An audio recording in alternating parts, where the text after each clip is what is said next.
Lexus. Okay. Just that cash flow. How much cash you make? Making my way to the tip top. Now they finna see me in tip top shape. Show me where you going with. Hold on. Baby, where you going with all that? Hit it one time, don't call back. Talk about smoking with all that. Kick in the stomach, my thumb in the butt. This is that. Can I say that? You don't wanna see force pop out the cut. Swinging that stick like nunchucks, nigga. You ain't think a peep that your booty getting bigger. Could be the pill top, could be the liquor. Moving them hips like Shakira. Say, look, baby, I don't hit her. Feeling like Malcolm, I'm stuck in the middle. This ice on me, don't sickle this blueprint, printed like jigger. Cry me a river, little bitch. I'm not in the middle. Only competition, see, it's the mirror. You know, we wait, I'm in tip top shape. Ain't no mistake, this shit fell into place. Nigga can't keep up, this ain't a race. Big boom down the first place, nigga, come on, yeah. If you wanna ride, get in. Feeling like Tanya skin, yeah. Free all the guys in the pen. I ain't trying to make new friends. This ain't Milwaukee, I keep me some bucks. How much you make, you ain't making enough. Showing no love, got my feelings cut up. Nigga run up, get, yeah, I'm in tip top shape. I'm in tip top, I'm in tip top shape. I'm in tip, got me in. Smash that like button, y'all. Smash that like button. Shout out to Southside Boom, man. Make sure y'all go and check out Southside Boom on all platforms. I'm telling y'all, man, don't sleep on him. He's going to be one of the coldest ones, man. Make sure y'all go and follow him. Shout out to the Mod Squad. Everybody on here, shout out to them.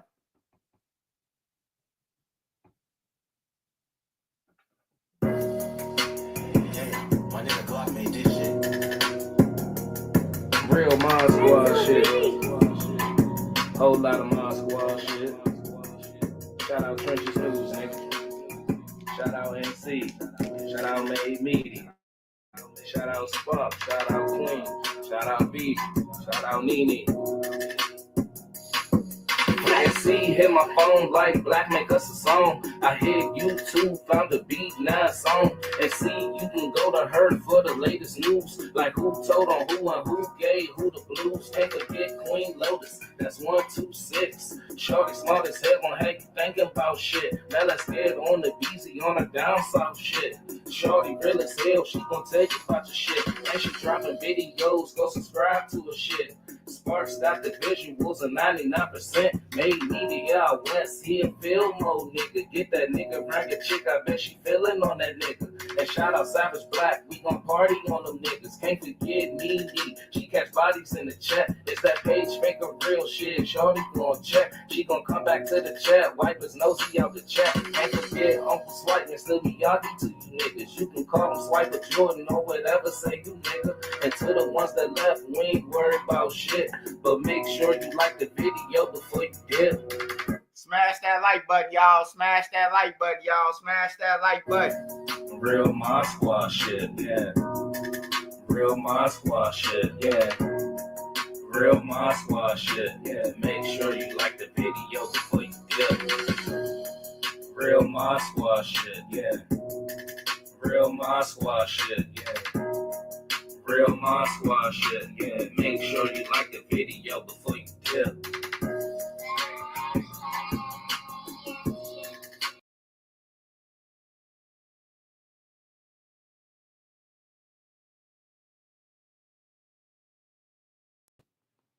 Smash that like button, y'all. Welcome to Trenches News. It's the weekend, y'all. It's the weekend. Make sure y'all safe out there. See the kids downtown in Chicago, man. They wilding out already, man. Calling each other up. Calling each other up for some bullshit. Meeting downtown in a nice place where no violence at. And they willing to commit that shit. Hey, so make sure y'all keep y'all head on the swivel. We talking about Young Scooter, man. We talking about Young Scooter. Rest in peace to the OG. Young Scooter, rest in peace to him. Y'all drop rest in peace to Scooter, man.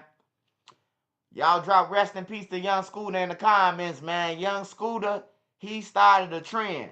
People be talking about Plies, talking about ran off on the plug and all that shit. Man, that guy Young Scooter, man.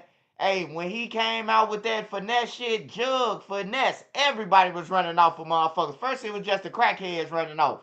But when he said finessing and all that, everybody, even the niggas with the glasses, started remixing, finessing. Everybody started jugging, man. I'm talking about everybody.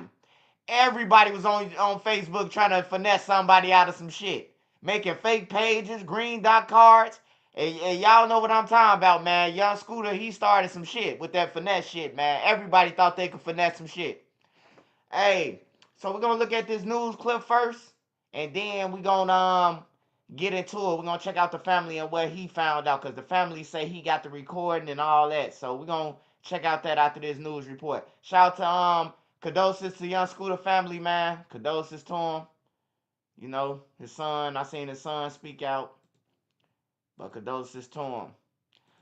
Oh, right now I'm smoking on Gush Mints. Gushing Mints. I'm starting to think these dispensary making up names now, like Lil Ray right now. Every day you look on the dispensary thing, they got some new names now. Cherry Doodle Dip. Cheddar Cheese Fritos. Like, come on, man. Who the fuck making up these weed strain names, man? They becoming just like Lil Ray right now, man. Lil Ray now, you got a fucking president. Now Lil Ray now got Trump. You Obama get in there. We got Obama runs. Like, these motherfuckers just be making up shit, man. I think all this shit the same strain, man. Motherfuckers just be making up names as they grow, as the tree grow. That's Alibaba. That's voodoo. You know what I'm talking about? Like, niggas just making up names now. Ain't nobody smoking no shit. It used to be like 5 strains, man. White widow, shit like that, man. Now it's a million of them motherfuckers. But hold on, y'all. Let me pull up this Young Scooter thing.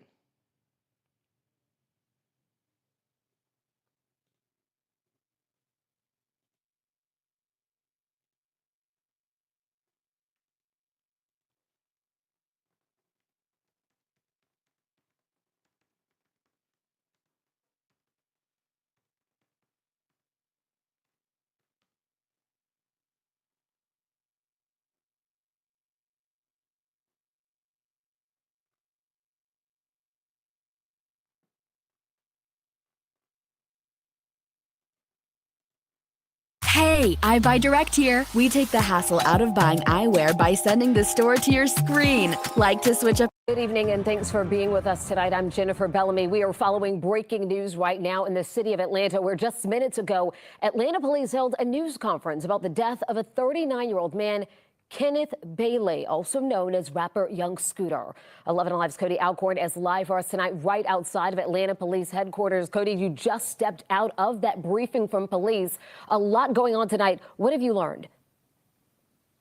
Well, Jennifer, the main thing we want to set straight here, the lieutenant over homicide with Atlanta police saying they did not, in fact, shoot Young Scooter. They say there were no shots fired during this ordeal tonight on William Nye Drive. I believe we have a live look at that scene right now.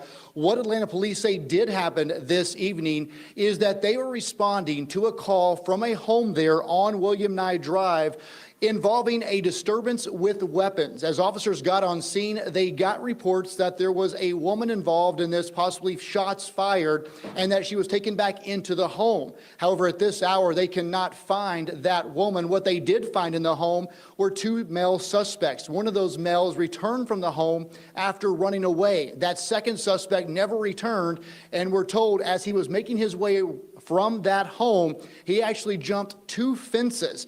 It was during one of those jumps he landed and somehow broke a leg. Some were hearing initial reports it was a femur. Again, we don't know the details of exactly the injuries, but tonight the medical examiner says a cause and manner of death have not been confirmed. But again, this is now confirmed to be Bailey, a based rapper here in Atlanta known as Young Scooter. While there are reports coming in from across the country tonight that Atlanta police shot this rapper, they say that is in fact not true, and the GBI has been requested to that scene that you're looking at, William Nye Drive, to give a third-party investigation. But again, to walk you through, there's a lot of confusion tonight with this story.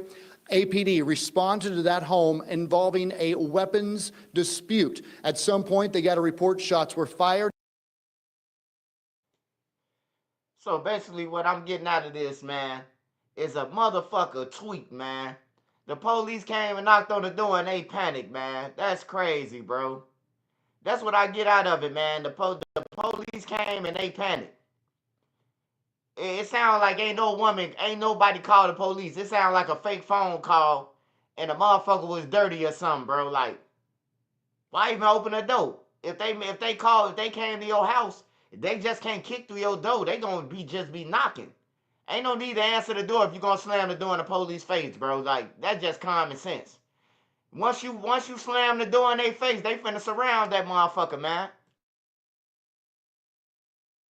And again, a woman might have been taken in the home when officers got there. They did not find that. They say those two men ran from the home. One returned to that house. The other one, who was young Scooter, again, jumped two fences. And during that run over those fences, he fell. And what we heard originally was fractured or broke his femur. He was rushed to Grady, where he died there in the ER. So again, a lot to still uncover on this situation. But Atlanta police wanted to make it very clear tonight. They are saying their officers did not fire a weapon, and that young Scooter died as he was fleeing from that scene on William Nye Drive. Of course, for his family, a heartbreaking situation and a very active investigation going on out there, not only with Atlanta police, but also with the Georgia Bureau of Investigations. They will do an independent investigation and release those findings in the coming weeks or months. But Jennifer, a busy night. Hey, hold on, man. I thought this was the other one, man. We ain't listening to no motherfucking news reporter. We need the police to tell us this shit. I did not know that I'm tweaking, man. I just woke up, y'all. I had to take a night just in case I overlaps on the live tonight. I had to get a little, Uncle Elroy had to get a little sleep, y'all.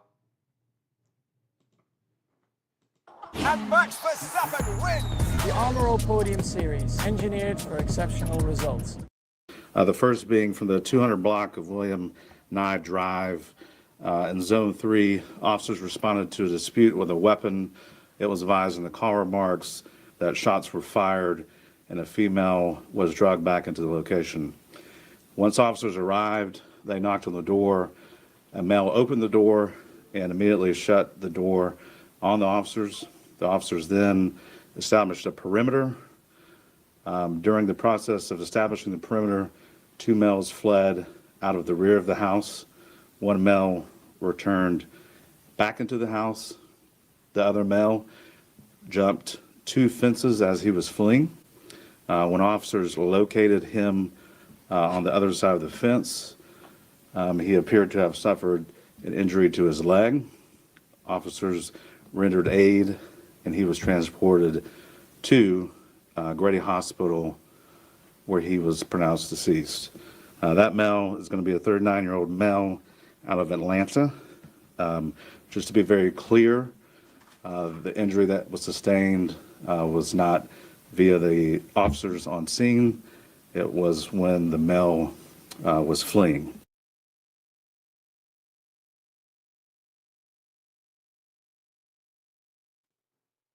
Hey, have y'all ever seen the TV show A Thousand Ways to Die? Hey, you won't understand Trenches News, man, unless you go and watch that shit. Hey, make sure y'all watch an episode tomorrow, man. Type in Thousand Ways to Die on your TV and Hulu or something, bro. You gonna see the person die the weirdest shit, man. I'm telling you, bro. Like, they got a show where they got a show where a motherfucker was humping on his wife, man. They was doing it, man. He got up, he busted in, he checked out, man. I know a lot of people say they rather check out that way, man, but not me, man. I don't want to check out after working out, man. Yeah, 1,000 Ways to Die, man. That's how young Scooter died, bro. That's the only way I could explain it. You know, a freak accident, bro. You jump over the gate, your artery, it cut your artery, hit a main artery, you gone, bro. That's just like people who be want to punch windows and shit. Keep on punching through them windows if you want to. That motherfucker gonna cut one of your main arteries, man, and you gonna be up out of here. Your ass gonna be your ass gonna be upstairs. I'm going up behind her to be with my Lord. You know what I'm saying? Hey, that shit it just be crazy like that, man. Yeah, that shit crazy, man. Rest in peace to young Scooter, man. Rest in peace to him. Hey, we got Yellow Beezy coming up. We got Yellow Beezy. We gonna watch Yellow Beezy. We gonna watch the whole court thing, cause I ain't been on here for Yellow Beezy, so we gonna watch that. We gonna watch some of Brick Baby them, Loose Cannon them, still talking on the Fed phone. We gonna watch all that. But first, we gonna watch the family and see what extra thing that he said he got. Make sure y'all smash that like button, man. Shout out to all my riches on here, man. Make sure y'all go and check out my riches, man. Get in the benefit of the doubt, man. If you don't, shout out Made Media Magazine, too. Go run up his page. You got the latest interview on there. Yeah, Spike TV. Spike TV. That's what it was, bro. They ain't got no Spike TV, man. They ain't got shit, man. They took all the cartoons. They took everything from the kids, man. That's why the kids shooting and shit. They ain't got no Carmen Sandiego, man.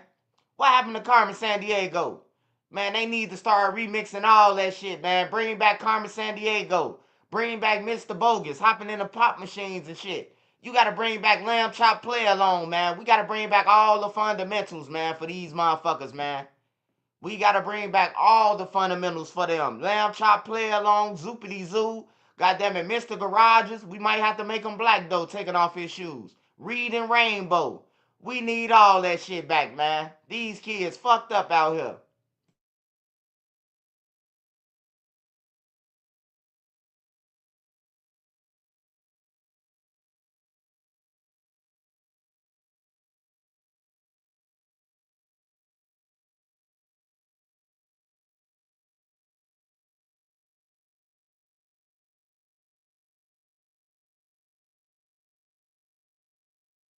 These hands are working hands. My hands are the most important tools I have. You need to take care of them. That's where.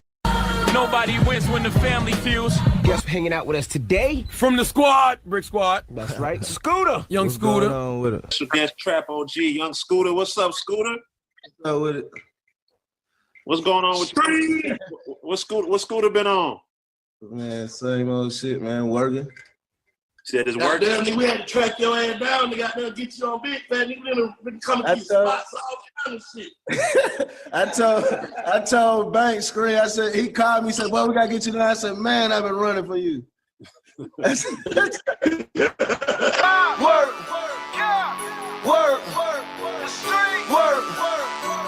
On Little Mexico, pushing bricks from the east to the west coast. Right at MOK, we're going to have one van fully involved. Going to be blocking lanes 4 and the exit ramp.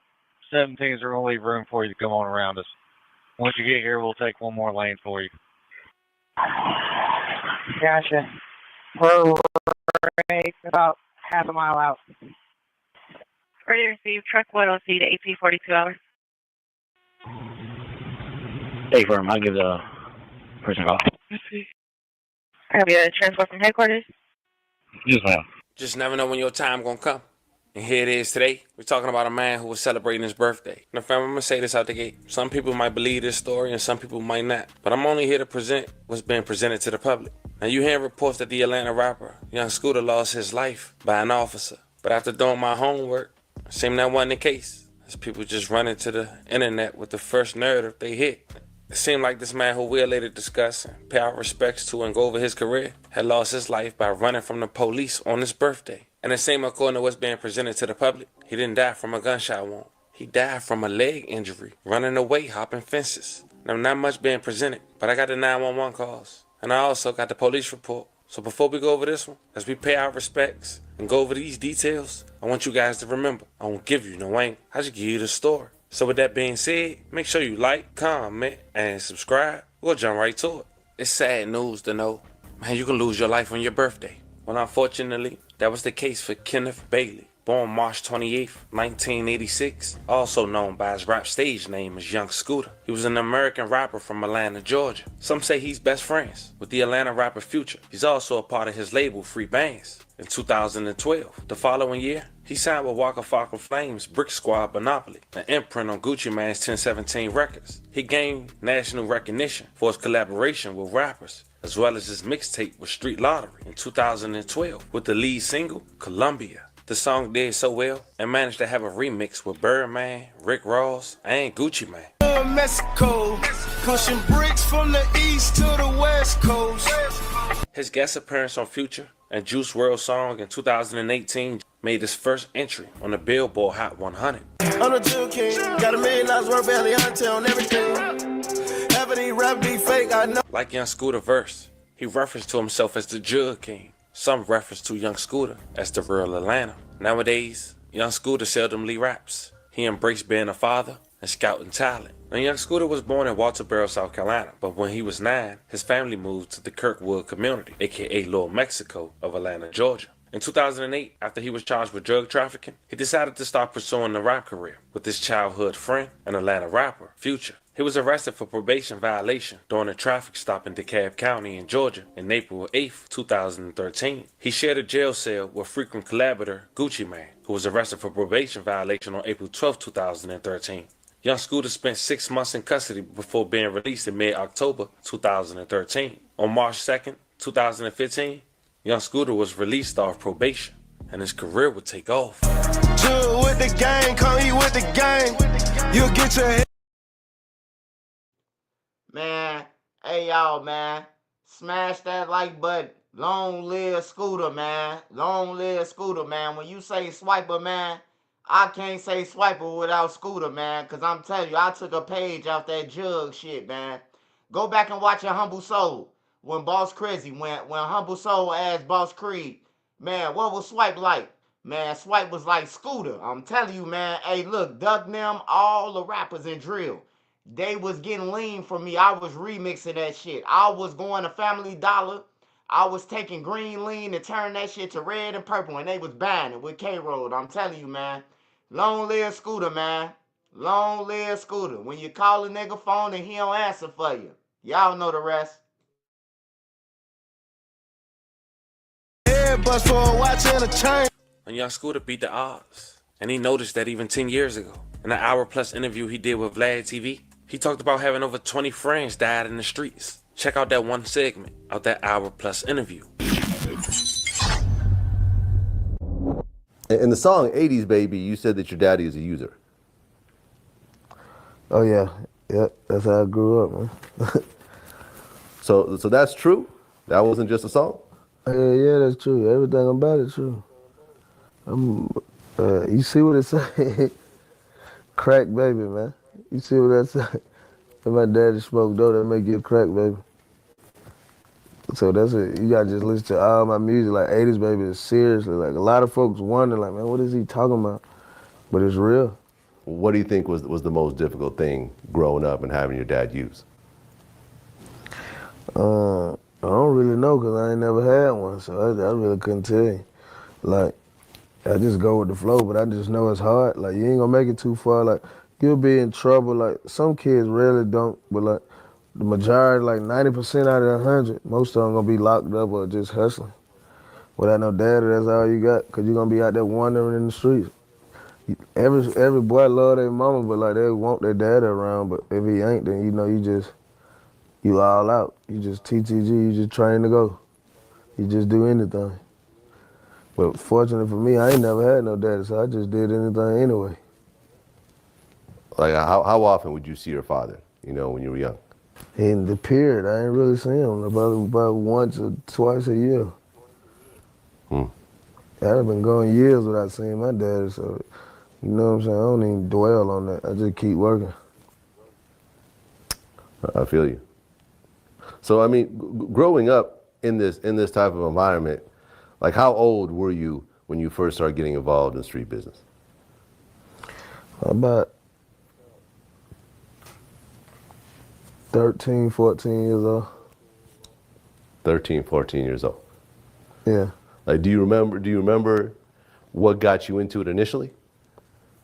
No, just being around and living in that atmosphere. Like when you living in the streets and you can't move out the hood, then that's all you know, then that's what it's gonna be.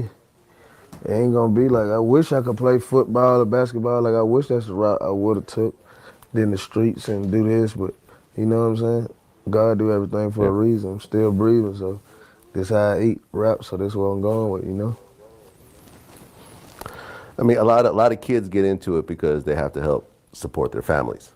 Yeah. Was that the case for you? Yeah, you got to do that. You're going to have to help support your family. Like, I got 2 kids, so you know how that is.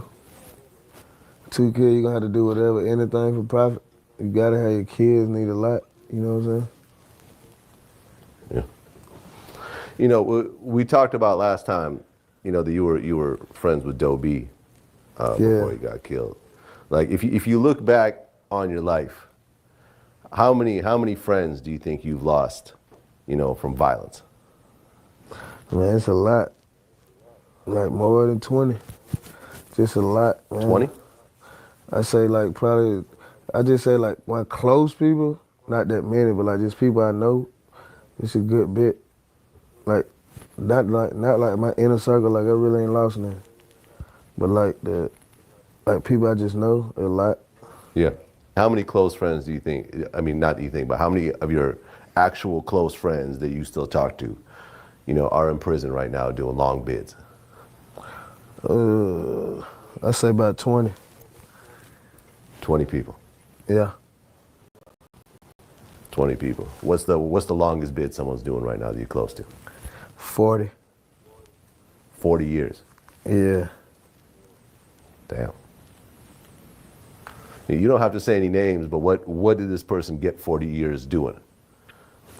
No, he just like took an aggravated assault to trial and got 40 years. How old was he when he went in? When he got that 40 years? Probably about 18, 19.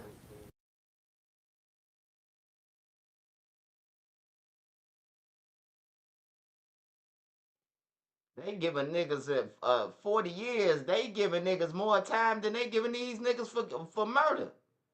God damn. 40 years for assault. And they letting Bloodhound them out with 20 hats? Shit. Cold-blooded.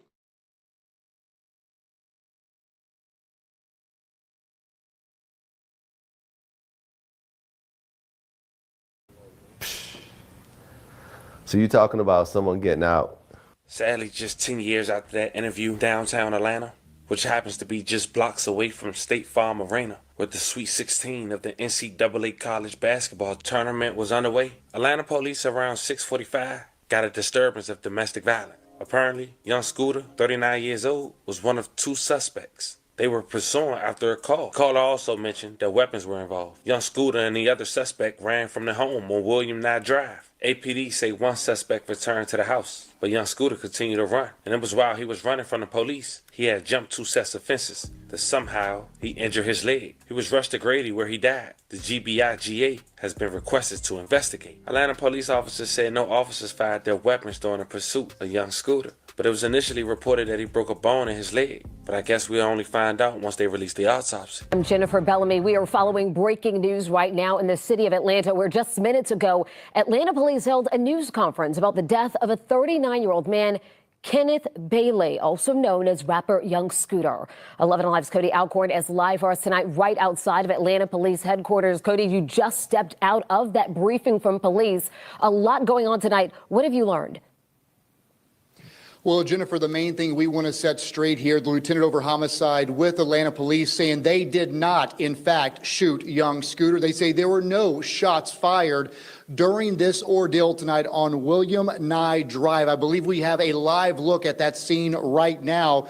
What Atlanta police say did happen this evening is that they were responding to a call from a home there on William Nye Drive involving a disturbance with weapons. As officers got on scene, they got reports that there was a woman involved in this, possibly shots fired, and that she was taken back into the home. However, at this hour, they cannot find that woman. What they did find in the home were two male suspects. One of those males returned from the home after running away. That second suspect never returned, and we're told as he was making his way from that home, he actually jumped two fences. It was during one of those jumps he landed and somehow broke a leg. Some were hearing initial reports it was a femur. Again, we don't know the details of exactly the injuries, but tonight the medical examiner says a cause. For real though, man. Thank God every day you here, man. Thank God every day, every time y'all wake up, all 652 are in the building. Make sure you pray, look up and say God first, man. When you get out your bed, thank you, God. Or when you open your eyes, thank you, God. That man just jumped over a fence. You know how many fences I done jumped over in my lifetime running from 12? Or just jumping over the fence to cut through somebody's shit to get closer to where I'm going? Do you know how many fences I done jumped? How many gates I done jumped? Just to get to a door? Man, I thank God for that, man, knowing that young Scooter jumped over a fence and died, man. Man, I done climbed up baseball field fences, goddammit, over baseball field fence and jumped down. I thank God, man. I swear to God, bro. I thank God, bro. Everybody ain't blessed, man. No bullshit, man. Cause and manner of death have not been confirmed. But again, this is now confirmed to be Bailey, a based rapper here in Atlanta known as Young Scooter.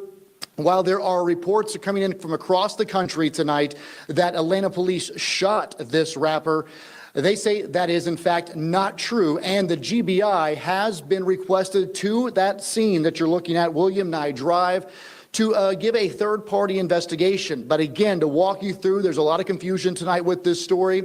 APD responded to that home involving a weapons dispute. At some point, they got a report shots were fired, and again, a woman might have been taken in the home when officers got there. They did not find that. They say those two men ran from the home. One returned to that house. The other one, who was Young Scooter, again, jumped two fences, and during that run over those fences, he fell, and what we heard originally was fractured or broke his femur. He was rushed to Grady, where he died there in the ER. So again, a lot to still uncover on this situation, but Atlanta police wanted to make it very clear tonight. They are saying their officers did not fire a weapon, and that Young Scooter died as he was fleeing from that scene on William Nye Drive. Of course, for his family, a heartbreaking situation and a very active investigation going on out there, not only with Atlanta police, but also with the Georgia Bureau of Investigations. They will do an independent investigation and release those findings in the coming weeks or months. But Jennifer, a busy night in Atlanta, and of course, this news hitting the industry, music industry, very hard as news is spreading across the country about Young Scooter's death. Now, of course, you can expect an update soon, like why Young Scooter was there, who exactly called 911, and why they had to brandish firearms on his birthday. Nonetheless, very unfortunate that he lost his life. And if what Atlanta police is saying is true, the fact he lost his life running from authorities due to a bone injury is even more crazier.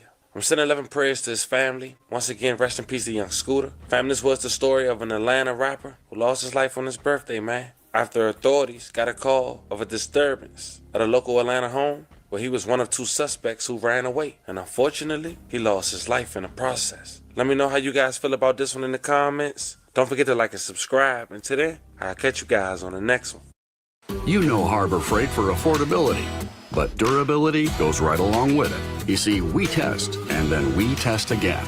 Now, it's time for you to put us to the test. Whatever you do, do it for less at Harbor Freight. Yeah, man, I don't know what he jumped on. I don't know if he hit some rocks or a brick. I don't know, man. But this what I want to tell y'all people who be working out. Hey, stop just working out your upper body thinking you swole, bro. Hey, you ain't shit without your legs, man. Your legs is your foundation, man. I be seeing a lot of guys, man, they be always working out up top. Hey, bro, all somebody gotta do is UFC kick you in your legs. You gonna crumble. Cause all your might is at the top. You need your legs, man. You gotta work out your legs, bro. I'm telling y'all, man. That's for everybody who be fake working out, man. Acting like they working out, bro. For the camera. Work out your legs, bro. Eat your greens. Work out your legs, though. Boot camp teach you that. Work out your legs first. That's your foundation. You need your legs, man. Your legs supposed to be the strongest thing on your body, man. For real. Rest in peace to Kimbo Slice. Hey, Duck used to love Kimbo, man. I couldn't watch that shit though. But Duck used to love watching that, bro. Watching the dude put knots on people's head, bro. I couldn't watch that, bro. I ain't gonna lie. I couldn't watch dude do that to people, bro. I remember he hit this white boy upside his head, man, and it was like, I got something for you knot grew on his head, like whoop, a big old Flintstone knot. Yeah, Kimbo Slice, man. He wasn't nothing nice, man. And then he'll be like, get over here, punk. Like after you just hit a nigga across his head, you gonna say, get over here, punk. And he's supposed to just go over there, huh? Like Kimbo Slice was something different, man. Come on, keep fighting, punk. Like who the hell finna keep on fighting and you just knocked out my eye socket, man? Like be real, Jack.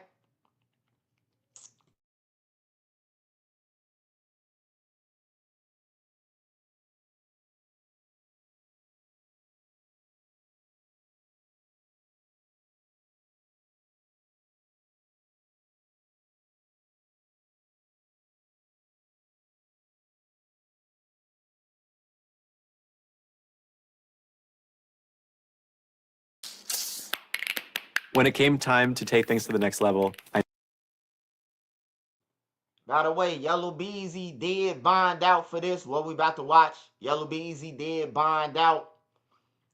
Man, every time I look at this tape, man, I tell Mo3, man, I wish I could talk to Mo3 and told Mo3 to jump over the wall, man. You hear me?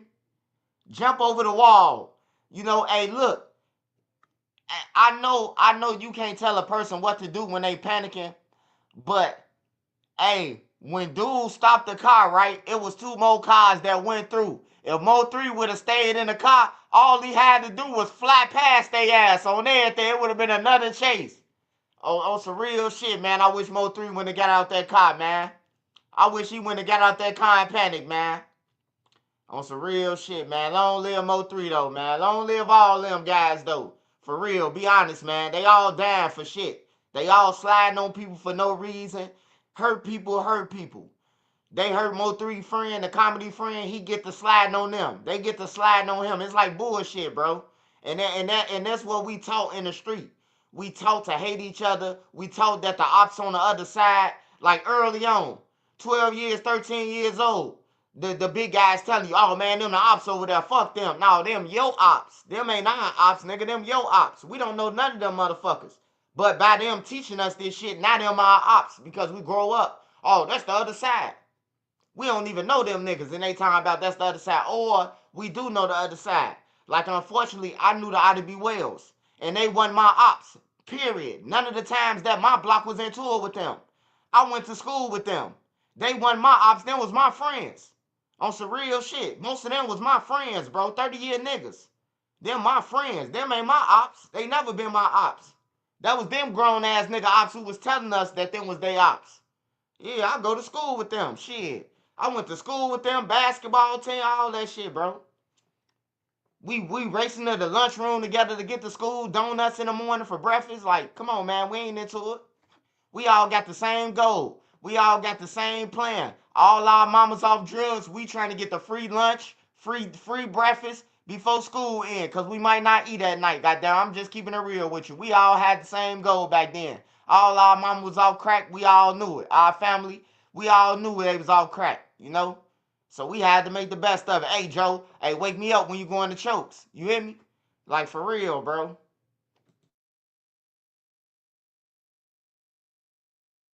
I knew that I had to make a website, and Wix was perfect for that. I'm Josh Harmon. I'm a musician.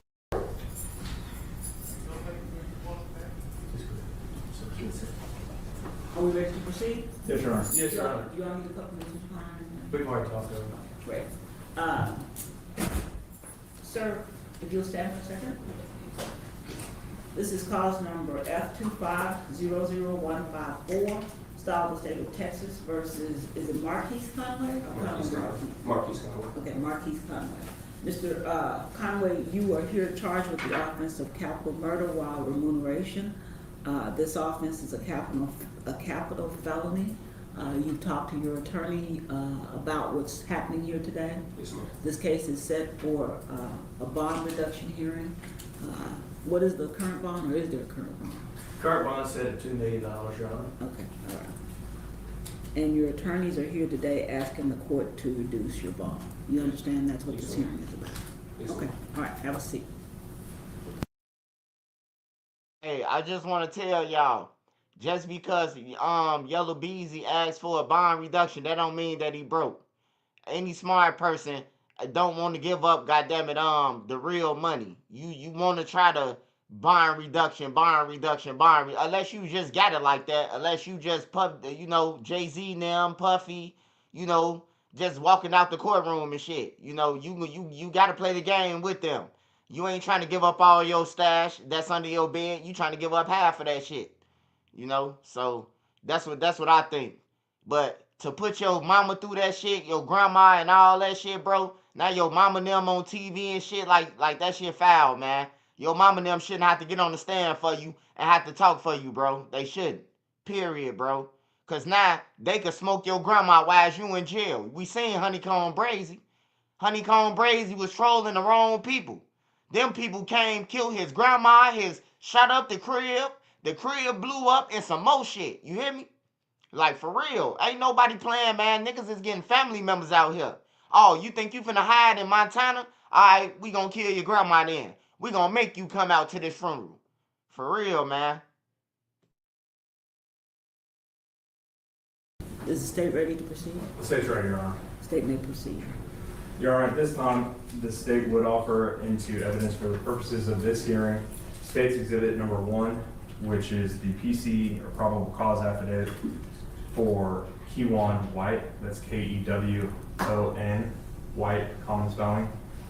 State's Exhibit Number 2, for the purposes of this hearing, would be the probable cause affidavit for Devin Brown.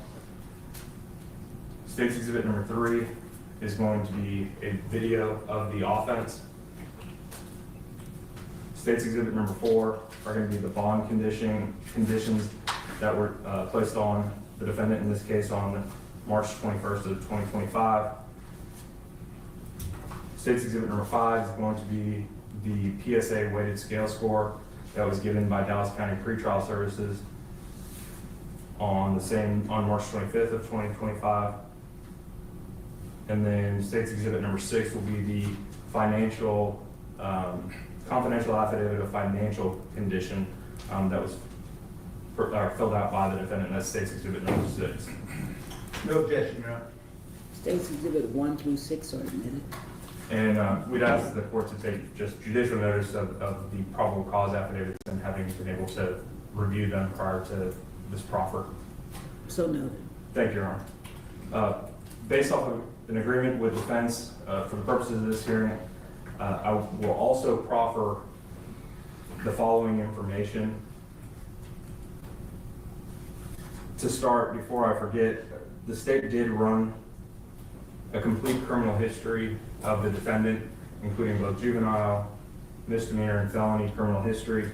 That information was ran yesterday. The court may notice that in State's Exhibit Number 5, the PSA from Dallas County Pretrial Services, that there is an affirmative when asked about prior convictions. I believe it specifically mentions felonies.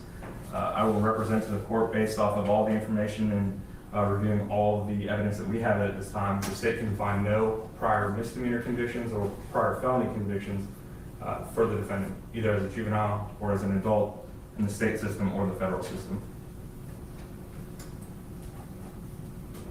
We would also proffer the following information, Your Honor. A state's witness will testify to being present for a conversation about the payment for the murder of Melvin Noble. This conversation took place in the days following Mr. Noble's murder in November of 2020. A state's witness will testify to the individuals present and involved in this conversation. The state's witness will also testify to Marquise Conway, the defendant, being present and involved in this conversation. The state's witness will testify to the amount of money that was to be paid for the murder. A state's witness will testify to the individuals responsible for the payment. That state's witness will also testify that Marquise Conway was one of the individuals responsible for a portion of that payment. A state's witness will also testify to the individual who would receive this payment. The state's witness will testify that Kewan White was, in fact, the individual to receive this payment, who was originally indicted in State's Exhibit Number 1, the probable cause, which is before this court. The state's witness would also testify that Kewan White, or to who shot and killed Melvin Noble. This witness would also testify to Kewan White being the individual who shot and killed Mr. Noble on November 11th of 2020. Again, this conversation took place in the days following Mr. Noble's murder. The state has also had an opportunity to review bank records of the defendant, Marquise Conway. These records would show that the defendant drew $40,000 in the days following the murder of Melvin Noble. And for the record, that was a cash withdrawal.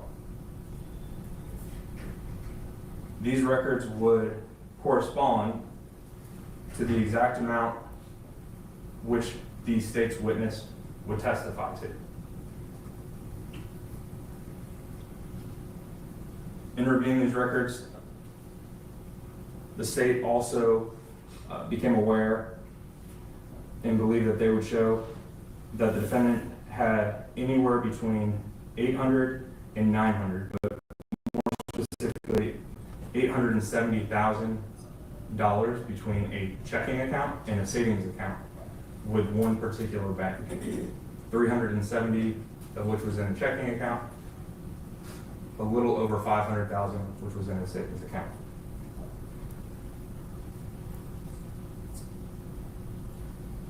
The state at this time would like to publish to the court what's been marked as State's Exhibit number 3, which is the video of the offense.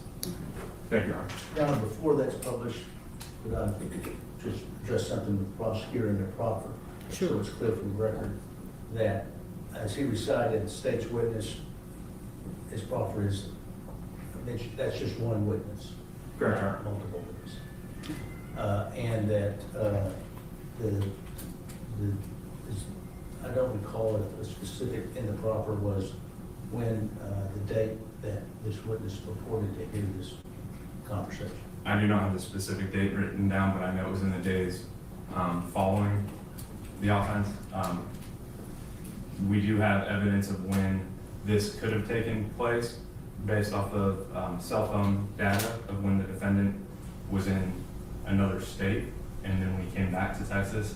So we believe we have a time frame. As far as the exact date, I do not have at this time. Anything else, Mr. Judge? No, Your Honor. Permission to publish, Your Honor. Yes. You don't want the lights off? It's at the court's discretion. Oh. And Your Honor, this is, just for context, this is approximately noon on I-35 heading northbound. This video is taken from a Kroger 18-wheeler, and this is heading north I-35 into downtown Dallas on noon on November 11, 2020.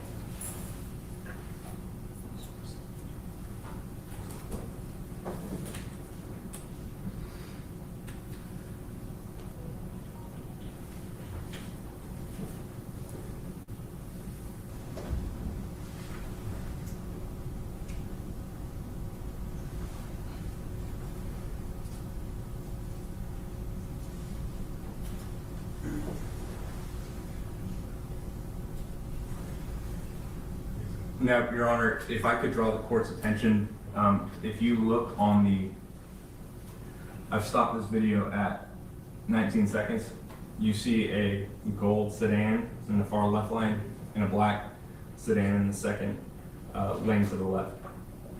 The gold sedan will be the vehicle carrying the victim, and the black sedan is the vehicle driven by Q1 White, who is then the shooter, based off of the evidence we have. Okay.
Your Honor, I'm going to stop this at 1 minute and 37 seconds. The victim does not return into the frame.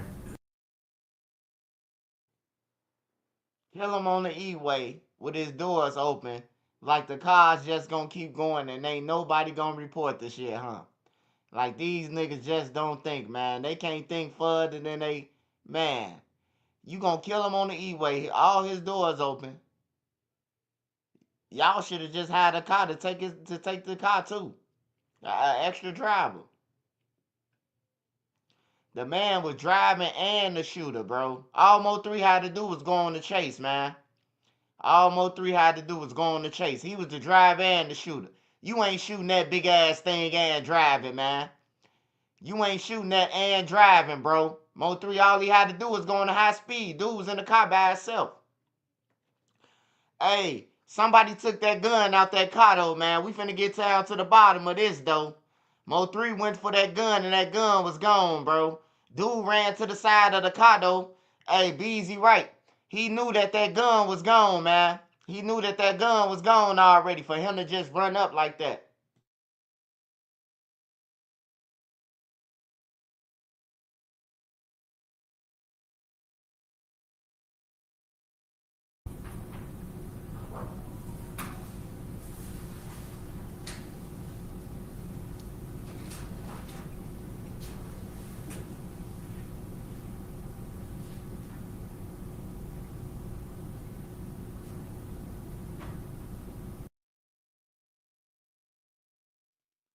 First of all, the nigga know where he put his gun at, man.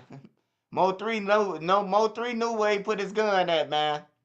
He had enough time to get it wherever he put it at, cause dude still ain't out the car yet. But by somebody taking it, whoever took the gun, bro, somebody took that gun out the car. They unarmed him, man, and they told him he was unarmed.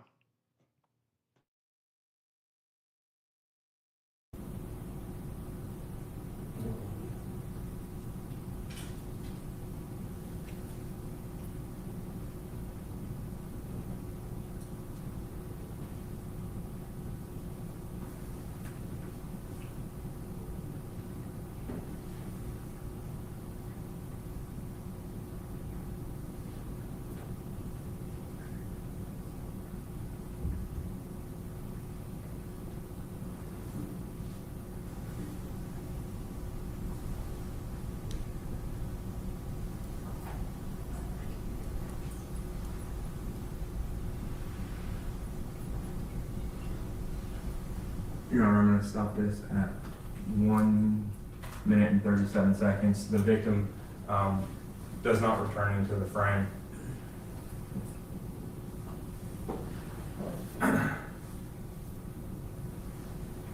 The only other things that the state would like to proffer as far as this bond hearing, since the court does not have a probable cause affidavit, of course, since it's a grand jury referral, defendant Kewan White was also indicted. You do have his murder probable cause affidavit from 2020. He was also indicted at that same time in cause number F2175377 for Dr. Randall Graham, who also sustained injuries, a neurosurgeon who was heading north on I-35 that day and was struck as well. However, he did survive. And finally, Your Honor, the last thing that I would proffer at this time would be that there were a total of 44 fire cartridge casings, all from the same style of firearm as far as the caliber that were recovered on the freeway on November 11, 2020.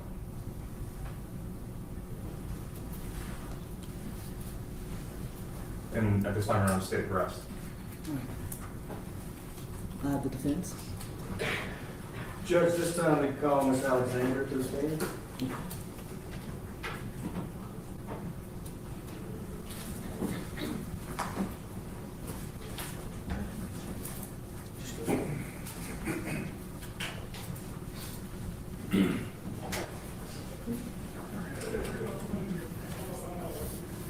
And raise your right hand, please. Do you swear or affirm that in all matters before the court, you will tell the truth, the whole truth, and nothing but the truth? So help you God.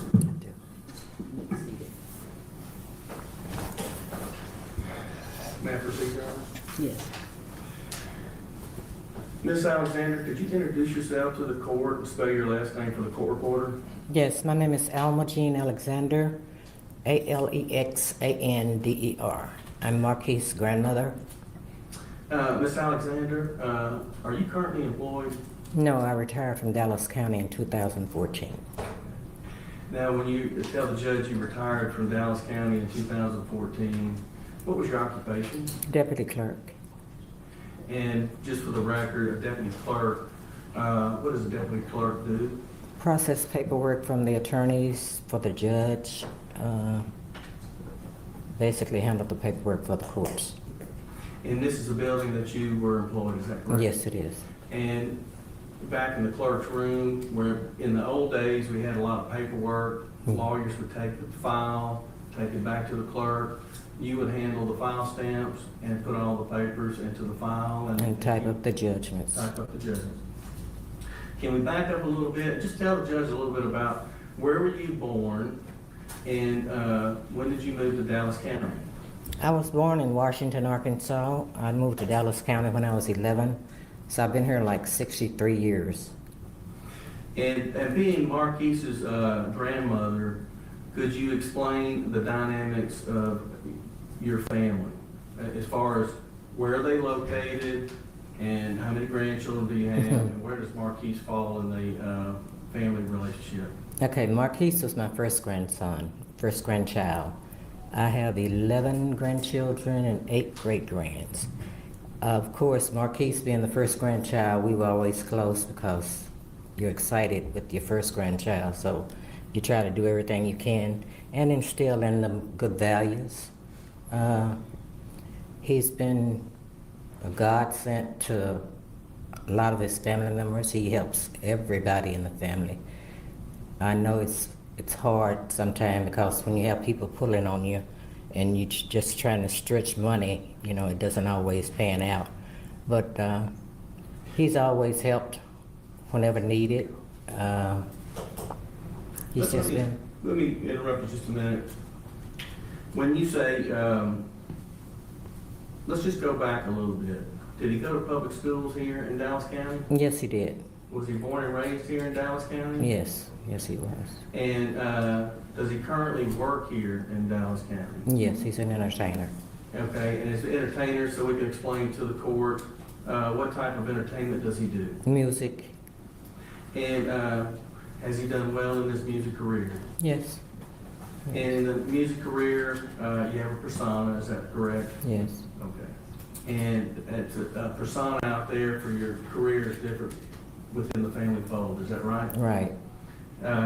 Him being your grandson, did he go to church here in Dallas County? Yes, he went to church with me often. That was one of my requirements when he'd spend the weekend.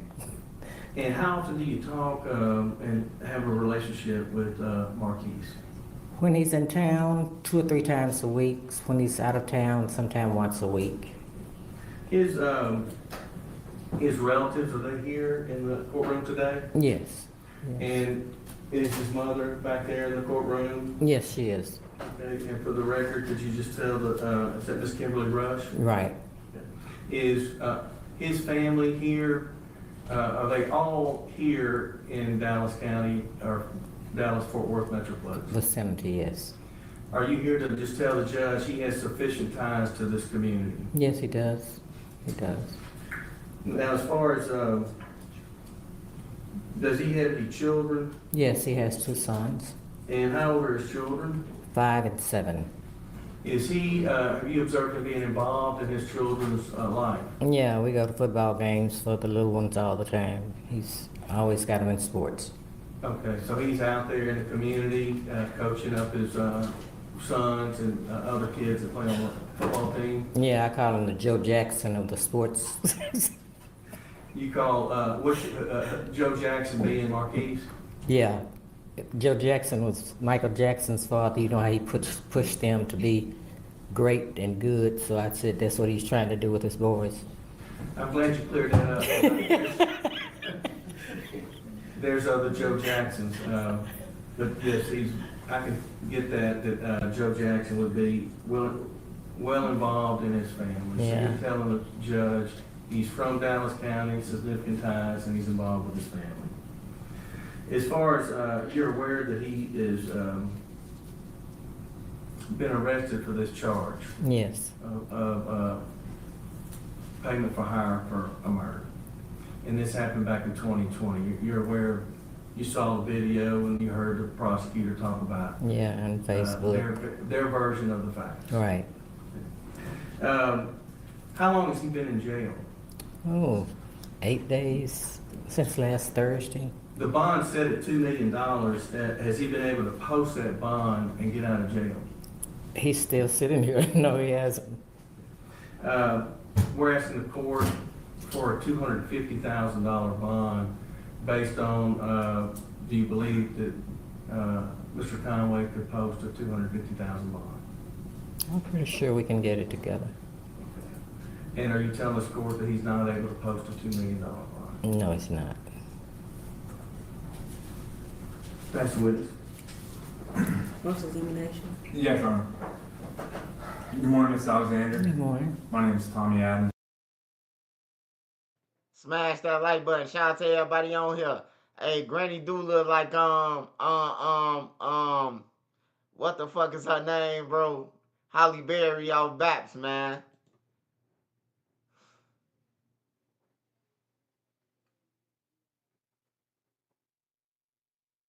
Granny is groovy, baby. NC in the building. Shout out NC. Granny came with a good wig on, huh? That motherfucker wig look like it costs about 12,000, goddamn. If you have any questions with my questions, if I don't form them in a good way, please just ask me to repeat myself and I will do so, okay? Okay. I appreciate you being down here. I'm sure this is not an easy day for you. So, thank you. You worked for the Dallas County within the clerk's office up until 2014, correct? Correct. Now, Ms. Alexander, are you aware that there was a bond schedule that judges could set bonds on different level offenses within this courthouse? Yes. And are you aware that that bond schedule has since been done away with and was subject to a federal lawsuit against all of the district judges within Dallas County? No. Okay.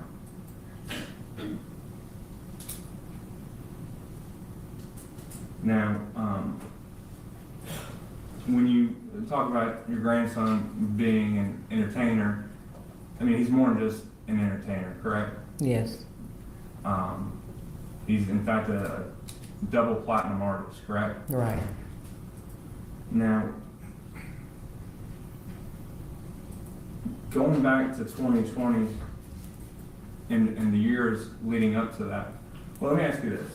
Are you aware of your grandson owning a 2017 Denali? Yes. And what is that Denali, what is special about that Denali? It's bulletproof. It's bulletproof. Now, Ms. Alexander, I can't imagine in all your years working here at the clerk's office that you ever felt like you needed a bulletproof vehicle. I don't need one. Now, Ms. Alexander, would you agree with me that in 2020 and the years leading up to 2020, that there was a lot of stuff going on in the city of Dallas surrounding, and to be quite honest, our victim, Melvin Noble, and your grandson, Marquise Conley? I try not to delve into Facebook and hearsay because I know him for myself, so. Well, let me ask it this way. Are you aware your grandson was shot in Plano? Yeah, I was there. You weren't there at 3 a.m., were you? I was at the hospital. Correct, okay. Mm-hmm. But you would agree with me that even if you're not on Facebook, I mean, this stuff was on TMZ. I think your grandson even did an interview on TMZ with those folks on live TV about this. So you're aware that there was a back and forth going on in this city involving your grandson as well as Mr. Noble, the complainant in this capital murder case. You're aware of that at least, right? Yes, somewhat. Okay. Is that the reason your grandson felt the need to get a bulletproof Denali? No, he felt the need because people are jealous and you don't know who's gonna do what, when or where.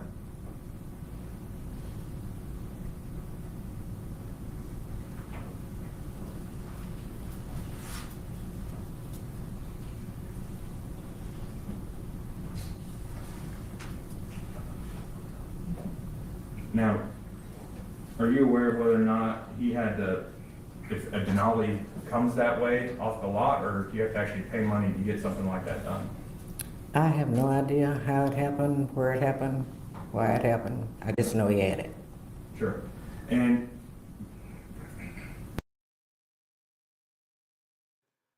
Hey, Carlos, man, you can't be getting down on grandma like that, man. That's granny, man. Hell no. Auntie do got a 227 though, helmet on.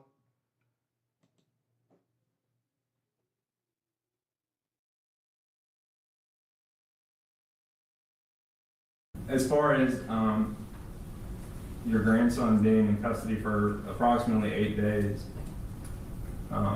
defense asked you initially how long he'd been in jail and if he was able to make a $2 million bond. And your initial answer was, no, he hasn't. And then when they followed up with whether or not he could make a $2 million bond, that's when you said, no, he cannot, correct? Right. Now, especially with all of your experience here in the county and working in the clerk's office, you're aware that when somebody has a $2 million bond, they can pay only 10% of that, correct? Yes. With the bondsman's help. Now, your grandson is a double platinum recording artist, correct? Correct. And he lives in a mansion in Frisco, correct? Correct. And he has houses in other states, correct? And I'm not aware of that. Are you aware of him paying and helping to support other individuals in the family and also extended family and friends? I'm not into his business like that. You'd agree with me that your grandson is substantially well off, correct? He might used to be, but if he could make a $2 million bond, he'd be out. Would you agree with me, though, that there's a difference between can, want to, and choosing not to? I'm aware of all of those things, but I know he don't want to be in here, so I know if he could afford it, he'd be out. Plus, he has other bills. He don't just have money laying around. Sure. Now, Ms. Alexander, you testified that your grandson has significant ties to this community, correct? Yes.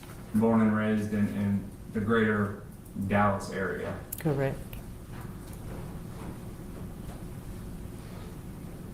As far as how much time he spends in the city of Dallas, or more or less Dallas County and the surrounding areas at this point, do you know approximately how much time he spends? Hey, don't worry, they finna get down to the $40,000 and who telling them that. They finna get down to all that. Hey, this the interview. We just watching it, man. We're gonna be on here for an hour or two. So just fall back, man. Just relax and enjoy. Roll up your weed. Go to the washroom. Whatever you gotta do. Hit a lick. Whatever you gotta do, man. Just don't cheat on your girl, man. In the greater Dallas area per month? I'd say 3/4 of the time. 3/4 of the time.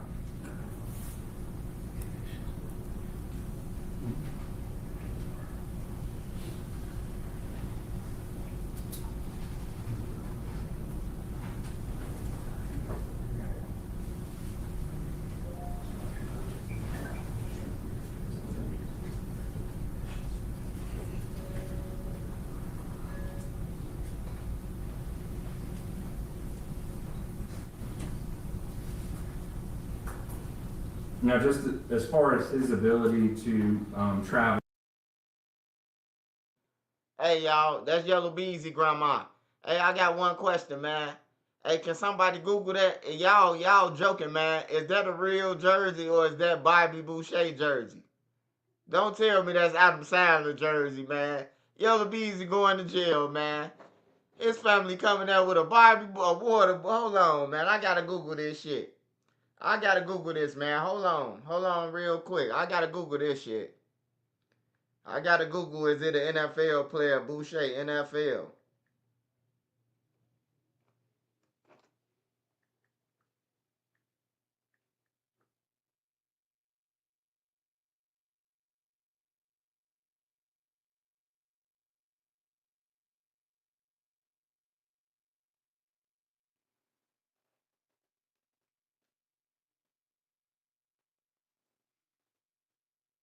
Hey, it looked like this. It looked like this a football player, man. Looked like he was playing offensive lineman for the Houston Oilers or some shit. That's a throwback jersey. Yeah, that's a throwback jersey right there. I thought he had on some Waterboy shit. I thought he had on some Waterboy. That's a real jersey though. That's a throwback. Shout out to the whole chat, man. Shout out to the Mod Squad. Make sure you follow my wrenches. Hey, Shabelle, what's up? I see you. Shacky Shack, what's up?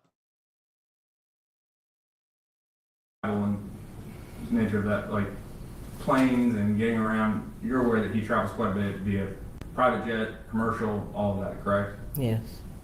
Does he have access to his own private jet? No.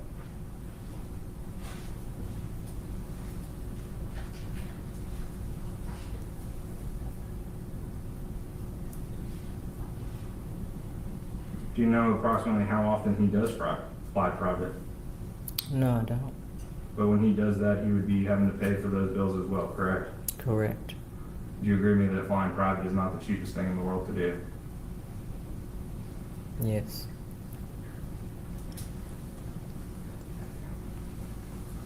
Nothing further from the state, Ron. Anything else from Ms. Williams? No further questions, Your Honor. All right, thank you, ma'am. You can step down.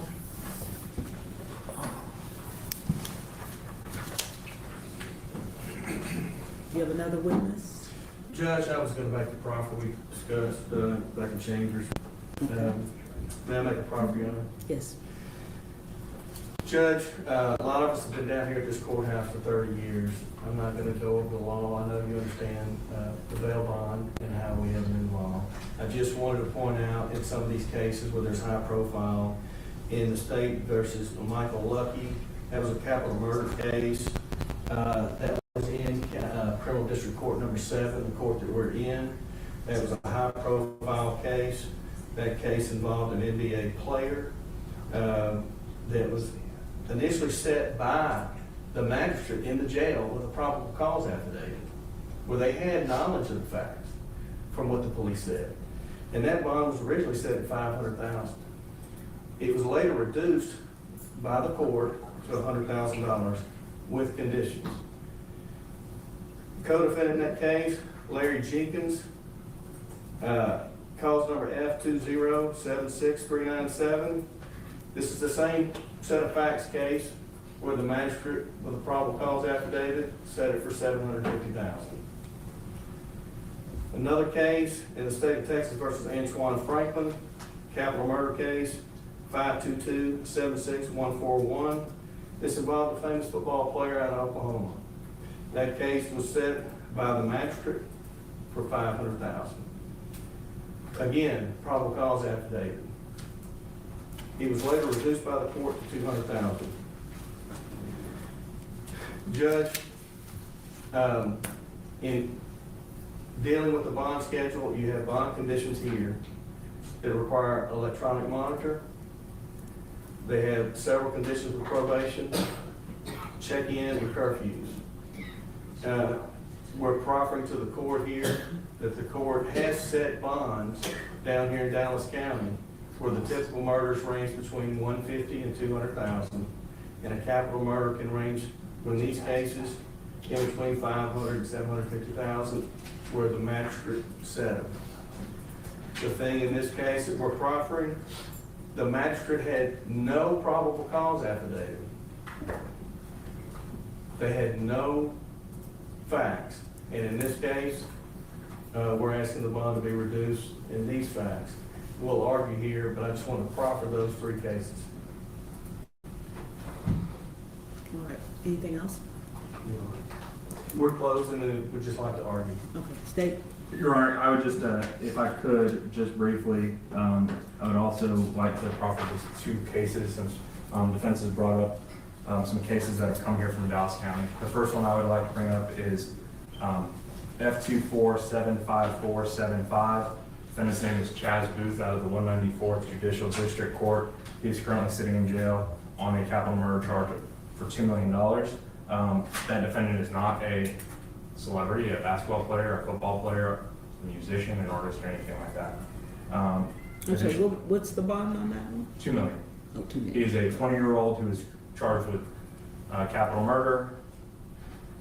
Additionally, we have Jordan Owens, who was recently sentenced F2377243, also a capital murder, and his bond was set at $1.5 million, and I believe that was in the 282nd Judicial District Court. And that's, as far as cases, I'm not going to keep going, but I'm not going to go back and forth. So that's all we have as far as rebuttal and trial. Your arguments? We'll waive and reserve the right for rebuttal. Judge, I'll begin and then Mr. Cusco can finish up with that. Your Honor, as you know, under 1715, the court considers certain facts in the bond reduction hearing and determining whether to reduce the bond. Here in this hearing, the court has before you been introduced two arrest affidavits. There is not the arrest affidavit of our client, that does not exist, but you do and have reviewed the arrest affidavits of Kewan White and Mr. Brown. Those arrest affidavits were taken on Kewan White was December 8, 2020, Devin Brown, March 18th of 2021. The offense itself is approximately 4 years and 4 months ago when it occurred. You carefully reviewed those affidavits and set out how the offense, when you saw the video, nowhere in those affidavits is there any mention of our client, any mention of his role, any mention of connection to this case in either one of those affidavits that you have before you that you can consider. As far as the proffer given by the state, they choose what they can proffer. They said they have one person who overheard a conversation after the incident that happened on the highway in which he heard money being discussed and our client present at that during that conversation about paying money.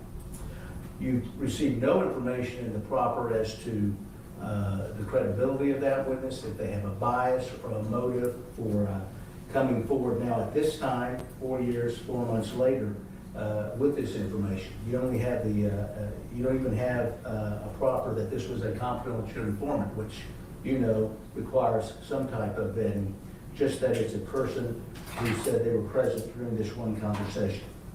And that's the only evidence that you have before you this hearing that connects them to this offense.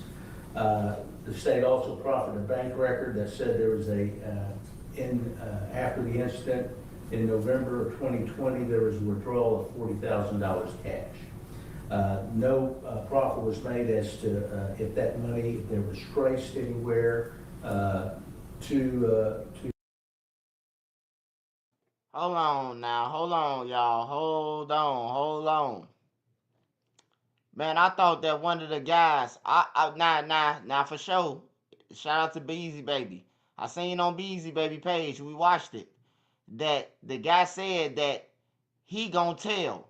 They coming in there with him because they ain't seen him no commissary. We seen a black dude say that. Then we seen Kewan get on there and say that he accept responsibility for what he did. You know, and shit like that, laughing, saying it wasn't him. And all that. Now, wait, you telling me that a person overheard a conversation about $40,000 and that Kewan was the shooter and all that shit, bro? He might come home. I ain't gonna lie. He might beat this. If it ain't Kewan or the black guy, he might beat it. Motherfuckers say they overheard it.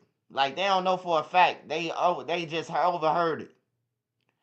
It's been too long, bro. Like, Mo3 been gone, bro, for like 5 years, man. 2020. It's 2025, man. When, well, like, why you ain't been said something? I don't know, man. I don't know, though. His lawyer sound like he got a good argument, bro. He trying to find out, but they gonna find out whoever. But I heard that the shooter and I heard the other dude who baby mama, who Mo3 is messing with his baby mama. I heard him say personally on Beezy Baby page. He said he gonna tell. To the other defendants charged in this offense. You've received no information of a text message, any message on social media platform that our client paid for this murder, any type of remuneration, no recording of any sort, just this person who came forward and said he overheard this conversation. As far as the bank records go, the only thing in evidence before the court are records that were back in 2020. When they quoted two different accounts which accounted for $800,000. You've heard no evidence as to his current financial bank records and what is in there. You only have before you testimony of the defendant's grandmother who told you he cannot make the bond, has not been able to make the bond, and cannot make a $2 million bond. I'll let Mr. Busio finish with the other parts of the argument. Judge, thank you. I'm not going to go back over what Mr. Shook said. What the court has before you is a case that's been investigated for 5 years, and my client, anyway, is a citizen in this community that has no flight issues. He has not left this community. He stays in this community. His family is sitting right back here in the courtroom that showed up for the support in this community.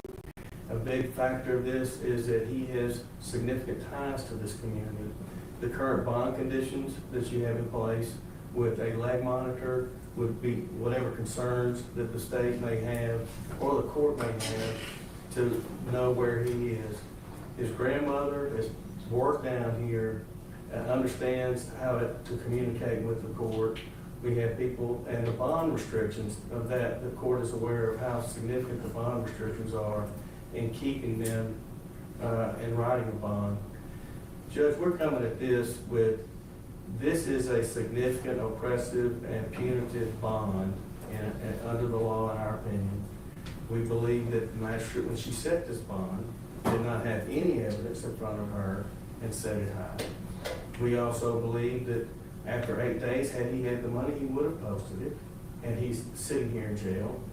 And that those cases that the state and I have talked about, the court is well aware of a wide range that you have, but given these facts that Mr. Shook went over with no corroboration, we don't know anything about their case, this witness, who they are, the court doesn't.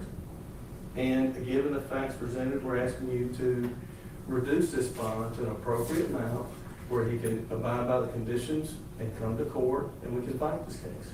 Okay, thank you. State? Yes, Your Honor, just briefly.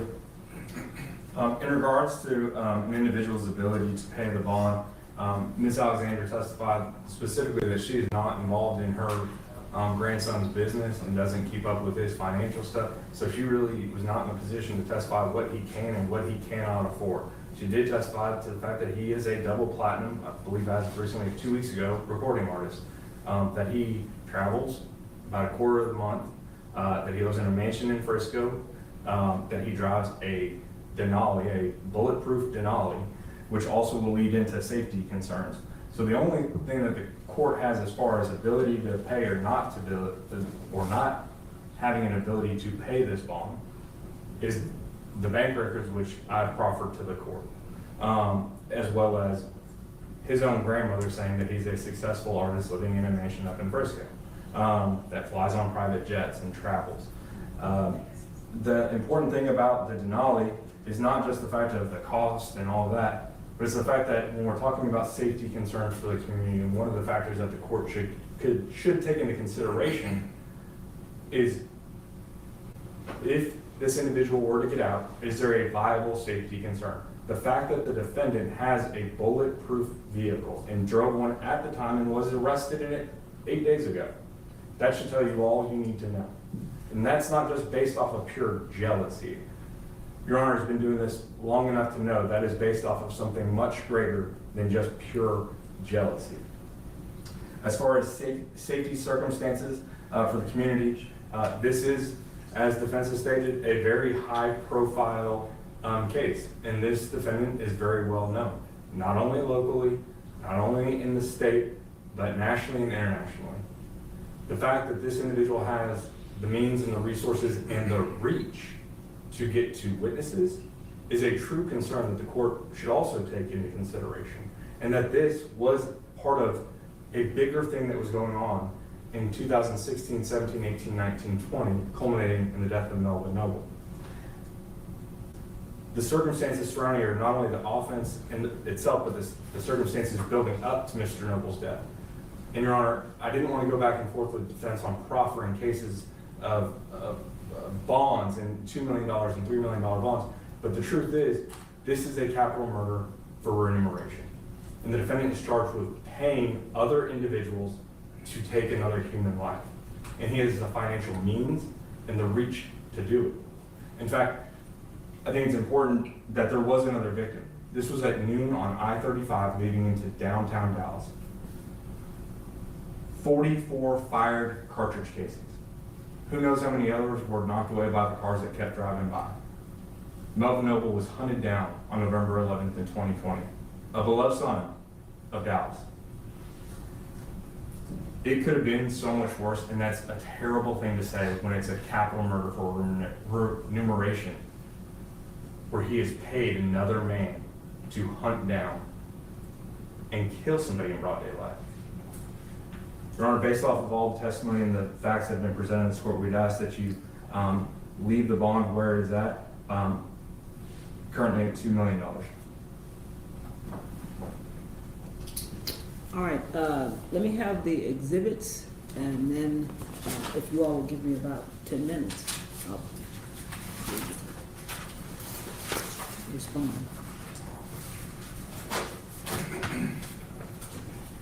Got it, Your Honor. Yes. The defense did not have any exhibits, right? No, Your Honor. And this is just the video, right? That Yeah, we're sure. releasing. Anything else that I need to take with me? And you had 1 and 2 still. Yeah, I said that. Thank you. All right.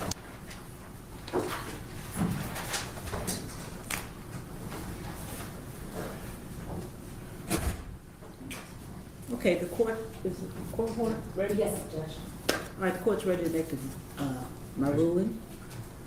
The court is going to reduce the bond to $750,000. The court took into consideration, certainly, the biggest consideration was the offense, the severity of this particular offense. It's pretty egregious to watch that video. But the court also took into consideration the evidence or lack of evidence that the state presented. That was a factor also. Another concern I had was the financial statement that the defendant was to put on file. He didn't seem to take that very seriously at all. And that causes me concern about whether or not he's taking seriously the allegations against him. So I am going to set the bond at $750,000 with the bond conditions that were already set. But included on that, I want it to be very clear, Mr. Conway, that you are to have no contact, direct or indirect, no threatening or harassment of any victim, witness, co-defendant. If it's you or anybody on your behalf, there's going to be a problem. Do you understand that? Okay, you all can stand. I'm talking to you now. So that's going to be a concern. And then I want to make sure that you provide the court with correct information regarding your person of contact, because basically this affidavit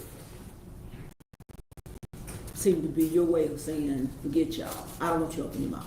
Yeah. Seemed to be your way of saying, forget y'all. So you need to provide correct, accurate information regarding who is your person of contact should there be any type of problem.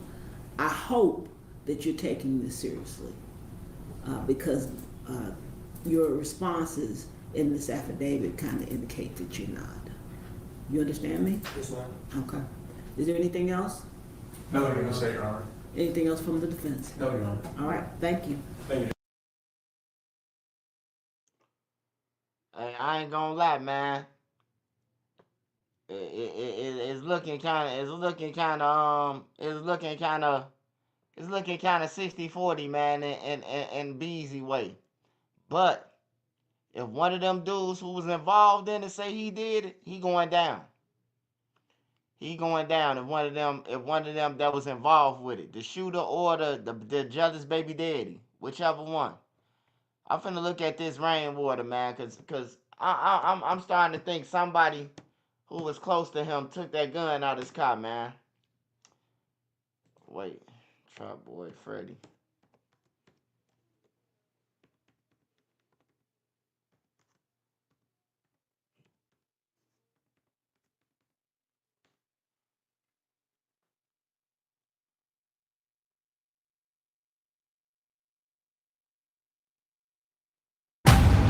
What I'm doing isn't for the ranch, it's for us. You having fun yet? You should be scared. Mo 3 wasn't calling rainwater for no motherfucking to tell him he getting chased. He called his ass and asked him, "Did you take the gun out the car, nigga? What a gun at?" That's what Mo 3 was asking him on that phone. Rainwater, why would you call? Hey, look, if you know rainwater ain't like that or none of that, that's gonna be the last motherfucker you calling when your life on the line. You hear me? But he called rainwater. Hey, where that gun at, bro? I had a gun up under the seat, man. Oh man, I took that motherfucker out, man. I ain't know you needed it, man. You hear me? This man running for his life. This man running for his life, man. Hey, I don't believe that Mo 3 called rainwater to tell him that he getting chased down, man. He called him and asked where that motherfucker pipe at.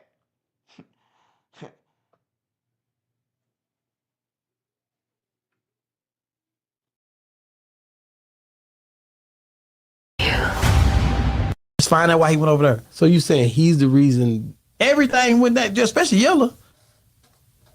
He made a diss song pertaining that we had something to do with it. When you see Yella, you say Freddie. When you say Brother Freddie, he made it feel like he had something to do with it. They went extra hard on that. Damn. Like straight up, they went extra hard on that. Let's figure out what's going on. If nobody would have knew, they would just sit there and say, man, it was just a random nigga or a baby daddy or something. Nobody would have knew what was going on until he started making all these videos. Yeah, we on Boss Talk 101. Yeah, we gonna talk. The only person to blame is his partner. Which partner? Freddie. Why? Freddie is hot. They been wanting Freddie. Freddie one after Mo 3 death laughed and talked about it and made all these songs. Freddie went to jail for a gun charge. Freddie only got 8 months. Or as a convicted felon with a firearm. Freddie get out. He was over there with the New Dallas niggas. They should get hit. KFI Studios, they got hit. All Yella partners in the feds. All Freddie partners in the feds. Yella get hit. Anything that's around Freddie go to prison. So you saying that he a snitch is what you're saying? And Freddie went to prison too. For 8 months. Off a gun charge. So what are you saying? If he's Money Moses did longer than Freddie. This nigga tripping. He did. He did. Let's be real. No, he not snitching on nobody. He is hot. So anything around him, if he come to your house, the police gonna be looking like, why he go over there? Let's find out why he went over there. So you saying he's the reason everything went that, especially Yella. He made a diss song pertaining that we had something to do with it. When you see Yellow, you say Freddie. When you say Real Freddie, he made us feel like he had something to do with it. They went extra hard on that. Damn. Like straight up, they went extra hard on that. Let's figure out what's going on. If nobody would have knew, they would just sit there and say, man, it was just a random nigga or a baby daddy or something. Nobody would have knew what was going on until he started making all these videos. He made it hot for everybody. I ain't never say he snitched on nobody, never. But his influence make it hot. Damn. I got to go back to, so the day when Mo3 got killed and he called you, were you on the phone all the way up till when he got shot? I was on the phone all the way to the paramedic got there. So you heard when he got shot, you heard everything. I heard everything. What was his last words to you before he got shot? Where you at? Ryan, where you at? Where you at? He didn't tell you. He didn't tell you who was running after him. He didn't tell you any of that stuff. He was masked up. I don't even know. What tripped me out, I always thought, like, why would he be going over there like that? A piece of ass. Mm-hmm. That messed my head. I'm like, why would he be over there? Man, that ass, that ass is changing somebody's life. And you know that. Why you still always chasing all of them? I'm smart. I go to hotels. What is it? Because you be always chasing it.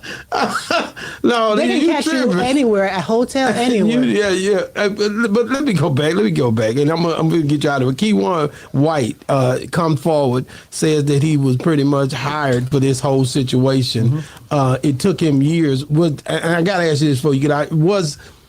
Did the trial had they already convicted him of that? Or did they just now start the trial from 03? Or start trying to convict people from did they already charge this Keywan White guy? That's what I thought. So did he came back or something? Or because it's hey. Uh-huh. Oh, I'm doing an interview. I'm okay, so that's it. Wow. All right. That's good. People love you, bro. If I call like that, that's love. But that's your dad.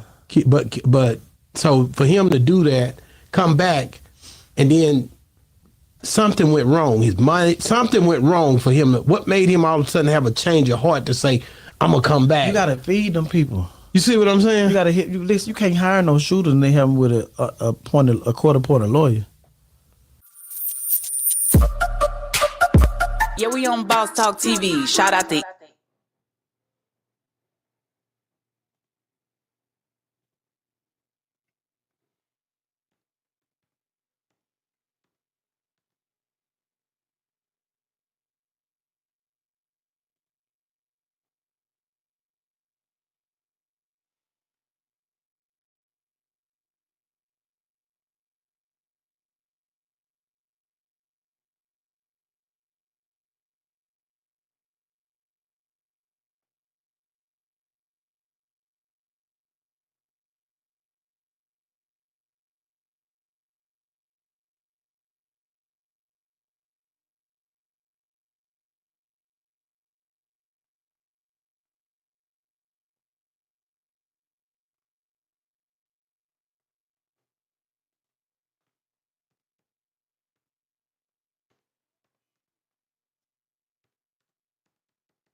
Alright, so we got Mo3's alleged killer, Keywan White, speaking out from behind bars and doing an interview. This interview was conducted by Game 101, but it was aired on Real Life Productions, the YouTube channel, right? Real Life Street Stars is what some of y'all might know the channel as. But anyways, they do this interview with Mo3 all involved. All the sense you want to. You in jail for guns?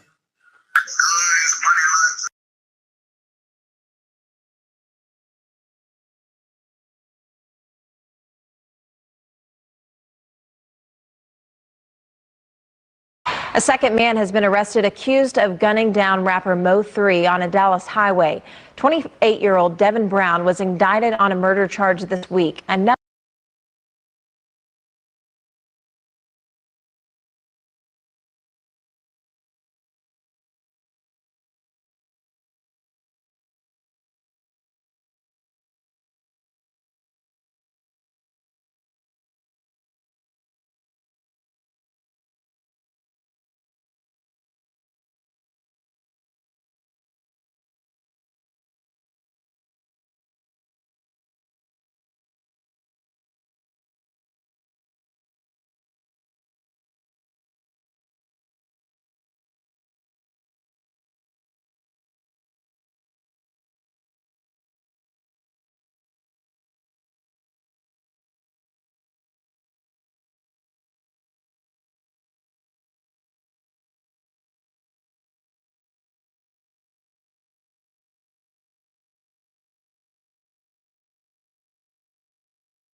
A second man has been arrested accused of gunning down rapper Mo.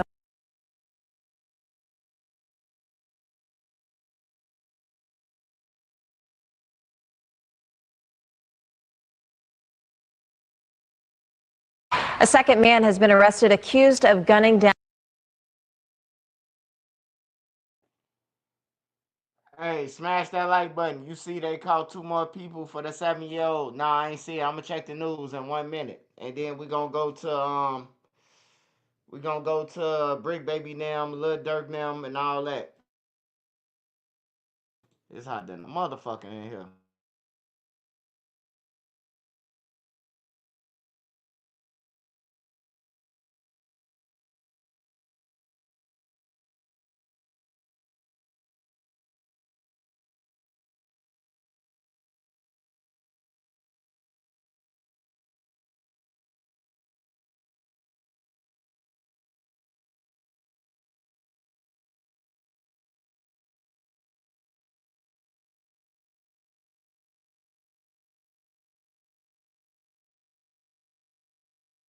Tonight at 5, Jacksonville police announced today that 2 more arrests have been made in connection to the murder of 7-year-old Breon Allen Jr. Sheriff T.K. Waters announced the arrest of Dante McGee and... Hey, bro. Now I know it only take one person, probably 2 people. If you trying to for sure kill somebody. But 7 people, that's crazy work, bro. That's crazy work, bro. They done already got 4, 5 motherfuckers. Now they grabbing 2 more people for the murder of a 7-year-old, bro. Like, damn, it take all you dumb motherfuckers to plot on one person? Like, goddamn. Throw y'all life away, man. That's crazy, bro. I'm thinking like 1 or 2 people killed the 7-year-old. You got 7 people involved in the 7-year-old death, bro, for 1 nigga named main target. And Tavares Kelly this afternoon. Both of them are 17 years old. Just a few weeks ago, police announced the arrests of 18-year-old Keith Fields, 20-year-old Danelle Larkins, 21-year-old Keith Johnson, and 24-year-old Zerad Sykes. During a news conference, Sheriff Waters said McGee and Kelly are believed to be the shooters who carried out that brutal act. News 4 Jax reporter Alicia Hatcher has been following this case from the beginning. She's joining us now live from police headquarters in Jacksonville. Kent, just a few hours ago, the 2 suspects were escorted out of this door behind me into the Duval County Jail. Sheriff Waters says these 2 arrests should be the last in this case. Completely unnecessary, completely horrible. It should never, ever happen to anyone in our community, especially a young child, 7 years old. That was Jacksonville Sheriff T.K. Waters' comment after announcing the arrest of 17-year-old Dante McGee and Tavares Kelly. These 2 arrests bring the total number of individuals in custody to 6, all involved in the tragic death of 7-year-old Breon Allen Jr. Back in January, Allen and his cousin Lafayette Mango Jr. were walking out of a home when a car pulled up. People then got out and started shooting. Mango is a known gang member. Mango and Allen were taken to the hospital where Allen passed away. For Allen's family, the road to healing remains long and painful. Seeing their face up there at 17 years old is just crazy. Like, I don't even know how to feel right now. But I'm glad, that they were arrested and they're going to be tried. I mean, at the end of the day, my baby was a baby. He was 7. And I honestly... Man, just the way them niggas hair look, I ain't fucking with them. Them niggas hair look like they'll do some stupid shit. Look at his hair, man. He look like he'll do some stupid shit.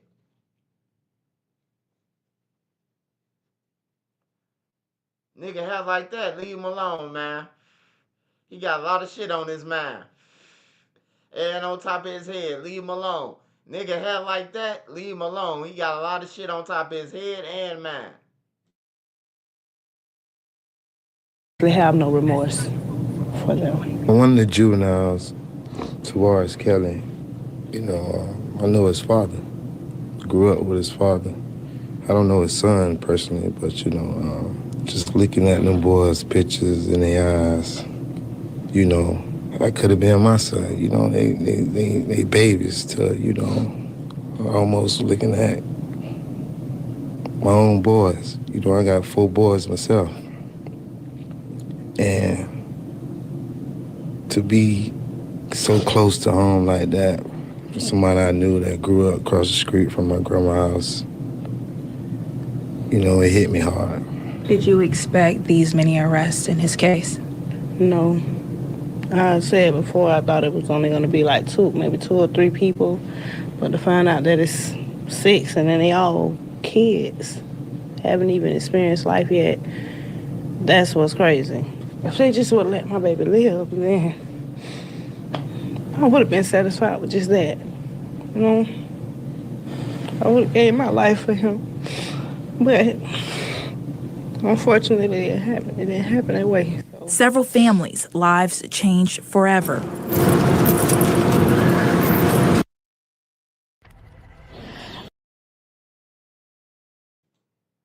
Hey, I ain't gonna leave it lie, man. Every family reunion, every get together, every time we see the family member main target, who them guys are trying to get, we gonna hold him down and we gonna punch his legs until frogs jump in his legs. You hear me? Like, I think that should be the consequence of the family, bro. Every time the family member see him, just whoop him on everything, bro. Cause they was looking for your goof ass, you woofing, telling niggas to pull up to your house that you don't pay a bill in, and them niggas came. They might didn't come right away, but them niggas came 2 weeks later when he least suspected, bro. For real. What is this over? 7-year-old. Those guys, his cousin was woofing. A guy named Main Target. He was woofing. We gonna watch it. This guy Main Target told them to pull up on live. Pull up. Y'all ain't no shit. Pull up. He talking like he ready. He ain't ready though. If you got kids in your house and they don't pay no bills and they arguing with ops on your phone talking about you know where I live at, hey, you should call his house back and say he live at the nearest shelter now. That's where you can find this goof ass at. Unless you want your family killed, he gotta go to a shelter. On everything, bro. Motherfuckers got 3-4 little kids up in here and you telling motherfuckers to pull up. Like, I don't understand these niggas, man. Then you bold enough that a nigga tell you, I know where your mama stay at. I could pull up to your mama crib. I seen M Block do that. Some guy was woofing that M Block and they all pulled up to his mama crib and pulled the guns out and said, we should shoot up your mama house. I say, man, they crossed the line now, man. Some niggas need to be dead, though. I ain't gonna lie, bro. Motherfuckers always give me grief about that, man. Why you say Von need, man? Some niggas need to be dead off this earth, man. On some real shit. Some niggas just need to go, man.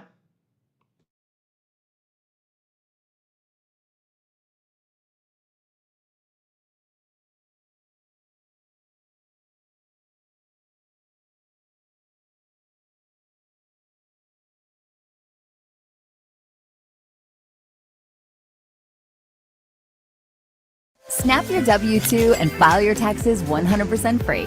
Plus, get your biggest refund. File free now. Roughly 37% of filers qualify. About 24 hours ago, it was a raucous night in the Streeterville neighborhood as hundreds of young people took over the area, and it was not peaceful. A 15-year-old boy was shot.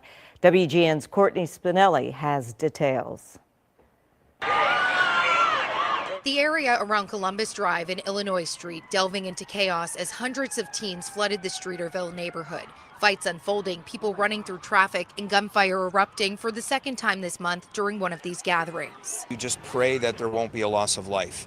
You pray that there won't be severe injury. What the parents at, man? Like this shit crazy, man. That's 500 kids down there, man. What the parents at, bro? Like, I know these kids ain't paying their own phone bills, buying their own clothes, and all that shit, bro. Like, for real. Hey, I hate to say it, though. I hate to say it, man. I know a lot of people gonna hate me for this and say that I'm with the white people and all that, but I don't care. They need to start charging the parents at this point. You shouldn't complain if you got your kids. They should charge the parents, bro. They should start charging the parents, bro. On some real shit. Your kids doing something, we charging both of y'all ass. That's child neglect. You neglecting your child and he riding around just like the gang members. Y'all hanging around, sitting on couch with these kids. Hey, look, child neglect. They need to start going to jail for that shit. You 30 years old hanging with the YNs, man. You going to jail, man. That's child neglect, bro. That's the same thing as you hanging around kids while they committing crimes and encouraging them. That's child neglect, bro. They need to start charging motherfuckers with that shit, bro. It's getting out of hand. And I'm just speaking for the people who pay their bills every day, who don't want to go through this shit. Hey, downtown is off limits, bro. Like, downtown is nice as fuck. Why would you want to tear up downtown and make downtown look like your neighborhood? Like, for real, bro. Like, you gonna go somewhere where ain't no violence at and incite it. Like, it's crazy, bro. And that's why people look at black people how they do. Look at the kids, bro. Look how the kids doing. You know what I'm talking about? Like, your kids is a reflection of you, right? So if your kids out there doing shit, that means that their parents don't give a fuck. That's how they looking at it. Injuries, because you know the potential for that to happen is omnipresent. Alderman Brian Hopkins was out with police during the nearly 4-hour event that resulted in 14 arrests. Police sources say at least 10 were minors and 3 had replica guns on them. Several were arrested on charges of battery on a peace officer. These were teenagers punching and striking police officers. Just before 9:45, someone opened fire in the 400 block of North City Front Plaza, the sounds of it rippling through the area. A 15-year-old boy left on the ground with a graze wound to his leg as officers saw dozens of people running away. He's expected to be okay, but Hopkins says this needs to be a wake-up call. And I don't want to wait until someone actually gets killed from random gunfire. Several people involved in the community say they love Streeterville, but they're disheartened by recent events. They worry about the impact to not only residents, but everyone who comes to work or to visit the neighborhood home to Navy Pier. We welcome people to Streeterville if they have to be civil. Bro, we ain't never did this shit, bro. Anybody in their 30s, bro, I don't want to hear y'all getting on these interviews talking about, man, we did the same thing downtown. We ain't never did this shit. Downtown ain't never been on the news, man.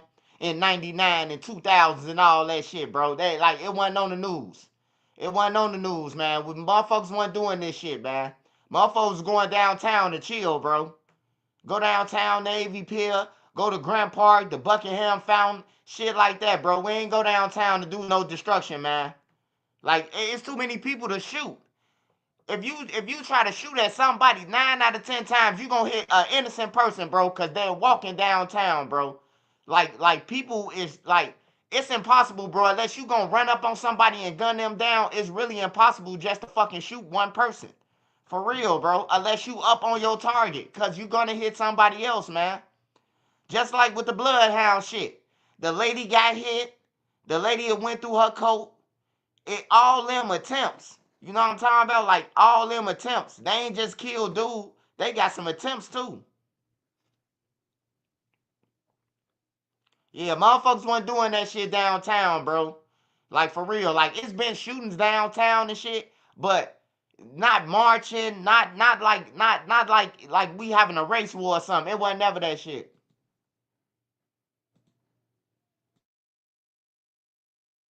Civil. This is not the Chicago that we want people to take home with them. I mean, 2 weekends ago, right at this corner, the woman was shot, a tourist visiting from Connecticut. That was shocking. Then seeing this. Lucas Duza caught someone using a stun gun in the middle of a group that was fighting. He's always felt safe in the area, but is hoping to be a voice for those who don't. It has an effect. People are not wanting to walk down the street as much as they used to. Trying to enjoy the weather. And it's sad. It's sad. Lisa and Shonda Williams visiting from Maryland there before things turned violent. They say they love Chicago and they're not concerned. I just weaved my way through the crowds and was trying to get back to the hotel. Hopkins wants to see an earlier curfew imposed at 8 to help officers get a 2-hour jump on the current one for unaccompanied minors. 6 teens were issued curfew violations Friday night. These are inherently dangerous events. They're not silly kids making silly decisions. Hopkins referring to a 2023 comment made by then Mayor-elect Brandon Johnson on the steps in Springfield. It came on the heels of a teen takeover in the Loop where 2 teens were shot. Demonizing children is wrong. They're young. Sometimes they make silly decisions. Everybody who voted for this clown ass dude. That's what I be talking about. People be like, man, we gotta stick together and vote. Man, I wish I would voted for this motherfucker, man, on everything. Demonizing the kids is something you can't do until they shoot at your motherfucking house and run up in your motherfucking mayor mansion and take all the pipes out your motherfucking house. You got police with you, the 12 with you all day. The whole police station in your fucking crib all day. So you safe. Yeah, bro, like this nigga, he a clown, bro. I'm telling y'all, bro, this dude right here a fucking clown, man. He the biggest clown in Chicago who I ever seen, bro. He need a fucking costume on, man, a clown suit. He a goddamn clown, man. Motherfuckers killing each other, 15-year-olds dying left and right, and you talking about demonizing? Get your bitch ass off my channel. They do. And so we have to make sure that we are investing to make sure that young people know that they are supported. Residents we spoke with say they hope those on the 5th floor of City Hall take these concerns seriously. It's sad, it's embarrassing, and we just need to do better as a city. That was WGN's Courtney Spinelli reporting. Mayor Brandon Johnson told reporters today the behavior last night will not be tolerated. Have you started your taxes only to quit when your refund didn't meet your expectations?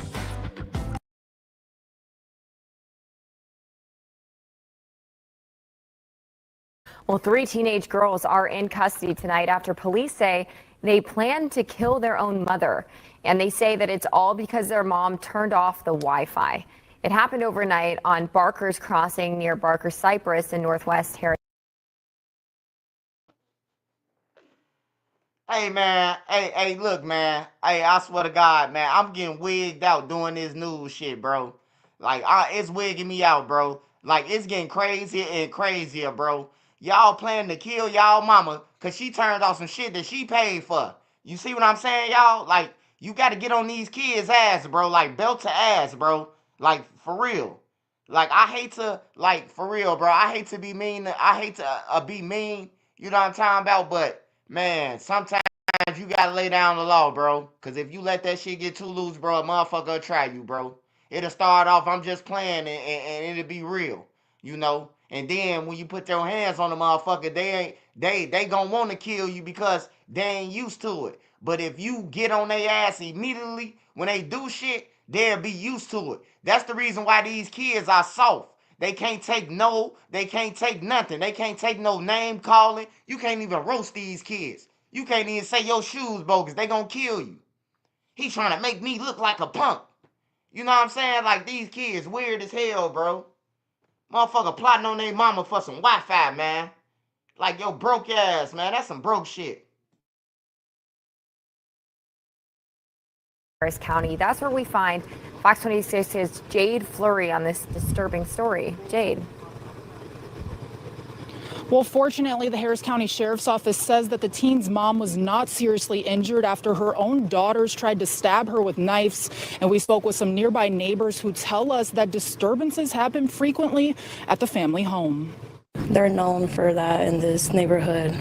There's always cops around that house. A family dispute turned violent.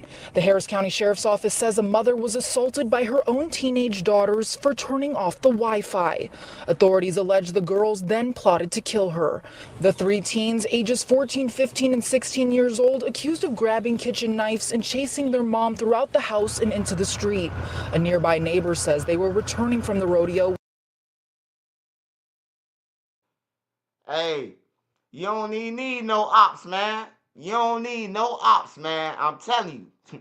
Your ops might give you a pass now, man. Your ops might give you a pass now, bro. You hear me? Like, your ops just learning that 3 of your kids chased you down and stabbed you, man. Over some Wi-Fi. Bro, they need the death penalty. They need to bring back the death penalty for these kids, bro. Like, they think this shit a game, bro. This shit ain't no game, bro. I don't sympathize with no shit like that, because I ain't never did no shit like that. I believe that you know right from wrong, and you know that shit, you know what the fuck you did to get the Wi-Fi cut off. I think they need to bring back the death penalty, bro. For real. This shit getting out of hand, man. These kids is like, fuck that shit. That's why I tell Nene all the time, I ain't playing. I don't play that shit. Like for real, I ain't playing that shit, bro. I ain't gonna lose my life from they weak ass decisions, the kids weak minded decisions, bro. Like for real, I'ma guide them all the way till they old enough to, get out on their own. And then I ain't gotta worry about they decisions costing me my life.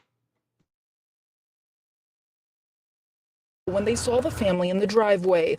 Moments later, the homeowner and her sister heard yelling. When she got back from the gas station, she said that there was cops outside. They've always, been known as like trouble in this neighborhood, and our neighbors tell us the same thing. The mother was hit with a brick and the teen's grandmother knocked over while trying to intervene. Teens, 14, 15, and 16, supposedly assaulting their mother because she turned off the Wi-Fi.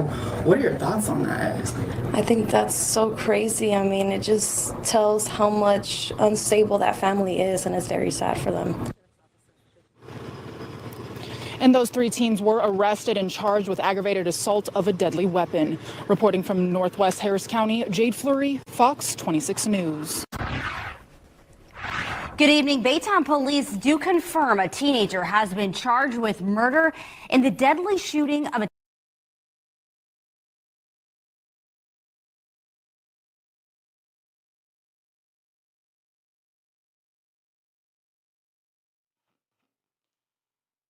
Yeah, that's crazy, man. That's the craziest story that I heard, man. I heard a story about a brother killed his brother over the last piece of chicken. That's on YouTube too. But over some Wi-Fi, that's even worse, bro. I can even understand the chicken if you only had $1 left and you ain't ate in 2 weeks, and then a motherfucker come to take your fried chicken and bite it and laughing in your face, and you like, damn, I just killed somebody for that chicken. I'd be mad too. But the Wi-Fi, hell no, bro. What if the Wi-Fi company cut it off? What if it glitch? They gonna kill their mama over it? Shit crazy. That shit crazy, bro.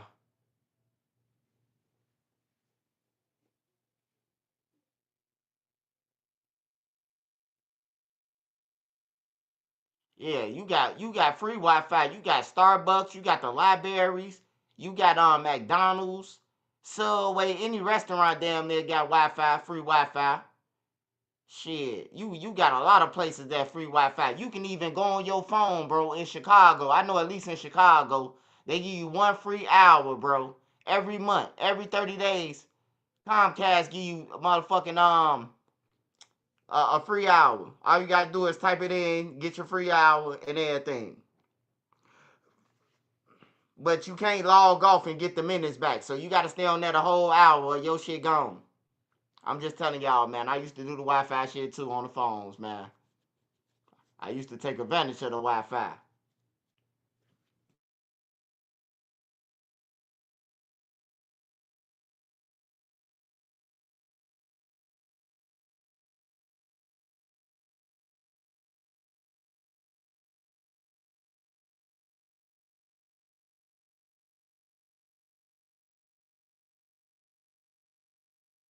I never.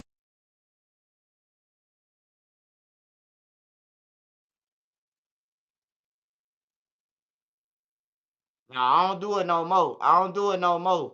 That was my broke days, man. That was my broke days. The library, the motherfucking 63rd King Drive, the McDonald's. I sit in that motherfucker. Bring the laptop in that motherfucker. Wells, all the libraries. Harold Washington, 63rd Library, 35th Library. Shit, I used to go. I used to just jump on the bus, smoke me a blunt, go in the library, and just Wi-Fi out. You hear me? Download shit, all type of shit. That was the broke days though. That was the broke days when I was in the trenches. For real. I used to be on the Wi-Fi shit. Ain't no Wi-Fi over here, I'm going over there. But I ain't never thought about killing nobody for no Wi-Fi because they ain't got no Wi-Fi.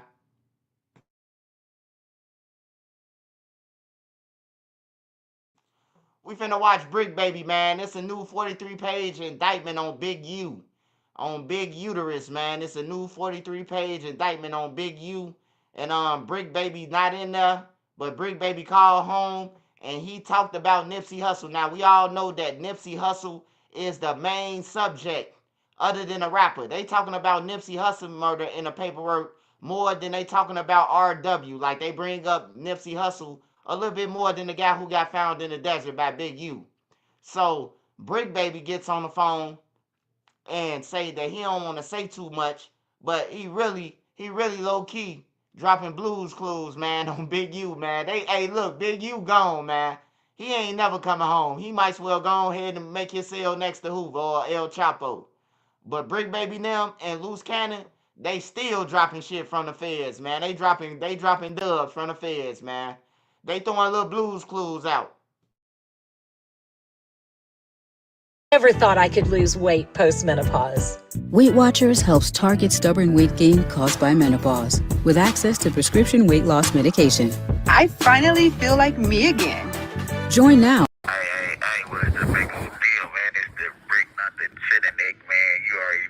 I ain't back with no nothing one night, nothing like the other one that your brother said, man. They got me down with the dog pound, man. You already know. But look, I'm not trying to sit here and set off no BS. I gotta watch how I talk to stay monetized. Look, I ain't trying to set off no BS. I'm right here down because of. I'm not even gonna say that. Let's just say this. All of this started November 2020. They let Blue Jesus out of the county jail, man. I came home to a lose-lose situation, man. You know what I mean? One of my best friends, coming up on the day of all the stuff that's happening, I'm sitting back on my bunk and I'm sitting there just going through stuff, and one of my best friends and my brother got into a mean incident that turned out crazy, man. And my best friend still my road dog, whether he here or gone. And I ain't even had a chance to mourn him publicly on the streets because everybody tags me with another man's business. You know what I mean? Me and Eric have nothing to do with each other. You get what I'm saying? Me and Nipsey are, it's like you guys are closing me out to where I can't even love my brother the right way or mourn for my brother the right way. I think the world kept they dukes up against me from the get-go. You know what I mean? Right now, I look back at all the hate on the streets.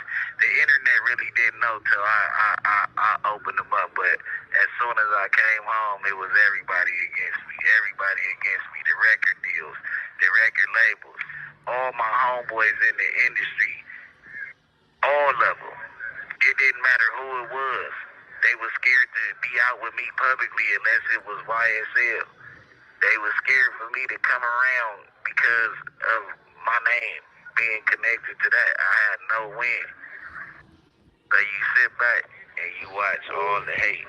Eyes stares from a million pairs of eyes, and they screaming,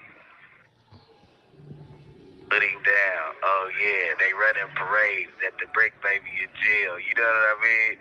These are all the same people. Gotta pay attention. I can't talk too much, but you gotta understand. This has nothing to do with what I'm going through right now, but deep thoughts. It's like, where did everybody start hating me? Where did you start hating Brick Baby? Because I got a whole lot of people that love me, but where did you start hating me? Because everybody got a biased opinion of the Brick after they figured out the relationship. I'm going to let that sit there because I don't want to, you know what I mean? Even to the point to where the people that still represent the Marathon Foundation and the All Money In Foundation, you know what I mean? They resent the Brick and they deal with people that hated Nip. And they know they did, but since he died, they've been being riders, meat eaters, you know what I mean, to the association and coming around just for the celebration, man, and y'all forgetting all the past events that happened, because I really was there. But, that, you know, we're not going to talk about nothing in specific over this horn. Rest in peace to my boy, though. That day coming up and it's hard every time. I never celebrate this day. You gonna see people celebrating this day. Pay attention. You know what I mean? Second, these people out here. This call is from a federal prison. That's over with, so I'm not even connecting this conversation to that, right? But everybody out there be begging for the title. Everybody begging for the title, but they name never get called, right? You know what I mean? You out there, you super representing this your section, this area. Y'all can have it. Y'all can have it. I'm just trying to figure out why they name don't never get called. And the real ones don't never catch no break like you dudes that say that y'all real ones. Y'all tack on 1 million different extra joints a year.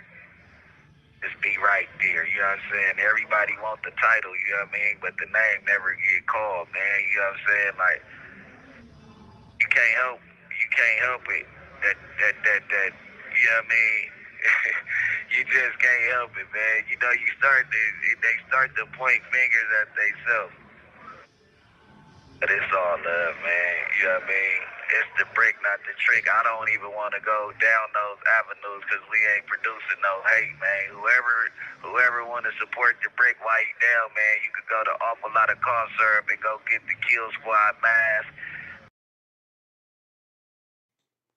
Hey, this nigga in the feds talking about going get some Kill Squad masks, man. Like, these guys, bro, like, bro, I wouldn't even want to go in front of no jury and say, oh, you the guy that own the Kill Squad mask. Like, come on, man. Like, these guys got to be more smarter than this, man. Go and get the Kill Squad mask right on the Fed phone. As if the feds don't know what the fuck a Kill Squad is, man. The feds took down the shower posse. They took down all the people, man.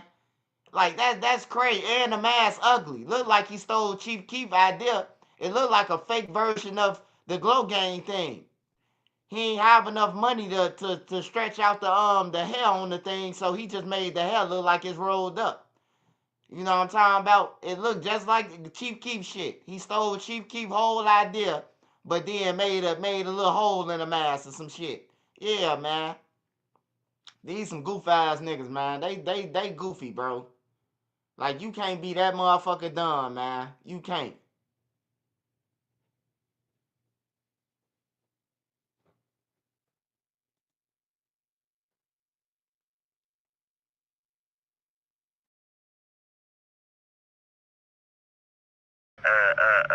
It'll be at Desto Dub. Go get you a Kill Squad mask. It'll be some t-shirts, you know what I'm saying? Whatever it is. Y'all do it for the kids. Happy birthday to my son. It's March 28, 20. Happy birthday to your little one, though, Brick. He ain't got nothing to do with you, man. Happy birthday to your little one, man. Happy birthday to your little one, baby. I want someone who negotiates low prices for me. Like some sort of savings wizard? Exactly. Join the club. Join the club and find quality products at incredible prices. Savings wizard. Join the club. Sam's Club. There is a suspected shoe bandit afoot, and Detroit police didn't have to go far to catch him. Kind of a bizarre story. Fox 2's Lauren Edwards has more on a police officer accused of having sticky fingers. It is different, and when it's brought to our attention, any type of crime or anything, we investigate. Detroit police with a case like no other. Chief Todd Bettison says a member of the department has been accused of stealing other police officers' shoes. Over at the 3rd precinct in the locker room, just like any typical locker room, our officers, tend not to put their shoes in their lockers. It's outside the lockers, or it could be some other things as well. And so shoes were coming up missing. Detroit police say between September 2024 to January 2025, 27-year-old officer James Clark Davis III allegedly stole multiple pairs of sneakers from fellow officers at DPD's Atwater Street location. We did, like typically, utilize an AirTag or other device. We planted a pair of shoes over there and put it in the shoes. The shoes came up missing. Ultimately, the shoes ended up at Officer Davis's house. Police got a search warrant, entered his home, and found the missing shoes. Hey, I thought Ice Cube got fired for some bullshit. Man, I thought Ice Cube got fired for some bullshit. Imagine coming home telling your wife and kids that you got fired because you stealing some shoes. Just imagine telling your wife and kids that, bro. Baby, I can't go back to work no more. Or imagine the police knocking on your door telling you they looking for your husband because he stole some shoes at work. That's crazy, man. Thursday, Davis was arraigned on 3 counts of larceny in a building and 1 count of receiving and concealing stolen property, $200 to $1,000. It's really a sad day. I know him, and so I just want Officer Davis to get the help that he needs. Of course, he's going to have to, just like anybody else, go through the criminal justice process. The chief says Officer Davis also resigned Thursday, but emphasizes that police are not above the law. We're going to keep on holding our own accountable, just like we'll hold the community accountable for when when folks are stealing or any other type crimes. We're hearing some of the shoes that were taken were Nikes and other high-priced sneakers. As for Davis, his probable cause is scheduled for April 8th. His prelim is a week after that. Reporting here in Detroit. Hey, that shit crazy, man. Hey, look, you got your work shoes and you got your Michael Jordans in your locker. You get back off duty and you get ready to take off your shoes, and then your motherfucking mic's missing. Like, who ain't gonna look around and be like, hey, rewind them cameras, bro. My $500 pair of mics missing. Like, niggas don't think, bro. You gotta at least think before you take some, kill some, steal some, whatever, bro. You gotta at least think about it. Think about it. If you and one other person in the crib and then you steal some shit that they know that was in the crib before you got there, you gotta think about it, man. It's only me and you in the crib and some shit come up missing. I don't need to look around. I know you got it.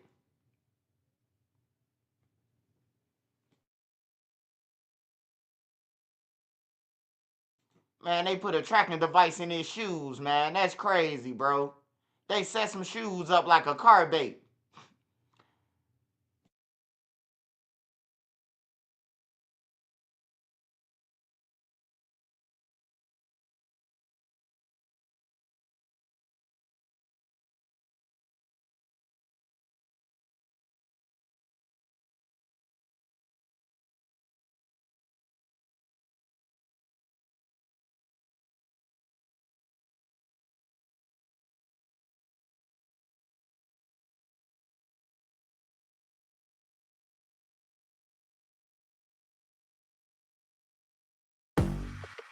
The future of your business is here.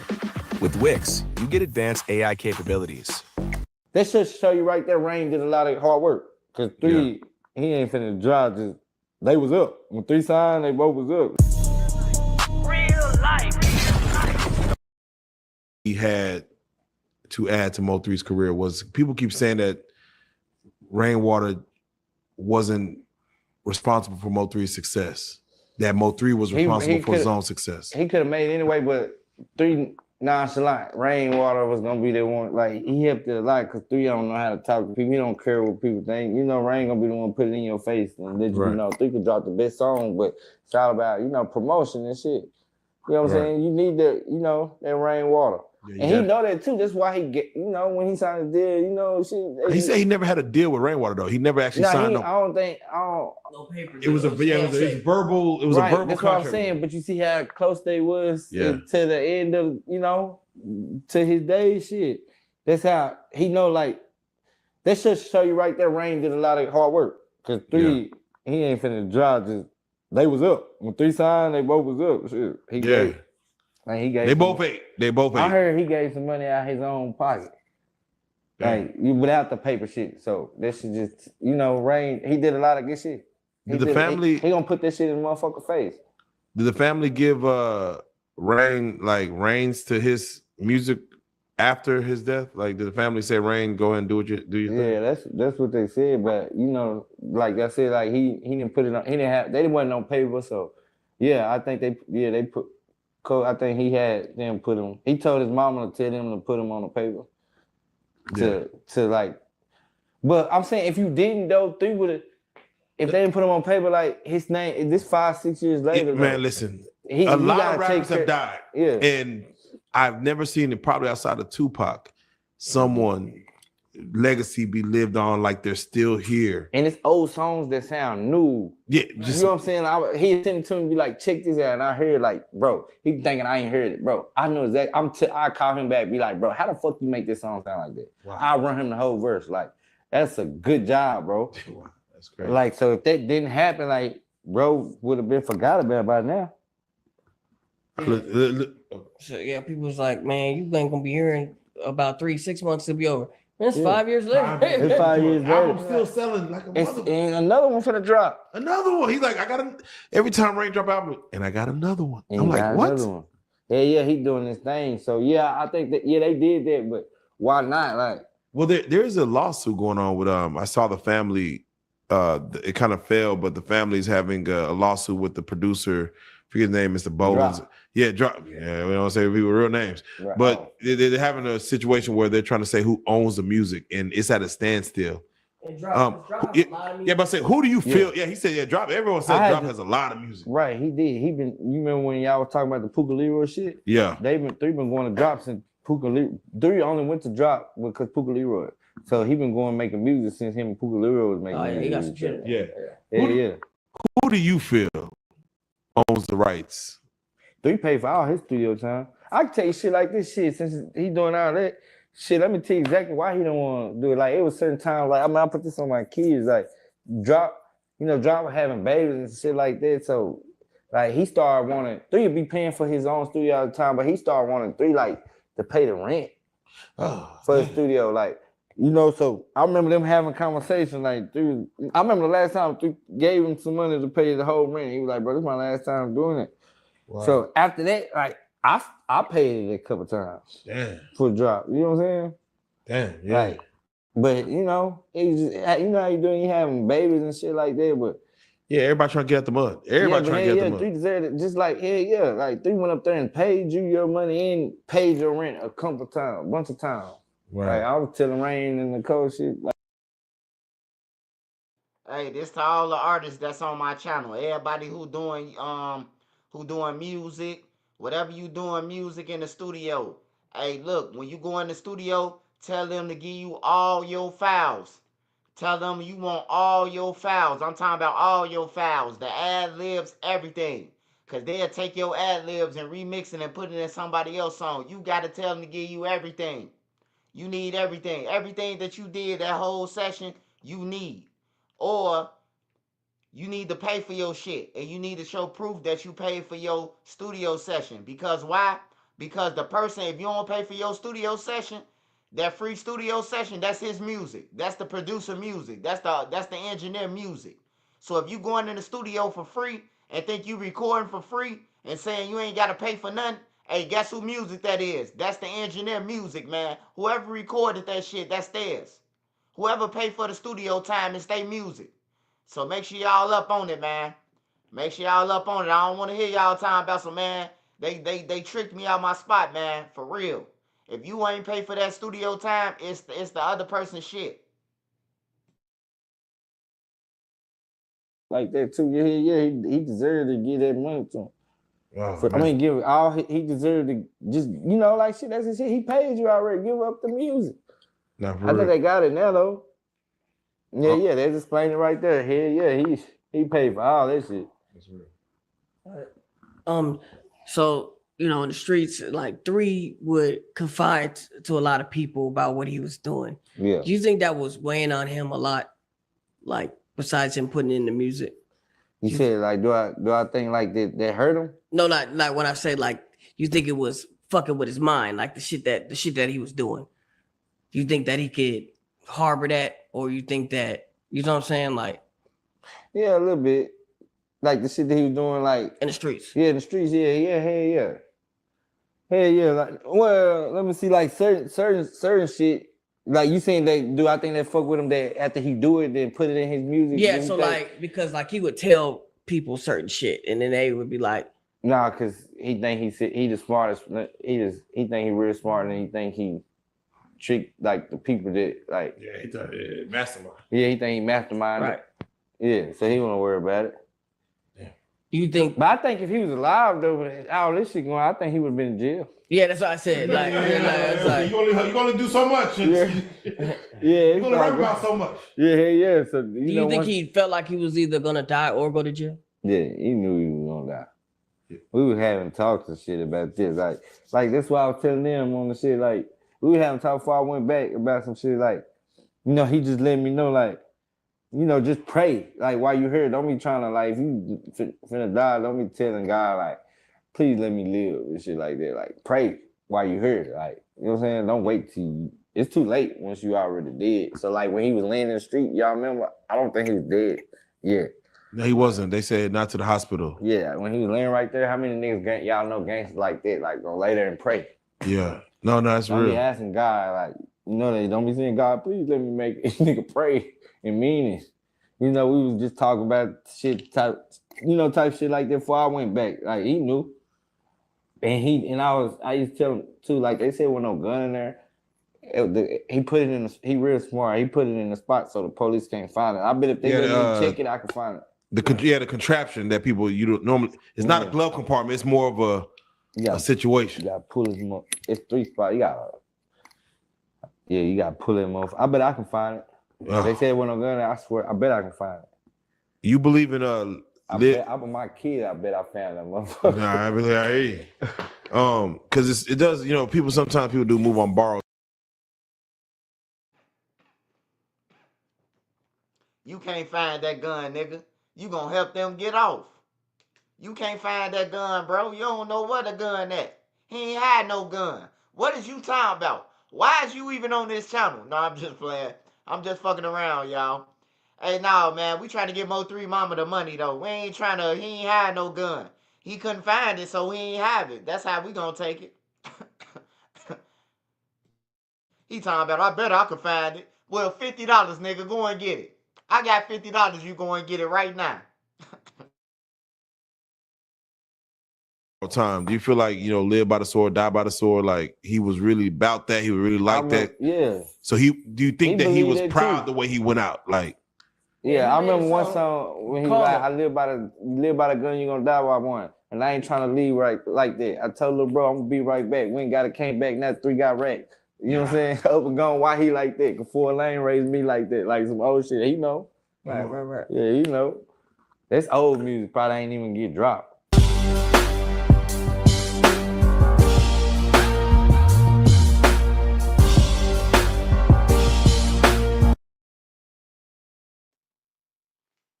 Hey, well, who just asked me that? They say, did I talk? Did I look at the KTS Royal video yet? Hold on, man. Hold on. Let me see. Let me see how far Trenches News reach is, man. Let me see if the game members don't fuck with me. Let me see, y'all. Let me see. I want to see. I'm trying to see, man, if the game members gonna answer for me.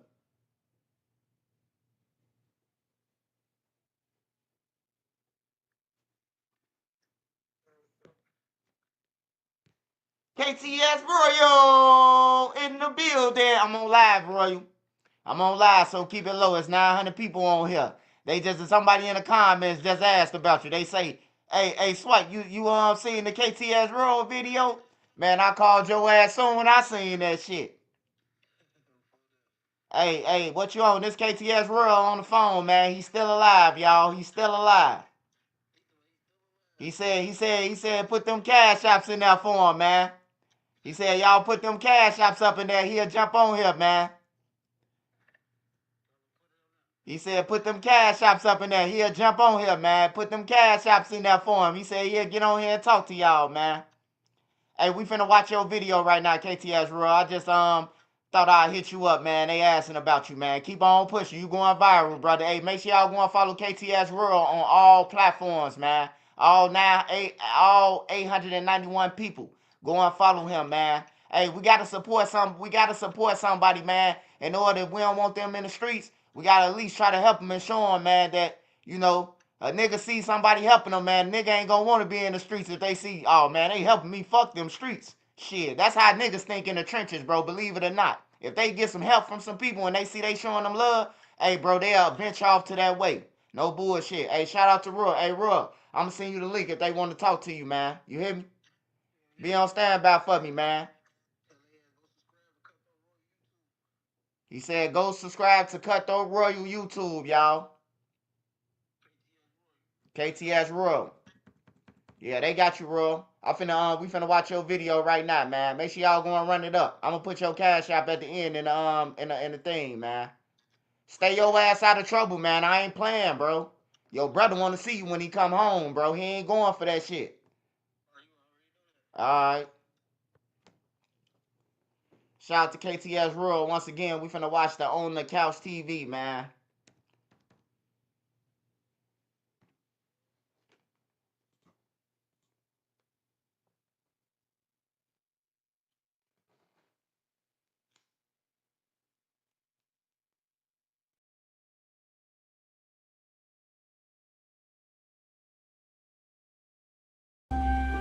Little Bo Peep had lost her sheep. Maybe she just needed the smart buying tools on Amazon Business. She's not so little anymore. So fancy. Amazon Business, your partner for smart. Crash out could happen at any moment. You will never know what crash out happen in the rain. That's why I'm CEO. That red building there right there with that truck driving by, that's literally the Saints right there. Oh, he just put that apart. Oh no, hell no, hell no. He tripping, boy. Damn, you think that's old? What the fuck? Oh, he just shot at my boy. You gonna blick, man. Blick right, gang. And know when you got an op for real, man. Don't be just blicking at cars because you scared, because you see tents, man. You scary. I mean, I'm blicking shit like that too. I'm Crash Out CEO, so I ain't mad. That's just how I get. Yo. Hey, y'all familiar with like this area, right? Sorry, no English, Spanish. No English? Yeah, you probably scared the shit out there, man. You pull off. Y'all know English. So how I come straight out the. Hey, this nigga crazy, bro. He pulled back up on the Mexicans talking about some, hey, y'all know, he say no English. I told y'all, man. Them damn Mexicans, man. Hey, they know when trouble coming. No English. They play crazy, bro. You hear me? They play crazy the motherfucker. They could just shot at you. You pull back around like, who just shot? No, I play English. On everything. Them Latinos, they play crazy. They know how to play crazy, bro. They thinking it's a drive-by. No English. Out that thing, glitch on me.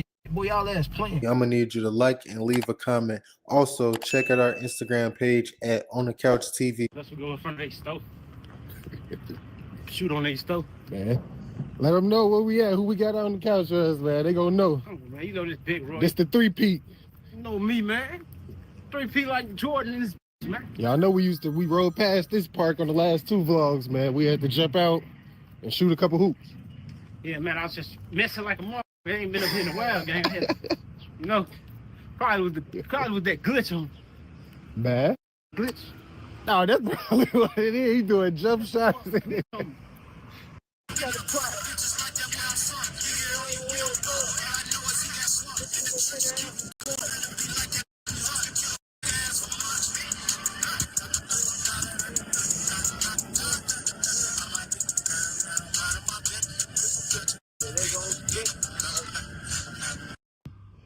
Yeah.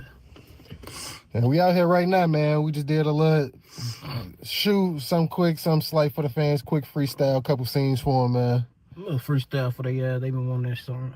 Let them know where we at, though. We in Loke City. Oh, okay. We were Royal in Loke City. Now, definitely, like, it was a lot of controversy, like, surrounding our last vlog. Definitely a lot of haters being made, too, after that. And we seen you had a DJU interview, all that, too. Like, so you was definitely doing our media run, I guess. Hell yeah, man. Really just been Yeah, hear that thing, man. You still got it. Ain't go nowhere. I really been just, I ain't gonna lie, right now, man. I'm doing this right now, gang, because they asked me saying do something, folks. You feel me? Yeah, we've been waiting. We don't even think we've been seeing no music dropping. We like, man, what are you on? I'm really on the time, boy. I'm like, on the time right, I was gonna present itself, type shit. But, I ain't shy to get out here in front of this. It's been a lot of going on. I'm busy. Yeah, we Y'all back know out, I just man. came home, so I basically lost everything. Before I gotta get everything back, folks. I'm redoing everything right now, folks. You see, a lot of people thought this was a rental in our first vlog. He ain't no rental, man. He still at this thing, man. This ain't... I bought this 3 years ago. Now we definitely seen you like change one of your pages name to like the Crash Out CEO, man. Like we out here, we still out here, man. Like Man, it's time for our annual annual blog, man. I'm tired of saying Crash Out and ain't acknowledging Roy. That's my that's what I be saying. Like every time I create some shit or start a wave, folks, they take that shit and run with it and try to make it an odd thing.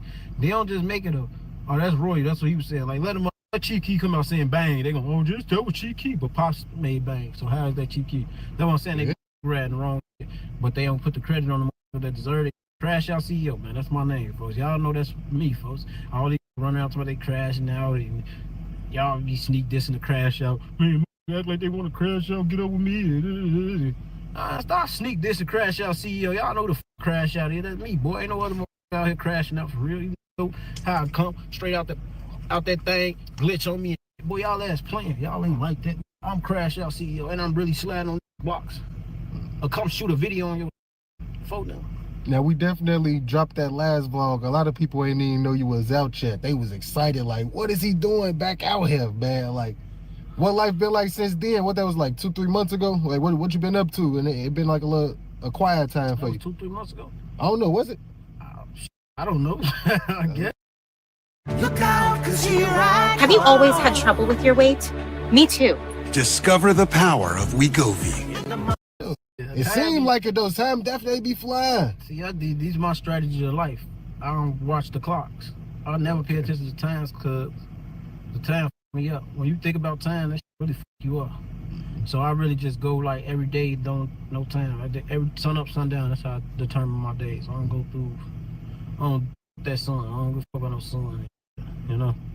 So what you like been focused on the paper this last little brief moment you been out the limelight? I guess you ain't been on social media for real. You know, we'll see Roy, you going live every day.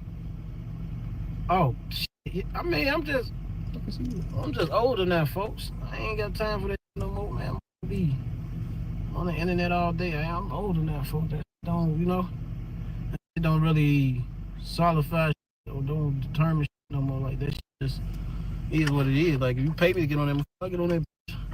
Ain't no money on that. That shit. Now a lot of people probably like they clearly probably don't watch the vlogs. So look, no, just you know, just go ahead and drive. We don't need music. I be driving with the music. Go ahead. What you said? Yeah. So like we definitely was getting that though. Like a lot of people clearly probably don't watch the vlogs. So like when they say, what is he doing back out here on the same type of time? What he finna crash out or something? It's like he ain't about to crash out. He is the crash out. So it's like, you know, like he claiming himself. Crash out can happen at any moment. You will never know what crash out happened in a wreck. That's why I'm CEO, because I'll be going to chase the crash out. The don't chase crashing out. I chase crash out. I'll come look for that shit. I'll be doing like on live slides, like when I'll be sliding through this blocks and shit. That be live, folks. I'll be really on that shit. And that's crazy too though, because like look at all the videos I'm really sliding on these blocks. Like in the city too, a lot of people that's getting out of control. Like people will drop their low or something or go live and then nobody will never pull up. So it's it be looking crazy like when it be going on. Like then they still on live. They've been on live for a couple hours or something. Couple days, couple hours. Yeah, bro. What's the question though? I don't get it. Like you said. Like you think it's like getting watered down? Like cause people dropping lows, people going live, ain't nobody ever pulling up. It kind of look funny. If somebody on live like, yeah, pull up, we right here, and they arguing with their ops on the live and nobody never pull up, it can start kind of look like y'all probably cool with each other or something. I don't know, for like that shit probably internet shit to me. Like I don't really pay attention to none of that for real. That shit don't never be meaning. I never seen actually go live or actually drop low and actually link. I ain't seen that happen. So that shit, I think just for the internet. But if they do it for real, then kudos to them. Shout them out. So you think it's like at first it was street first, internet second, now it's internet first, street second? Unless you crash out CEO. You meet shit that all at one. We all one. It's all one thing, you feel me? But shit, Now, in the last vlog, we was right here on the 49th and Marshville and all that. And that's where we at now. That's the block. Yeah, the fans was telling me, like, ask them, like, what happened, because they said that it was like a extinct Latin soul block or something before you said you took it over in the last vlog. We've been to this block over years ago. This same. Yeah, they wanted to know, like, what year that was. If you do your Chicago history, then you know this was the. You know Chicago history. You know this was the Latin Souls block. Right. Souls here at Walcott, and they here at Marshfield. So that's Walcott right there. Matter of fact, we finna go shoot a video right there. Cause I want to shoot on that corner. So what year y'all, like, I guess, start claiming a Marshfield for yourself, or like probably start popping out on that block majority? Oh, this been my big brother them block, folks. This been my block before I was born, folks. Oh, they go back that far? Yeah, this folks was on this block before we was even on this. Okay. It's the murder, folks. If I through the city with this block, it's just this block main food. Ain't nobody. I'm only part of the gang because I'm KTS, folks. This shit, money getting hood. My hood of money getting blocked, folks. This ain't no more. This ain't that. I mean, don't get me wrong. This it go up, folks. But you know, for most part, around here trying to get some money, folks. Everybody over here trap. You see them do this, they trap, folks. A lot of people even wanted to know, like, because we see that going on a lot in the city with the new generations and like the blocks and all that. Clientele different back here. There ain't no black clientele. You see any black clucks walking around this? Like yeah, I don't see black people walking through here anywhere though. Hi, we're Visible. We offer one-line wireless plans with no hidden fees for just $25 a month.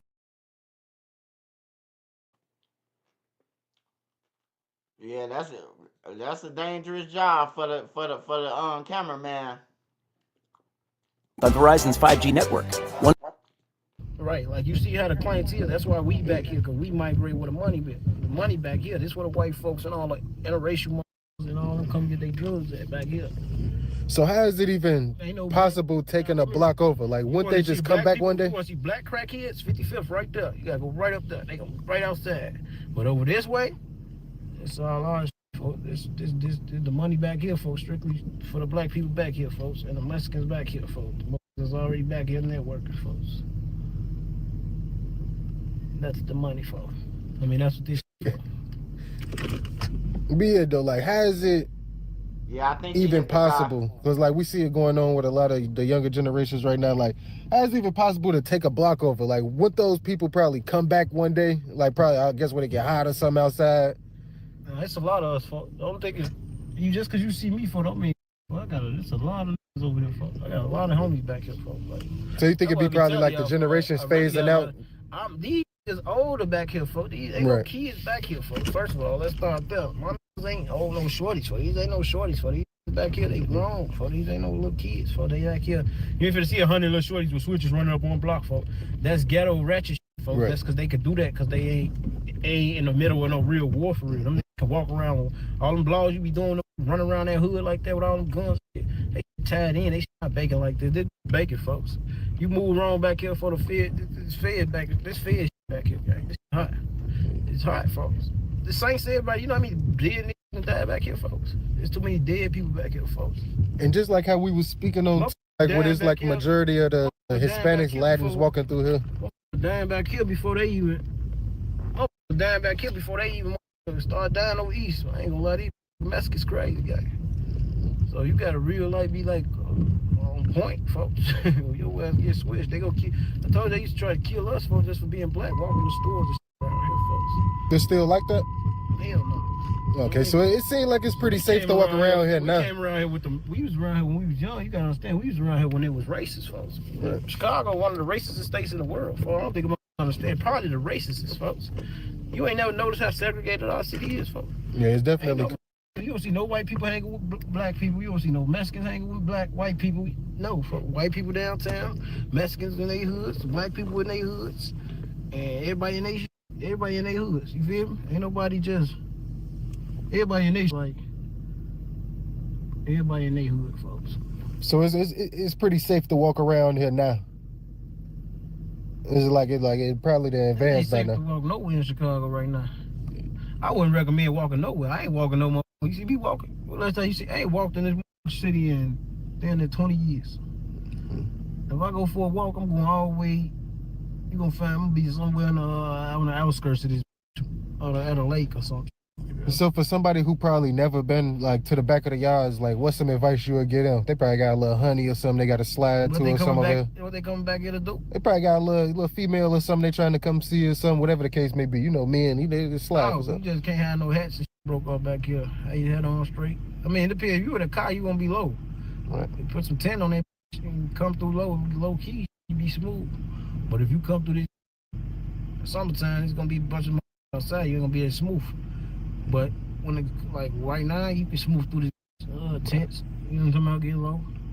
Because in the back of the yard, you don't know what you might run into. You might run into a Latin gang. You might run into a black gang. You might just run into somebody by himself on BS. So, yeah, that's what I say. Like back here, you gotta understand there's different gangs on every block. Every block back here got a different gang on it. Ain't no one. We ain't finna go be the same gang. It's really killing each other. Like I'm gonna show you. Turn your camera outside the window. Might as well. Let me show you something. This the same. This the Souls block. You see where we at? 49th and Walcott. So this the Souls block, right? Yeah, okay. You see where we at? Pay attention to where we at. Monster ran this block right here. I don't know if y'all ever heard Monster. He was one of the monsters. He's a monster, boy. They call him Monster. He's one of them niggas. He was Aladdin? You see how far we going? Yeah. You see how far we going? There we go far. No, it'd be like 4 blocks or something, 3 blocks. No, I just showed you. Point the camera out. Yeah, literally, like a block away. That's the block away, right? Yeah. That's what I just showed you, right? Uh-huh. This is the 26 block right here. Oh, they right next. Hey, yeah, that's too damn close, man. Hey, I ain't never stayed in the neighborhood where the gangs was right on the back alley from each other. That's dangerous than a motherfucker, man. That's dangerous, man. I ain't been that close to no mob. Well, yeah, I ain't never had to live like that. That's dangerous. Them motherfuckers right on each other back, man. To each other. I mean, but in Chicago, a lot of people don't realize it really be next block over. So this the 26s. So we go through here. There's 26s on this block. There's a 26 here. So it ain't really too safe to be just walking through here. You can't walk through like here. you can't. That's what I'm trying to tell you. Not only that, now point the camera out. I'm showing you something. Okay. This is Winchester, right? Uh-huh. Now look, it's the same block from the Souls. Now we turn this block right here, gang. We going through the 26's alley right now, gang. That's where we going right now, through the alley, folks. They be hanging on through here. We used to hang on with them, gang. I don't know if you know their history, folks. Casper used to run this back here, folks. 26 named Casper. He used to run it back here. And basically, G-ass went to the feds and told on this, folks.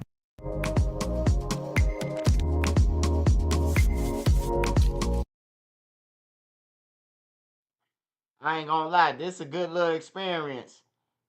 Cause them damn Mexicans, man, like, I ain't been on that side hanging like the 49th part where he at, but I've been where the Rossides at, like 47, like 48th behind Ashland, 47 and Justine, all the way up to 55th. Shit, all the way to goddammit, with Tilden High School. We used to walk through that motherfucker, all the way from Richards High School to Tilden. You know what I'm talking about? I had friends that went to both of them, went to Richards and shit. So we used to be at all the schools, all the high schools, especially on Fridays.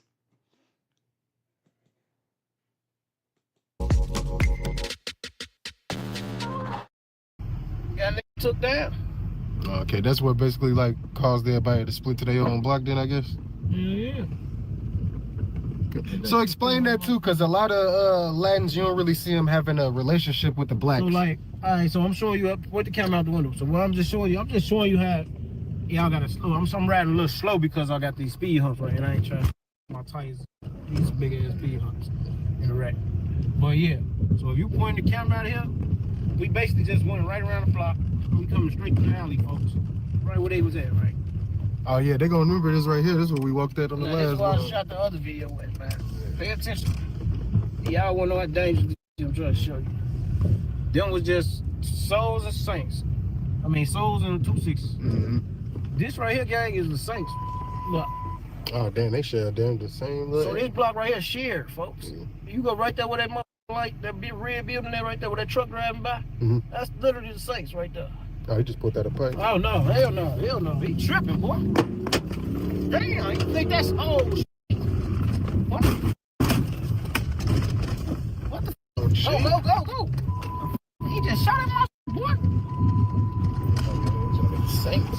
That's 2-6. His ass sweet.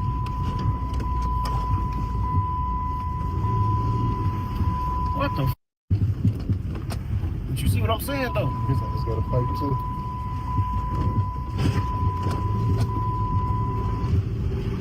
I wasn't even looking at his ass. Yeah, I'm sure looking like he was. And he shot my phone.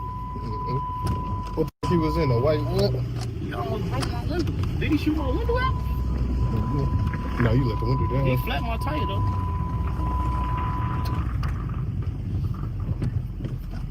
Damn, yeah, he just went crazy, fool. Just tweet.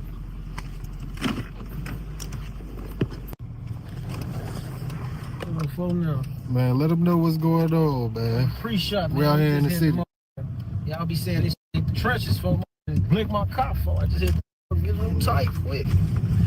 Just shot my tire out. He ain't put a hole in my door, folks. Now y'all better stop playing. Yeah. Front of the school, it'll go down. Front of the police station, it'll go down. It don't matter. It's direct. It's so scary, y'all gotta stop blinking in front of these kids, man. Y'all gotta blink. You gonna blink, man. Blink right, gang. And know when you got an op for real, man. Don't be just blinking at cars because you scared, because you see tents, man. It's scary. I mean, I'm blinking like that too. I'm crash y'all CEO, so I ain't mad at nobody. But you know. Is this just how it is, like, I guess, growing up around here, then? Because shoot first, ask questions later. Regular, man. You supposed to shoot first. It's Chicago. Yeah, that's what I say. Like, this is how it is growing up I around done here. blinked him, though, but we was in front of school, and you know, ain't no reason to blink you. You ain't no op. But you know, that's how scary. And you can even see, like, that's it's literally, scary, like... That's how scary be though, gang. You gotta watch these. They scary as hell. Scary as hell. Man, you see the police get right on my ass. They ain't trying to talk. I'm telling them that blick. We telling them this blicked at me. They trying to see if I'm blinking. You feel me? Mm-hmm. They crazy, fuck. They trying to see who blinked at us. We don't know. They need to about we trying to hurry up, get out the way. Like, I'm not doing none of that. I told her that. I'm nobody scared. name getting read. None I told of her that. I'm black, man. I'm scared. Man. That's just how I get. Yo. Hey, y'all familiar with like this area, right? Sorry, no English, Spanish. No English? Yeah, you probably scared the shit out of that, man. You better pull off. Y'all know English. This car got shot at this morning, man. It was some 2-6 shot at it. I'm trying to see who running this area over here. 1 second, my friend. This is a 2-6 area. This is a 2-6 area. Hell no. They shot my car. I know the chief over here a long time ago. I know who the chief is over here a long time ago. I just hear my car shot at. It's a young guy. I'm trying to see who shot my car. Hey, this nigga crazy. He crazy the motherfucker, man. And that nigga rolled back up on the Mexicans like, man, I know the chief, man. Who shot my car was a young boy. Hey, this nigga crazy, man. He need to throw on a Batman suit, man. Gotham City.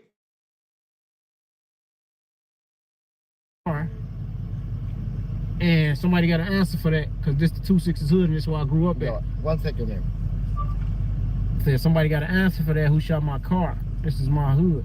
So somebody shot my car and I need to know who shot this car, or somebody gonna get dropped over here that is gonna die if they don't tell me who shot at my car and handle the situation.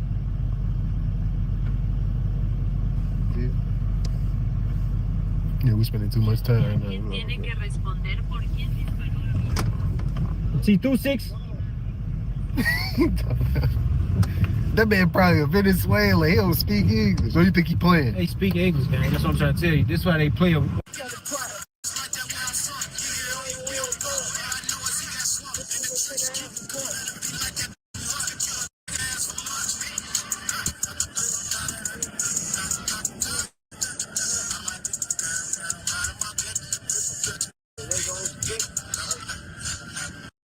We've got passion, we've got determination. Like, and if we set our sights on something,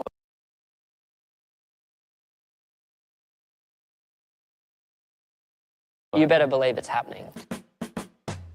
We always felt like our content was all about entertainment and being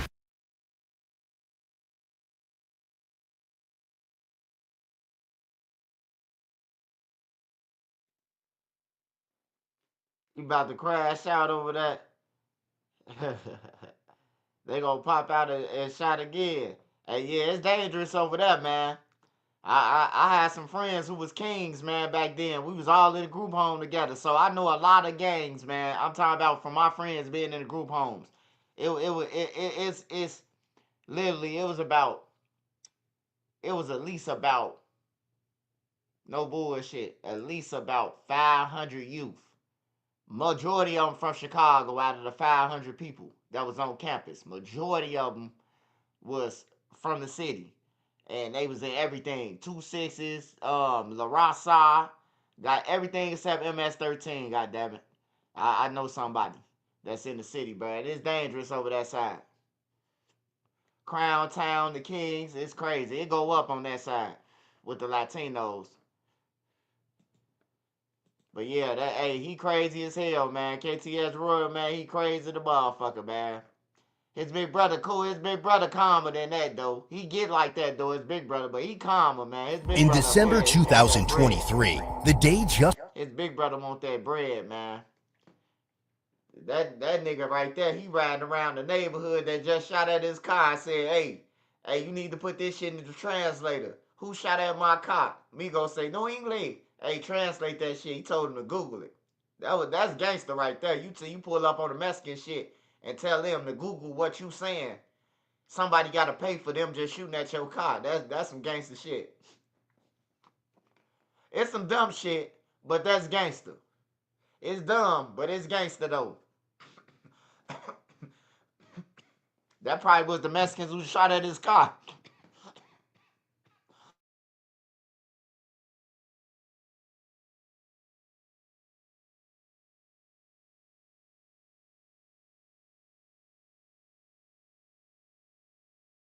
What loose cannons?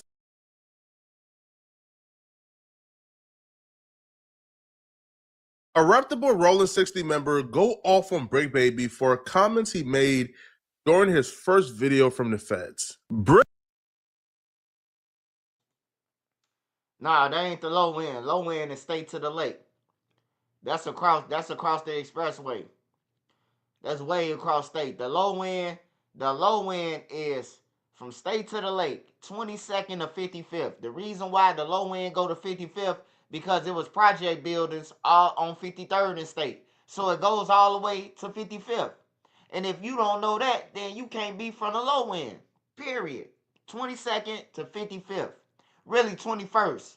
Really, we're going to say 21st because the Hillians. You got to mention the Hillians. The Hillians is the low end, man.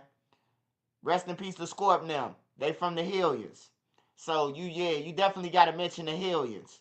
21st to 55th is the low end.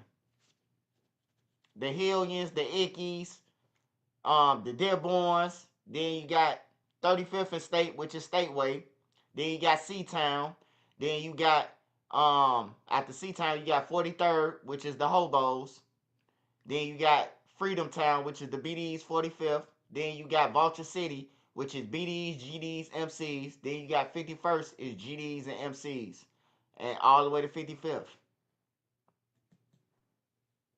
Brick doesn't necessarily address his case directly, but he addresses it in a roundabout way. So he starts off addressing the hate he believes he gets. And he believes the hate that he's getting stems from the murder of Nipsey Hussle. Well, it's a big old deal, man. It's the Brick, not the shit and Nick, man. You already know. I ain't back with nothing like the other when they get brothers said, man. They got me down with the dog pound, man. You already know. But look, I'm not trying to sit here and set off no BS. I gotta watch how I talk to stay monetized. Look, I ain't trying to set off no BS. I'm right here down because of... Hey, y'all. Hey, Brick knew what he was doing in this video, bro. I'm telling y'all, man. Hey, look. Them people told Brick Baby them. See, it's one thing to play gangster like Adam 22. Adam 22, he trolled me. After I went on his platform and they tried to get me to talk about people. But I wouldn't talk about nobody. I wanted to talk about myself and my book. So, when he asked me about people, I'm like, nah, they cool. They cool. This, they cool. You know? So when DJU asked me on his platform, man, how was your trip to California? I said, man, besides them paying me, Man, that shit was weak. They platform weak, you know. And then Adam trolled me and shit. He kept on trolling me, the duck trial, all that shit. Now the feds on their ass. And now Adam scared than a motherfucker.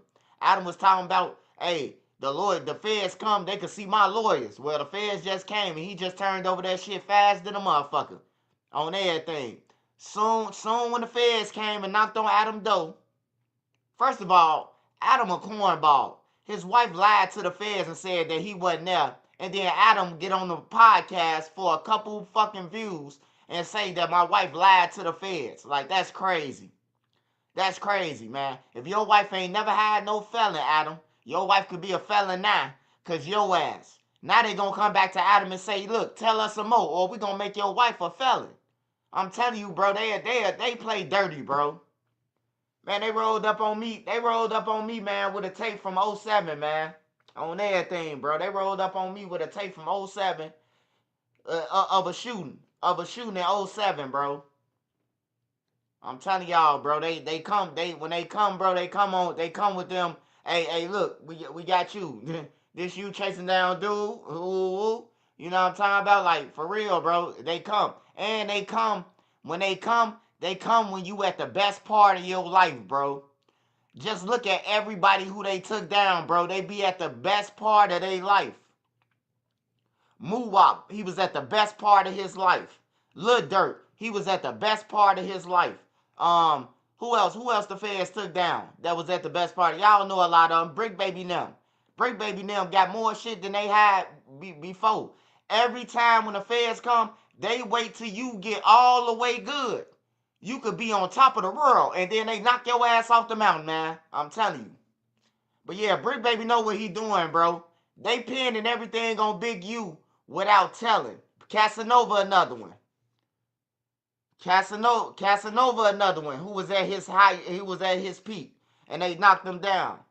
Yeah, Moowop was doing millions of views in goddamn hours on everything, bro. I seen Moowop last video. I think he did like 1 million views in like 2 days by himself, no cosign. You know, that man was on top of the world, bro. Ain't nowhere in the hell you got in a car with these goofies. You know what I'm saying? So you need to be in jail. Plus, y'all killed Duck, nigga. On some real shit. If I had time, I would have slid on y'all. But I ain't got time to be in those streets no more. I ain't got time for that goofy shit. If I was early in my primes, 19 to 21 to like 20. If you would have called me at 21, 22, I would have been happy to slide on O Block by myself for brick and Duck. But it's not that. It's 2020. It's in the 2020s. I'm older now. Ain't no sliding. Fuck y'all. Fuck you. Pay me. I'm not even gonna say that. Let's just say this. All of this started November 2020. They let Blue Jesus out of the county jail, man. I came home to a lose-lose situation, man. You know what I mean? One of my best friends coming up on the day of all the stuff that's happening, I'm sitting back. One of my best friends and my brother got into a mean incident that turned out crazy, man. And my best friend still my road dog, whether he here or gone. And I ain't even had a chance to mourn him publicly on the streets because everybody tags me with another man's business. You know what I mean? Me and Eric have nothing to do with each other. You get what I'm saying? Me and Nipsey are, it's like you guys are closing me out to where I can't even love my brother the right way. What Break Baby is doing in this video or series is actually pretty brilliant. You see, Break Baby has 30 minutes of available call time every day, and he can only use 10 minutes every hour. So essentially, he has limited time, 20 minutes for the family, 10 minutes to record a YouTube video. So because he understands he has nothing but time right now fighting the Fed case, he's taking his fans from the beginning. And he believes the beginning of the journey that led him to where he is right now, which is in federal prison, started when he got released from county jail.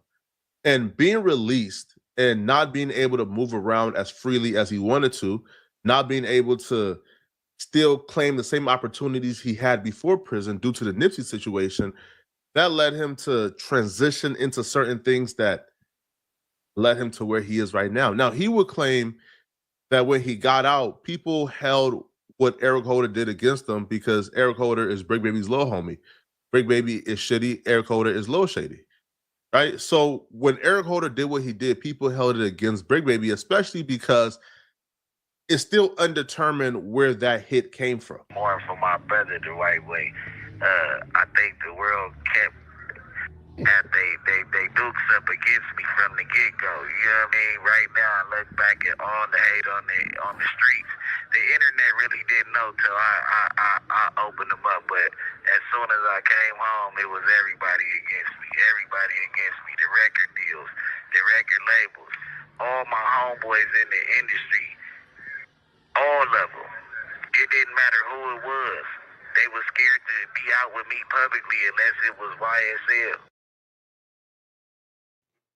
Hey, he made sure he say all of them. He talking about Lil Durk now. Everybody except YSL, all of them. He make sure he throw that out there.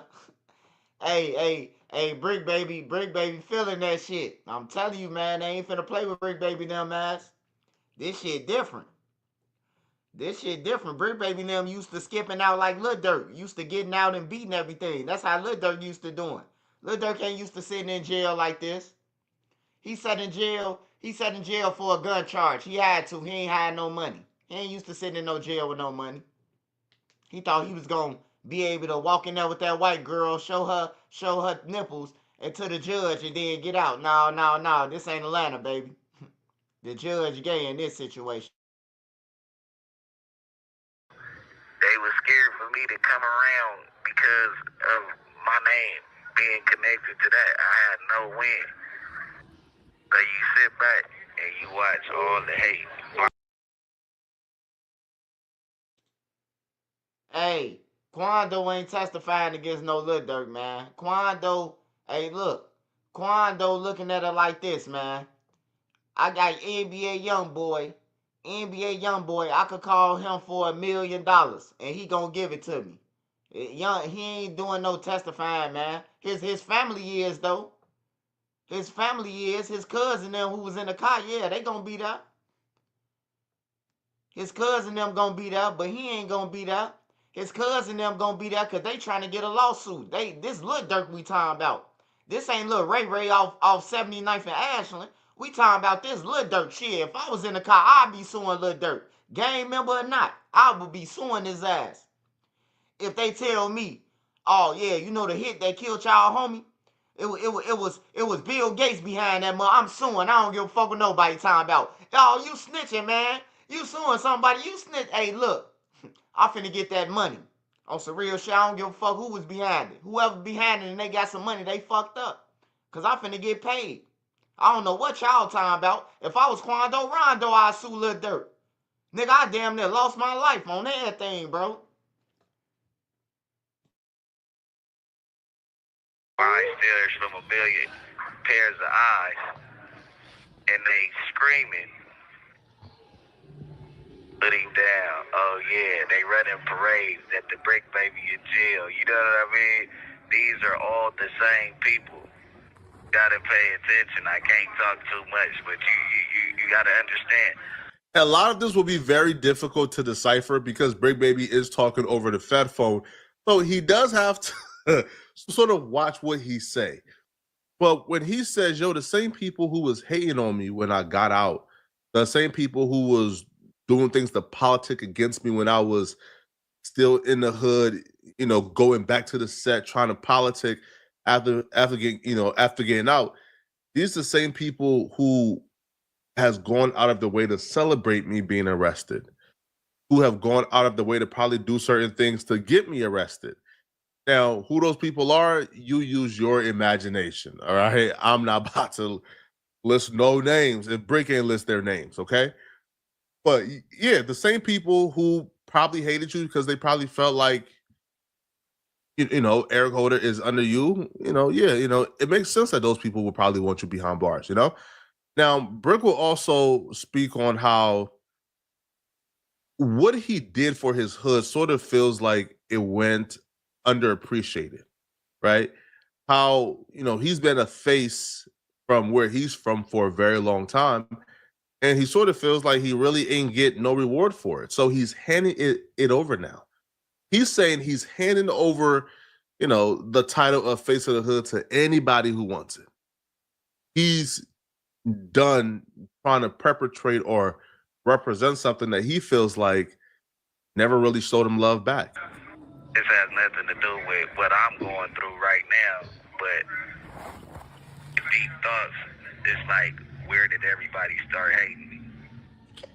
Where did you start hating Brick, baby?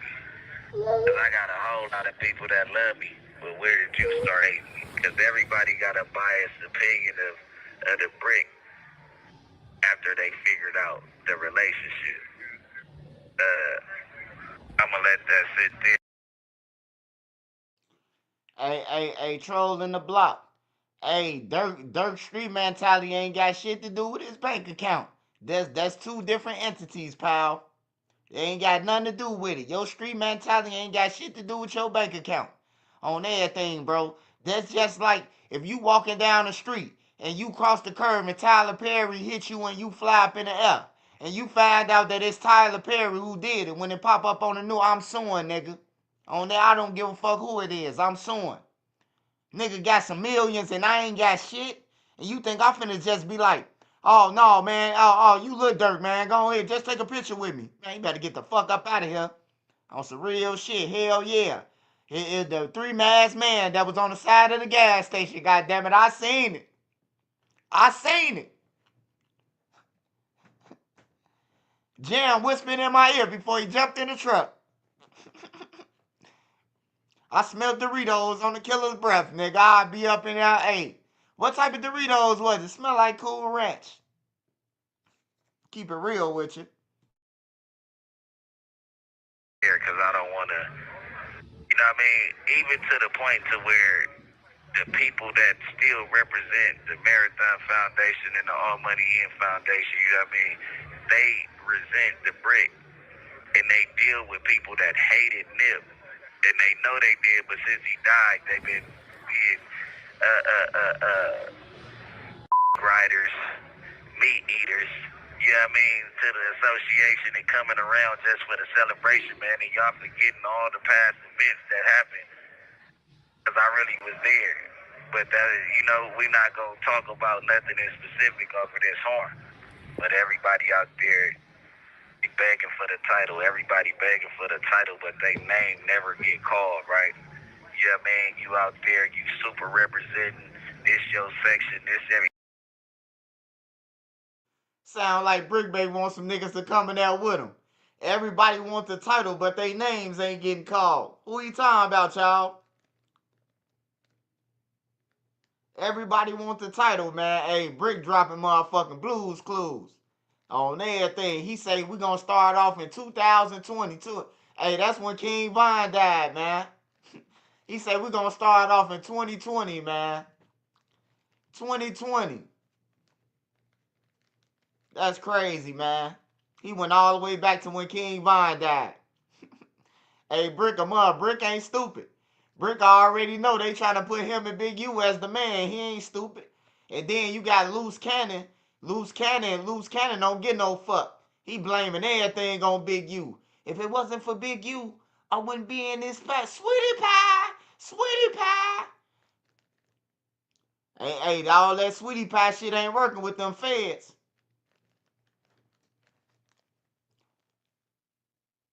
He talking about Big U. Hey, he bringing up all that shit. I'm telling y'all, hey, look, Brick got the key right now to everything. If Brick ain't the person who made the call, Brick got a pass, bro. Brick know number 4. He know everything about Lil Durk them. He know everything about all they ass. He know about Rollo them, YSL, Hey, look, Brick Baby got enough information, man, that if he really wanted to get out, he could destroy everything, bro. He done been around YSL. He done been around Pee Wee Longway and them. He done been around OTF. He done been around everybody, bro. All the top labels, 21 Savage, all them. Anybody you could think of, Brick lived in Atlanta with them. So he know all them. All them that vouch. Yeah, I remember Brick Baby used to be doing this in Atlanta. You know? He got a lot of leeway, though. Brick Baby got more leeway than anybody right now. He got more leeway. He know about everybody, bro. He done been with everywhere where his 60s at. It ain't safe.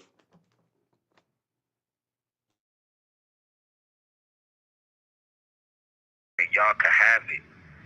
Y'all can have it. I'm just trying to figure out why they name don't ever get called. And the real ones don't never catch no break like you dudes that say that y'all real ones. Y'all tack on 1 million different extra joints a year. Just be right there, you know what I'm saying? Everybody want the title, you know what I mean? But the name never get called, man. You know what I'm saying? Like, you can't help it. That Hey, he talking about several different things, bro. He talking about several different things, bro. He done brought up Shitty Cuz. He done brought up Nipsey Hussle. He talking about more than Whack 100, bro. He talking about way more than Whack 100, man. You gotta listen to it, bro. He talking about way more than Whack 100. You see what the title say? 60 OGs goes off on Brick Baby. You see what it say? He ain't talking about no Whack 100, man. You ain't reading between the lines, man. He talking about multiple people, bro. Open up your brain, bro. He talking about way more than Whack 100. He didn't mention Marathon. That's Black Sam them, bro. He mentioned them. Did you hear that? you know what I mean? You just can't help it, man. But you know what I mean? Everybody want the title, but they name ain't never called, man. It's crazy. You know what I'm saying? Everybody say they the face, man. You know what I mean?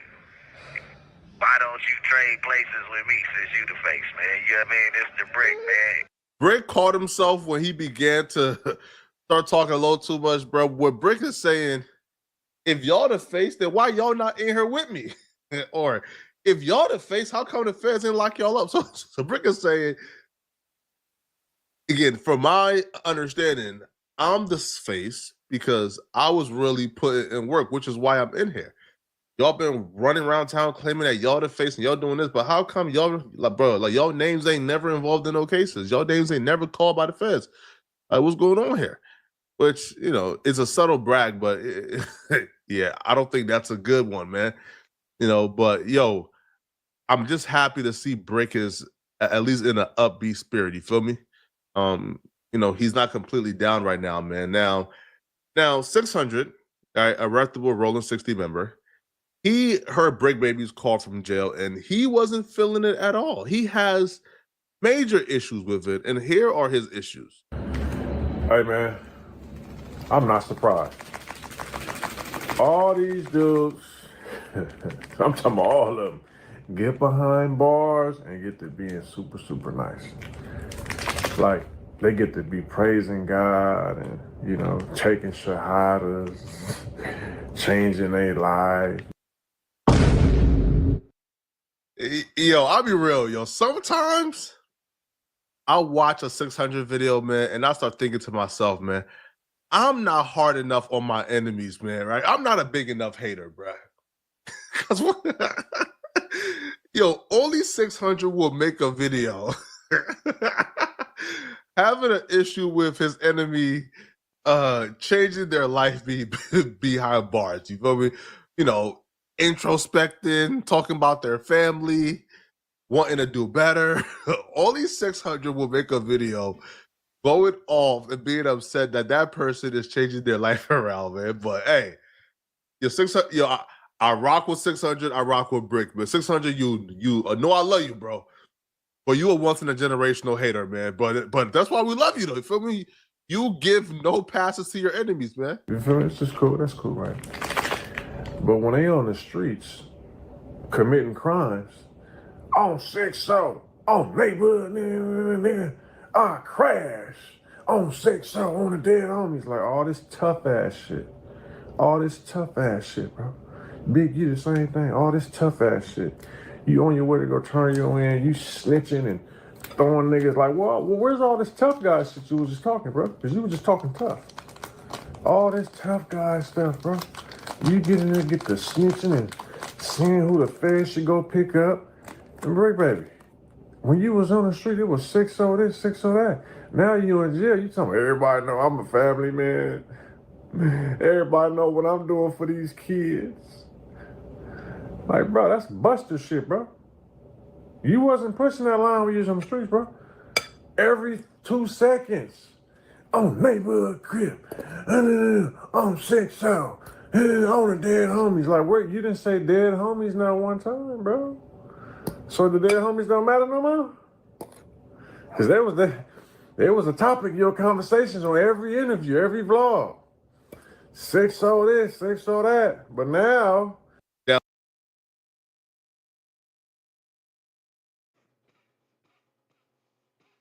Hey, y'all. Hey, that dude Lovejoy crazy than a motherfucker, man. Hey, he ain't lying, though. Hey, Brick Baby them doing all the Blues Clues shit. Why they ain't said on 6-0 yet? I ain't heard none of them niggas who said on 6-0 say on 6-0 on that phone, though. On 6-0.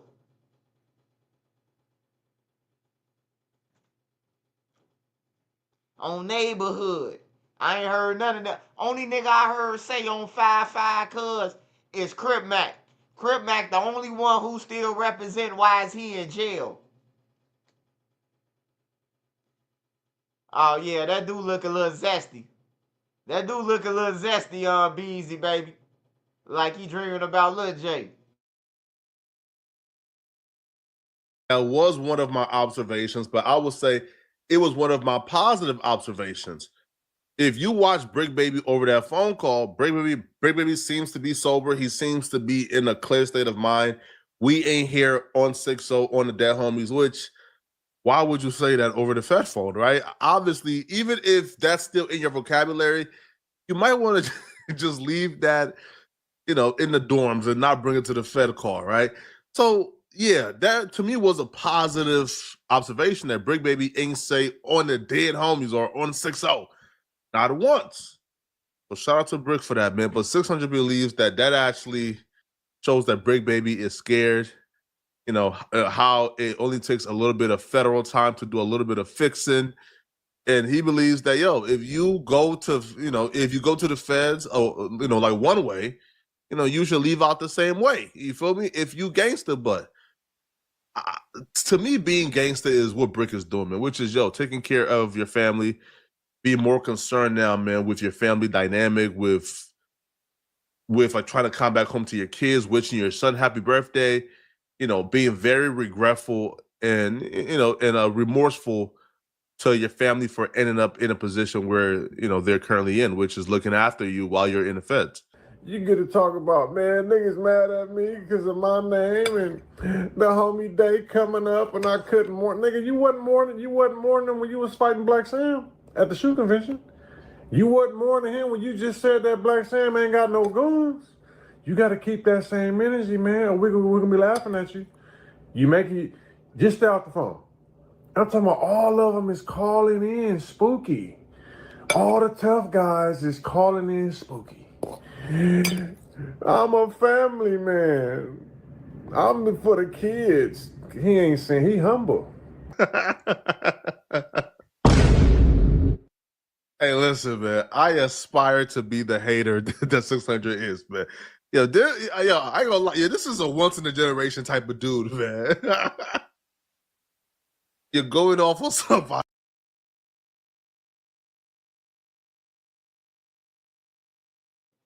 Hey, I got two options for y'all. I'm gonna let y'all decide. We can watch this. Federal employee caught trafficking drugs the day he got out of jail. We could watch that. Trap God sent that to me yesterday. Or we could watch 650 Lil Mike talk about bullshit. He got Jamie killed. He almost got his little brother and them killed. He's still running around here trying to find a friend in Chicago and don't know he can't be 757 or he can't be 800. He don't understand that. So what y'all want to watch?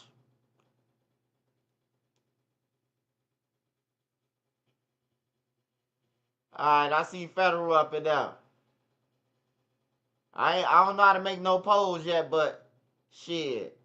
I know how to ask y'all what y'all want to watch. Young boy NBA been real quiet. Hey, young boy gonna stay quiet until he get off them damn papers with the feds. He ain't finna be saying nothing. Young boy ain't stupid. You gonna see him with a gun soon when he get off papers. That's when we gonna know young boy off papers. He back to doing drugs and sipping lean and all that shit. You gotta think about it. It's Daddy in prison for the loose square man. Alright, y'all. We look like we gonna watch Federal Employee first, and then we gonna watch what's her name? Then we gonna watch Lil Mike. We gonna watch them both anyway, so you know, just bear with me, y'all. It's only 16 minutes. Shout out to everybody on here. Make sure y'all go and follow the wrenches, man. At Wayfair, we get pretty excited about furniture. Around here, it's not a patio, it's a patio. Oh, I love those chairs. Shedtastic. Girl, you nailed it. No, this set, it's just a couple of screws. On February 3rd, 2024, deputies in Florida pulled over a car for speeding and found a lot of suspicious things. As always, the full police report is down in the description.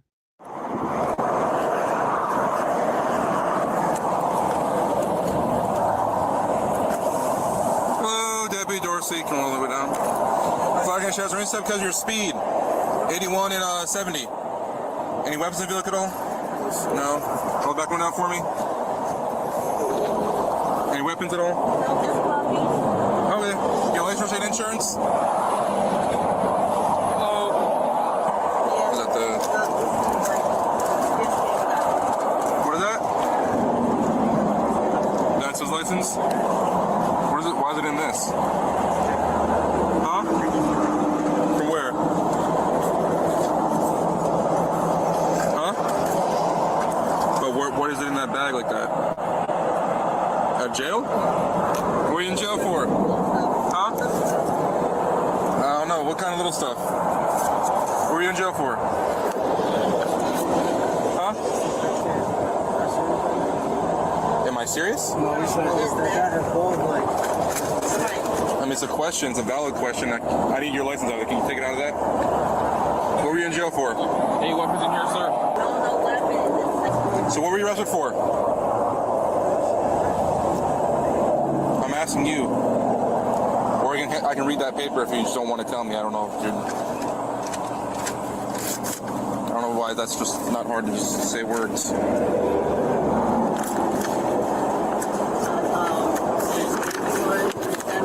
You know, go ahead and step out of the vehicle. Hey, Doors.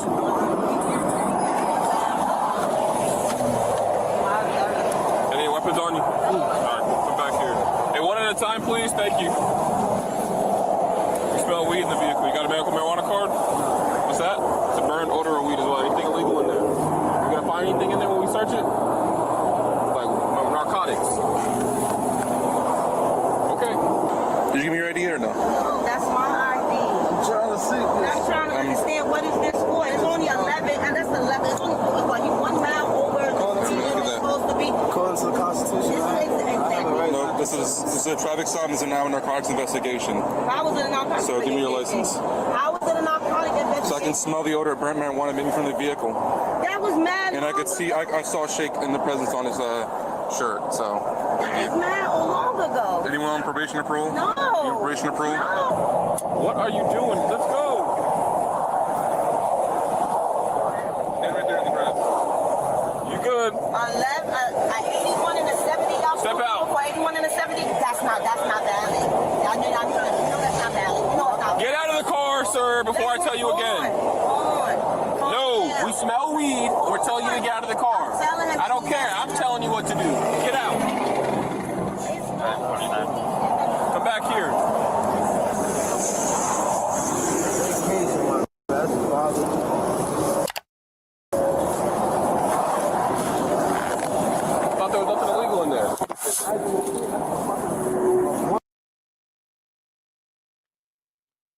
Man, you telling me this dude had all that time before the cops got on the car, and that's the place he chose to put it, right in his pocket where the first place they was going in.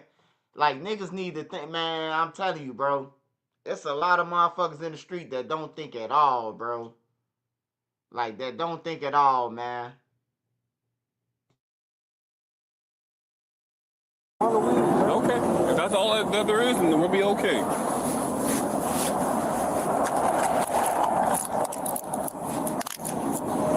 You're being detained because you lied about it, and there's narcotics in the vehicle, allegedly.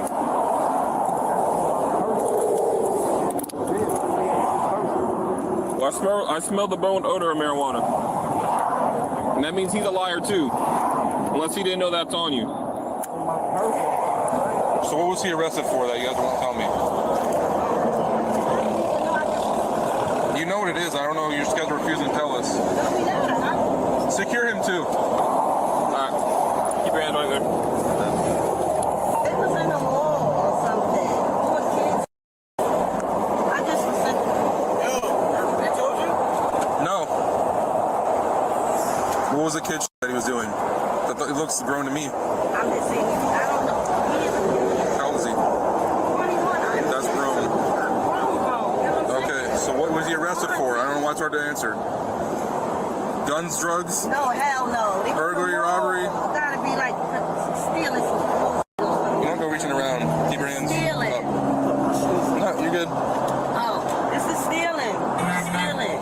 That's what he was locked up for, stealing. I feel like if it was just stealing, you would have just said that. I don't know why he's making that difficult. Because he just aggravated. It was a long night. He just got belted out. We just belted him out. How about now? How about now? No, how about now? I didn't say put your shoes on. I said step out. Face the vehicle. Step to your left. Keep stepping to your left. Hands in the car. Spread your feet apart. Turn around.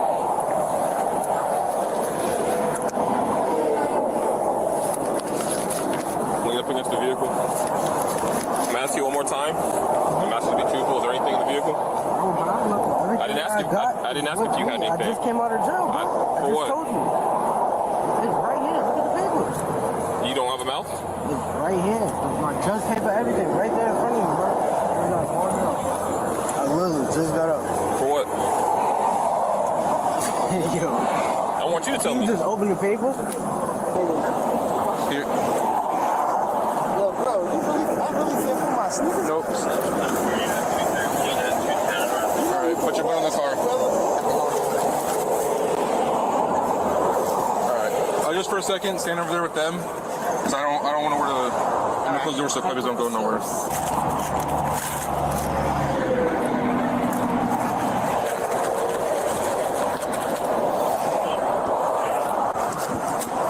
Apostle shirt had the bleed on him. What was this guy 15 for? Running from the police and shoplifting. About 20 of me? Huh? Looks about 20. The big old nugget right here. That was between the seat and there was a little bit on this side. While you were searching it, the big guy said, I know they're going to take me again. So he clearly is a CH as well. Yeah, why would they refuse to step out? There's a blunt right here. Two in the door over here.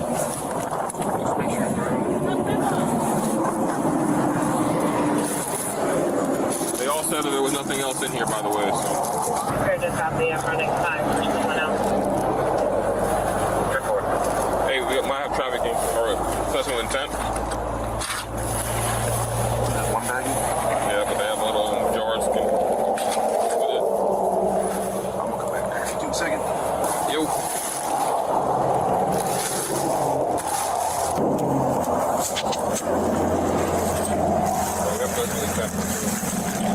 You understand that? 1 second. Take this bag out. Why are you acting surprised? They got her. If you cannot afford an attorney, you want to be appointed to represent you. If at any time you wish to stop talking or have an attorney present, all questioning will be stopped at your request. Do you all understand these rights? See? You understand these rights? You have rights. Yo, do you understand these rights? Yes? I do not understand. I need a yes or a no. I need a verbal yes or a no. I do not understand. I'm sorry?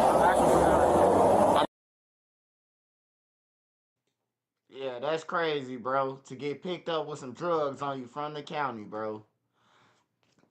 That's like pulling up to the prison with a gun on you, and they come out and ask to search the car.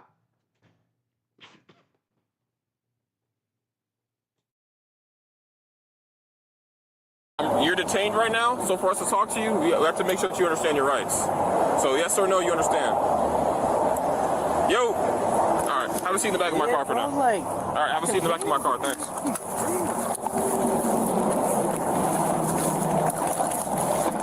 When you're ready to let me know if you understand, we'll come back and we'll talk to you. Alright, well, have a seat. Thank you.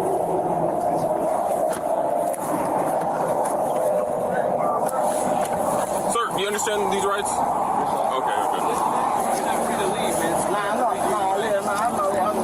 So, essentially what Deputy Dorsey was trying to explain to you, we're conducting a criminal investigation, so you're all legally detained right now. So while we're conducting this criminal investigation, you have to identify yourself. Right. So refusal to identify yourself would be a crime, which is what he was trying to explain to you, which means you have to. We're compelling you to at this point. Compelling is basically forcing, right? Yes. Right. So if you refuse, you go to jail. I know I was never refusing, but I was just saying to self-incriminate myself. We didn't ask you any incriminating questions. We asked you to identify yourself. Now, if I would you have been comfortable with me just saying my name? Yes. Is that a trick question? Nah. I was just because I kind of was trying to tell him my name, but he wanted my ID specifically. Okay. So what y'all trying to lock all of us up? We want to talk to you. You want to talk to me? About what? What we just found. So can we talk back there? What's up, man? Man, we ain't got no bull. Man, that's my little bit of weed, man. I had some of it in my pocket. The rest of that in my bag, man. A little bit of weed ain't a big deal. Yeah, man. We coming to pick it up that was locked up in jail, man. I had that on me since where I was at, man. I ain't. We came all the way here to pick my man up that was locked up. You know what I'm saying? That's it, man. It's in my bag. That's about it, man. You know what I'm saying? Ain't got to go through that with nobody else. That's my weed, man. I found the weed in my pocket. There was some in the side door because I was sitting up there a little while ago with my shoes at. Smoked the blunt. You know what I'm saying? And that's about it, man. It's my weed. Nobody else gonna know there's no weed in there. You want to see it over the lines, the bruises, this, that. That'd be nice to know. I mean, I'll be honest, it's not looking too good. You know what I mean? And if it's not yours, it's not yours. If it is, it is. But we would like to know that type of stuff. Where are y'all? Why were y'all in Miami? It's a free country. You able to travel anywhere, right? Sure, but not with a bunch of narcotics like that. Listen, I don't know. Sorry, you don't know anybody. Are they gonna say the same thing? I was sleeping in the front seat. I don't know about anything. Okay. What about the baggie that was in the glove box? You don't know anything about that either? That was readily accessible to you. Weren't you in constructive possession of? It was, what was it? Empty baggie? No. Something in there? Yeah. Passenger or what? You were sitting there. You tell me. I don't know. Well, listen, bro. Do you know what constructive possession is? So anywhere you would have like readily accessible to you, where you could reach and stuff like that. So let's say the driver wouldn't be readily accessible to the driver to the glove box. You know what I mean? For you, it is. So who's to say? I don't know this to be true, but who's to say when that deputy got behind you, he's like, oh, put it in the glove box. You know what I mean? So God forbid everybody here says the same thing. They probably will. They say, oh, I don't know anything about anything. Listen. They're gonna say they don't know about anything. That's readily accessible to you. You're gonna have probably take the fall for that. You know what I mean? So that's why we're saying we want to know who did it. That way, if it's not yours, you go free. I'm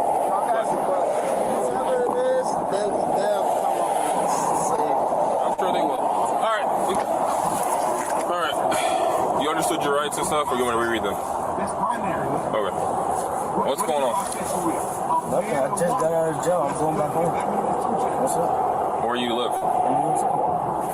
Were you visiting, or you go to school? Do you work, or? Yeah, I work in New York. What do you do? I work for the Postal Service. Postal Service? So you're a federal employee? Are you a federal employee? Okay. Does you being arrested, does that mess with your job, or no? Do you understand these rights? You need a verbal yes or no. Okay. So you guys were coming to pick up the driver from South Florida? Okay. You guys all went down there together? Yes. Okay. Baby, We ain't gotta go through none of this if they want to truth. That's my weed, man. I didn't even know it was in it. I was so mad. I was about to cry just now. So I don't know where they was at for a couple of hours, but I was at the jail waiting for him to come out. It took all night, like 8 hours. I came down with my dog. You know what I'm saying? I thought it was gonna be a nice trip. This is bullshit. I'm really mad. If you wasn't here, I would punch him in his face. No funny, because I got my 7th dog. Why the f would you jeopardize my dog? Are you guys all related? My dogs, yo. What the f are y'all doing? Are you guys all related? Tight, son. I'm so mad. What the f are y'all doing? Son, these is my babies. Don't play with my kids. I tell them no all the time. So I heard you yelling. You're saying all that's yours. Okay. Was at the door. Well, that ain't yours. That was the door. Everything, man. You can't call that yours. He was. I was sitting there. As you can see, right? I was just up there. My sneakers is still up there. You know what I'm saying? I was sitting up there. I went and rolled me a blunt, stuck it on the side, man. You know what I'm saying? When did you guys switch seats? Probably about 40 minutes, 30 minutes ago. Okay. So why do you have all that weed then? Weed I was smoking, man. I always got You weed. ain't smoking that much weed. You selling it down there or you selling it up there? Because I know you selling it one place. Listen, this is the thing, man. I'm from New York City, man. I have weed all day. Like, that is nothing. Exactly. So there would be no reason for you to bring large quantities of South Florida with you. Huh? So there'd be no reason for to bring such a large quantity. I didn't even actually remember it was in the bag. I always got it there. I was just. So you ride around with just the perfect amount of products to sell narcotics? Nah, not to sell nothing. I smoke weed. Okay. Well, that right there is selling. Selling? Selling. You been arrested before for possession? Maybe 20 something years. When's the last time you were arrested? For possession.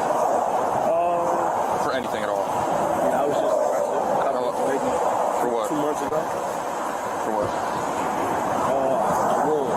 What was the warrant for? New York City. I believe I had a warrant. I didn't say where. I said what was it for? Stealing? Okay. Have you been in prison? Years. How long did you spend in prison? 1 to 3. 1 to 3 for what? Stealing? Any trafficking charges in the past or drug charges with intent? Never arrested for sale? Okay. Are you on probation or parole right now? Okay. Are you have any open cases right now? Yeah. The warrant? Yeah. Anything else? So you're trying to say all that is yours, including the weed that was in the front? Okay. I was just sitting up there. Just switched seats. My seat was right there. Okay. But were you gonna smoke them while you were driving or something then? I was. Okay. What about the other ones? Just you. You were the only one smoking. Okay. So why would they have weed on their clothing if they weren't smoking either? Now you're lying to me. I have weed on their clothes? Yes. All right. You can have a seat in the back of my car over here.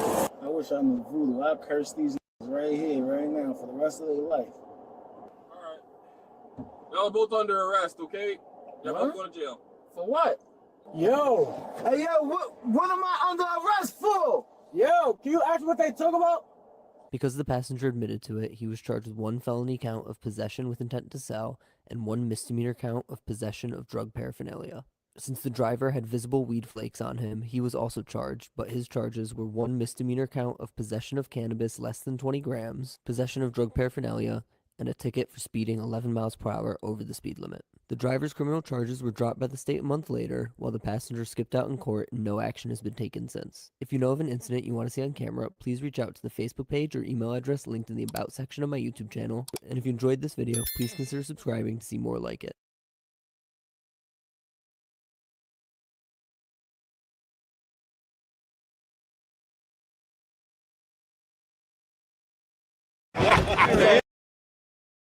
You know Harbor Freight for a bro, you know.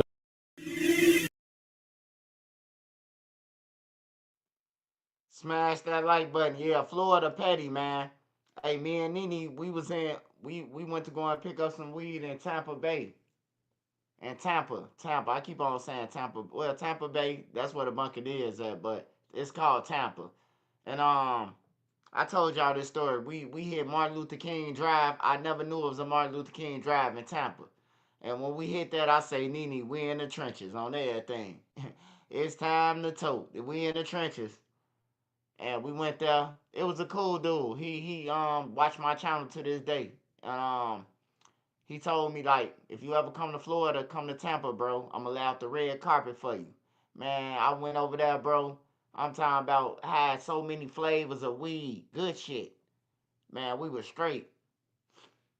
But yeah, somebody had told us at the gas station, like, hey bro, you smell like some good weed, bro. Don't get caught with that shit. Florida don't play that. And I'm like, damn, over some weed? They like, yeah, Florida don't play that, bro. Like, they really trip over shit. So y'all smash that like button, man. Shout out to everybody who's still rocking out right now at 1:50 in the morning. Yeah, I ain't know it was when I see MLK, I know it's the trenches. MLK only run in the trenches or it runs through the trenches to lead to downtown or somewhere nice, but it's always in the trenches.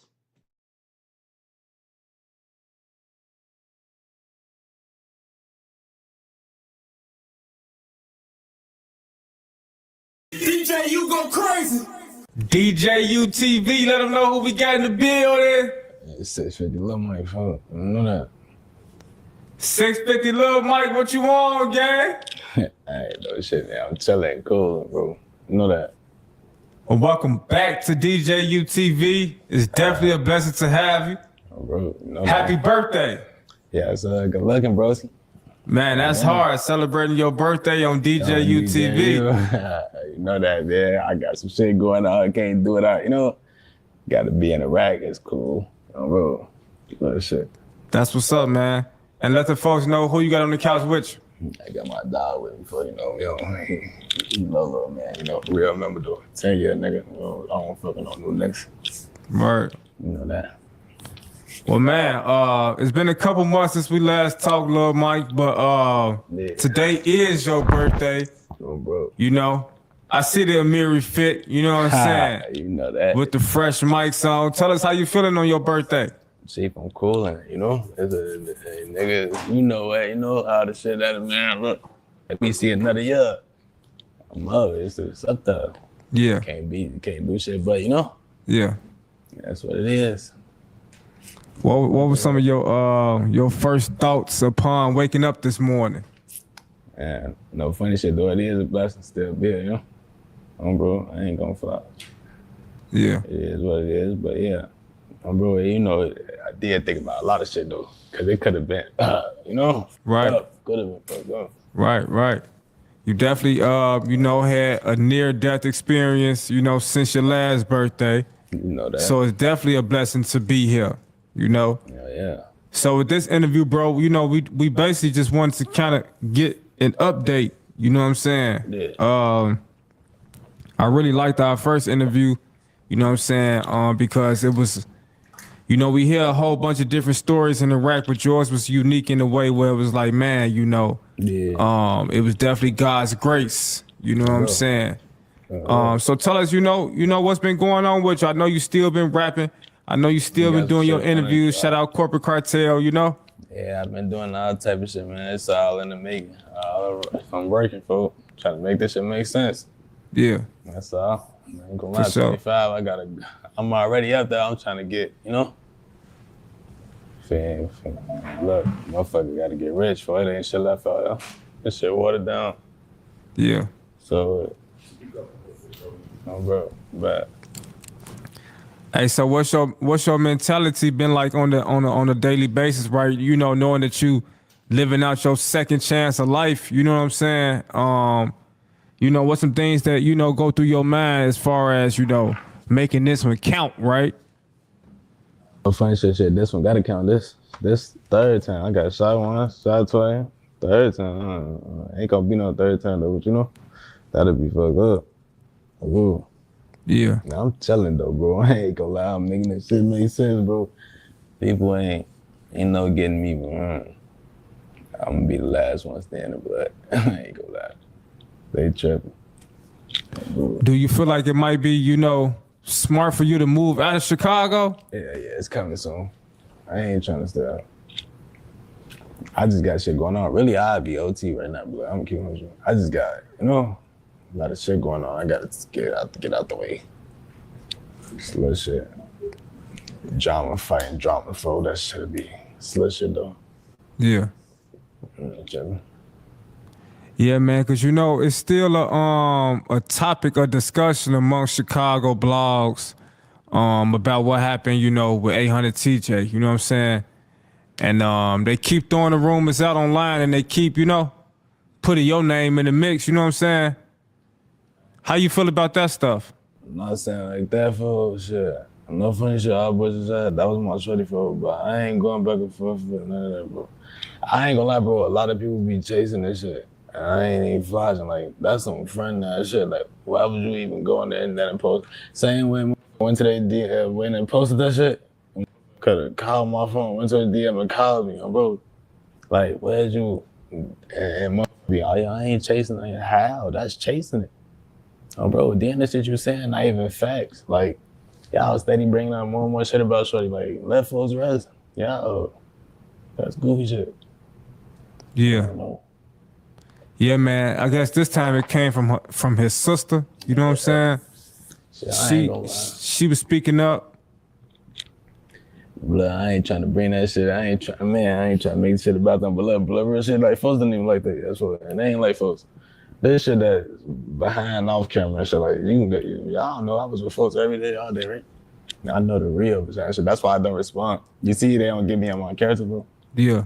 I don't do that, cause bro, I know the real. Like, all the internet shit is cool. Nah, I guess that's what they want to do. That shit chasing it, bro. I don't respect that shit. So other shit, Yeah, for sure. Hey, so also, since we last spoke with you, we was able to get in tune with one of the lady snakes. You know what I'm saying? And she showed us like a different perspective. You know what I'm saying? Coming from the street life, right? The females. You know what I'm saying? And she, sat here and admitted that, she liked to, do what she do when she do it. I appreciate the honesty. But like you told me, you was like, man, you got to get in tune with the, with the ladies that's doing this shit, because we in this shit too. Definitely is, I ain't gonna lie. And nowadays it is interesting to me because we do always hear from the guys. Mm-hmm. And so, we rarely hear from, what I'm saying, the ladies. Sure. So let me ask you this. How common is it for young ladies to open that back door? It's very easy. A steamy, relaxing spa. Soothing eucalyptus bubble bath. Soaking the sniffles away. That's the good life, priced for real life. We do more to... It's very easy. Because I feel like niggas think about more and thinking about sleeping with you and laying up with you instead of like, oh, this bitch might do this and that while I'm asleep, or might do this and that while I'm not looking. This bitch plotting on me while I'm... Some niggas think like that, but then they still be thinking like that and still be getting their ass took. So it's really like they can't win for lose when it comes to like a female and the difference between a nigga. Exactly.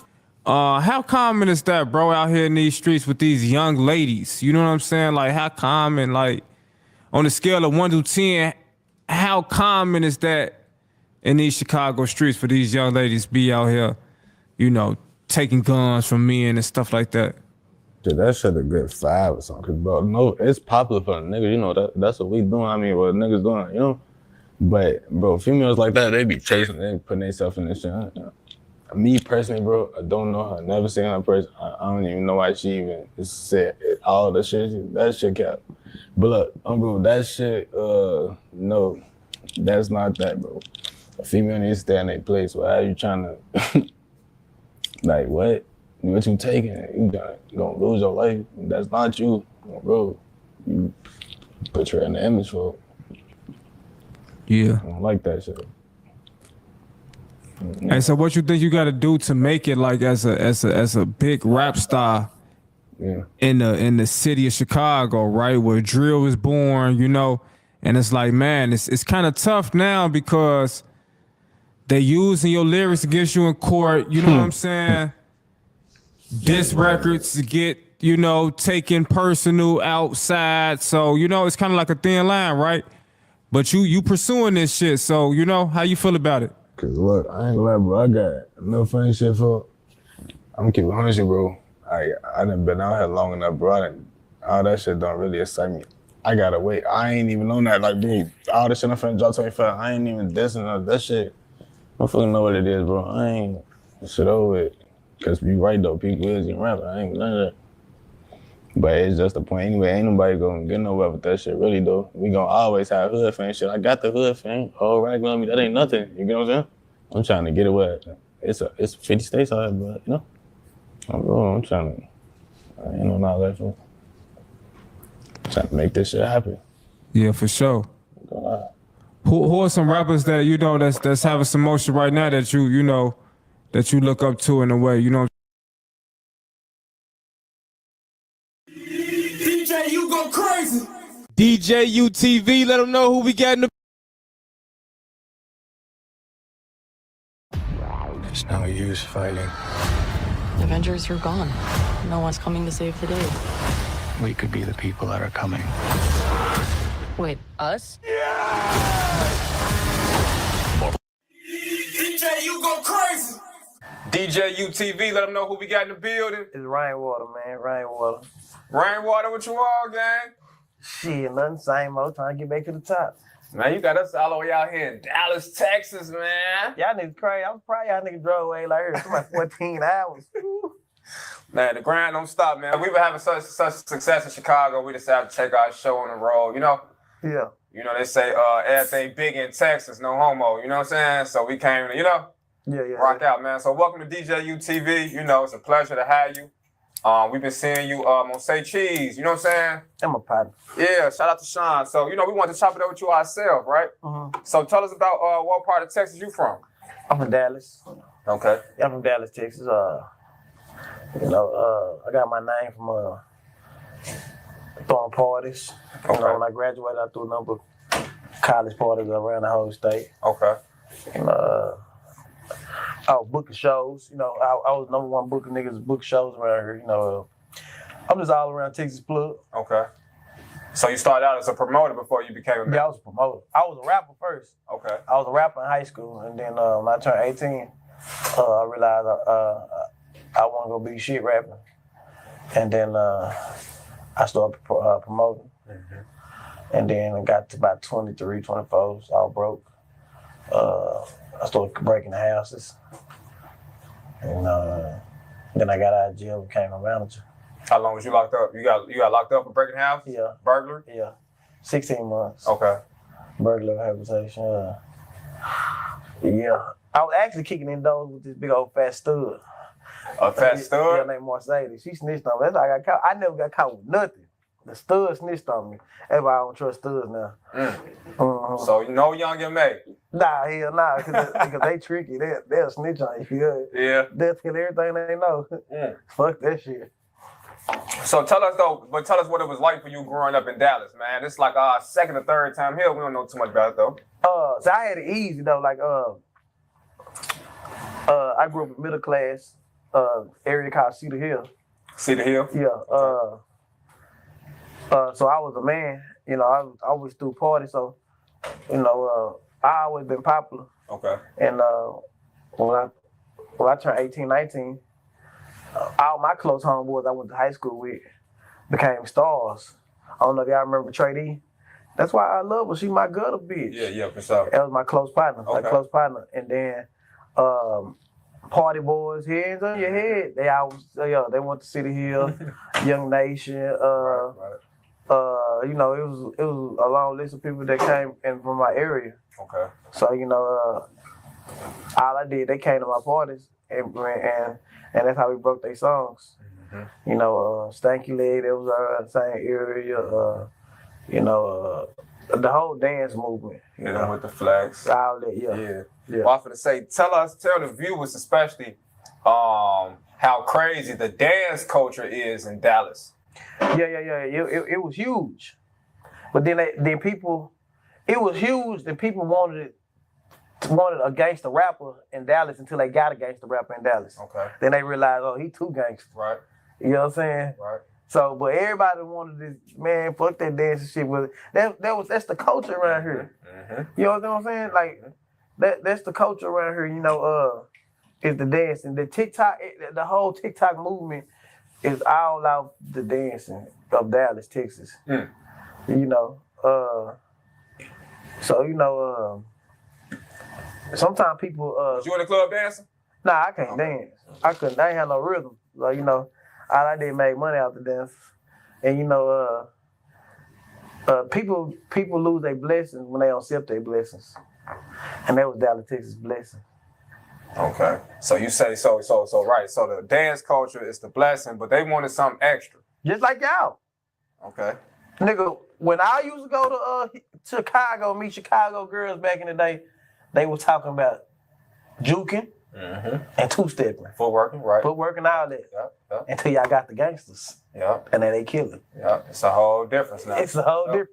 So I bet half of Chicago want to go back to, would rather go back to, the older people that's matured want to go back to when they was having fun. So who do we blame this on? Chief Keef? Little Bo Peep had lost her sheep. Turns out she just needed the smart buying tools on Amazon Business. Yeah, that motherfucker there. Yeah, he fucked up 70% of the world. Real shit. Yeah, he was. Yeah, when Chief Keef first came out in Dallas, when he would come to the club, they had gang unit out there. Yeah, Chief Keef was. Yeah, he fucked up y'all culture. Yeah. I think he fucked up. I don't want to say fucked up, but like how you said, you know, Dallas went from, you know, dancing to wanting a gangster rapper. I feel like they was wanting a gangster rapper because of. But y'all take it too far. Nigga, I see a different nigga get killed all the time out there. I'll be scared to stay out there, man. Yeah, for sure. But I mean, nowadays, you know, rappers, it's like a trend. You know what I'm saying? Yeah. Rappers dying, unfortunately. Yeah. I don't like this shit. At the end of the day, I don't think the young rappers understand what's really going on. Let me ask you this real quick. As a manager, right? Yeah. What's the life expectancy, like age, of a rapper? 18 through 26. If you start at 18 and you get popping, you got to 26, unless you become a legend. Legends live for a long time. We rarely ever hear about a legend getting killed. You know, but them young rappers, they make it to. Hey, how old was Julio Fulio? I know Doug and them died when they was 26. Vaughn. No, yeah.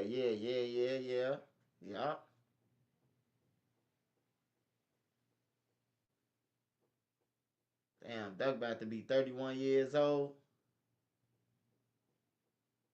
Hell yeah, most of them died when they was 26, man. 26, 27. He ain't lying. Fulio was 26. He ain't lying, man. A lot of them checking out, man, before 26, man. Hell yeah, that's scary.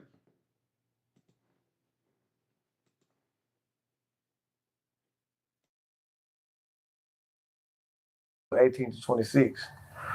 If you 33 years old, you still trying to get in the rap game, you too damn old. You know, it's over with, right? You'll get your job. And with you being a manager, I know you deal with a lot of artists, you know, reaching out and stuff like that. Yeah, I hate that shit, man. You feel me? Look, let me tell you this. If you reaching out to me, then I don't want you. I need to reach out to you. You know what I'm saying? It's like a fine. If I see the baddest Instagram model liking all my pictures, I'm scared. Cause you only coming for a reason. Let me shoot my shot 5 or 6 times and get declined. That's how I want to play the game. Yeah. So how do you deal with like artists that's like you know they not it? I tell them they be mad at me. Okay. So you keep it 100 with bro, that shit trash, bro. Yeah. Because it'd be a lot of artists, you know, I deal with that, you know what I'm saying, myself. It'd be a lot of guys. I feel like you said, if you're going to be a rapper, you do get from like age 16 to like 26 to make it happen. Right. If not, it's too late, bro. Right. The rap game is a young nigga sport. Right. You know what I'm saying? And the fans, they like to see young niggas shining. You know what I'm saying? They don't want to see nigga 42 years. Yeah, ain't nobody, listen. The top rappers right now in the game, Under 23. Exactly. Glorilla, Pooh Shiesty, Free Pooh Shiesty. Young Boy, Kodak, Ride Wave, Roddy Rich. All them niggas young. Young as hell. Nigga be like, shit, 2 Chainz did it. Nigga, 2 Chainz was the man in that. He was the man in his city. He had got a song hot before, then took a break, then came back and he was already the man. He was lit before. Yeah, he was. Yeah, so he was still lit. But he was a streetwise. Some of these niggas working at warehouse jobs saying, shit, nigga, I got it, nigga. Put your money behind me. I'm gonna make you a million. I don't want you to make me $1 million. Hell nah, you come to me talking about some money. I want to be your friend, your partner first. Then kind of understand what you about. Then we do business. Yeah.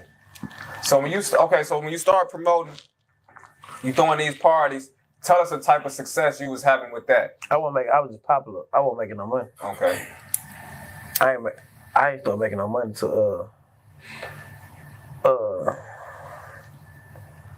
I realized I was 22 years old. I just noticed my boy DJ U got on the toupee, or he got it, or he done blacked out his hair. My boy DJ U came like DJ Springer. Remember when DJ U was Jerry Springer? He had the 2 girls on there fighting, Butter Baby Mama and Baby D, Queen D.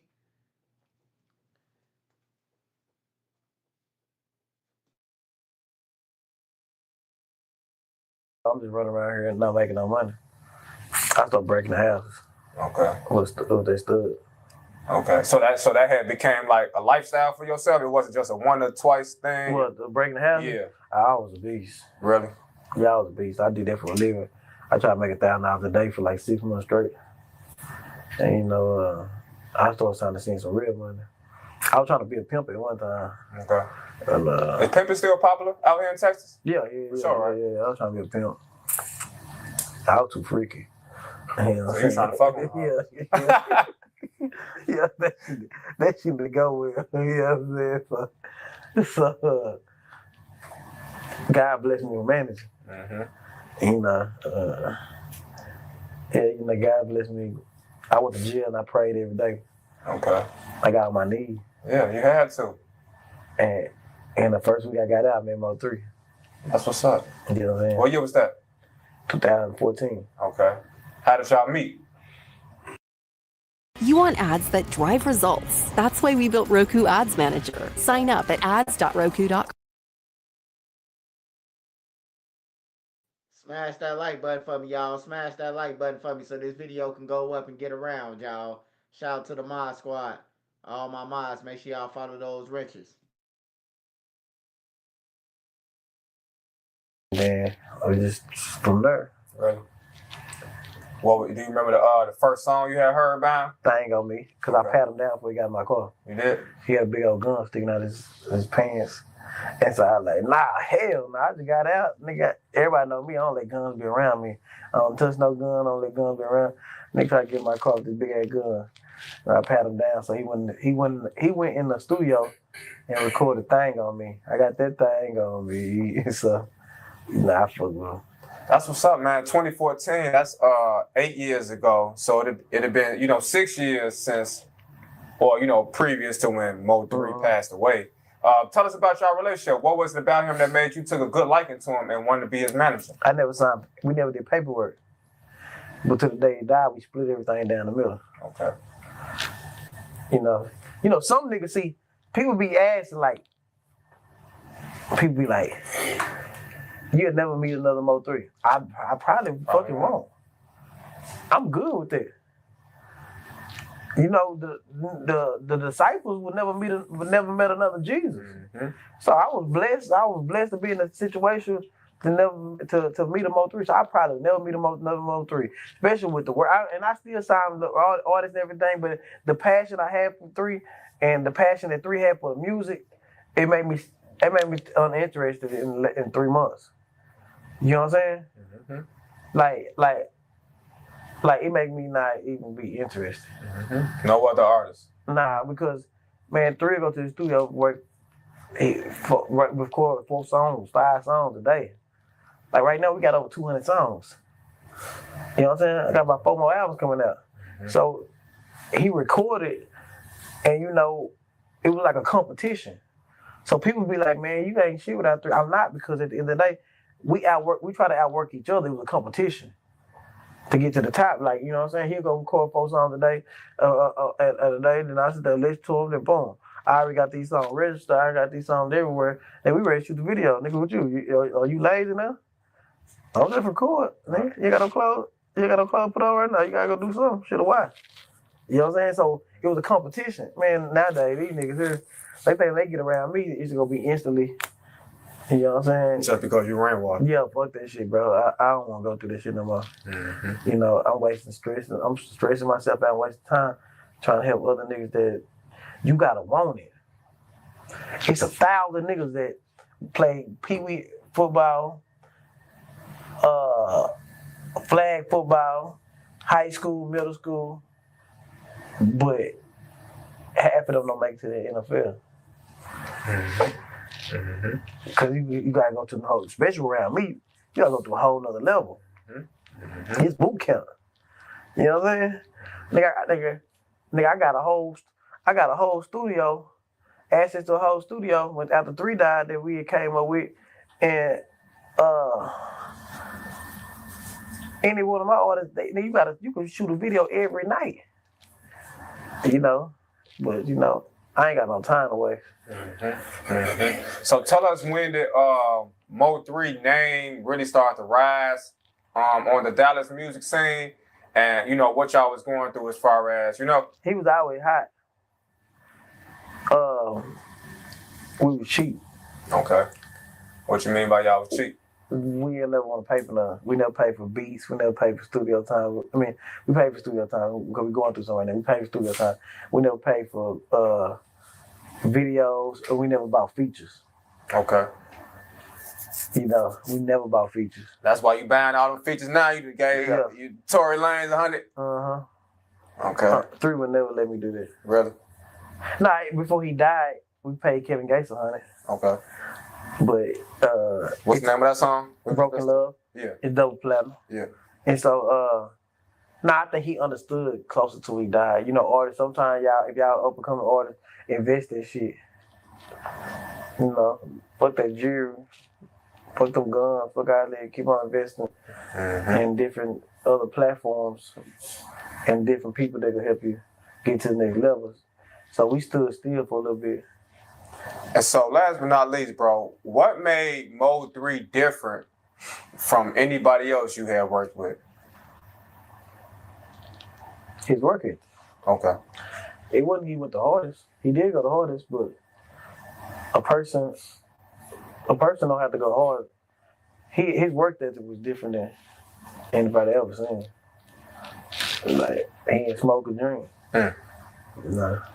That stand for something. I can go to the club, you hear me? Let me tell you.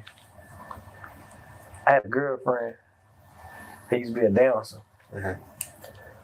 And when I first met 3, and I used to take the money that I got from her and pay for studio times. So studio time, we used to get hour, right? 3 had 2 or 3 songs done in 1 hour.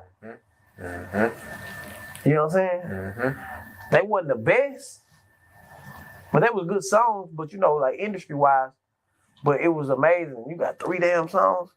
Damn, bro, we'll take this verse right here, we're gonna put this verse right here, then we're gonna switch this beat right here. It gave me something to work with. Man, these niggas don't give me nothing to work with, man. I imagine a lot of niggas just be kind of like looking for handouts. Niggas want blue checks and Instagram followers before they get a real check. That be the problem. Niggas will chase street clout before they straight chase industry money. You know what I'm saying? And I don't want no more gangster rappers. Hell no. Hell no. Cause when a gangster rapper die, everybody blame you for it. You know what I'm saying? You got blamed for Mo3 death? Man, people are like, why would you let him go over to a girl house? I can't go with this man where he put his dick in. Right. You know what I'm saying? Why would you do this? Why would you do that? Nah, man. I seen people and other people deaths, you know. All the managers the number one blame first. It makes No, sense. the record labels, then the manager. Okay. Both of them make sense. Now I'm listening to you, right? Because as I'm listening to you talk, I'm thinking about my situation with Vaughn. Yeah. You see what I'm saying? King Von died. But like, how many days was it before Mo 3 died? Vaughn died on 5. November 6th? Yeah. Vaughn died November 6th. Me and 3 was in Chicago November 8th. If I can get into his Snapchat, we were riding around O-Block. We were snugging O-Block. About 8 o'clock that morning. Really? 2 days later. And he was riding like, damn, Vaughn. We were riding around O-Block. Mm-hmm. Just to get that feeling. Uh-huh. Mm-hmm. That shit's scary. It is. You know that shit's scary. Half the niggas riding around with hoodies on. You know what I'm saying? Everybody got a got hoodie and a on. mask on. Hoodie and mask on. Nah. Yeah. Nah, you have to get back to the South. Yeah, that shit's scary. Yeah. But tell us, how exactly did you receive the news that Mo 3 had passed away? I was on the phone.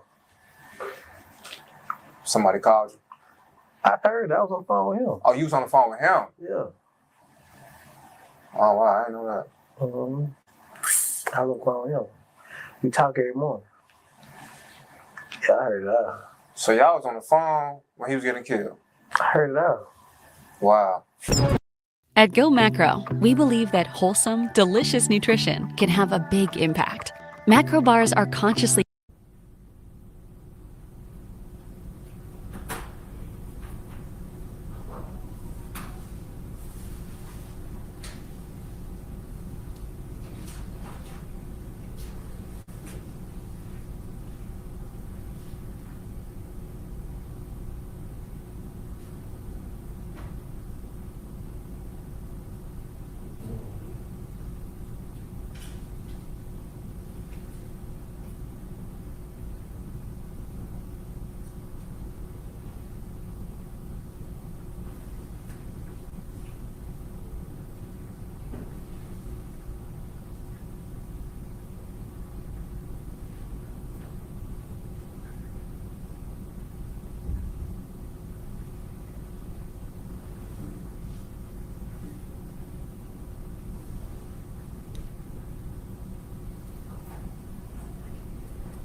That's deep. Go look at the picture he laying out. The phone right next to him. That was you on the phone with him? The whole time. That shit crazy. So, are you traumatized from that situation? Yeah, but I ain't believe it. Mm-hmm. For 2 years straight, I kept moving. So when you say you was on the phone with him, what was you hearing? What was you hearing before you weren't able to hear his voice no more? Gunshots. Okay. Him asking where I was at. Come on, bro, come on. They shooting in rear. Come on. I didn't know what was going on until I seen the video. No. I didn't know what was going on until I seen the video. I heard the wind, I heard all that. Right. But I ain't never know how it happened. And as far as how it happened, like you said, look at the video. Was it it was a case in which a nigga hopped out in traffic, like on the highway? Mm-hmm. 3 fucking them niggas baby mama. Now we was just driving on them Dallas expressways though, like what I'm trying to picture, like was it like it was traffic, so like Mo got hit while he was in his car? Nah, 3 got out prepared himself to have a shootout. Okay. 3 was a gangster. Mm-hmm. I would have got out and ran. Or I'd ran my car into that nigga car. Wow. Right. 3 got out ready to go to war. You know. That's crazy. How has his death affected you since then? My lifestyle changed. I'm so used to catching planes and doing shows and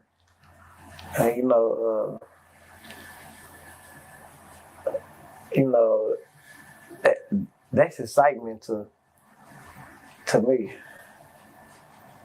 You know, holidays, I come from where we did shows for the last 6 years.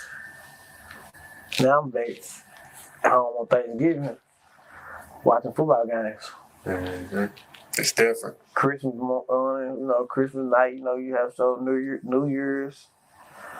I'm used to walking in the back doors and picking up them back ends. Picking up back end, controlling y'all if this or here and there. I want you to tell us how big the Outside record is here in Texas. That's a street classic. It is. It is. That's a street classic. Shout out to Bobby B. Yeah, shout out to Bobby B. Classic for sure, right? If that song was played right now, what would be the first thing run through your mind when you hear it? I know you still hear it, right? Or do you still play it yourself? Or is it too emotional to play it? I'm tired of that song. Tired of it? That new Tory Lanez Mo3 song was a beast. It better be a beast, because I heard how well you spoke of Tory Lanez. Tory the GOAT, man. That's what I say. I heard how well you spoke of him. Tory is the GOAT, man. I fuck with Tory. Tory real individual. Yeah, Tory the GOAT. So let me ask you this. Did he shoot her or nah?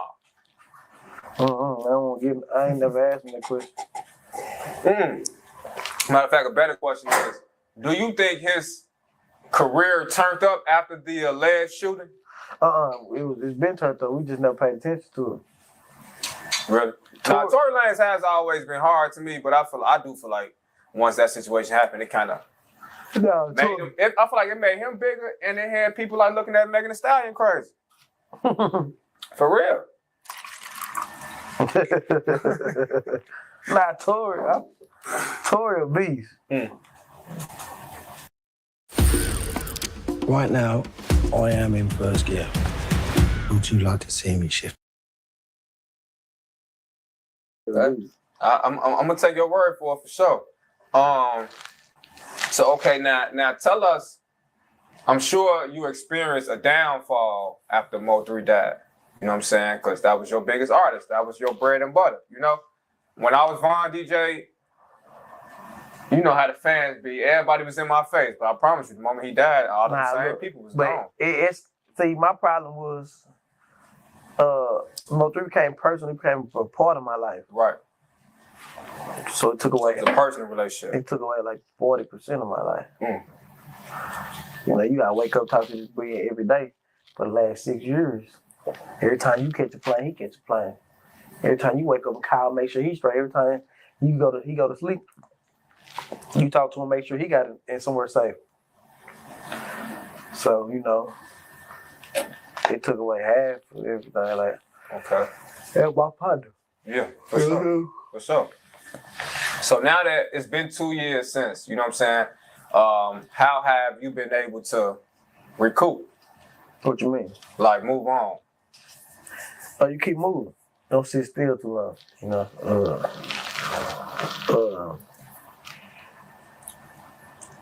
I keep on moving. But you ain't messing with no more artists. Yeah. I done went through Dun Dun and number 7 who Mo3 was had signed before he died. Okay. I took them to get a deal after Mo3 died. I took him over to the Empire. Now speaking of Empire, right? What made is okay? Now we know Empire. They had Mo3, they had Von, they had Young Dolph, they had P&B Rock. No, P&B Rock went over there. Oh, okay. So that was false. Pop Smoke. Okay. You knew where I was going with it. You know what I'm saying? All them rappers, the rappers that they had, Dolph, P&B Rock. Dolph, 3, and Von. Okay. They would have been bigger alive. Yeah. If Von and 3 was still alive right now, the fuck? Yeah. 3 was gonna be big for sure. Think about gonna be big. For sure. Think about Von. Think if Von was still alive right now. Yeah. Man, nigga had all kind of platinum plats. Yeah, for sure. He had might the rap game in the chokehold. He might be bigger than Durk. A lot of people say that. Yeah. I feel like that for sure. Yeah, because he told stories. Nigga, he had everybody in America want to take a bitch to the O. Right. I'm sitting there pitching when I ride through that hole. Yeah. Take a bitch over here. Yeah, them hoes, all them hoes want to come over here. Yeah, no, I'm pitching what he come back. Now he told a complete story. Mm-hmm. Ain't no other niggas can do that. Mm-hmm. You know, at the end of the day, like, nah, they be tripping about that. Yeah. I want to ask you about your relationship with Charleston White. I know that's somebody, you know, that's popular here in the Dallas-Fort Worth area, you know. I heard in interviews y'all used to go. That shit nasty. That Rosado. God damn. That shit nasty. Give us some lemonade. I'm like, it's already damn near gone, huh? Right. Yeah. So y'all was going to the strip club and stuff together? Like y'all was that close? Me and Charles, we was industry close. Okay. When we go to the strip club, you know, we'll meet up in politic, you know, take pictures with our friends and like that. We was industry close. So you say industry close. How did y'all meet? When did y'all meet? In the strip club. Okay. Then I did his podcast. And then, you know. Okay. So tell us some of the, because obviously this is like YouTube's most hated man right now. You know what I'm saying? Can you tell us some of the pros or cons with dealing with Charleston White? He got to think big. Sometimes he don't think big. You know, good man. You know, good heart. Got a good.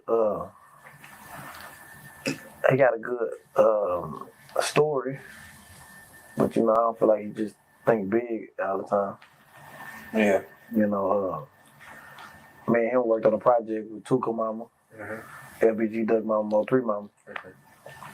And if you go look, I started building a website. It was taking so long. I was building a website where I was gonna put the footage on the website, have all kind of pages where the mama was selling they son's merchandise. They telling their own story. You can donate to the mama. You can see what the mama got coming up. You can see when the rapper had the album coming out. It was for a big platform for mothers who lost their child life in the rap game. Right. Charleston wanted to put it on YouTube, on his YouTube channel. But you know, I think we were just on two different levels. I'm used to putting out albums. You know what I'm saying? So, you know, sometimes an album may take a year to get it right. But Charleston used to pushing live. You know what I'm saying? Right. So that's why I say sometimes he don't know how big he is, because right now, he could be one of the most powerful and the biggest black male in the world. Just by his mouthpiece. But you gotta learn how to direct it. You don't have to always turn down the next black man. You know what I'm saying? Yeah. You don't ever have to always talk about other people's flaws. You know, you can build up a man. It's like Wack 100. I asked Wack, I got into a Wack the other day, I asked him, when the last time you uplifted or helped one of these black or young rappers get in the game? And use your platform to tear them down. And them two don't have to do that. You know what I'm saying? Yeah. They can do all kind of shit. They can do music reviews on their page. They can do, you know, job fairs or people want to get in the industry. You know what I'm saying? People that it's a lot of little kids out. It's a lot of good, talented people out there in this world that have no direction. Yeah. You know what I'm saying? Yeah. It's a lot of people out here. And like I'm going to North Carolina to visit. What's the little girl name? The Robertson girl that died. Family. Yeah, I've been talking to her sister, her mama. Really? Yeah. I'm flying out there. None of them big activists or big people with platforms have talked about her. Not at all. You understand what I'm saying? Not at all. You're right. So sometimes the mission that God put you on, you gotta complete that mission. I believe Charleston's mission is not to be here to turn down other black people and talk about other people's flaws. I believe his mission is way bigger than pushing live. Yeah. And I felt like his mission was that big as well, you know. But I will admit, sometimes I do get caught up in confusion. Yeah. I feel like at this point, I call it crossfire confusion. You know what I'm saying? You know, like me and you talked before we started recording about, you know, my resume and, you know what I'm saying, working with him. You feel me? Yeah. And like I said, I looked at it the same way, you know, you looked at it like, man, he got a message. You know what I'm saying? Like he trying to make a change. You know, he trying to do something different. But it's like, he's steady, like making a lot of disrespectful comments. Yeah. Nah, he a good man. He's not focused. He get out tasks. God get him right. Okay. And I appreciate that response, bro, just because at least you are down here in the same area that he, from. Because all the way up in Chicago, all we can look at is the internet. You know what I'm trying to say? Yeah. And decipher, what's just internet or what's really how a motherfucker feeling. Yeah. You know what I'm saying? Yeah, nah, we in the same area. So shit. Have you received any backlash for having a type of relationship with Charleston White? Anybody said something to you like, yo, stop fucking with him? Or I ain't fucking with you? They're just, I can just see because I make money out in the rap industry, the hip hop industry. Mm-hmm. So, it's a blessing. God got me away from that. I know my So you away from him now? You ain't fucking with him no more? Nah, not. Because my calling, and the reason I was fucking with him because the good shit he was doing. Like, right, we would go to these schools. We go to get these mothers together. I like, bet. He said, we'll get these mothers together. He said, he'll bring Tuka Mama. I said, nah. When we get a whole building and bring about 4, 5 mothers in, I pay for the building, pay for the food, pay for the camera people. Come on, we're going to do this, we're going to do that. You know what I'm saying? And so, he was just thinking about going live. That's all he wanted to do was go live? Yeah, man. Come on, man. Tuka Mama came. Not Tuka Mama. Snoop Mama came. Colin Murder changed me. Okay, big. We had a whole big, you know what I'm saying? Yeah. Message. Yeah. And I asked him about that campaign, in our last interview. And even most recently, I interviewed Mama Duck. You know what I'm saying? Because I know she was a part of that campaign. You feel me? But tell us how important that campaign was for yourself. Yeah, it made me look and understood that I needed to get a platform for all the mothers to express themselves. Because when a killer heard the cries of a mother, they touch their heart. So I think the whole world should hear that. Yeah, for sure. You know what I'm saying? Mm-hmm. Do you have any close relationships with any of the mothers, any mothers you talk to, and... Yeah, all the mothers still cool with me. Okay. Duh. Yeah, you did just call Mama Duck. Shout out to Mama Duck. All of them still cool with me. They know how genuine I was in my heart. Yeah. Nobody knew I paid for everything. You ain't see no tags of me. You ain't see none of that. Yeah. Was Charleston White running off with that credit? Yeah, he went out. He said Mama Duck paid Mama Duck $10,000. And she get on there and say, Charles ain't give me no $10,000. She showed me the receipt. Yeah, so man, I just prayed for the man, man. Yeah. But we on 2 different levels, though. I'm trying to make another album go. You know what I'm saying? Yeah. We on 2 different levels. It's crazy, man, because like I said, we flew him out to Chicago. You know what I'm saying? We wanted to talk to him in person. You know what I mean? Because we heard all the shit he was doing online. And the type of person I am, I ain't gonna lie.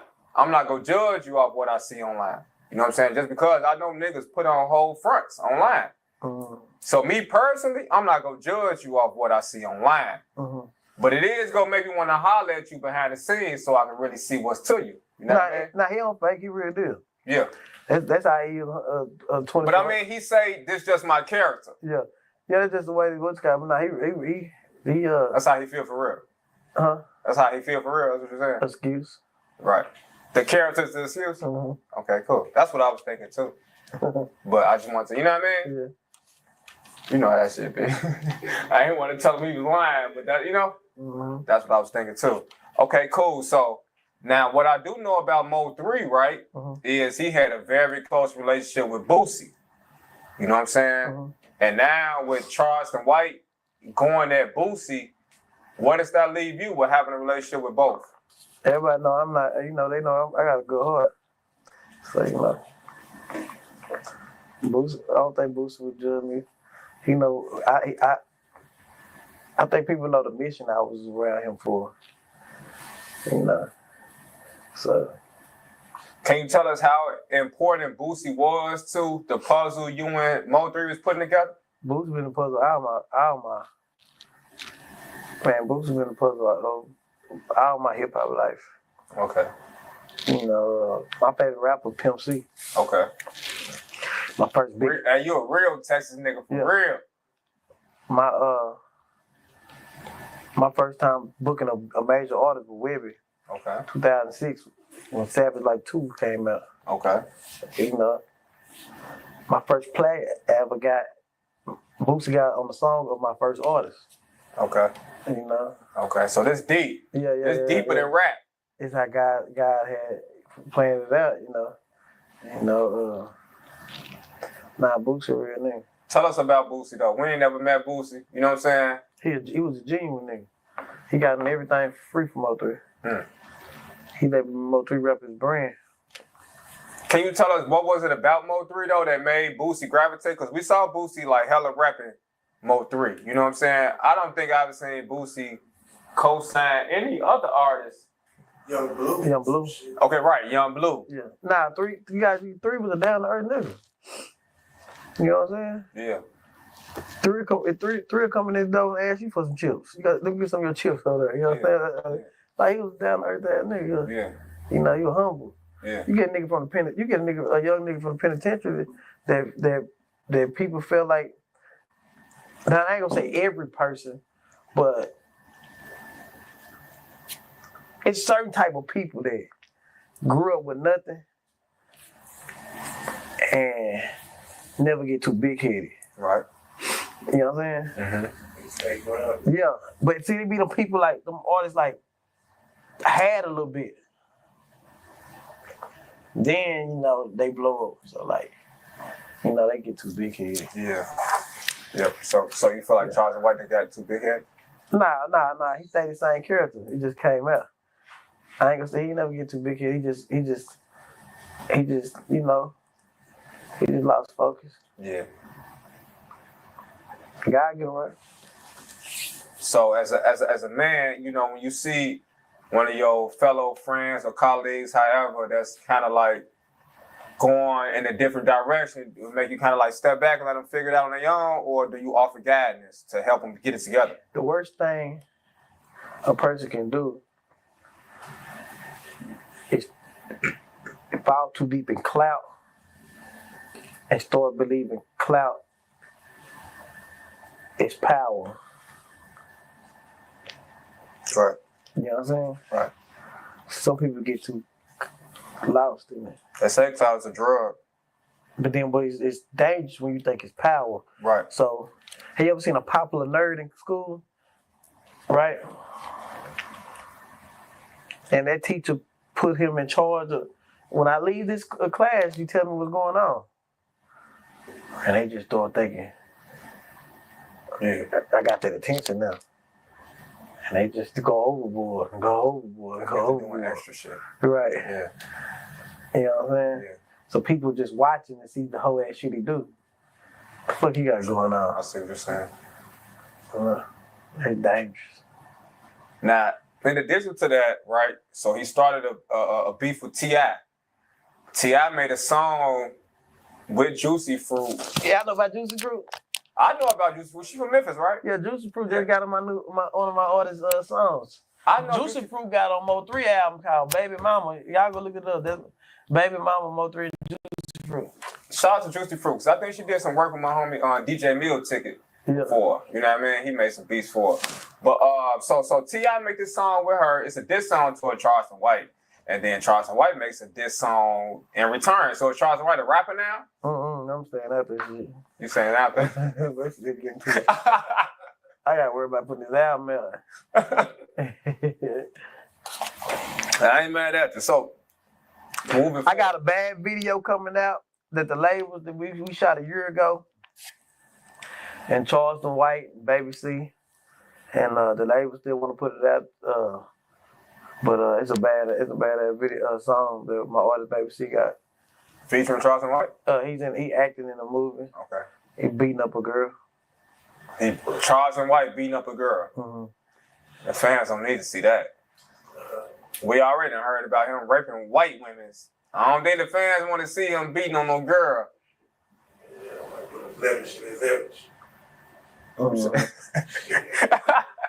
He like, okay, well, that's what the video gonna say. Okay, cool. I can't wait till the video come out. Now, it's one guy I want to ask you about though, because when we think about Texas, when we talk about Texas, we hear his name a lot, Jay Prince. You know what I'm saying? And A couple months ago, we had a situation with this guy named Duke the Jeweler. Was shot and killed in Houston, Texas. Duke the Jeweler, he from Chicago. Right. You know what I'm saying? He was like the Chicago jeweler. Mm-hmm. A lot of people in Chicago feel like Boosie had something to do with it. See what I'm saying? So I say that like, nigga, I was in the barbershop getting my hair cut, and that's all niggas was talking about. You know what I mean? Mm-hmm. And then, you know, the takeoff situation happened. And so everybody started looking at Jay Prince and Jay Prince Jr., you know? Now, like I said, we from the rack, so I don't know nothing about mob ties. I don't know nothing about checking in when I come to, nigga, I just checked in with you. I hope I'm good. I checked in with Rainwater. You know what I'm saying? You got to check in. We doing business. That's why I say I don't know. Yeah. But can you tell us at least like the type of power that the Prince family has in Texas? I ain't never. They reach don't touch Dallas. Yeah, nah, we cool. Yeah, I'm cool. I'm cool with them niggas. I like Junior. I like Junior. Junior just, baby, see my artist got his song with Finesse 2 times right now. Junior running the game with Finesse. Junior running the game with Finesse. Them was the daddy taught us how to have record labels in Texas. Right, because that's the owner Rap A Lot, right?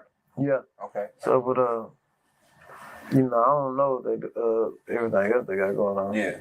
Mm-hmm. But let's talk. I just want to ask you about the Rap A Lot Records and Jay Prince, right? Because I know that is a big thing. Nah, all I know that nigga sold hella records. Yeah. That nigga had Zero, and they got boxers, and nigga, you talking about power, and they got boxers, ranches, islands.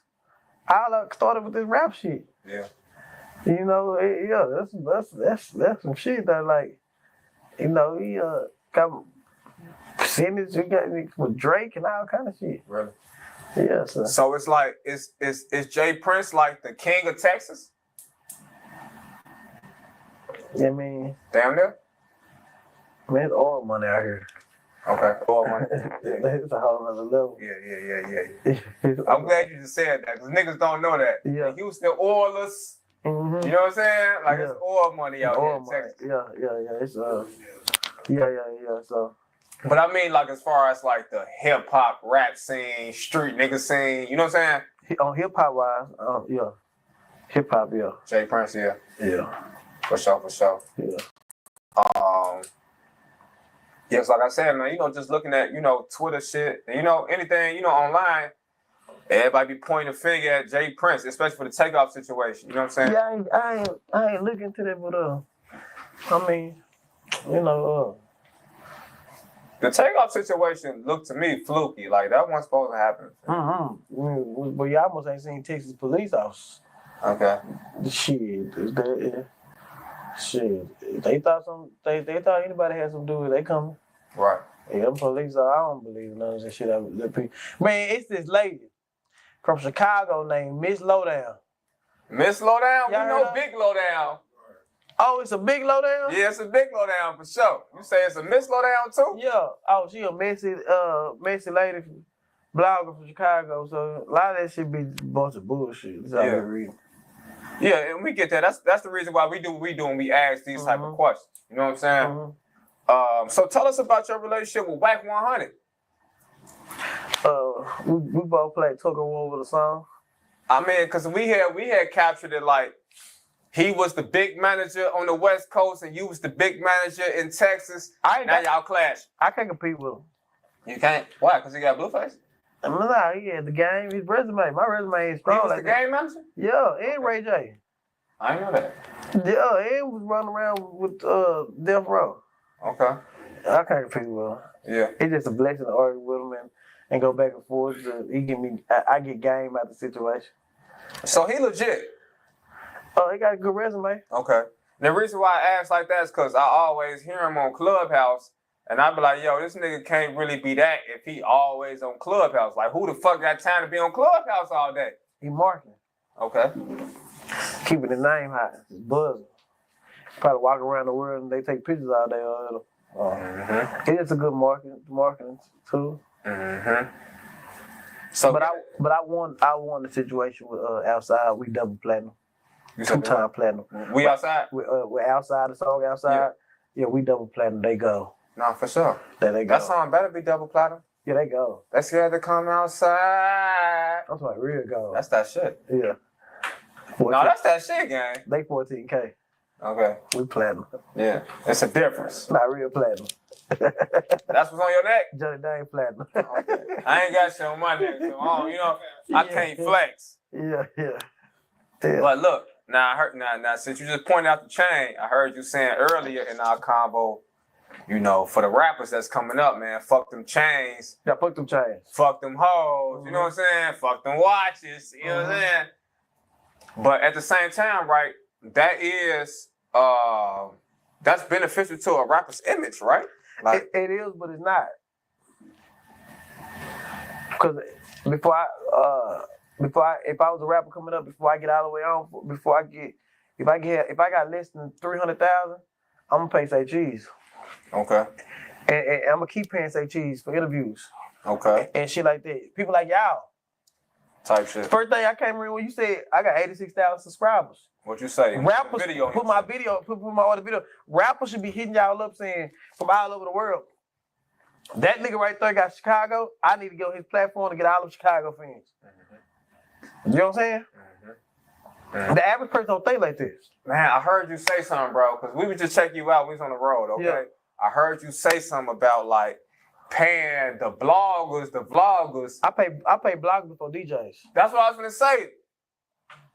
Look, you made me laugh a little bit because I quit DJing, but I was still kind of curious as to damn why he ain't showing no love to the DJ. Like you can go in the club, you can get a DJ 100, tell the DJ play my song, and okay, you go to the club and pay $100 to tell the DJ play my song. The club gonna have 300 to 600 people in the club, right? Right. And they only hear your song for a time frame of 30 seconds to a minute, right? Right. Before the DJ cut it off, right? Right. Pay a blogger. And it's a good platform. You got damn near, if you pay a Say Cheese, you got damn near 20,000 people go like your shit. And they go stay right there, and they can share it. Right. So why you gonna waste further. It go further. So you waste and it hit a lot of states at one time. Yep. But that DJ is only gonna hit that city. That club, that club at that one time. Exactly. Right. Yeah. No, look, I'm glad you said that, right? Because I'm a former DJ. I don't do it no more just because I figured out what you just said. So I'd rather do this. Yeah. You know what I'm saying? Pay me to do this versus pay me to play your song. Right. You know what I'm saying? Because this shit will go further. Yeah. You know what I mean? And it stay there forever. Exactly. Like, hey, shit don't race off YouTube. Not at all. Once it's up, it's up. Yeah. So at the end of the day, I hate it. People gonna be mad at me if I say this. DJs, they lost a step under vloggers now. I agree. And I hate to agree, but that's the reason why I'm sitting right here talking to you the way I talk, because I figured that part out. You know what I'm saying? Like, damn, check it out. The chances of me getting in tune with Rainwater and Mo 3 in Chicago just by like playing a Mo 3 song is pretty slim to none versus me hitting up Rainwater like, yo, let's do an interview. Yeah. You know what I'm saying? Yeah. It's a whole different ball game. Not really. Yeah. So I appreciate you breaking that down because I be trying to tell that to a lot of artists, but niggas don't be trying to hit me. You feel me? A blogger go farther than that chain. A blogger go farther than you throwing money in the club. Then you tricking your money out on a bitch. Bloggers go farther. A lot of this shit in the game. Fuck that material thing. They gonna last for a quick second. Them bloggers. For sure. DJ, you go crazy.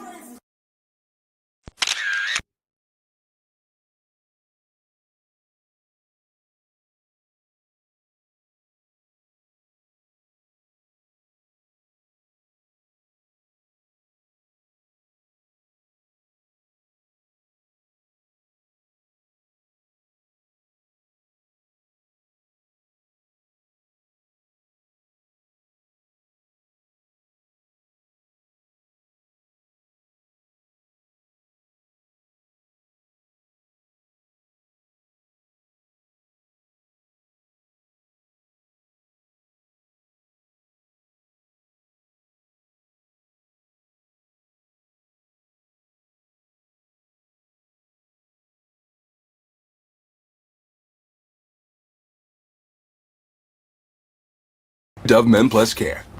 Welcome to the team. Thanks. That's the finger ball. Dove Men helps neutralize odor-causing bacteria that thrive on stress sweat. Really needs more salt. Get comfortable with uncomfortable. Care changes everything. This is where you are, but this is where you want to go. We give you the rewards, and you choose where they'll take you. Introducing the Credit One Bank Wander American. Big U and 18 other Rolling 60 Crips got hit with one of the craziest RICO indictments ever. Big U allegedly shot his own artist in the face and brought his body to the desert, and that's just the beginning. This case involves everything from murder to scamming NBA legends like Shaq, and today we're breaking it all down.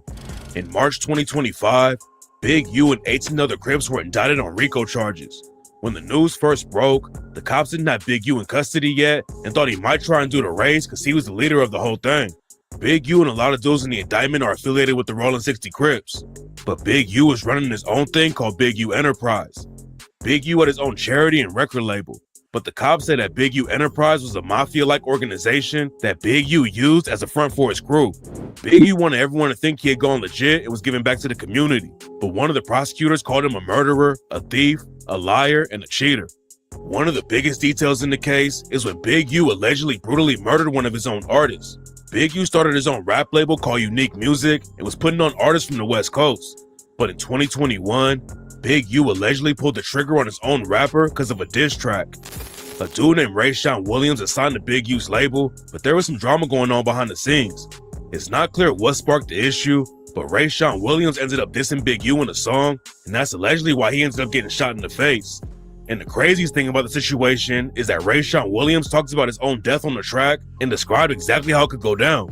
Rayshawn Williams dissed Big U and called him a bro that makes some money. Then Rayshawn said that the song can get him killed for thinking shit funny. Rayshawn also raps about himself getting shot in the face with a .38 revolver that would leave no trace. Then 5 days after Rayshawn Williams made the track, the Las Vegas police found his dead body in a ditch. Rayshawn had been shot in the face with a revolver, and the cops think Big U was the one who pulled the trigger. And what makes the situation even crazier is that Big U had been Rayshawn Williams' football coach since he was a kid. According to court documents, Big U's label Unique Music paid to fly Rayshawn Williams from California to Las Vegas in January 2021. The label paid for Rayshawn to stay at an Airbnb. Hey, that's crazy, bro. They paid for his flight, they paid for his Airbnb, and then killed him. And didn't even call his family and tell them that he dead or did y'all see him? Just stop, just didn't even call the family, bro. Who ain't gonna think you did it?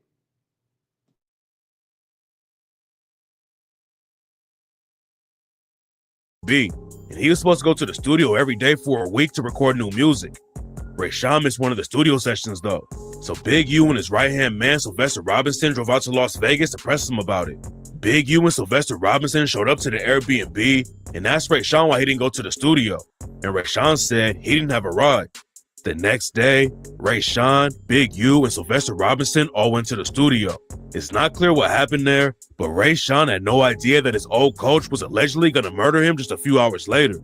Surveillance videos from Rayshawn's Airbnb spotted him going there after the studio session at around 1 in the morning. Rayshawn was allegedly riding with Big U, and he hopped out to grab his suitcase and then got back in the car. Rayshawn was supposed to be in Las Vegas for another day, but Big U allegedly had other plans, and according to the cops, Big U drove Rayshawn out into the desert, shot him in the face, and then went back to the studio. A witness said that Big U showed back up to the studio at around 3 in the morning, and it looked like he was drenched in sweat or water. And Big U told the witness that he just got back from the gym. Then just a few hours later, the cops found Rayshawn's body in the ditch. According to the indictment, Big U took recording equipment out of the studio after he allegedly killed Rayshawn and told someone to get rid of the surveillance footage from that night. The cops think that Big U had a fight at the studio before Rayshawn got killed, and that's why Big U wanted the video to be deleted. After Rayshawn got killed, Big U knew there was going to be some heat on him, so he allegedly made one of his homies drive his whip and stay in his crib. That way, if the cops showed up to the house or pulled the car over, Big U would have time to run before the cops actually got to him. Nobody really knows why Big U allegedly killed Rayshawn, but that's the situation that got the feds looking into him. And a month after Rayshawn died, the FBI opened an investigation into Big U Enterprises. Everyone already knew that Big U was one of the top dudes in the Rolling 60s though. Big U was always talking about the gang and said he came up robbing cars. Then he earned a rep in the streets by putting hands on all of his ops. Big U was pushing drugs all through the 80s, but he claimed he stopped after reading the autobiography of Malcolm X. That's when Big U got into the rap game, and he started managing a dude named Corrupt. Big U was still heavy in the streets though, and in 91, he tried to steal a bunch of cocaine from an undercover cop. Big U went down for 13 years in prison and got into all kinds of crazy situations behind bars. Big U admitted to stabbing a bunch of people in prison, and one time he hit a dude so hard that he knocked the dude's eyeball out of his socket. But then Big U came home in 2004 and started a charity called Developing Options. Developing Options was supposed to keep the kids out of the streets and help them get involved with sports, but the cops said there was way more going on behind the scenes. Big U started getting funded for Developing Options from the Gang Reduction Youth Development Program in LA. And since 2015, the city's been giving the charity over $500,000 every year. That money was supposed to be helping kids stay out of the trenches, but Big U was allegedly taking it for himself. Even NBA players got wrapped up in the situation. According to the indictment, Draymond Green and Shaquille O'Neal both gave $20K to Developing Options. Then Big U transferred the money right into his own accounts. Draymond and Shaq might have been scammed out of $20K, but at least they didn't get hands put on them like Adrian Broner did. According to an informant who's working with the FBI, a boxer named Adrian Broner set up a big dice game in LA back in 2019. Adrian Broner invited a bunch of NBA players to the game, but him and his crew were allegedly using trick dice though, and they stole millions from the NBA players. After the game, Big U heard about it and told his crew to rough up Adrian Broner because he didn't check in with Big U before he set up the dice game. Then Big U got the money that Adrian Broner took from the NBA players and gave it back to him. Big U didn't just hand the money back for free though, and he allegedly made the players give him $100K each.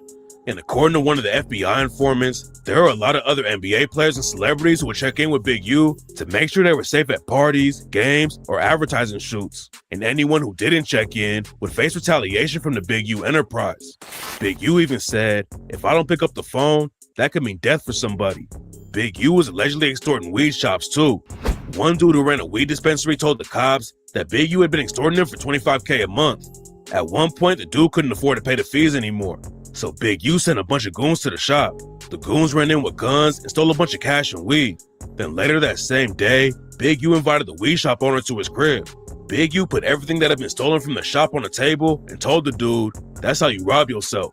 Then Big U made the dude pay him another $10K so he wouldn't get robbed again. Big U wanted to hit up other weed dispensaries, and he asked the dude who just got robbed to help him set them up. Big U told the dude to get the money for the other robberies. Then Big U handed him back some of the money that had just been stolen from his shop. And what makes the situation even crazier is that Big U's homie Loose Cannon talks about the robbery on No Jumper, and the feds quoted the interview in their indictment. Loose Cannon and Brick Baby were both on No Jumper a lot, but now they're both involved in the RICO case with Big U and the other Rolling 60s. According to the indictment, Big U was pressed that Loose Cannon was airing out street business on the No Jumper podcast. So after the episode came out where Loose Cannon was talking about the weed dispensary robbery, Big U sent No Jumper a cease and desist letter, and they took the episode down. The weed shop robbery wasn't the only thing that Loose Cannon talks about on No Jumper though. And according to the indictment, Loose Cannon admitted that Big U and him extorted a celebrity rapper out of $50K. Loose Cannon was allegedly robbing people outside of the No Jumper studios too. On January 3rd, 2025, Loose Cannon allegedly pistol whipped a dude and put the gun against his head. Then two of Loose Cannon's homies snatched the dude's jewelry, cash, and phone. After Brick Baby, Big U, and Loose Cannon got locked up, a lot of people were blaming Adam 22 from No Jumper, but Adam 22 clapped back and said he was helping them make legit money and didn't have anything to do with them getting booked. You know what I do? I put people in position, put them on the podcast, give them jobs, help them make legal money. A lot of the that people are getting caught up for, especially with Brick, it's like, I'm not seeing anything that says anything about stuff that he's done in the last 2 years since he's been with us, right? So, you know, end of the day, I do employ people from the streets. And I guess, you know, people from the streets sometimes get caught up in federal RICO indictments, whatever this is. According to the cops, Big U has been extorting people all over the city. Back in 2021, Big U threw a birthday party for himself at a club. Big U told the club owners that he was going to bring in a bunch of famous rappers like T.I. and Wiz Khalifa. So the owners agreed to give Big U around 30% of the money that the bar made that night. But when Big U rolled up to the club with his crew, he forced one of the owners into a back room and extorted $30K from him. The feds have been watching Big U and his crew for years, and they got a ton of evidence against them from tapping their phones. And one time, the feds recorded Big U planning a robbery. Big U heard that somebody had robbed a celebrity rapper and took their studio equipment, and Big U planned to rob the dudes who took it. Some of the studio equipment had an Apple AirTag on it, so Big U and his crews tracked the thieves down and brought their guns with them. Big U and his homies were about to hit the lick, but then they spotted cops in the area and decided to call it off. Big U was trying to put on a front like he was out of the streets and focus on giving back to the community. But the feds have a wiretap conversation where Big U said, "If I would have had a problem with any man, color, creed, king, or kind, the issue would have been resolved, and he wouldn't be here or I wouldn't be here. I'm still who they say I am. And I'll pull up on your block right now, nigga, and show up and show out, nigga." That's what happened to the last niggas that thought I retired. The FBI was also paying informants to get more evidence against Big U and his team. And now they even have videos of the informant giving Big U money that was actually coming from the feds. Before he turned himself into the feds, Big U went live on IG and said that the stories coming out against him are trash. Big U said he's not doing anything but trying to help his community, and that other people are trying to take him down because they don't want to see him win. Big U was allegedly making big money from scamming and hustling. But another crazy part of the story is that his own son is a linebacker in the NFL. Big U's son, Dayan Henley, got drafted by the Los Angeles Chargers and could probably provide for their whole family. But now his dad is facing life in prison because he couldn't leave the streets alone. Some people think Big U could end up going down for Nipsey Hussle's murder too, even though that case was technically already solved. Nipsey was brutally killed by a rolling 60 named Eric Holder, and some people think Big U was involved with the situation. Nipsey and Big U had a lot of history.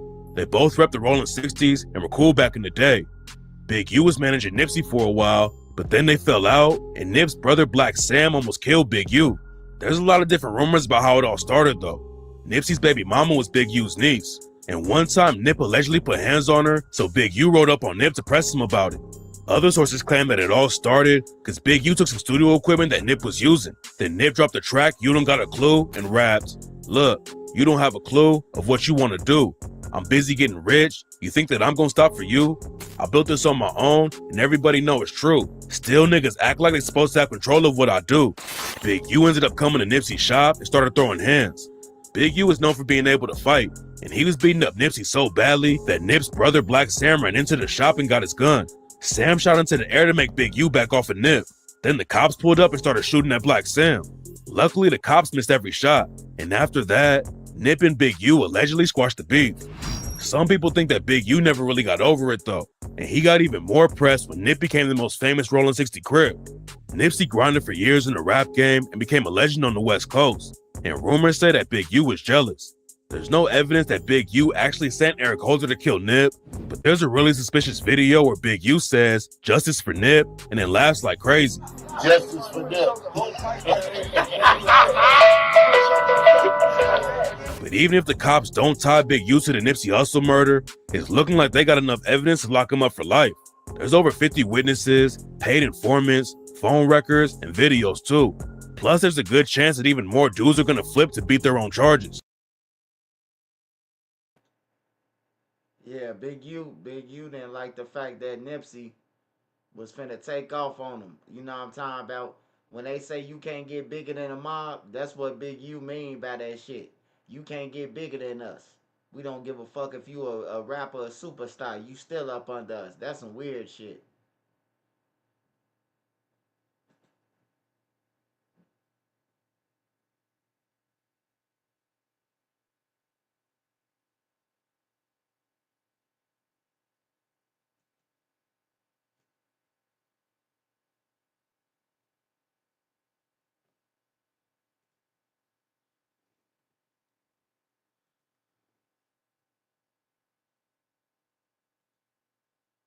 All y'all who be sending shit around the internet, all y'all who be promoting and listening to what these niggas saying, all y'all giving these likes and hidden likes, all y'all supporting this.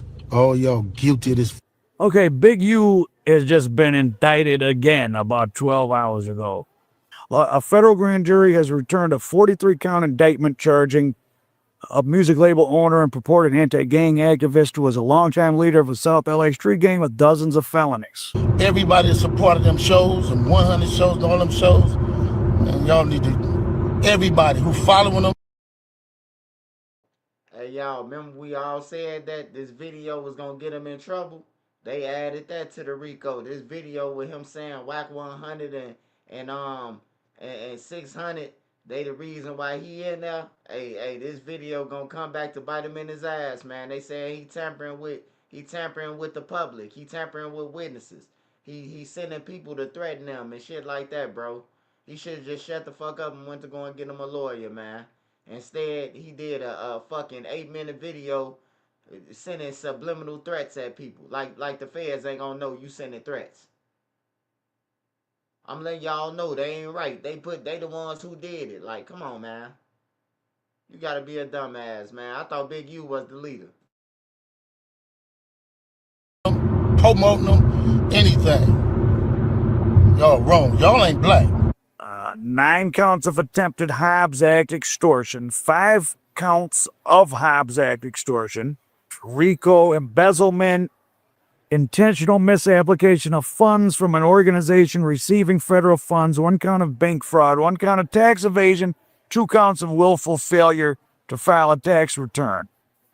March 31st for the first set of indictments from for the first set of charges from last week, but now he has another April 8th date for these charges, and there's far fewer people charged. This is not Operation Drawdown, which had all those people. This only has his right-hand man, Vay, Bear Claw again, Loose Cannon again, the girl from Trap Kitchen, Manny again, because she was putting money in the bank, Frederick Blanton Jr., 43 of South Los Angeles, Tiffany Shinrika Hines of Yorba Linda.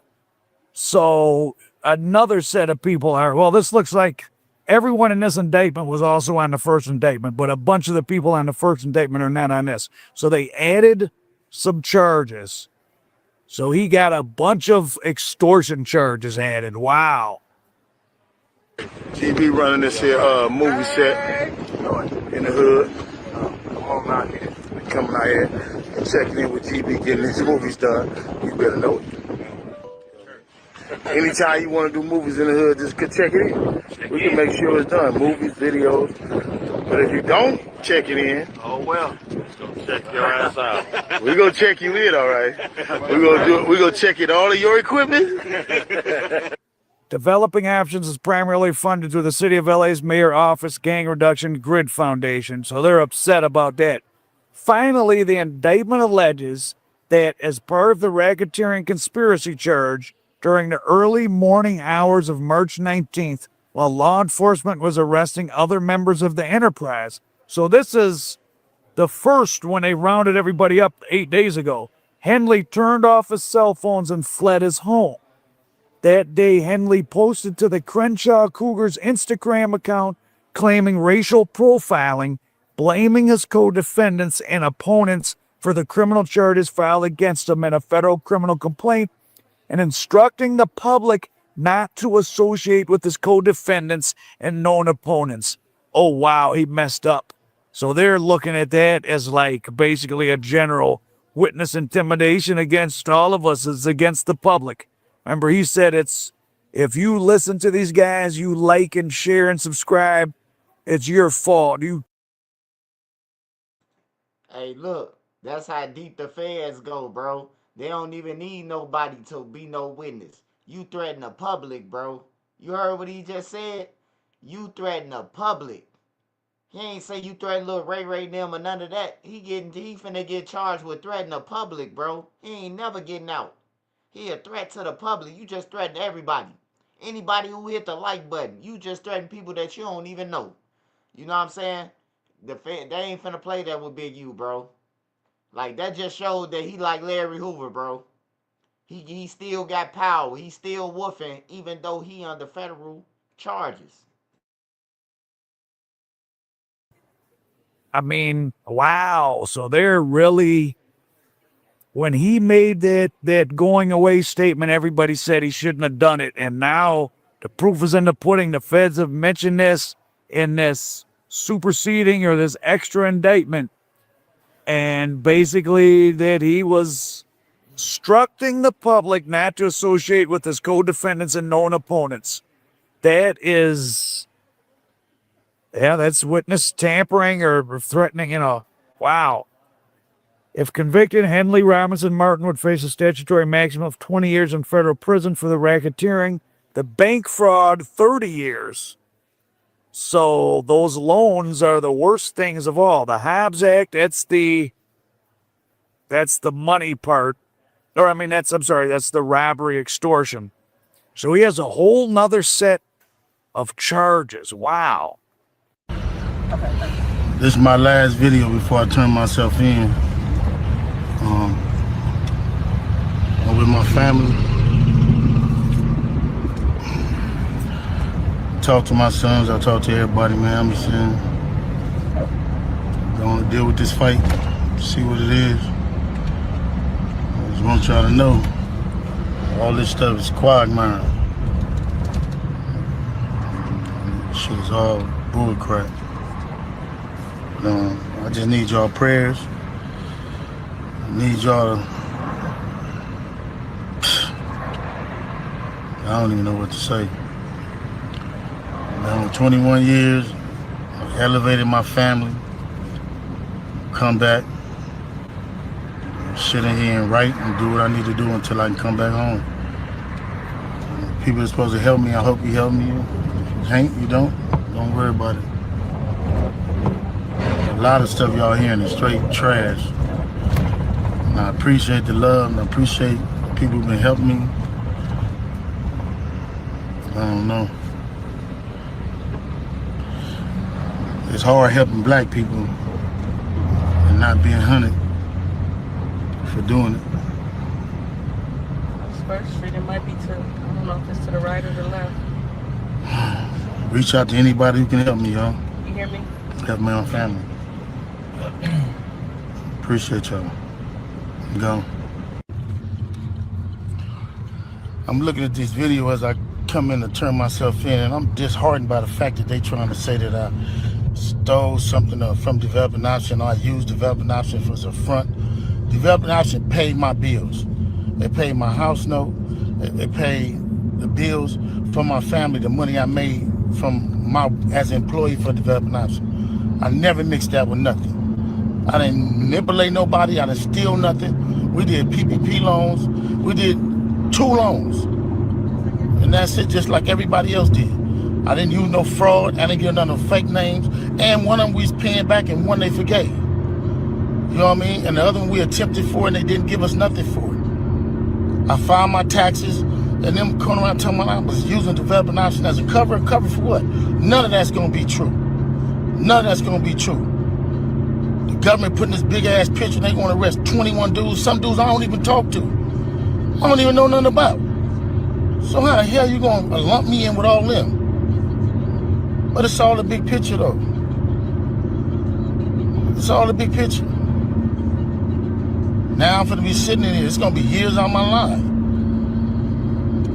Then you going to get dudes who I don't even talk to.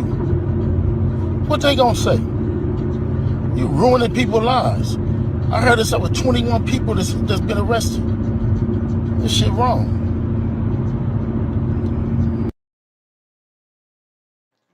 Hey, now y'all know, now y'all see why the feds did another indictment and they ain't at all 21 people.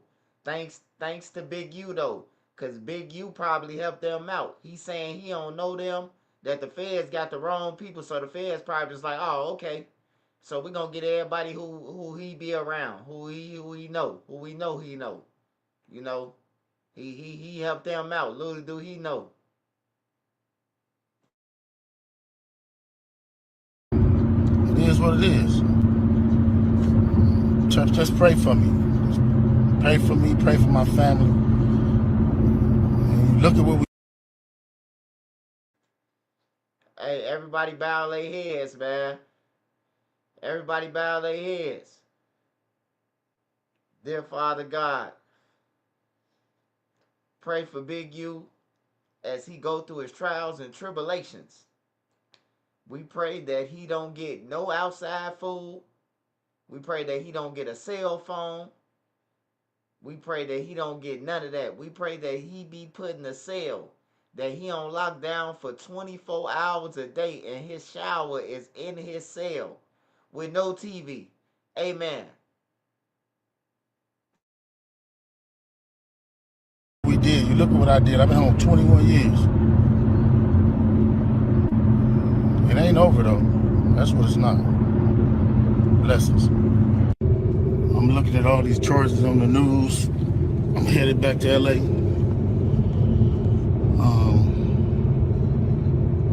And then I'm looking at the people they arrested. How you gonna go arrest people that I don't even talk to? That's a built-in liar right there. You know what I mean? So, is that how they gonna work the case? Everybody know I don't fuck with Cannon. Everybody know I don't fuck with Brick Baby. So if you want to arrest certain dudes, and put them next to me, them is the dudes you gonna have to call themselves turning against me. Well, ain't no turning against me. I ain't going for that. You might as well go get 600 and whack. These dudes been saying I did shit all year. So what they doing is they going. Hey, look. See, it's a big part of that last statement that probably went over y'all head. Now, when he was reading, he said that he threatened witnesses and the public, right? That's what they saying that Big U did in the new indictment. He threatened witnesses and the public, right? Now, he just said whack 100 and 600. Them the only two names that he said. Them the only two names that he said. So who the witness? Because we sure ain't no witnesses. We just the public. He only said two names. Now, hey, did y'all get that? Did y'all really get that? He only said two names. He say whack 100 and 600. He ain't said nobody else's name far as the threat. The threat of don't fuck with them no more. The rest of the people he said that he didn't even know. That they got them in there for no reason.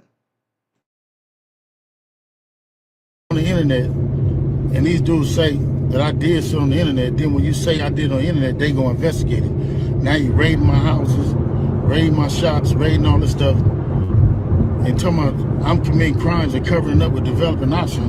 What crimes am I committing to cover up with developing option?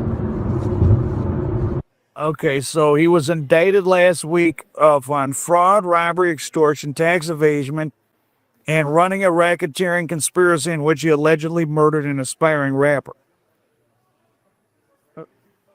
Before turning himself in, Henley made videos, etc. I ain't been nothing but a help to our community. In the indictment, prosecutors referenced those videos, calling them an attempt to poison the jury pool. They also accused Henley of fleeing from law enforcement and obstructing the investigation. According to the indictment, Henley's phone stopped recording location data around 12:30 a.m. on March 19th, hours before law enforcement executed arrests, so he knew it was coming. Before allegedly fleeing his home in South LA, Henry left a subpoena. Well, I mean, Whack and 600 was right. They did warn him. I mean, I guess they did do him a favor. He left a subpoena on a table near a Seattle Mariners hat, which is a rolling 60s sign. Damn. The indictment further expanded on Henley's purported grip on LA and the alleged victims who were required to check in with Henley in order to obtain protection before arriving in the city. According to the indictment, Henley recorded a video of a film crew in Hyde Park in 2017 and said on the recording, anytime you want to do movies in the hood, just check it in. But if you don't check it in, we're going to check you in, all right? We're going to check in on all your equipment. GB running this here movie set in the hood. Coming out here and checking in with GB, getting his movies done. You better know it. Anytime you want to do movies in the hood, just check it in. We can make sure it's done. Movies, videos. But if you don't check it in, oh well. Hey, this the crazy part about it, man. Big U talking all that shit, man. But I got all the footage from Craig and them crib to Fast and the Furious house, all through Hollywood. I got a lot of footage in California. I ain't check in with nobody. I called Made Media Magazine, though, to let Made Media know that I was there in California. You know, but I ain't do no checking in. I ain't pay nobody. Only thing I paid for was Good Burger, Whataburger, the restaurants, all the little restaurants we ate at. I ain't pay for nothing else. And weed dispensary.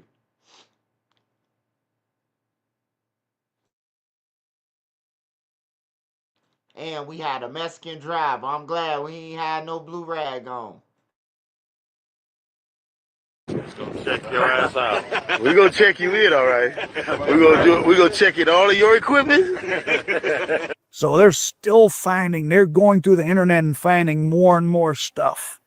Wowzers.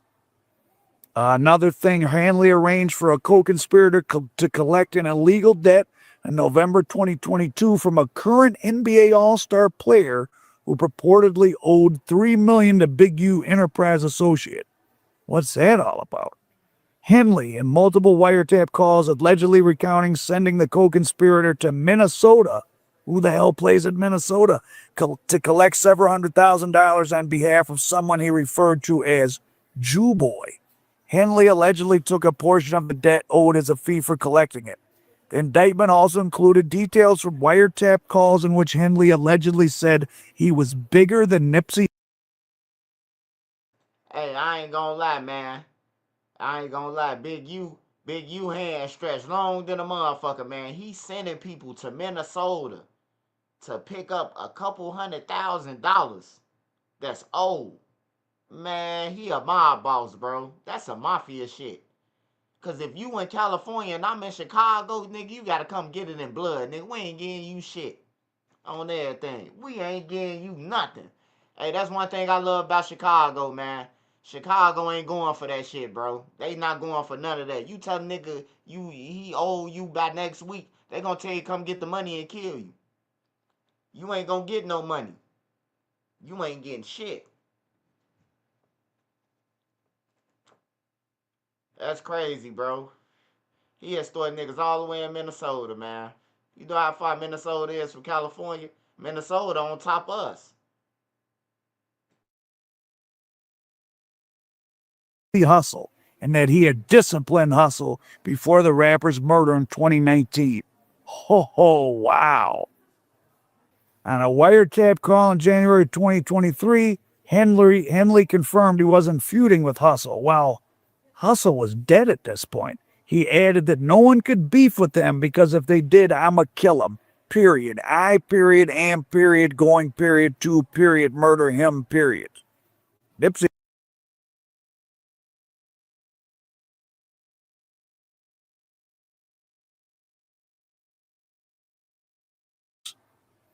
Another thing, Hanley arranged for a co-conspirator to collect an illegal debt in November 2022 from a current NBA All-Star player who proposed.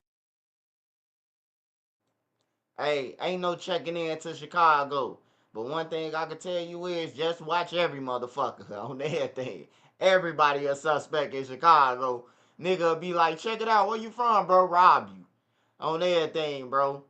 Hey, don't try to even look out the normal. Don't try to dress like you from your city or none of that. Just blend in. That's all you gotta do in Chicago. Just learn to blend in. Don't talk too much. Just blend in. You hear me? Don't trust no motherfucker though. Nigga tell you good and then take you in the alley and rob you. We finna rob dude, goof ass. Reportedly owed $3 million to Big U Enterprise associate. What's that all about? Henley, in multiple wiretap calls, allegedly recounting sending the co-conspirator to Minnesota. Who the hell plays in Minnesota?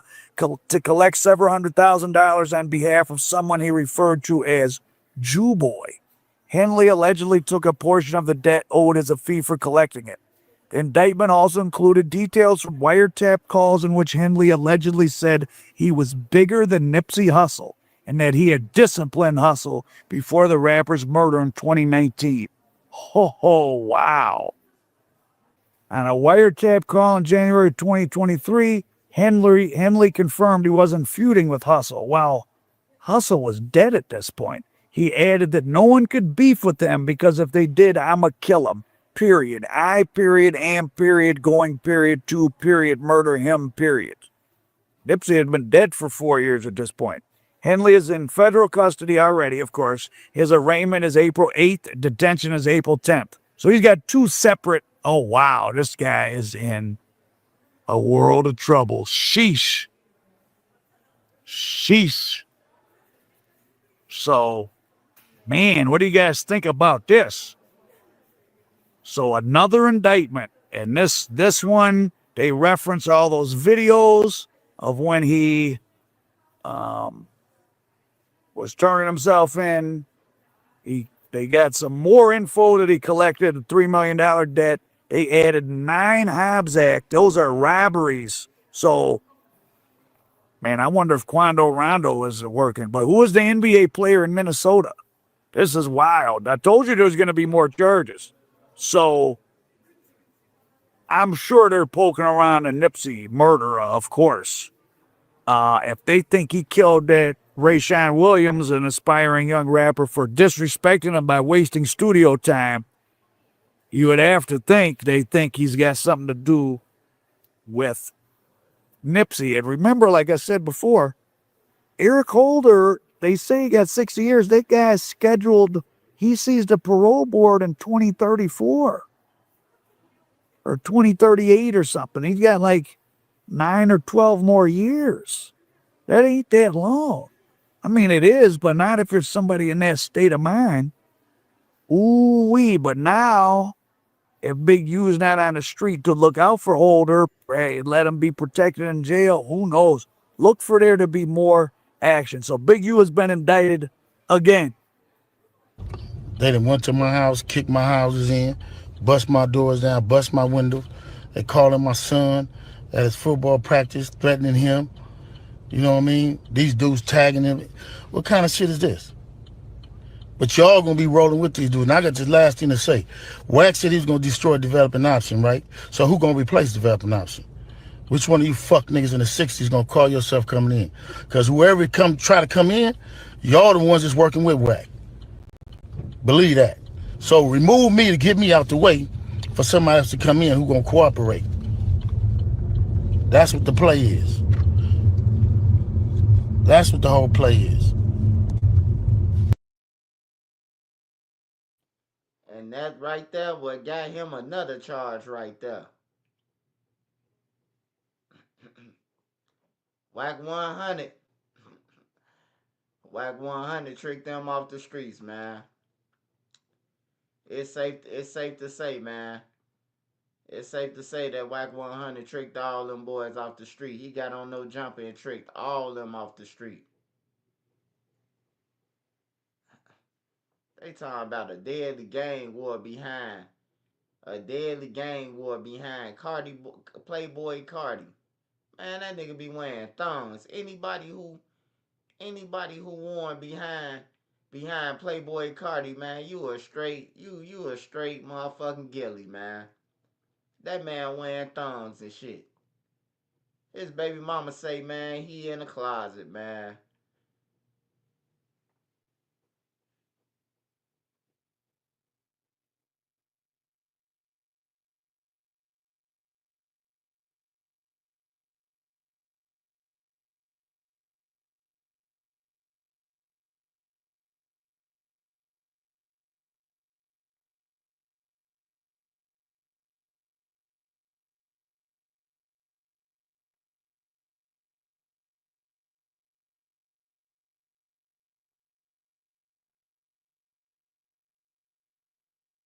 Oh, big uterus.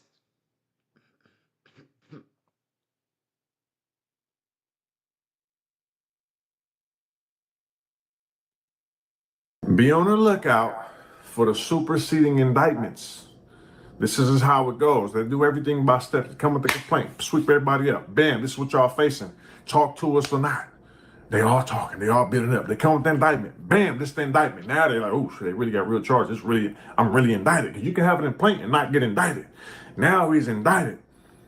Now the clock is ticking. Click like. In this clip, 600 breaks down why he believes Big U only has one way out. Then we get into a shocking clip released on the internet that appears to expose how Big U operated. Before we get to that, let's hear from 600. Get in the comments. Big U has officially been indicted, okay?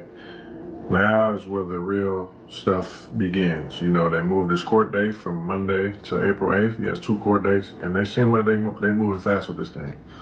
Everybody talks with them says it don't be no year, 2 year, 3, 4 year fight on case. They're gonna move fast with this thing. And he better tell fast because they're not about to be waiting. So the indictment included what we thought, the same thing that was in the complaint, the murder, racketeering, extortion, blah, blah, blah, blah. Now, what was also, I gotta find this dude page, man, but they've identified the actual rat, you know what I mean? The person who got Big U hot. And the guy, I forgot his name, I think it's one of the first witnesses. He's like the actual star witness on the whole thing. He got caught up, he has a pending Fed case for some type of drug charges, I think in Ohio somewhere. And he's the one who got the feds on Big U trail. Just like Big U about to get some people, the feds on their trail. He better chill quick. So they list all the counts. It's 43 count. He has a 43 count indictment. It's a lot. Like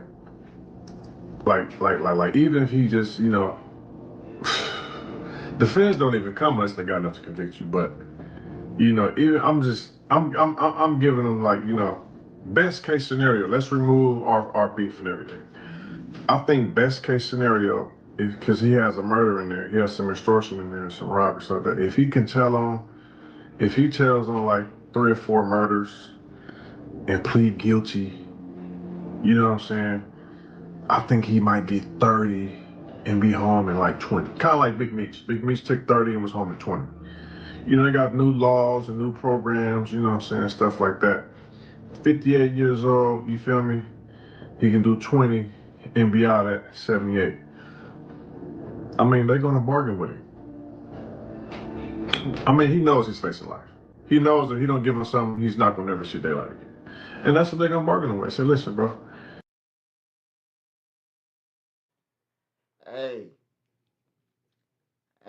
Hey, no bullshit, right? Dude doing all this shit, right? Now, what if Big U do get down and they bring in all the Crips? No jumping all them. I'm talking about 4 Extra, DW Flame, the community. Big U take down all the Crips. You know he recording shit. You know he wrote down the serial numbers to the guns. You know Big U brought the victims back to the house after they robbed them, right?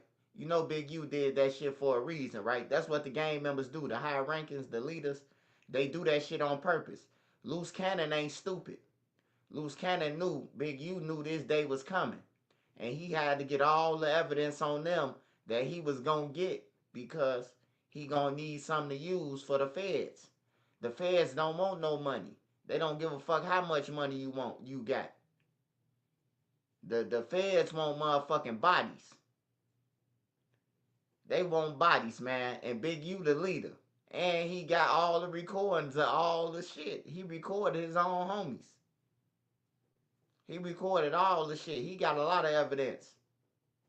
Loose Cannon say, man, he was selling guns, bro, and writing down the serial number. That alone right there, you know who killed who with what gun. All the police got to do is say, with this gun, Big U could go back to the serial numbers.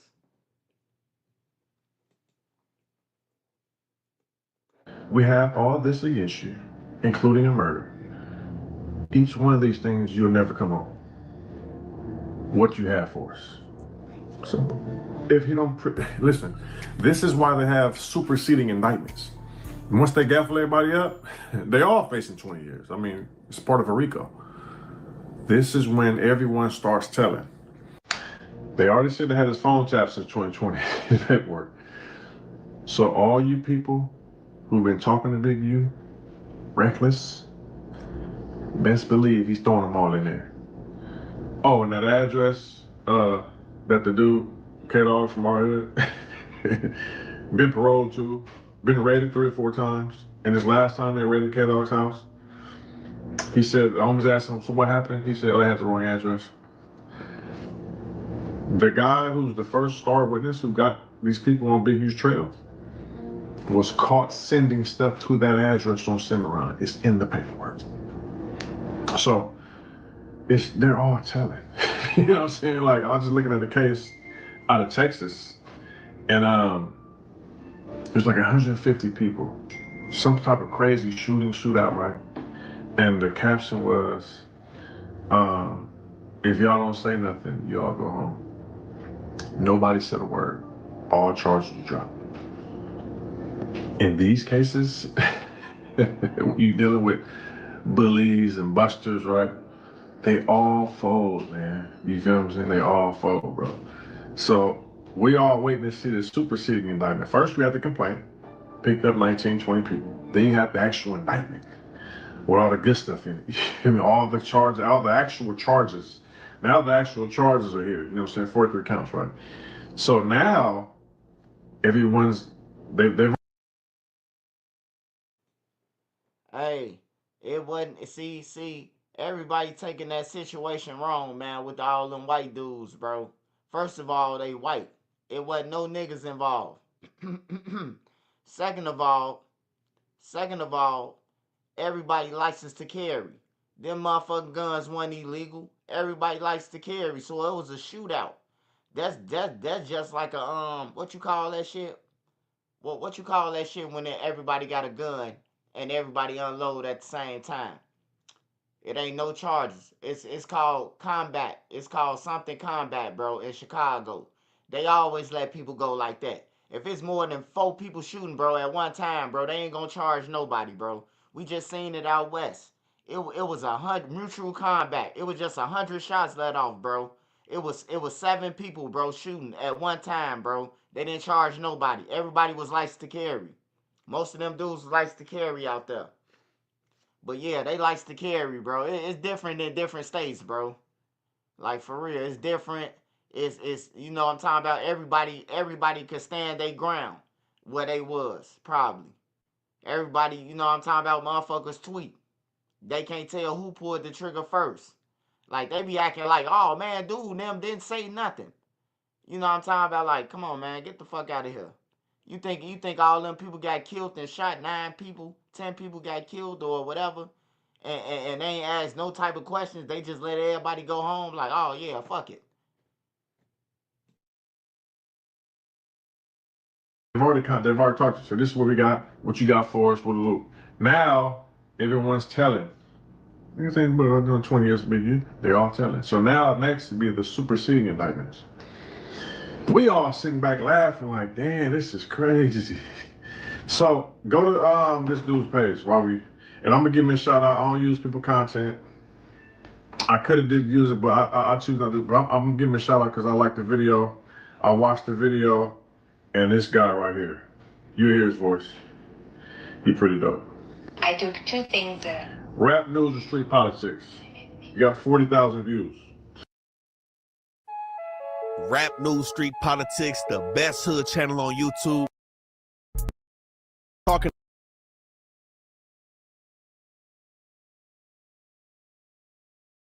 federal indictment.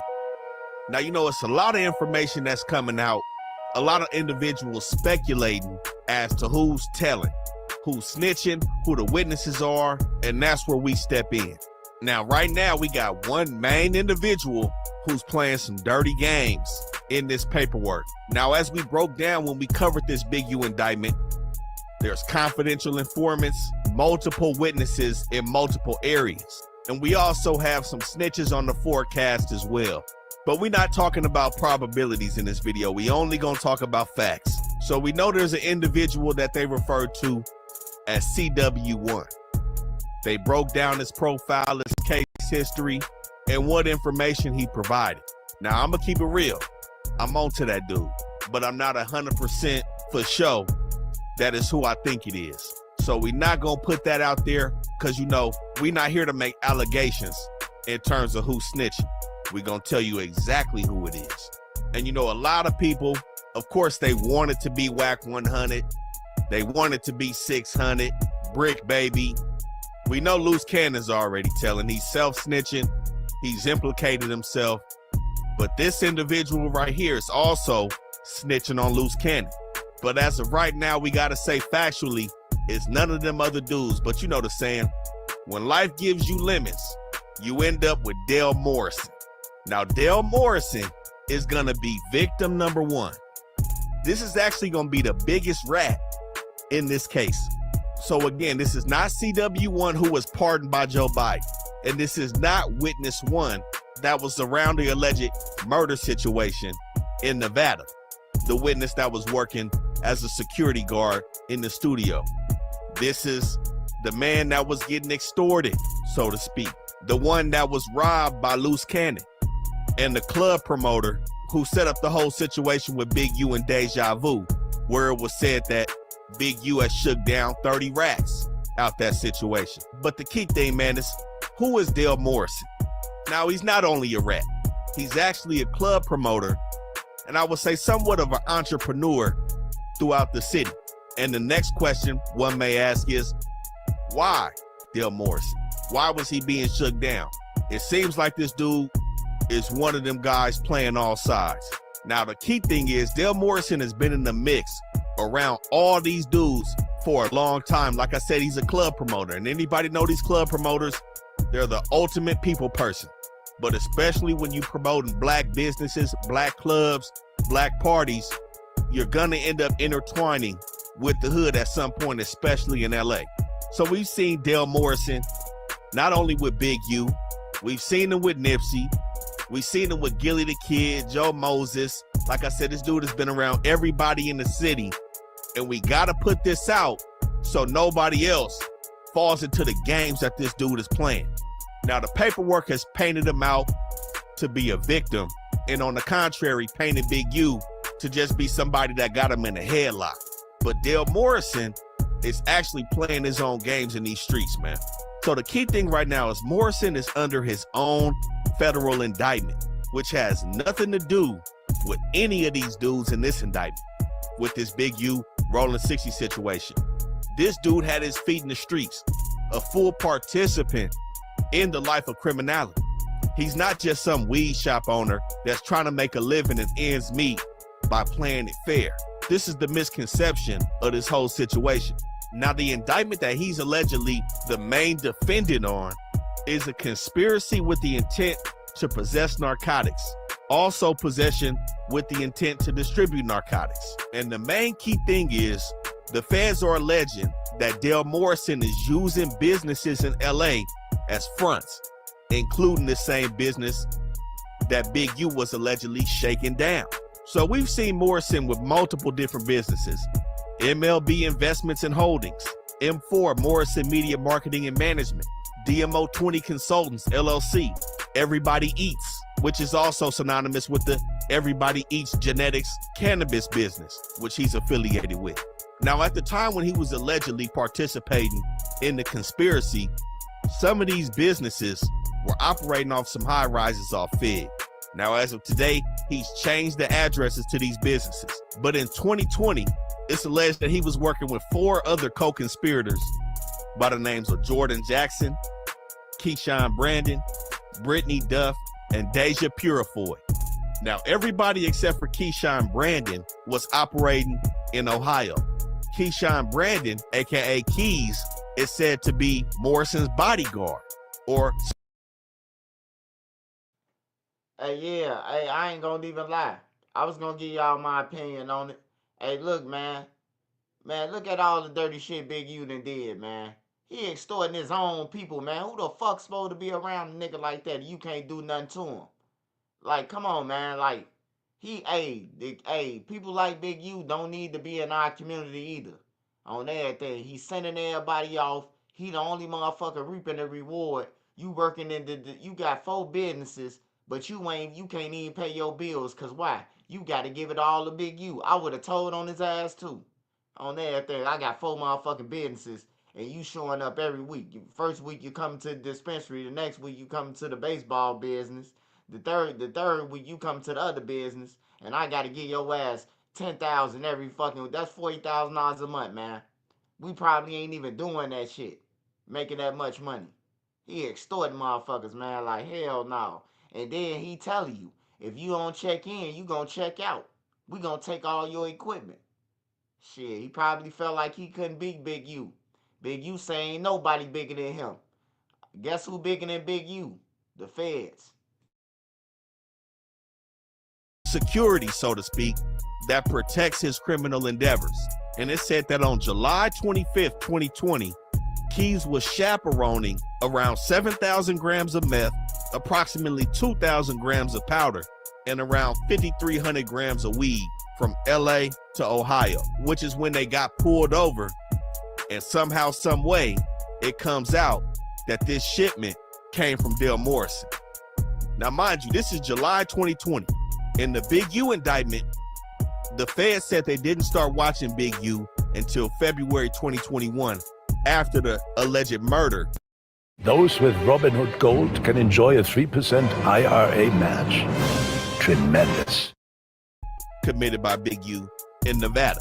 But again, they was already watching the 6-0s in 2020, and they were able to track 8 USPS packages sent from Ohio to different addresses in LA, some in the 40s, a business in the Mansfields, and of course, a Addy in the 6-0s, where it said that around 150 racks had came from Ohio and touched down in LA, which the feds are alleging is proceeds that Morrison was receiving in this drug conspiracy. Now, 6 days after they got caught in that car, Morrison's house was hit July 31st, 2020, where it said this dude also had a bunch of weapons, but he wasn't fully taken in on this indictment until a year later, April 28th, 2021. But the Big U document alleges that he was a known extortion target since the beginning of their investigation on Big U. So as we see here in this Big U paperwork, it states victim 1 has a criminal history that includes arrest for narcotics conspiracy and distribution in violation of Title 21, Section 846. Hey, man, I like this guy, the way he break it down, man. But look, though, bro. Look, brother. You trying to make bad out of this dude. This dude was forced to sell drugs. If Big U taking all your money in California, you got to go to Ohio. You got to go to Minnesota. You got to go to other places. This motherfucker taking all your money in California. He pulling up on Crenshaw. He pulling up on Melrose to all your spots and taking all your money. And ain't no negotiating with Big U. He got to sell drugs to pay his bills. Shit. If he taking everything, what else I'ma do? I got to take this little money and try to sell drugs to pay for my expenses, my lifestyle. You know what I'm saying? Like, Big U a dog, man. Like, you in the game, bro. You ain't even supposed to be getting extorted by your own people, bro. That ain't what no gang for, bro. Like, gangs was made to protect the community, man. They wasn't made to extort nobody, bro. They just took it. The people who got in power just took it out of hand, bro. They just took it for what they wanted it for because they in power. It's only 3 people who benefits off the gangs, man. That's the people who shipping the drugs to them, the leader of the gang, and his lieutenants. Everybody else is flunkies. Respectively, for which he is pending sentencing. It's still an open Fed case. He hasn't been sentenced. Why? Because he's using his telling on Big U in this indictment, in which it says that victim 1 will likely receive cooperation credit based on this case in his unrelated pending drug case from the United States Attorney's Office in the Southern District of Ohio. So this information right here is why there's no need for guessing. There's no need for allegations. There's a lot of bunk that's coming out. Is this dude snitching? Is he snitching? You know, people grasping at straws just for the content. The paperwork is telling us who these people are. Now, like I said, in the forecast, there are some snitches that's coming out, but you know, that's neither here nor there because we have to move factually when we talking about people as rats. And that's what I'm saying too. Black people always, you look, he after the dude, the black dude, he after him. But ain't nobody make no documentary about Adam 22 giving up the shit that the most important evidence that the feds need. Yeah, they could, hey look, if the feds really wanted that tape, they could have went on any platform, typed in loose cannon and got that tape. Why did they give subpoena Adam 22 for the tape, the raw footage? You hear me? Like they could have got that shit off any platform of him saying that shit. I got it on my phone.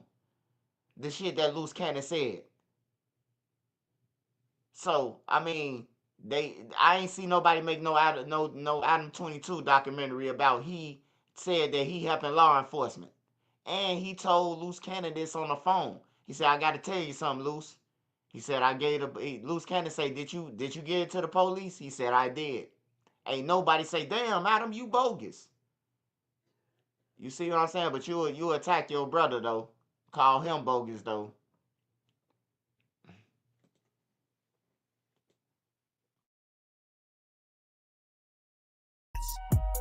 And this is what I mean by this is a dirty character right here. He caught an unrelated Fed case before any of this situation and immediately started pointing fingers at the big fish because he's a little fish in the streets, but nonetheless, he's still in the streets. He's not some innocent victim just floating around getting a noogie on his head. You know what I'm saying? And then with that situation that they had at Deja Vu on Big U Party in 2021, he complained and snitched about Big U pressing him and the other promoter for 30 racks, but then he turns around the next year and still promotes his next party in 2022 at Cheetahs. This dude playing street games. Hey, I ain't gonna lie, man. This dude can't be from those streets, bro. He's saying he playing street games because he being forced to promote Big U. He ain't read the documents. If you don't cooperate with Big U, you gonna fucking die. He ain't read that shit. I'm from Chicago. I know some of Big U family in Chicago. I never knew about Big U. I never looked into him until now. Big U a dog, man. He a dog like when a puppy grown, man. He a dog on everything, bro. Like, this man is a motherfucking dog, bro. Like, for real. Pit bull. This motherfucker, hey, he ain't have no choice, sir. If Big U just took $30,000 from him and his homie, and then the next year he did another thing, don't you think he's scared of him? Like, that's common sense. He's scared of him. If he just robbed us for $30,000 and then we do another party for him, we scared of him. That's out of fear, man. I don't know what's wrong with these people. Like, some of this shit just common sense, bro. He talking about people trying to grasp for content. It's like you grasping for content by not knowing the street rules. So you grasping for content. You want some Honey I Shrunk the Kid content when we talking about real life. Big U a dog, bro. He extorted his own homies. Loose Cannon them robbed all them people and said that Big U took all the money, man. What type of shit is that? Rick Ross gave $50,000 up. Loose Cannon them never seen none of the money once they gave it to Big U. He said he called Big U 5 minutes later and Big U told him all the money was gone, that he had bills. Bro, y'all, hey, these dudes better listen, man. I like your style of blogging, bro, but no, don't show no sympathy for the motherfucker who doing nothing, bro. Don't just attack the victim. Yeah, he bogus for going to them, if you want to say that on some street shit, but this man been extorted, bro. It sounded like he had a legit job until he ran into Big U. But when the big fish come and collect, he want to point the finger now. But he got some even nastier work on his name. He's also been convicted of a robbery, and guess what? Human trafficking of a minor under the age of 18. Shit, I see why he's getting pressed. This is a weird dude in the streets. And it's also said that he has ties to Whack 100. We're going to get to that, though. Now, one can make the argument that Big U wouldn't even be under an investigation by the feds if it wasn't for this dude. Reason being is because the homicide that took place in Nevada was under investigation by the police in Nevada, not the feds. This dude comes along, and now you have the full RICO where we're talking about money, extortion, and robbery being involved into a full enterprise with Big U. Now, along with CW1, Morrison also told the feds about the Adrian Broner situation. He had a recording on Big U when he sat down with him April 14th and April 15th of 2022. He was mic'd up when Big U was talking about the Adrian Broner situation. Now, like I said, this is the same person that Loose Cannon admitted to robbing. This is one of the main reasons while Loose Cannon is sitting down. Not only did Loose Cannon talk on the podcast, but what sealed his fate was the dude he... Hey, you know what it is, man? All them motherfuckers slimy and grimy, man. That's it, bro. All them slimy and grimy, man. And ain't no rules to that slimy and grimy shit. That's what I get out of it, bro. Like everybody, Big U, man, they told on Big U. Look what Big U did. Look what he did to his own people, bro. Hey, it was $40K in toys, bro. $40,000 in toys in a U-Haul truck. The U-Haul truck came up missing. They had on the news that the U-Haul truck came up missing and that somebody stole $40,000 for some kids. You know who had the shit all? You know who took the truck? Loose Cannon and Brick Baby them. They took the truck. Big U recorded them taking the truck. He knew they had it. Then he called his sons and everybody else and said, the truck took it. We need some toys by tomorrow so we can get it to these kids. So now everybody pitching in their money to get more toys. You know what I'm talking about? And why is Big U selling the toys out the back door to the black market? Like, for real, bro. Like, he grimy as fuck, man. Fuck Big U. He robbed was working as an informant. So like I said, all he had to do was corroborate the story that Loose Cannon told as being factual. And of course, with him being the victim, it was extremely easy for Loose Cannon to get snatched up. Now, like I said, he was around all these dudes before this investigation popped off, and he was around all the way up to when they got hit. But in the Big U video, we also spoke about a time when the Nevada police had went to Big U's house to pay him a visit in regards to the murder that took place out there. We see Dale Morrison on the wiretap with them later on that night, giving extortion payments to Vay.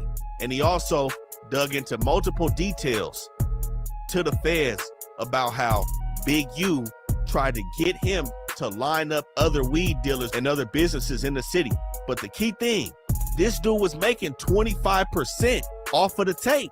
So I'm not gonna sit here and act like this dude was just living the worst life possible.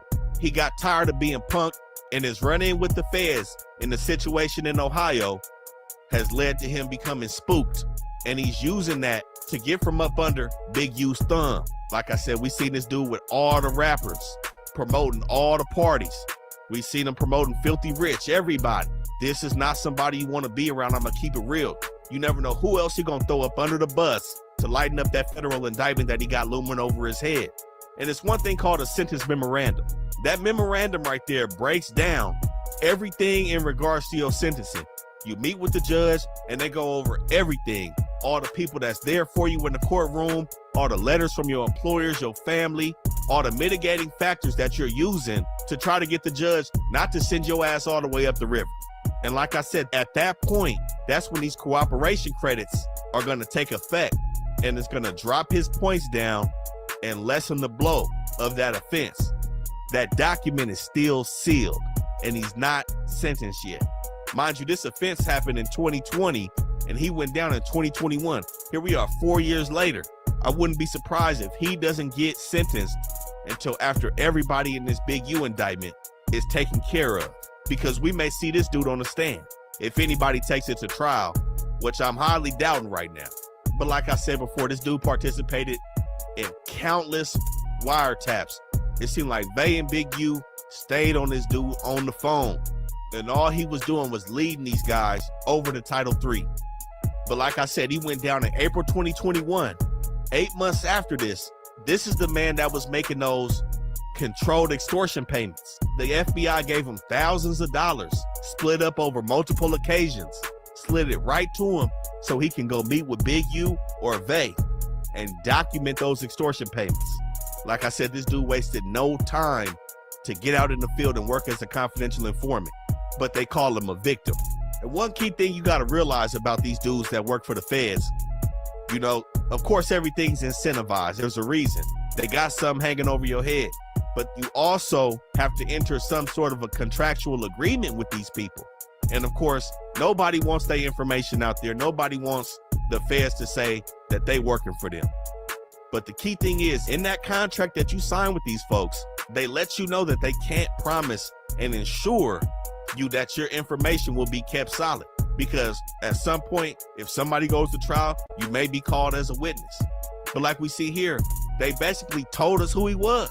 Again, this is why there should be no speculation in putting out false content until the information drops.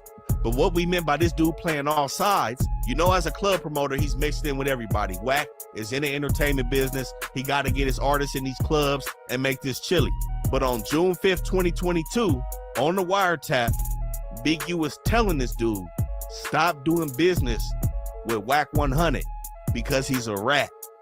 And a month after that, Big U broke down the situation to Dale Morrison that he had with Wack 100. Now, I believe Wack was talking about this, he's kind of hard to listen to. I'm going to keep it real, man. But the account of the incident that was on wiretap, the account that the feds have, and the account that Dale Morrison has, is that Big U and some 6'0s chased down Wack. And Wack took off screaming, saying, my wife draws. I see you, Eugene. I see you, Eugene. I see you. He said he was screaming, and he said he had a blower. But he said Wack pleaded and said, don't do this. My wife, my kids in the car. He said, draws, don't do this. This is the account told by Big U to Dale Morrison. So we see why Wack is on this campaign, man. These two is for show beefing. Now, the comment where he said Wack 100 is a snitch, like I said, of course, we all would like him to be, especially at this juncture.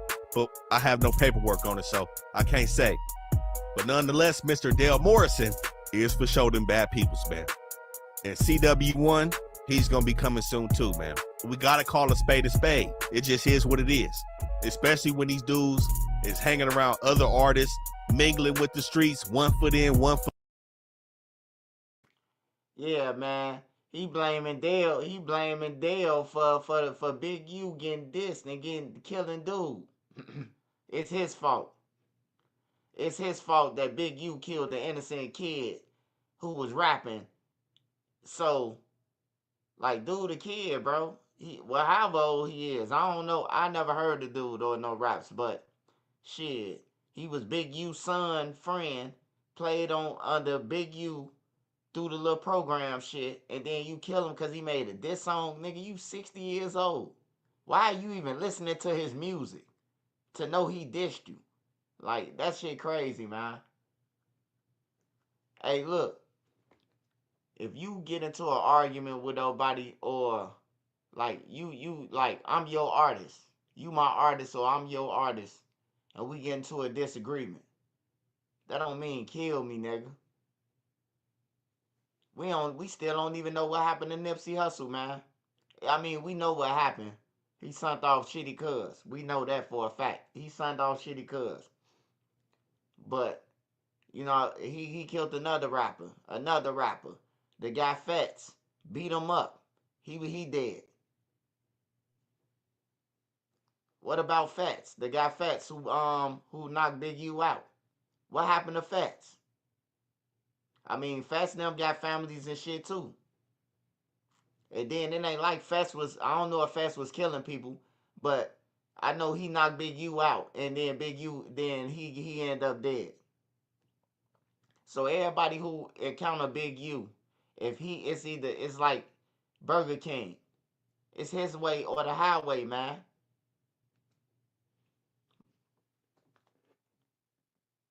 That old man had some power, bro. He got some power, bro, but he had a little money. He knew how to feed the wolves a little bit. Like the people who he was gonna have. No, he knew how to manipulate. He ain't feed nobody. He knew how to manipulate everybody. Fast got smoked down the street from Nip Death Site. Yeah. That's what I'm saying. I looked at the guy Fat story. All them stories, they link back to Big U. The way that they died. This one died after he got into a fight with Big U because of Nipsey. Nipsey died because Big U had his contract, and his contract was up with Nipsey. So what would you profit off of more? Killing him. If you kill him and he was in contract with you, it'll be better off you killing them. Now they gotta go through the legal problems. Until they go through the legal shit, I own this. Like, He had the whole CD, the best album that Nipsey had. He owned the best one, his classic, the one that came out last. He owned that, and he laughing about it. Big U laughing about that shit.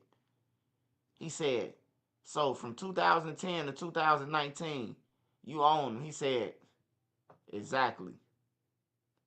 You know what I'm saying? So he owned Nip. He had a 10-year deal with Nip.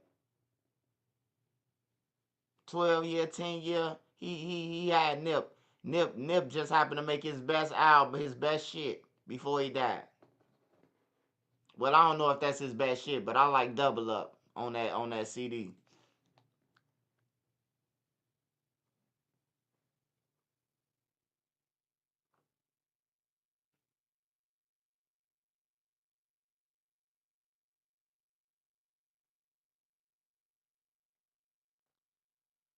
Operation Big Draws.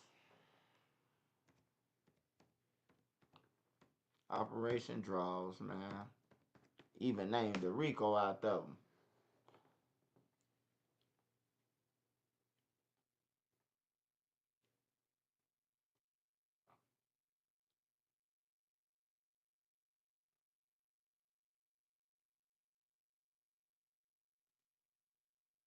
Now you can get your CB.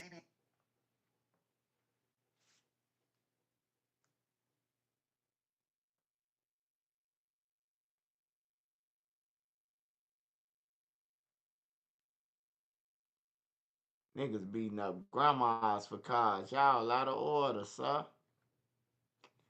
Y'all out here beating up grannies for cars and shit. Chicago down bad.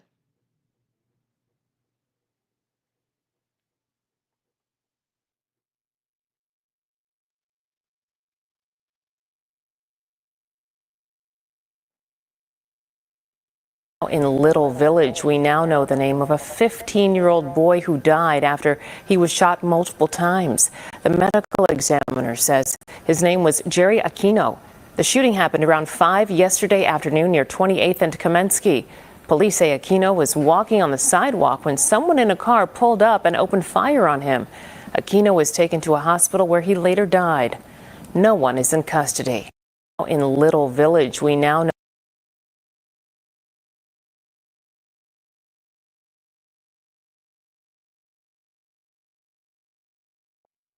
Hey, I ain't gonna lie, man. Hey, Claudie Bates, I ain't gonna lie. I said that, man. Cowboy, man. It's something with Cowboy, bro. Hey, look. I'ma tell you what I think. Now, this is just my opinion. I think motherfucking Big U, he manipulated Cowboy and Shitty Cuz the same day. The same day he manipulated them. That's how they got nipped. And then he turned around and played Cowboy again and told Cowboy to go and take the stand. On everything. Big U a cold motherfucker, bro. Big U, hey, look, I felt that in my dream, what I'm telling y'all. I felt that in my dream just by doing stories so much about it. He manipulated two drug heads at the same time, bro. Listen to Cowboy's story. I was all the way in the back in the break room. I seen him running off.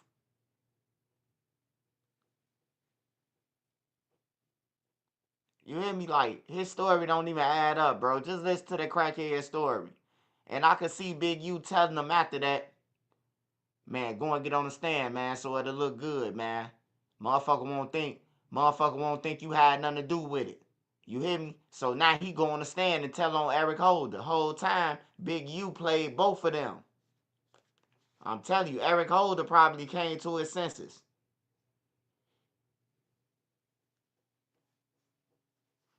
Oh yeah, yeah, yeah. Whack is not to be trusted at all, man. The lady told Whack, please don't tell nobody. The feds told me don't tell nobody. Whack went straight to Clubhouse. Big U DNA under the fingernail. You hear me? Like that shit came in my sleep. Jay. I'm dead serious. After I watched that Cowboy video, I say, nah, this shit ain't adding up, man. What Cowboy saying?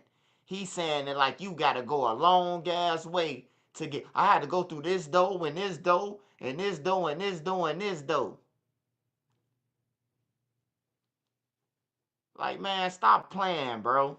Stop the fucking playing. I'm from the streets, bro. I was in the streets for a long time, bro. And I know when it's a play, bro. Like, Big U played all them with Nip. He told Eric Holder to do the shit. He got the shit started. He got the fight with them started and everything, man. I'm telling y'all, Big U a dog, bro. He play chess, bro. But he don't play it good enough. But he good enough to play over the street players. He had Eric Holder kill Nip, man. And he had Cowboy in place and had Cowboy to get down on Eric Holder at trial, bro. I'm telling y'all, kill two birds with one stone. Now the Crips looking at Cowboy like, yeah, man, he told, but he did it for Nip. You hear me? That's what Big U told him they was gonna think. You ain't never heard Big U say, man, Cowboy a rat and all that shit. He never said nothing about Cowboy, man. Nothing. And Cowboy always defending Big U. On every platform Cowboy go on, he defend Big U about the Nip shit. And steady saying, man, it's a motherfucking possibility. You hear me? Yeah, shitty cuz ain't gonna move. Hey, look, this one thing I know, man. This one thing I know from being in the streets, bro.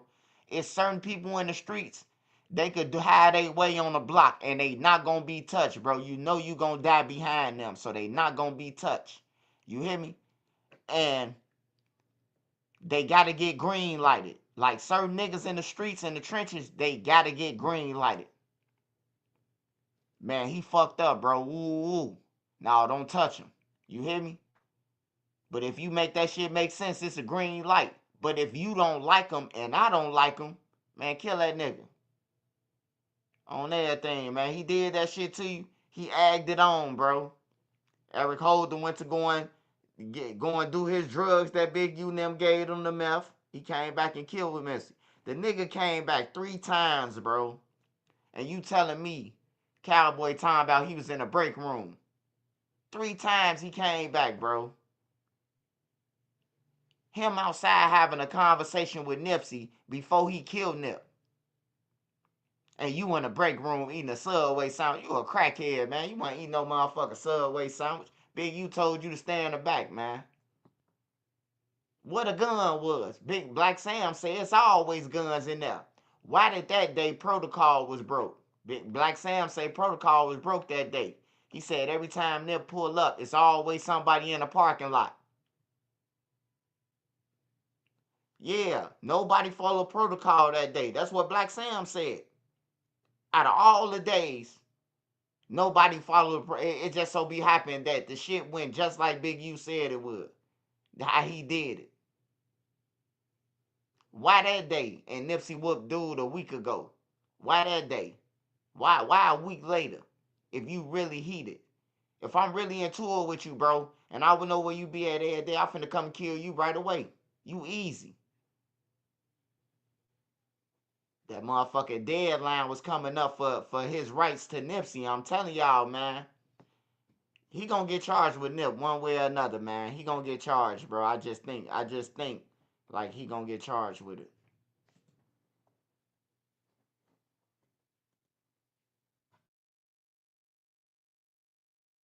Know the name of a 15-year-old boy who died after he was shot multiple times.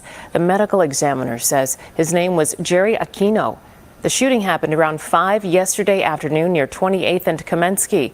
Police say Aquino was walking on the sidewalk when someone in a car pulled up and opened fire on him. Aquino was taken to a hospital where he later died. No one is in custody.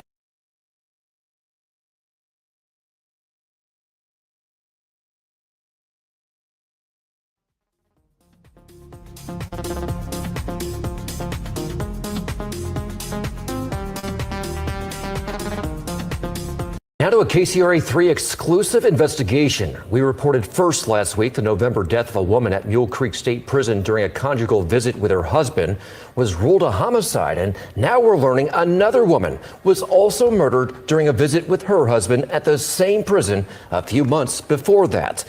Both deadly incidents taking place at the Mule Creek State Prison in Iome. That's in Amador County. KCRA3 investigates Lizzie Mitri spoke exclusively with that woman's family. Curtis, this family saw our investigation last week after the murder of 62-year-old Stephanie Dowles, and they said they felt compelled to come forward with their story. We were born and raised in San Francisco. We were raised by our grandparents. And this is just a little collage of her life. Janine Rojo and her cousin weren't just close in age. We've literally been together since birth. They did everything together until July 1st when everything changed. It's just tragic what happened. Her cousin, a single mother of one, died. Tanya Vanessa Corpus Thomas, she was 47 years old. She says Thomas spent more than half her life battling lupus, but the family learned the disease is not what killed her. For her to be taken away this way, it's gut-wrenching. The Amador County District Attorney tells KCRA3 investigates Thomas's husband, 48-year-old Anthony Curry, is charged with her murder. Oh, it hit my gut. He's accused of strangling Thomas during a conjugal visit at Mule Creek State Prison. Court records show Curry was already serving time in prison for a conviction of attempted murder following the 1999 shooting of his 19-year-old girlfriend at the time. He shot a girl in the head and dumped her body, so he left her body for dead. She was found at a remote truck stop in Richmond, barely alive. A gunshot wound to the head left her permanently blind and partially paralyzed. He's a violent person. Rojo says she had no idea her cousin even had conjugal visits with him. With that history of severe violence, why are they being allowed to have these visits unsupervised? It's something she kept to herself until she saw the story on the November death of 62-year-old Stephanie Dowles. 4 months after a woman died while visiting an inmate at Mule Creek State Prison, we've learned her death is now deemed a homicide. Another woman killed at Mule Creek State Prison during a conjugal visit with her husband, a 4-time convicted murderer. I was sick to my stomach and I was in tears. She could no longer stay silent. I'm not against conjugal visits. However, there's already 2 murders at Mule Creek. What can be done to prevent this from happening again? Maybe put more prison guards out, to do more safety checks, to anything to save another life. The CDCR website shows inmates can't have conjugal visits if they're on death row, convicted of sex offenses if they're going through the reception process upon arrival to a prison, or if they have disciplinary restrictions. But there is no mention of violent crime convictions. CDCR says inmates have to apply and meet strict criteria to earn the privilege of family visits.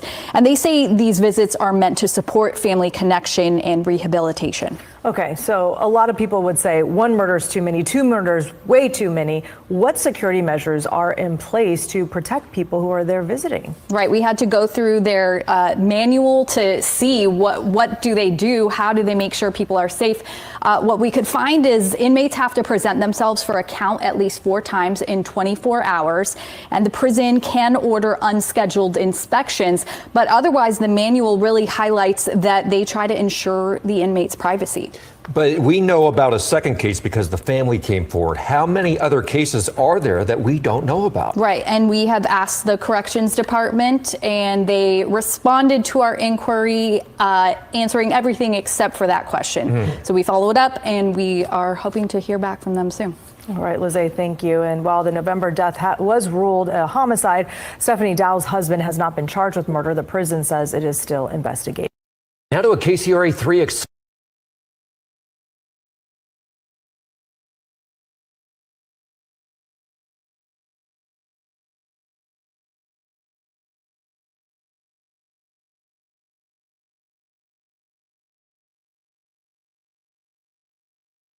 Little Village, we now know the name of a 15-year-old boy who died after he was shot.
Ever since we got our Harvest Right freeze dryer, we freeze dry everything. Sometimes we even take them backpacking. Heads up, son. Learn more. Well, tonight, the GBI is labeling the death of Atlanta rapper Young Scooter as an in-custody death. His real name is Kenneth Edward Bailey, originally from Walterboro, South Carolina, but making a name for himself in the music industry in Atlanta. Condolences from some of the biggest artists continue to pour in. Rapper Meek Mill posting on X, R.I.P. Young Scooter, an ATL generational leader that helped keep a lot of energy pumping out and into ATL. Prayers for your kids, family, and whole Free Bands family.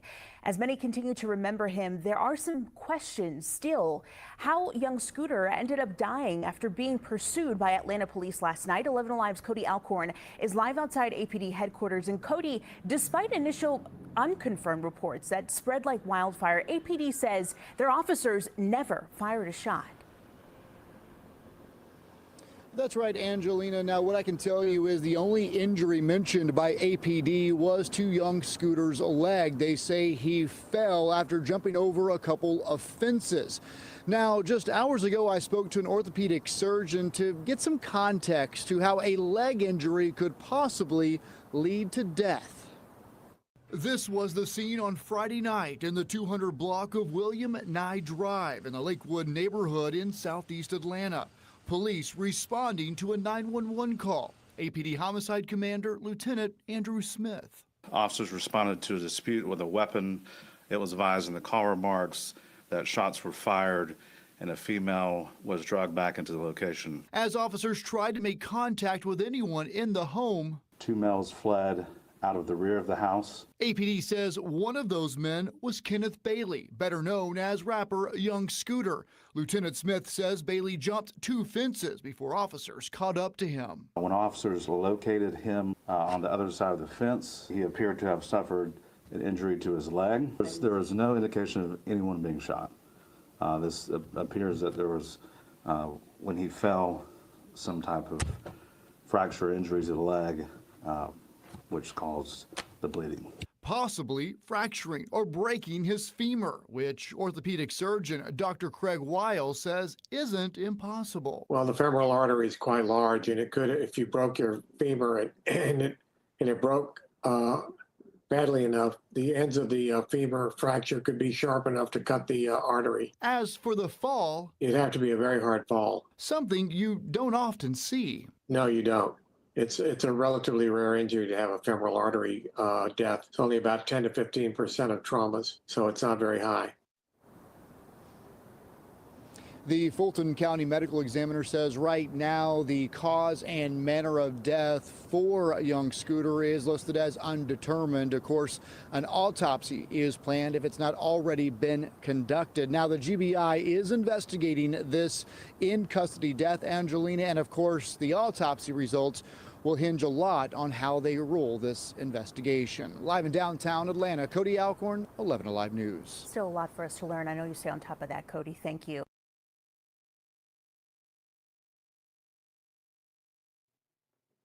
Yeah, I wonder what fence he jumped over now too. I want to know. I want to see the fence. That don't sound right, man. Some shit ain't just adding up, man. We gotta retract some shit.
So when you see these gangsters, you know, and we ain't just talking about Big U now, but when you see these gangsters and you looking at these different podcasts and they on there talking about how many bodies they got and how much money they got, bruh. I mean, what you be thinking? That's what I'm talking about right now. What you be they thinking? They be talking about that. They be openly, publicly saying this what they doing, rapping about it, putting it in their songs. Yeah, we just sprayed up such and such mama house, and I'm like, whoa. What are y'all doing, man? Like, y'all disrespecting the whole game. Like, our whole thing when we was getting money was low key. Right. No, we don't want nobody to know how we move it, and then, you know, every now and then you might catch me with a couple of pieces of jury or something like that. Right. But I didn't even do the jury stuff and all that. Yeah, right. You know, I had my little whips, you know. Yeah. About 5 cars. Yeah. But they gonna be stabbed away. I ain't not flexing the fly. Yeah, with right. You know. Right. And doing a whole lot to them. You know, I wasn't really out putting rims. I wasn't really in that. But I have $50,000, $100,000 car back then. But, right. You know, but it be conservative. Yeah. You know. Because I wasn't that guy to be trying to flashy. Yeah. I wasn't trying to be flashy. And that's what we didn't do. So everything about surviving back then was low key. That's why I lived there.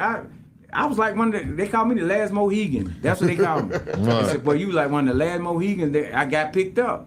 Ooh. Because I stayed so low key. You know what I'm saying? While they was out there buying Ferraris and doing all that, I'm like, bro, what are y'all? Get away from me. Yeah. Right. Don't even come around me with that car, bro.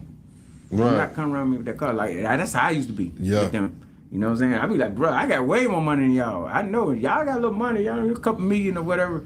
You know what I'm saying? But I was multi. You know what I'm saying? When I was doing it. Come on. But how do you think I got there? Being low key. You know what I'm saying? Not taking my money going to buy a Ferrari and all that. You know, I could have, you know, I wake up in the morning to go buy a car, but it's gonna be some conservative, you know. But no, them dudes was stunning hard, and when I seen a dude moving like that and too flashy, I removed myself away from him. Me and Wick was talking earlier because I thought you was gonna hit him with this one because this was a good ass question you had, Wick. After doing your bid, D, what was it that kept you from going back into the game, and what would be the mindset of somebody after doing that much time saying, you know what, I'm about to risk it all again? There are businesses whose sales are decreasing, projects are failing, and team collaboration is practically non-existent. And then there are businesses that you... To answer your first question. Go. To answer your first question, when I was in there, I made my decision that I wasn't going back out there. You know what I'm saying? Yeah. And that's the first thing, because when I'm in there, I'm learning how it goes. I'm seeing wasn't nobody really standing up no more. I'm like, man, these dudes would tell. I'm like, wasn't no more honor and codes.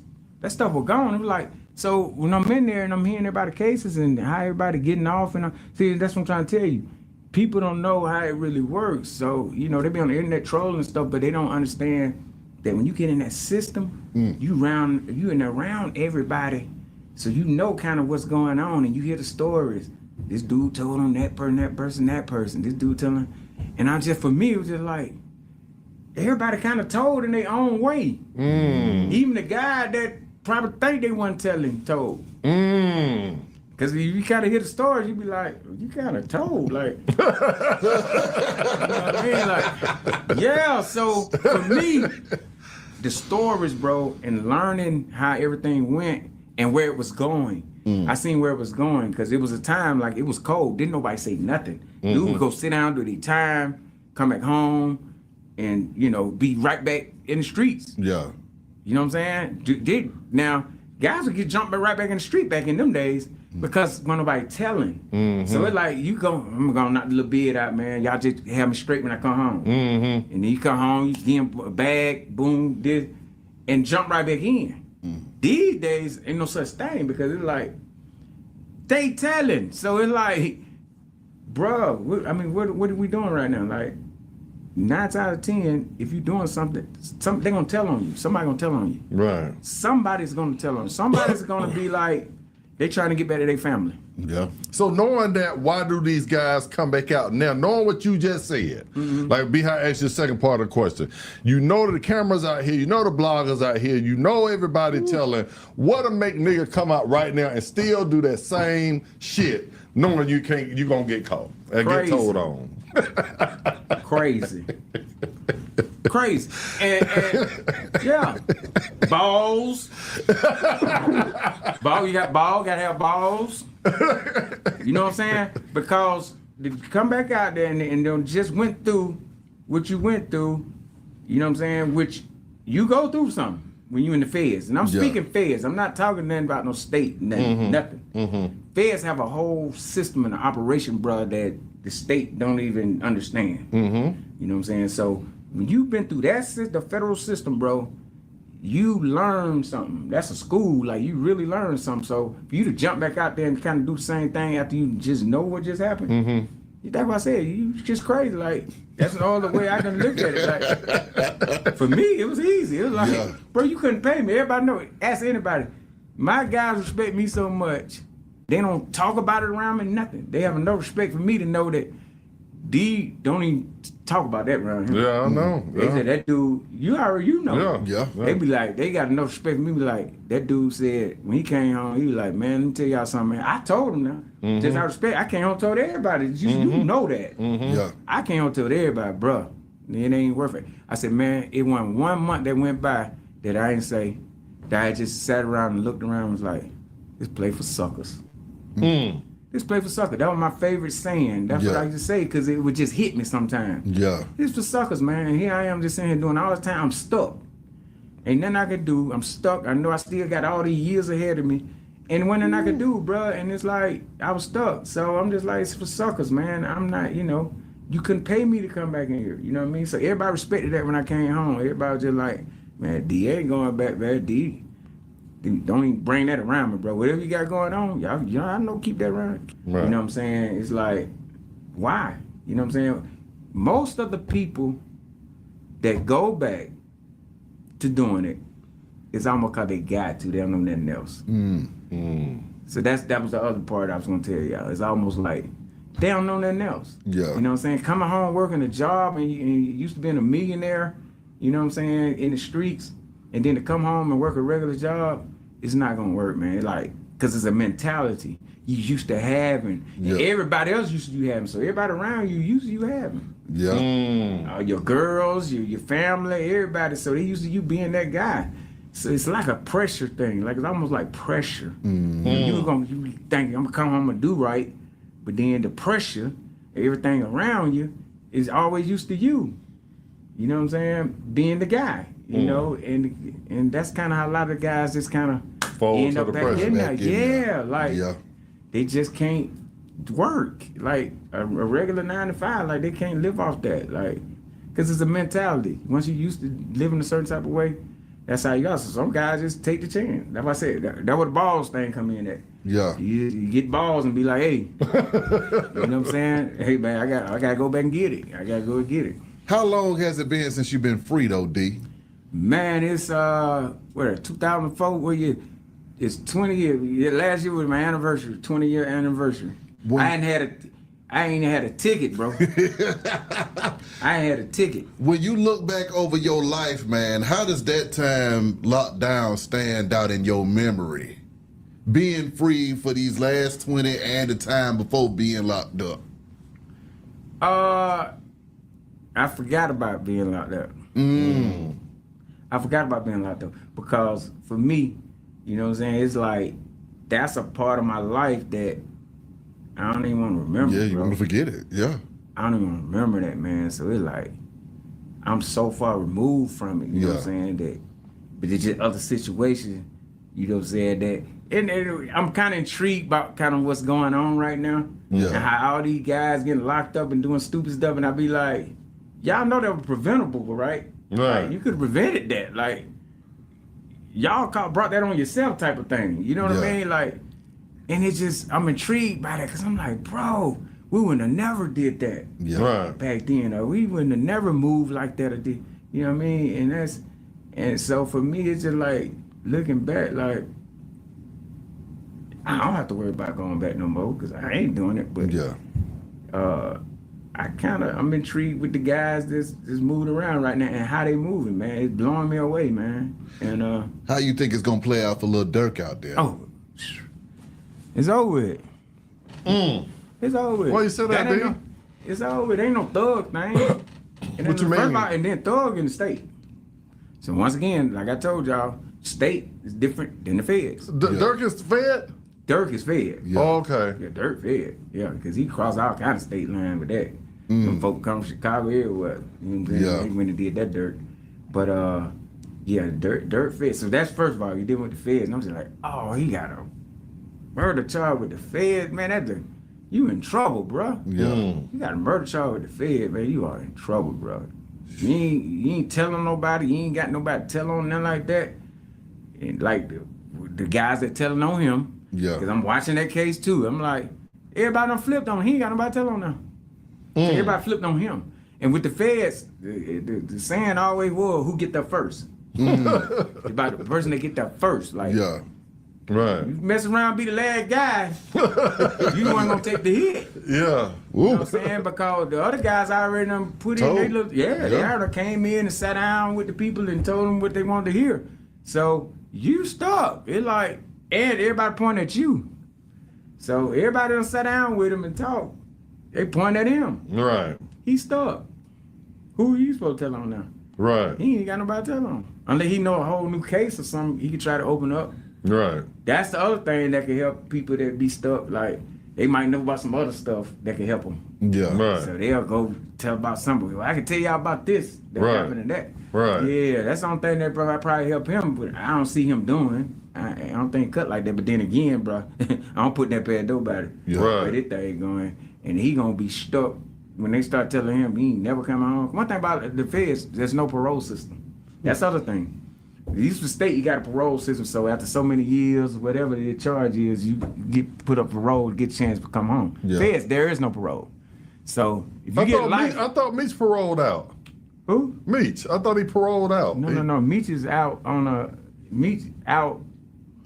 house arrest. He got out on house arrest. He's out on house arrest. Oh. Same thing with Eels out on the halfway house. See, Eels had to do a year in the halfway house. Meach had a year to do in the house. He did it on house arrest and started going to a halfway house. Oh, okay. So he actually get to be home. Arrest. Yeah, so he's still locked up.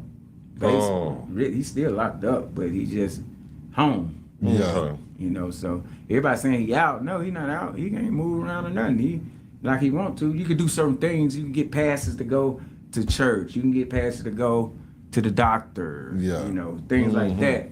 But they give you time and everything. Like, you gonna know. So he probably wasn't gonna come to that concert anyway, was he?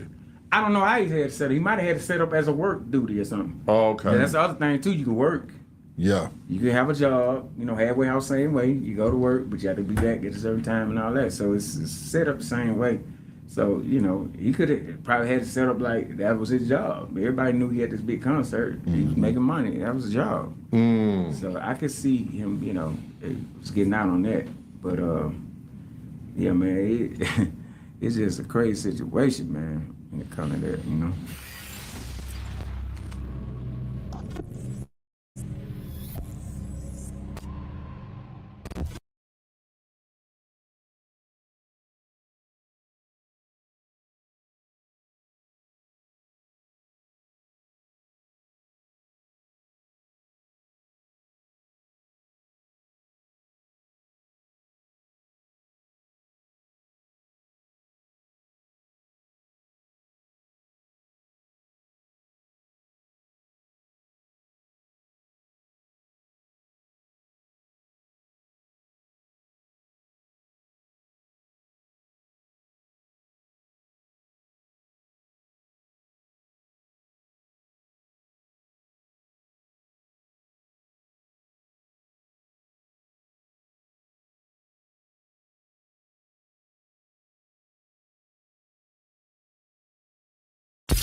I haven't seen you in a minute, and I wanted to, you know, say get into, you know, the homeboy, the nigga that I you know, Big Meech. I met him through you, Right. You know what I'm saying? And we haven't seen you since a lot of the stuff went down with 50 Cent. You know, what 50 was calling him a rat. You know, and you know they fell out about the concert that he was doing because when he got out of prison, he had teamed up with Rick Ross. So just on that part right there, then I ask you a little bit more. What did you think about the decision Meech made when he got out to one, get with Ross? Do you think that was a, you know, would Big D would have done that with the same scenario going on when you was in there? You had the Meech 50 had done put out a movie on you. When you stepped out, would you have, you know, went that same path? And do you think that, you know, Meech is a grown man, he can do what the fuck he want to do? That's what I think. Because when out the rip, that's what I said. You know what I mean? Whatever business him and 50 had that between them. Ain't got nothing to do with me. You know what I'm saying? Y'all got business. I'm a grown man. You know what I'm saying? You know, I have my own business. Rick, you know, from my understanding, Rick came by, dropped the bag off on him. You know what I'm saying? Been hollering the man name in songs. You know what I'm saying? Keeping the man name alive. Why he ain't supposed to mess with him? Because you don't. Right. Bro, ain't got nothing to do with me. Everybody know me. No, don't even play with me like that. That ain't got nothing to do with me. That's just some 50 Cent stuff. He think he could do that to people. You see what I'm saying? I don't play like that. Like, bro, I don't care what you did. They ain't got nothing. I fuck with you. I fuck with him. Right. You know what I'm saying? You know, in the street, bro, we been doing that forever. Right. You know what I mean? In the street, man, that nigga don't fuck with each other. He done screwed his baby mama. He done screwed, you know what I mean? There's a lot of animosity in the streets. Right. So had the folk don't mess with each other. So when I ain't supposed to eat with him cause he knocked your baby mama off, that ain't got nothing to do with me. You know what I'm saying? Like, Yeah. So I've been living that all my life, just through the streets. Like, dudes don't mess with each other, you know what I'm saying? But that don't mean I don't mess with them, you know what I mean? I'm gonna respect you though. I ain't gonna bring them around you or nothing or do nothing like that. But at the same time, man, I'm my own man. I can't, I'm not supposed to eat this guy. You know what I'm saying? Or he done brought me a plate or created a plate for me. I can't eat with him because you don't mess with him. Come on. Right. How that sound? No. We not doing that. Did you? So I feel like that's what he thought. That's how Meech looked at it. Like, you know, he was all taking pictures with T-shirts on and everything. So I'm like, he ain't have no fucks to give. Yeah. You know what I'm saying? He ain't have no fucks to give when he did it. You see what I'm saying? So I looked at it like he looked at it like I looked at it. Yeah. Like, hey man, what y'all got going on there between y'all, man? All the internet stuff, y'all. I don't even do no internet stuff. You know what I mean? Like, Right. I don't even get into all that. So I'm not finna bring that into my life and my livelihood. You know what I mean? And how I eat and how, you know, dude was doing a concert for him and he was doing a lot of stuff for him. You know what I mean? 50 did stuff for him and all that. Respect. You know what I'm saying? But 50 supposed to respect that. I look at it like 50 supposed to have respected that. Like, you know what I'm saying? I know that's your mans, y'all got y'all thing and beefing and, you know, y'all got y'all thing going, but man, don't put me in that, man. Don't put me in that. I don't have nothing to do with that. Well, 50, you know, and a lot of his people felt like that, you know, your enemy is my enemy, and Right. that you know, you bit the hand, you know, because I can see it from both ways. You know what I'm saying? He has I'm stated that open-minded. before. He has stated that before. Like in the past, 50 has said, if you mess with somebody I don't mess with, then you with them. He has stated. I seen old videos of him stating that. So that's how he feel. You know, so Right. you know, you get with 50, just know you get with somebody who, that's how he run his operation. Yeah. You see what I'm saying? That's how he run it. So, yeah, you got to respect that. So, you know, but Meech didn't.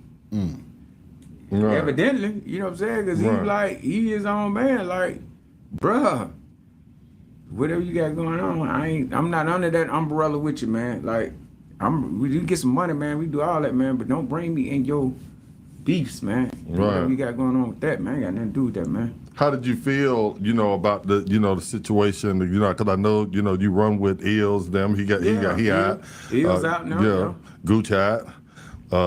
Gooch out, Big Gooch. Eels and everybody, J-Bo, everybody out, you know what I'm saying? Yeah, we kick it, you know what I'm saying? J-Bo and Eels was just at the restaurant when we did the Grand Open a couple of weeks ago. Yeah. You know what I'm saying? They were there and then, you know, me and Eels was talking about the whole little situation. He talked to Meech every day.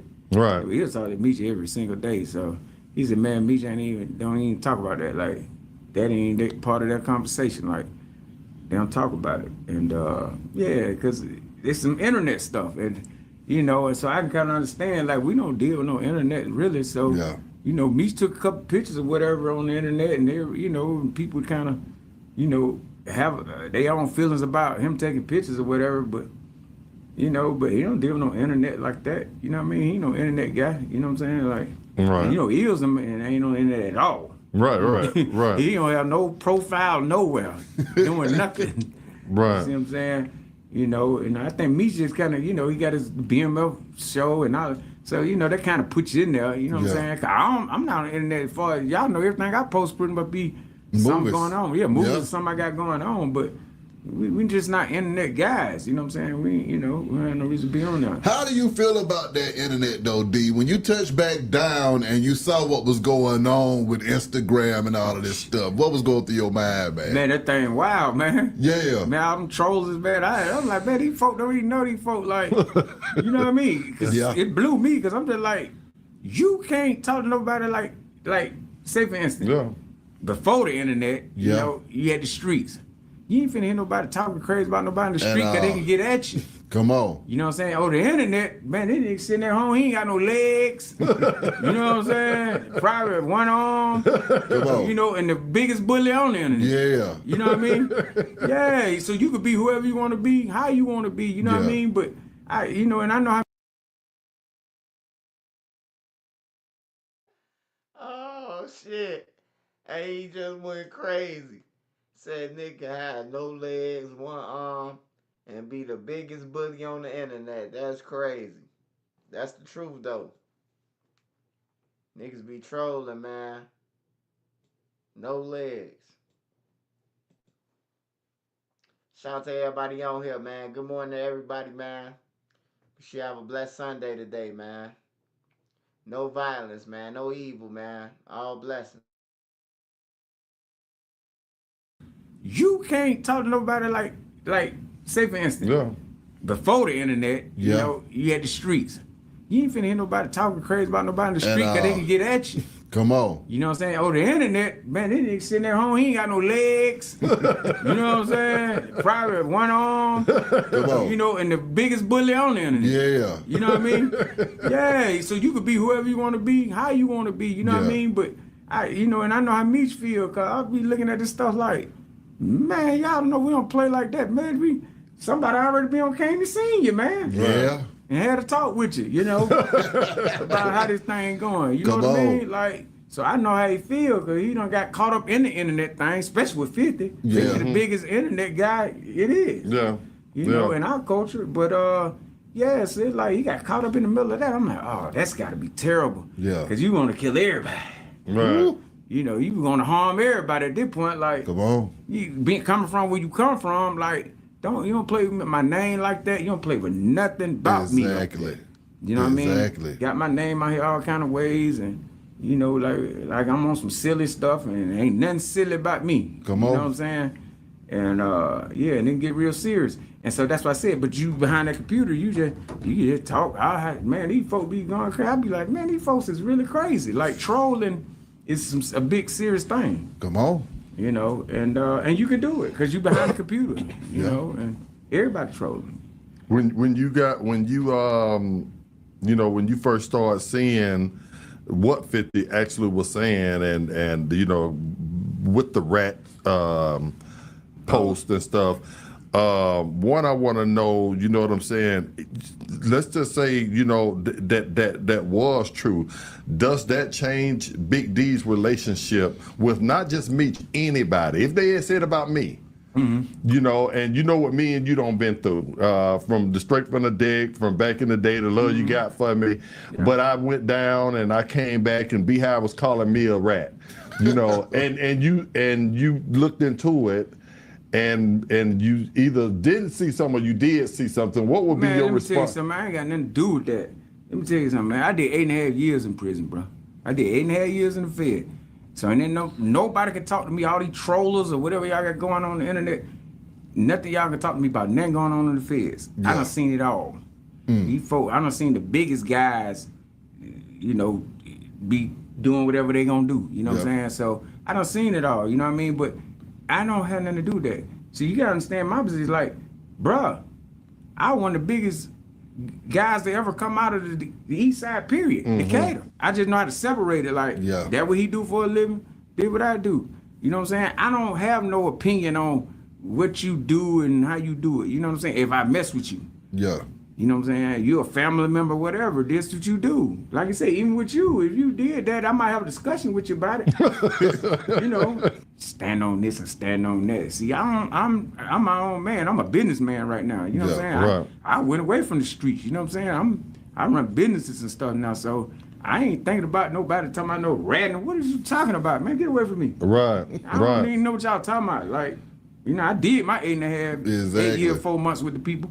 You know what I'm saying? And went to trial and everything. So I'm probably one of the only guy who went to trial with the Fed and lost. Right. You know what I mean? So, you know, but yeah, so it's like, I don't have nothing to do with that. Like what you do, you know what I'm saying? Like, you know, I probably have a conversation with you about it, just, you know, to see what your opinion, you know, how you know, what your side of the story. Cause everybody got a side. Like, bro, don't believe everything you hear. Yeah.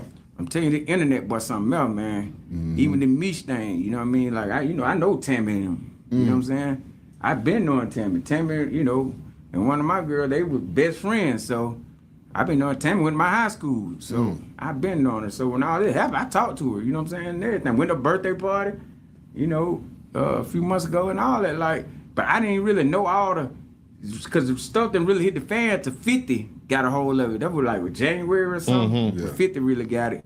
So, you know, but I kind of had heard a little bit about it through when Blue was, you know, kind of broke the story like a year ago. I kind of got, but you know, I was like, when listening at that, I'm like, man, you know, and you know, 51 blew it out of proportion. But yeah, so I didn't cut Tammy off because, you know what I mean? This is what the internet was saying. You know, I've been knowing Tammy, you know what I'm saying? And I know what type of woman Tammy is. You know, Tammy a real one. Now Tammy a real one. You know what I'm saying? Like, that's why all the boys, you know, the big boys deal with her. You know, all the big boys in the street done dealt with Tammy. Terry White, all them. You know what I'm saying? She established a relationship, you know, with a lot of the big boys in the street.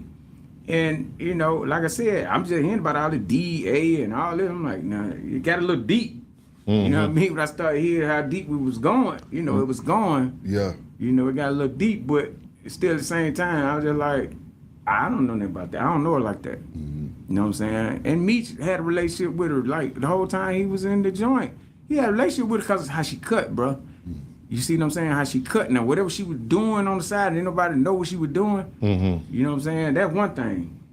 But the type of person she is and how she had your back, you can't buy that. They say, that's what I said. That's how her partner was. That, you know, I kicked with my, they got your back. Like, you can get them to do anything and they gonna ride with you. You know, so we kind of, you know, that in the game, that's the stuff you honor. Like, when you find a woman that got your car, all women not gonna have your back like that, bro. Facts. You know what I'm saying? Especially when you go away. When you go away, it's over with. Pretty much with most of them. You know what I'm saying? Unless you can keep a bag on over their head, but most women gonna go away, man. They're not gonna ride with you. And she rode with the dude the whole way, everything. Like, but that's how she cut. You know what I'm saying? So all the other stuff that was going on, I'm just not hearing about it and all that. You know, you just had your own, everybody got their own opinion. You know, it depends on how you living. You know what I'm saying? If I was a rapper, probably had a reputation and probably, you know, my reputation with how I eat, you know what I'm saying? Then people probably have to move away from that because they like, I can't deal with this because this gonna affect this. You see what I'm saying? But if you not living like that, then it's like, that don't, well, I mean, wait, okay, I heard about it, yeah. Okay, yeah, but yeah, so I mean, it's crazy, bro. Like, it's a crazy situation. You know what I'm saying? And you know, but yeah, it's a crazy situation for the street. But it's still a lot more to it that everybody don't know. You know what I'm saying? It's a lot more to it. And 50 really propelling this thing. If 50 like in her ear heavy, like, dude, say to do that, you know what I'm saying? That's how I'm getting it, you know what I'm saying? Like, Is her and 50 tight? I mean, do you know them? They did the BMF Stars together, so she was executive producer on BMF, on Stars. Oh, okay. So, you know, they got some, you know, they developed a relationship with that. So, I don't think they tight, but they developed a relationship. They talk. But what I do know, that 50 is in her ear heavy, and he's kind of pushing her to say and do certain things that she know. Think about it. When Blue came out with that situation, that was what, over a year ago? Tammy said one word. So that's why I said I never heard from her or nothing like about that for a whole year. It went to 50, brought it up that now everybody's saying Tammy's supposed to be doing a documentary and all this stuff, and I'm just like, huh? Have you asked her about that? I asked about it. Yeah, Well, what was her reply? I didn't ask her direct because first of all, when I talked to her, I was just checking on her well-being. You know what I'm saying? Me and Drake called her. You know what I'm saying? Just check on her well-being. You know what I'm saying? 'Cause we know her, you know, as folk. And yes, we didn't really touch on that because I know both of them. I know Misha, I know her, so I don't want to be in the middle of none of that. You understand? I don't want to be in the middle of it, but at the same time, if I can bring, you know, a compromise together and, you know, and you know, we can see what's going on and how to work this thing out, man, because it's a lot of stuff that is misunderstanding. Because you got all these different bloggers and stuff just saying all this different stuff. Your guy done said like 4 different things. He got 4 different videos that got it saying that Meech puts Tammy on him. He got 4 different videos. You talking about the Cuffy guy? Cuffy. He got 4 different videos saying 4 different things, man. And I'm just like, bruh, like, which one is it? Like, which one you gonna stick with? You know what I mean? So it's confusing everybody. You know what I mean? So until you hear from the source, which is her and him, the source. Until you hear from the source, bruh, then what we dealing with right now? Because everything's just a bunch of talk right now. You know what I mean? It's really a bunch of talk. And I'm hearing, and then some of the core stuff I'm hearing, the real stuff, it don't add up with what's on the internet. You see what I'm saying? I'm hearing about stuff that don't add up what's on the internet. So, you know, but like I said, Tammy never said anything, man. You people, they see pictures and all that. She never spoke on nothing when Blue came out with that stuff over a year ago, and it died down. And 50, boom. He come, he say, you know, he mad at Meech, so now he want to just ruin him. And so he just figured she was a way to help do that. And he went, you know, he went at him with her. And, you know, so that's what kind of, you know, threw me off, because I'm just like, oh, man. You know, I kind of feel bad for her because 50, you know, he aggressive with it, too. You know, he, you know, 50 kind of aggressive guy, you know what I'm saying? And I'm like, he got her in the ear, probably throwing bags at her and everything. You know what I mean? They're hard for people to turn down bags. Yeah. But if you don't have nothing to talk about, then yeah, and that's what I'm saying, and that's what I'm trying to tell you. That's the point. That's the other point I'm making, that it's almost like a force thing. Even this little text thing that just came out a couple of days ago. Yeah, with the Tammy text. Y'all been seen the text thing with Tammy? What text thing? 50 got a text with Tammy texting. That said what? Talking about, you know, how she met Jack Harvey and all that. Through Meech, she met Jack Harvey, the agent, through Meech and all that. Oh, really? But my thing is, yeah, it's a text that 50 put out. Like, that's what he gonna do. He gonna put the text out. and yeah, she's saying she, you know, I met Jack Harvey, which is at that time the leading DE agent in Atlanta. You know what I'm saying? And that's the one she was having an affair with. No, okay, she that had ain't. an affair with the other dude, Jack Harvey, white guy. Okay, the one she okay. had an affair with was a black guy. Okay. But no, Jack Harvey like the head guy. So I'm just like, who don't know Jack Harvey? Who, like, this ain't new. If you was getting money and I got locked up, you dealing with Jack Harvey. Right. So what are we talking about right now? So, you know, so I kind of look at everything different because, you know what I'm saying, I've been through that. So I kind of understand how everything works. So you know, everybody know Jack Harvey. Everybody. You know what I'm saying? I cussed Jack Harvey out. Cussed him out when he came to pick me up. Cussed him out. You know what I'm saying? And yeah, so it's like, okay, who haven't talked to Jack Harvey? They gonna sit down and try to talk to you and everything. That's everybody. That's the first thing they do, try to see if you gonna talk to them. Right. You know what I mean? So what's new about that? If you've been in the system, you understand how it works. They gonna try to get you. So who ain't talked to Jack Harvey? So everybody acting like this is something new or something that, you know, but I understand because they don't know the system. So you never been in the system, you don't really understand how it works. You know what I'm saying? So everybody like all these debrief, even with the guy Rollo and all that, they say he done sat down with the people, debrief and talk to them. Yeah, they debrief everybody. It just depends on what you say. Right. You know what I'm saying? And then you got some people that be like, I don't want to talk at all. I just want my lawyer. You got people that do that. And then you got people that do what Rollo did. So I kind of understood his situation. Rollo said he told them lies.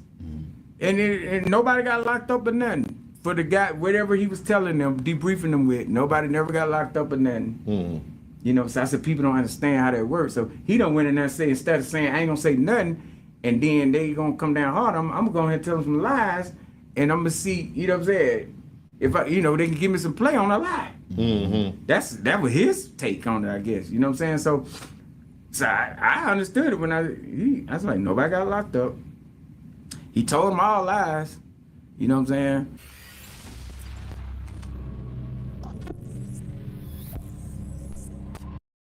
And, you know, they fell out about the concert.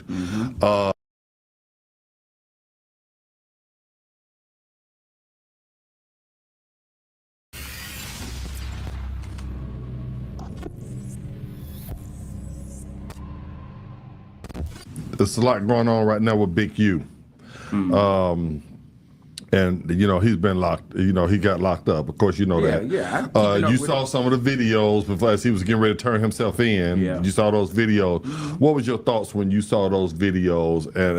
And I mean, from a standpoint of a guy that has, you know, been picked up by the feds. And, you know, what are your thoughts of what kind of pressure that he's facing also? Oh, man, he in trouble.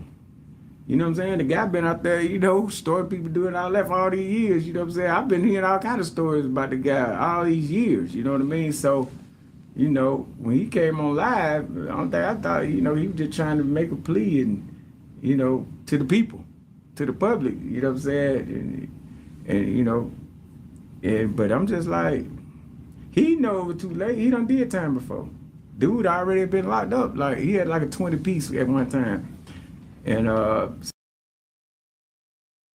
hey y'all, hey, this somebody, see, the gang members who be saying free and all that 9 out of 10 times, they ain't never been through that shit. Now this man done been to the feds. He done seen niggas get life. He done seen niggas, all this. He done did it, you know. And when he get up there and say, man, you fuck, man.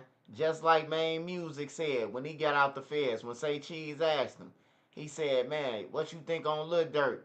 He said, man, once them people come for you, man, it's over with, man.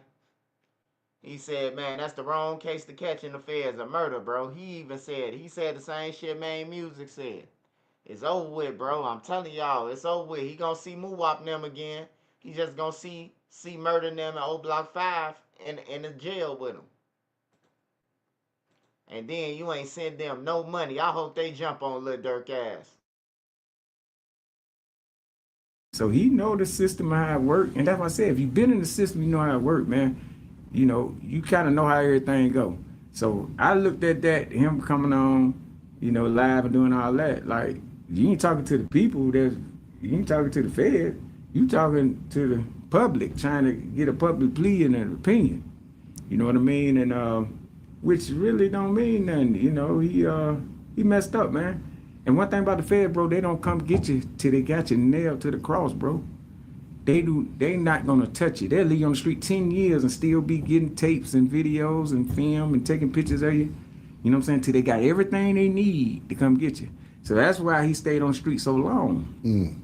Everybody always saying, "Why, dude been doing it for years? Like, how you get away with something?" Because they didn't have enough yet to really pin them down. You know what I'm saying? Because when they come get you, bro, you might well really plea out. That's why I said I went to trial with them.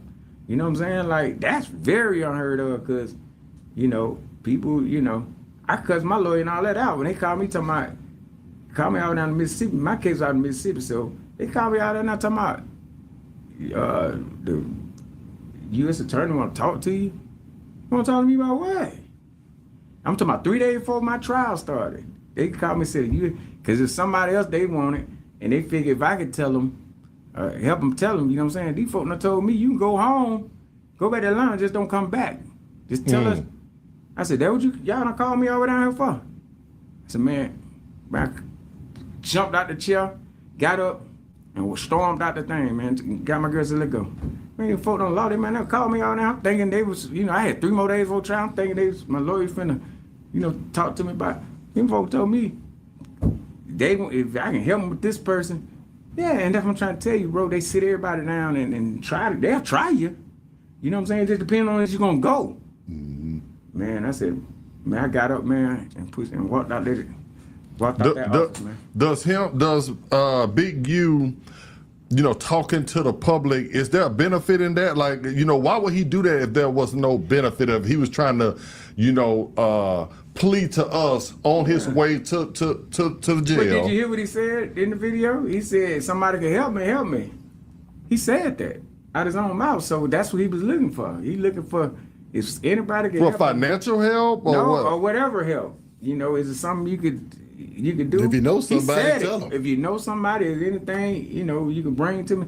That what the man said out his own mouth. Anybody out there can help me, You know what I'm saying? Y'all pray for me. He said that. Everybody pray for him. So I just.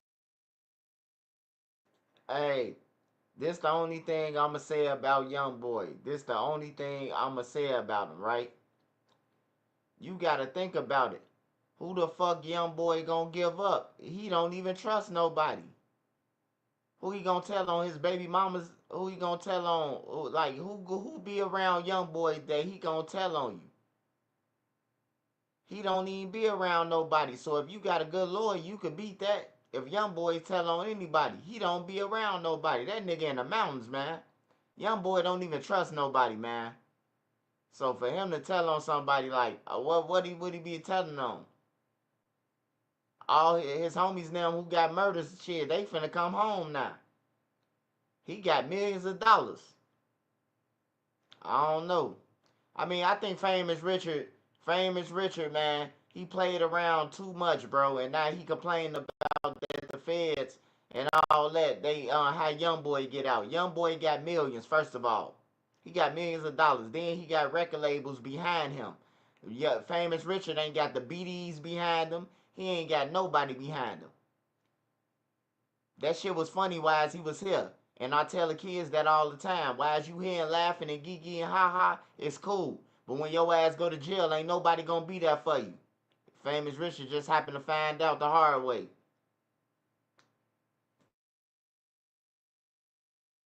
Just looked at it like a public plea. Like, you just, But does that help in the court of to the feds? Does that even matter? That had nothing to do with them. That's what I was just said. I said they had nothing to do with the feds. Like, the feds ain't hearing that because they already got their evidence.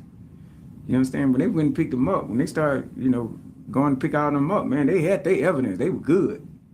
Ain't nothing he could say to them, they're going to change nothing. You know what I mean? So I knew he wasn't talking to them. Because I already know how they work. You know what I mean?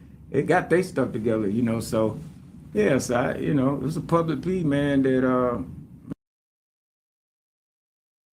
Hey, Mike Meyer. You need to be talking about how Lil Zay keep on getting out. Shit. We just seen Lil Zay in handcuffs on the video. He out.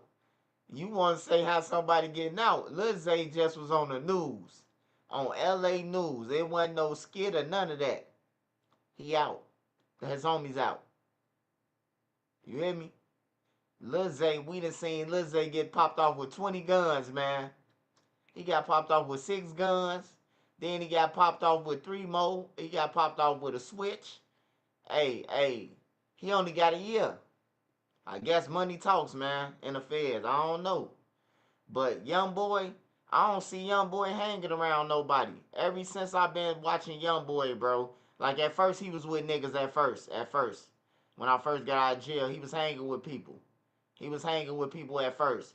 But, like, over the last years, Young Boy ain't been hanging with nobody. He don't even trust them. Like, you will see Ben 10 them around him or sometimes, bro. Most of the times, you see Young Boy by himself, painting his nails and shit like that. I don't see him with nobody to tell on, like, active gang members that's in the streets right now. Like, how would he be able to tell from Utah?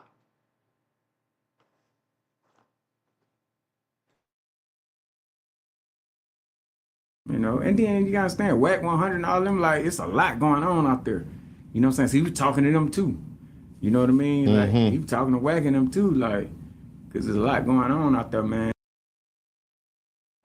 By the way, By the way, I'm just saying now, since you said that, Mike Myers, Bloodhound Q50, he did a month and a half. He did a month and a half for a switch and some drugs. A month and a half.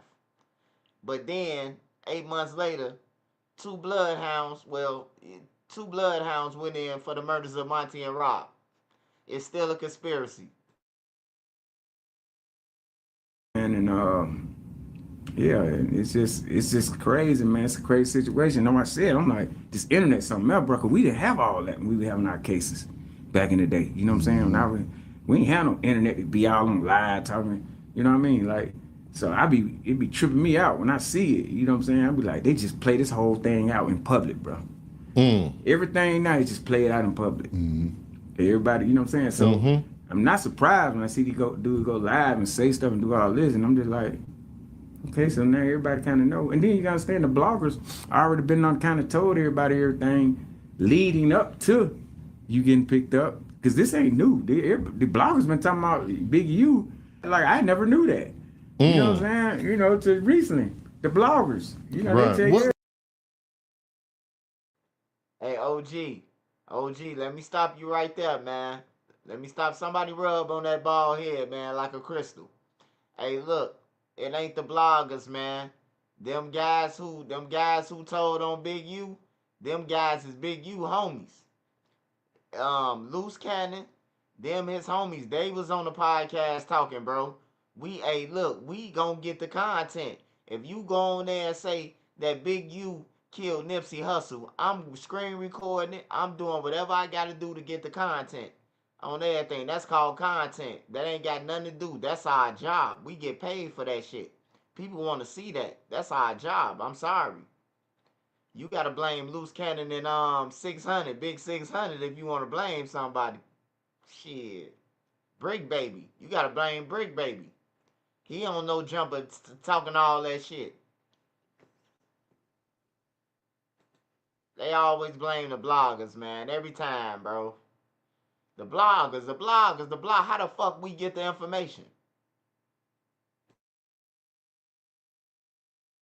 What role do you think the internet plays too in these cases too, going down the line, D? So like you say, 90% at this point.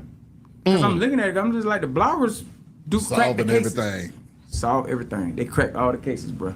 The My bloggers are cracking all the cases. I sit there and I watch it. I watch it play out. 'Cause I know the system, how it works. So I already know when I start looking at a blogger concentrating on a particular case, I kind of already know where it's going. I'll be like, I can tell you, bro.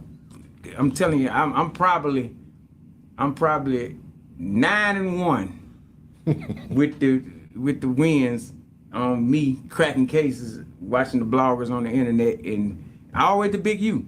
Because even when I found out about the Big U thing, you know what I'm saying, him with the Nipsey, I never knew, you know, what was going on between him and Nipsey behind the scenes, and he was, you know, and stuff like that. I never knew all that. You know what I'm saying? You know, but it was just it was everything like a piece of a puzzle. Every time a blogger came and came with one thing, I pieced that with something else. I'd be like, now to make that make sense. You know what I'm saying? Yeah, and that's just kind of how it go. You know what I'm saying? I know the system. So, bro, I kind of already know everybody getting locked up. I can tell you some other guys that's on their way in. You know what I'm saying? Just based on the bloggers and me watching and following how the bloggers are keeping the feds. Hey, he funny as hell. Hey, he said I could tell you.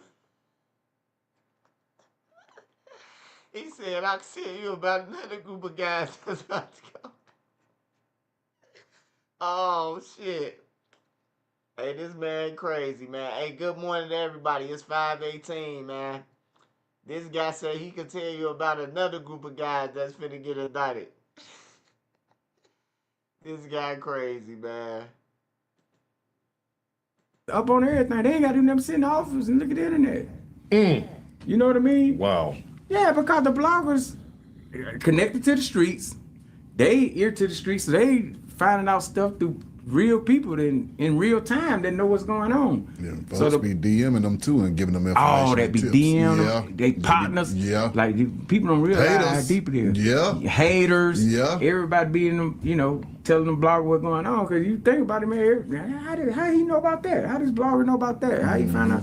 Yeah, but that's what's going on, man. Them folk be giving people the information. They'll pay for information too. Them bloggers and stuff, they pay for information. Look how you think them folk going on for lag giving up all the information. You know what I'm saying? Like, but yeah, so it's just kind of crazy when they get to that part. You know what I'm saying? When they be dishing out information that nobody never knew. Right. You know what I mean? And for me, I be kind of like, bruh, y'all out of here, man. Like, your time, you got an expiration date on the way. Your time is limited. I'm telling you, and there's a few other guys I know that's on their way. Because it's enough stuff out there now on them where the people just piecing the rest of the stuff together and then before they pick them So up. the internet is the police now. That's what Man, you the basically internet saying. is the police. Police don't have no work to do. Police have no work to do. None whatsoever. And it tripped me out, bro, because I'm like, everything plays out in public now. So I'm just like, wow, how can you even make it? You know what I'm saying? You have to be a guy that don't do the internet, period, to make it. Right. You know what I'm saying? That's the only way you're going to make it. But even if you don't do the internet and people around you do the internet, they can still take your business to the internet. No, they can make absolutely. you an internet star. Sure you don't can. have to. You don't have to be. Sure can. You don't have to be on there. Now, Sure what can. adds That's to the it? kind of what's going on with Meech. Yeah. They're making him an internet star. He ain't on no internet like that. Yeah, he ain't doing that. You know what I'm saying? But these bloggers and all these people keeping this stuff going and keeping it messed up, and they coming with something every other day, something new, and it's just like, I'm like, man, this is a mess, bro. I like, you couldn't pay me to be in the streets right now. You couldn't pay me to be in the streets, bro. It ain't worth it, like, cause you got an expiration. The expiration dates is closer now. Like back in the day, you might have a 10-year run. Right. You know what I'm saying? You stay low key enough. What they call it, low key. We call Right. it low key back then. Right. You know what I'm saying? Now, man, if you get a good year in, man, you doing good. If you get a good year in, you doing good. Yeah, because it's almost impossible to be out here trying to get money, man, and then everybody in your business, you know what I'm saying? Right. Including the people. Right. Including the folks. So it's like, I'm like, bruh, you couldn't pay me. Man, I will go sell lemonade on the corner. I will sell lemonade on the corner, bruh.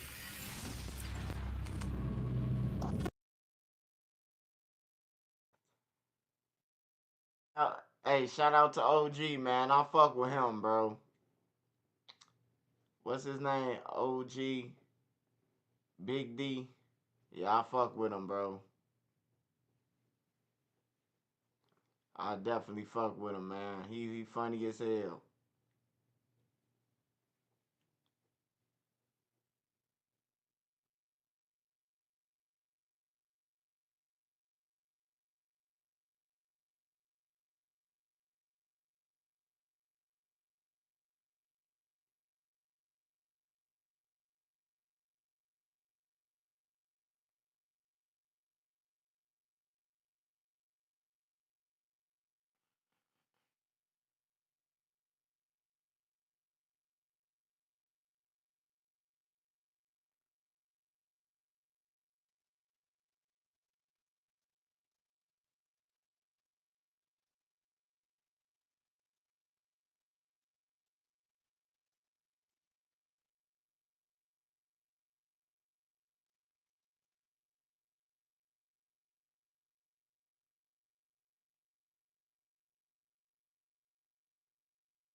News today, a Chicago man is convicted of sex trafficking 5 young victims, including a 15-year-old girl.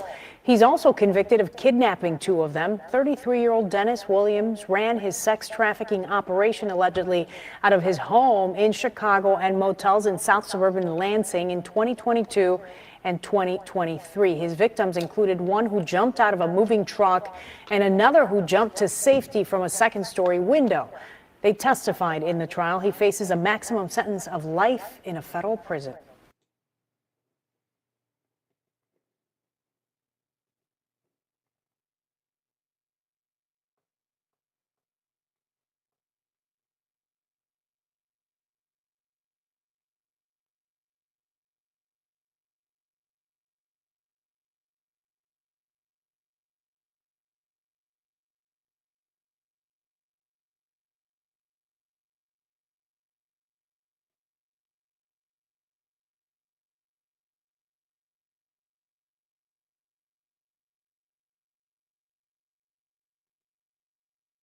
Yo, these Katie's are fire.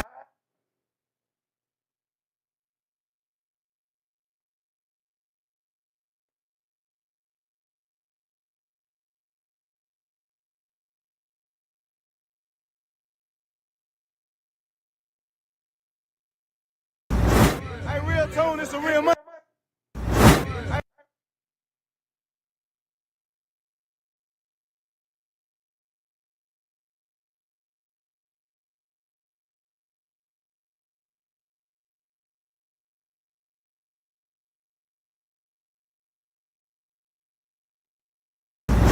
Hey, real tone, it's a real money in the room.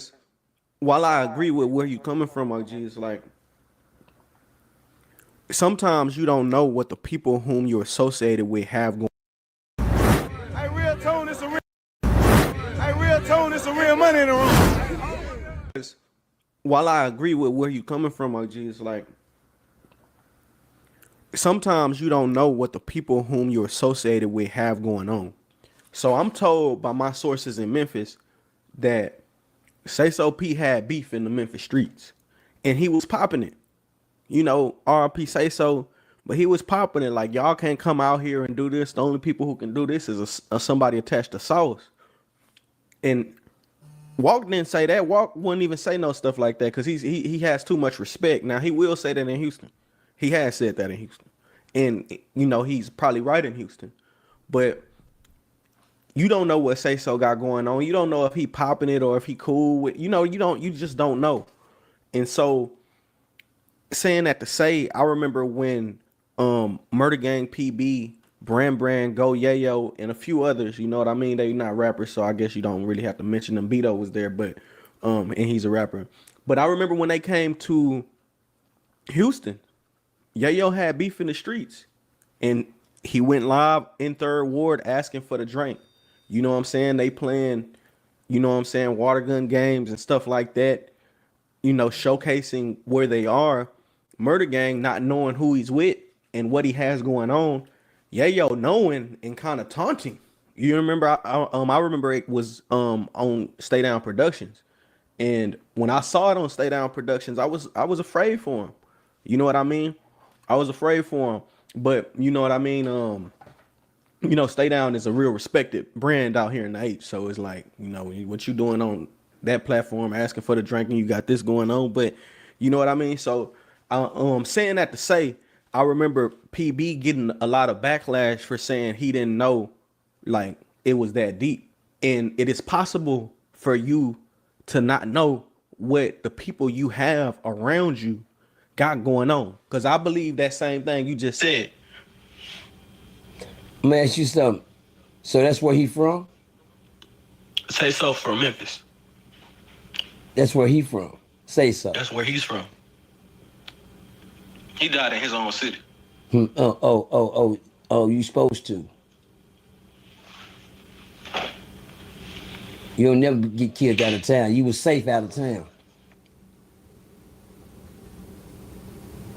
You right. R.I.P. the little brand, nigga. Brand. Yeah, R.I.P. Bram Bram. That one really hurt. I was at the video shoot. I was at the video shoot when Bram Bram. It was just so much. They were so much happier. Like I see PV, he's still hurt, bro. And that one, he's not a rapper. It's just something. Let me tell you It's something. not popularized like the Lil Ronnies. You know what I mean? Because he wasn't a rapper. Oh, you're not gonna never. I just gotta. He was 17 years old. You right. A kid. Death don't discriminate. Now that boy that got killed is from Memphis. I don't know too much about him, but I bet you I don't even have to roll the dice in this one to say what I'm going to say. Just a wild guess since I have studied the rap disease for a while. I have been studying the rap disease because y'all keep seeing the disease go full blown in America right now. And it's showing you what I've been talking about for you. He wouldn't just so happen to be a rapper, right? I'm just taking a chance. Man, my bad. Time out. A up and coming rapper. Please don't say up and coming. He was an up and coming rapper from Memphis, Tennessee, who had recently signed with Sauce Walker. Oh shit. Sauce. I see you still dipping in the sauce. Sauce know what I'm talking about when I say that. Well, what if I say the system? You know what I'm saying when I say that. Let me tell y'all a lot of things. Shit don't happen by coincidence. And let me tell y'all another thing. Shit ain't no accident either. Oh, let me tell you a triple thing. You right, you don't know what people got going on. But you don't know what Sauce got going on either. Shout out to my nigga Sauce. He been working the system. I've been watching him work it. You better not. Well, he better not. Don't do it to him. You better not, but keep that one to yourself. But keep that one to yourself. I know you're trying to hit every button over there you can find to hurry up and get that out. Just finna roll off this nigga. He just ready to see it. Make that make sense, OG. Shit, there you go. Meddling in grown folks' business again, like I told you the first time. Tune, I said that. But guess what? If I make it make sense, I'll be in trouble. If I make it make sense, they might come after me, nigga. You hear me? The system I'm talking about. Oh, these games that y'all seeing played in these streets, this ain't coincidence shit. I hope y'all know that. Maybe anybody that has studied OG Percy, the literature OG Percy, and the knowledge OG Percy, and the system that OG Percy talk about, I always talk about, certain shit. I'm not gonna put my finger on this one, but my finger is on this one. You know why? Because I done already dealt these cases before, these high-profile cases, by the system. You just can't be a regular rapper no more. I hope y'all know that. Let me tell y'all something about the system. Regular rappers live. Up-and-coming rappers don't. I'm gonna let y'all soak in that for a minute. Up-and-coming rappers never live. Because that rapper need that to be a rap. It's just a little something, just a little coincidence to throw y'all off from everything else y'all gonna be sitting there saying and coming up with. Don't forget the system. Don't overlook the system. That's all I see in this play. I don't see no, he was out of town capping saying I was down here this and this and this shit. He better not be hurt. I'm talking about Sauce. He better not be hurt. Only thing he's supposed to got is a scrape. Y'all remember the scrapers, right? He gets scraped. You get scraped. Suge Knight, scraped. Anybody in the car with the killer gets scraped. But the target is the one we're looking for. Who is the target? The up-and-coming rapper. Shout out to the homie Pete, man. Everybody get the cap before they go. My bad. Everybody get the cap before they get the cap. Everybody get their last 10 minutes of fame. That's system-wise. Now, since I'm going a little too hard, y'all not gonna know nothing I'm talking about until you do your homework, and then you might come back and say Percy might be on a little something, which I probably just a little something because it ain't the truth. It's just a coincidence. You know, I let everybody know it's just my opinion. But the most thing I'm so happy to say and mad to say, because a life ain't nothing to play with. You can't get number one of those. R.I.P. that brother. Matter of fact,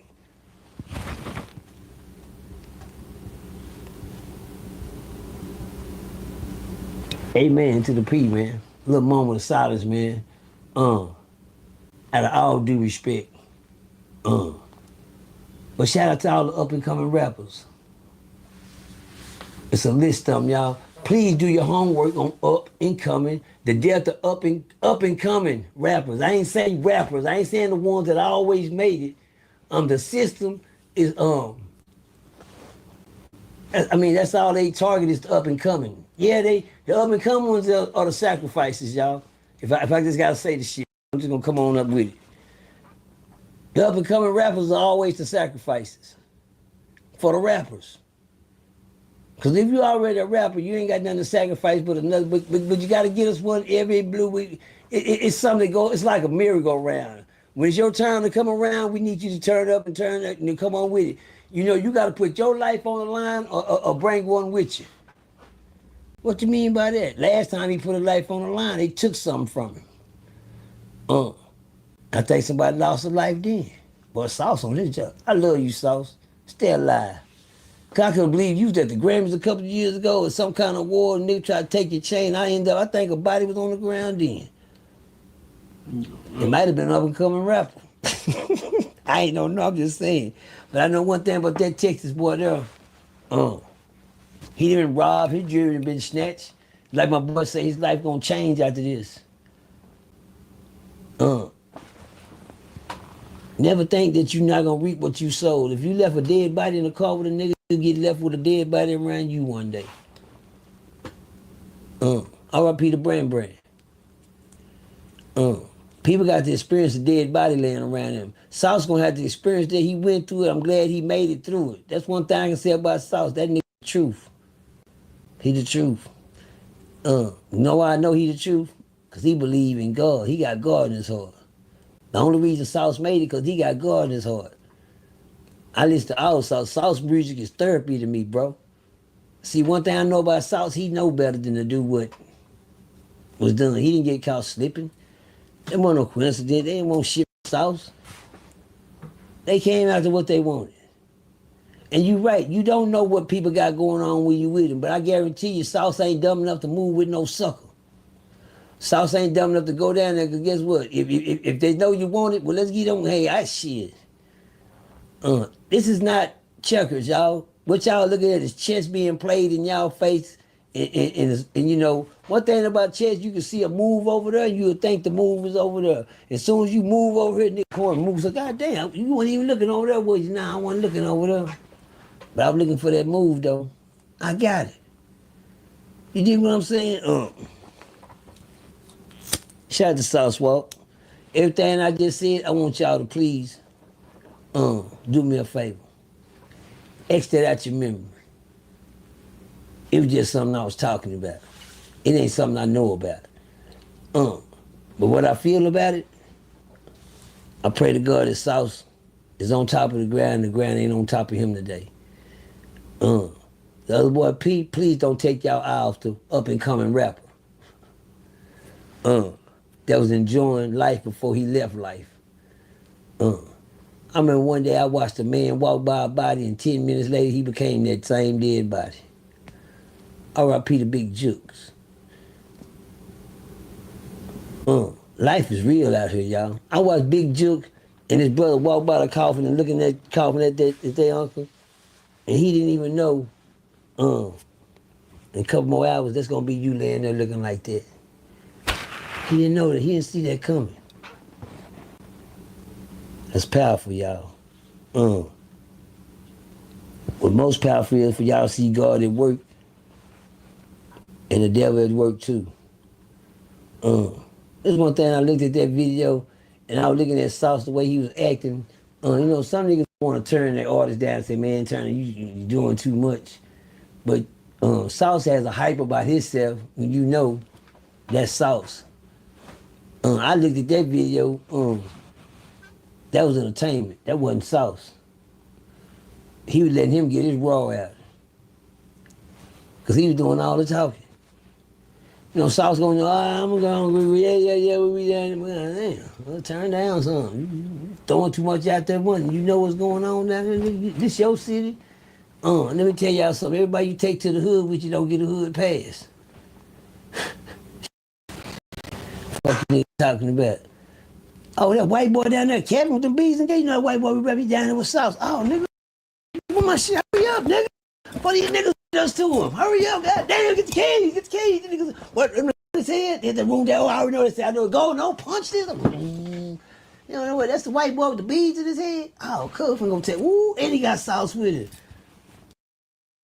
Don't tell me a lick just drove up in town like that. Y'all must forgot in every town comes his own gangsters, his own connivers, his own killers and his own robbers. In case y'all forgot, quit worrying about these bullshit niggas on the internet. Them niggas ain't the dangerous ones.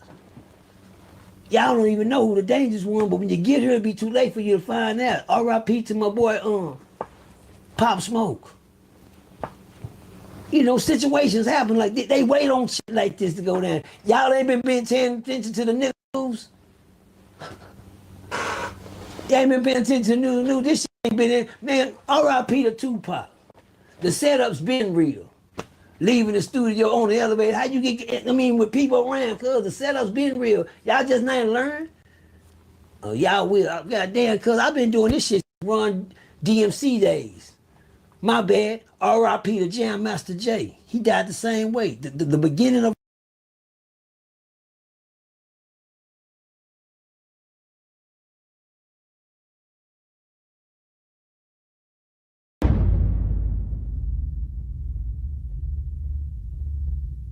All right, Suge, before I bring Malik Lee in, let the people know a little bit about him.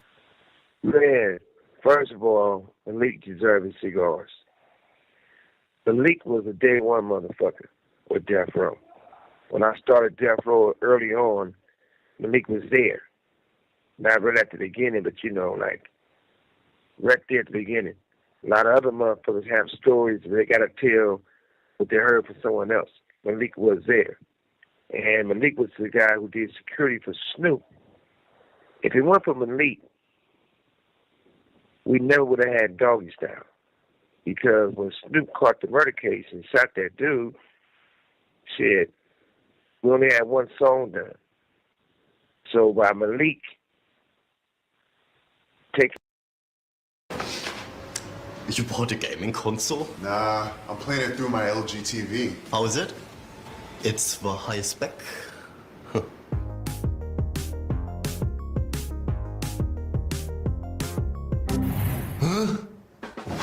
Can you play GeForce Now games through your LG TV? Yeah. Yep. Is this performance for real?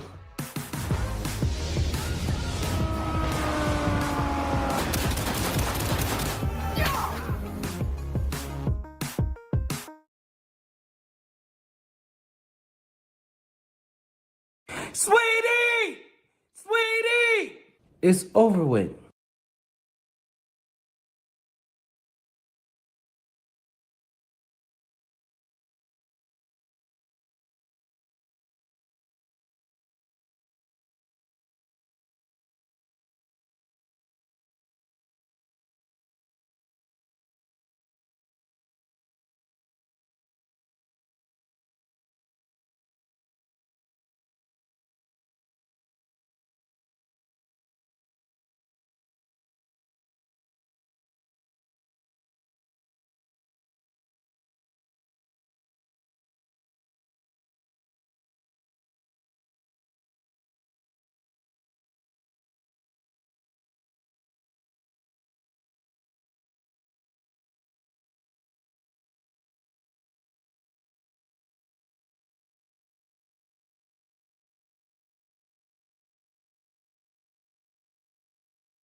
I'm Anna Garcia. Right now on a special edition of True Crime News. Crime starts right now. Hi everyone, thanks for joining us. Rakim Allen, better known as rapper P&B Rock, a hip-hop artist from Philadelphia, was shot and killed while having lunch with his fiancée here in Los Angeles. Today, True Crime News has exclusive, never-before-seen videos and interviews that shed new light on what really happened that day.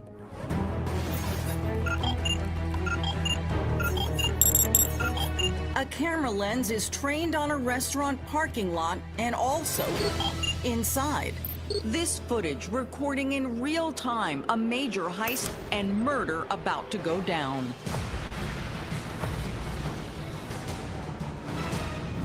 A spontaneous stop at an iconic Los Angeles restaurant collides with gold, greed, and bullets, ending in carnage and one of the East Coast rising rap stars lying in a pool of blood. He was a guest in our community and was gunned down by a cowardly act. He was P&B Rock, a Philadelphia rapper with a loyal following and a taste for extravagance. His real name was Rakim Allen, but he fashioned his stage name after the streets where he grew up. P&B Rock was paying homage to his neighborhood, and Pastorius and Bainton was the areas of the streets in which he lived on. So he came up with the name P&B Rock. Featured in major music magazines like Rolling Stone's 10 New Artists You Need to Know and XXL's freshman class of 2017. As an artist, he straddled the fence between R&B and rap, and that's something that a lot of people couldn't do. R&B historian Tyrone Dubois says P&B was a master at meshing music genres. How significant was it that he came from the Philadelphia area? P&B Rock's success was based upon the one thing that very few people are able to do: rise from the ashes and make the negativity in his life turn into something positive. His own story was tightly linked to the energy of the streets, where he learned about violence early on. His father passed away based on a gang war. His older brother was murdered, so he himself experienced death at an early age. P&B Rock posted about his brother's death on X, sharing, "It ain't right." But he'd push past the grief and pain through music. He started off selling out of his trunk and then becoming noticed and observed. P&B landed a record deal and launched hit songs like Issues, which showcases his love of expensive jewelry. As the money poured in, the rapper often showed off the rewards by posting to social media, mostly highlighting his love for expensive jewelry. P&B on top, yeah. A love that would ultimately cost him his life. That's Thursday. Not for bragging, but for, celebrating yourself, celebrating your wealth, celebrating the success that you've made in the industry, which I do believe made him an instant target at that particular time. It was September 12th, 2022.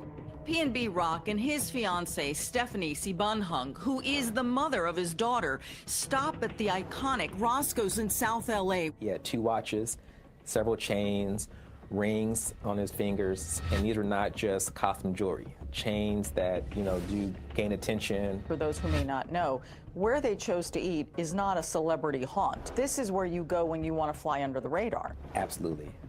I said, quite frankly, $500,000 reasons, $500,000 worth of reasons to come and take advantage of this young man. P&B Rock and Stephanie had been partners for years, visiting LA for a business meeting and to celebrate an engagement party for fellow rap star T Grizzly, where the partiers compared their assets on social media posts. Come on, man. AP's rollies. Yeah. But P&B Rock and Stephanie dressed down to head to Roscoe's, and Stephanie had raised concerns about him wearing so much jewelry in a restaurant. He declined, telling her it's in God's hands. This surveillance footage shows P&B Rock and Stephanie walking in. It's lunchtime, 12:28 p.m. As they wait, a man seated to the right fist bumps the rapper, but the couple is quickly taken to a table. The waitress can later be seen bringing their food. Stephanie posts a photo of their meal to Instagram, geotagging the restaurant's South LA location.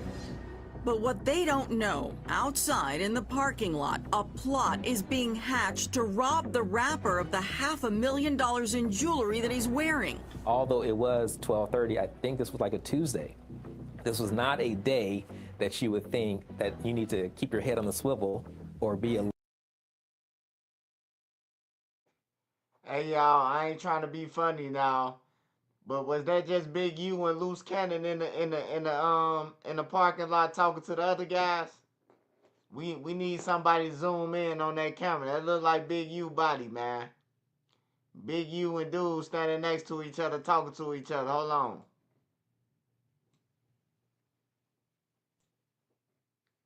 The restaurant's South LA location. But what they don't know, outside in the parking lot, a plot is being hatched to...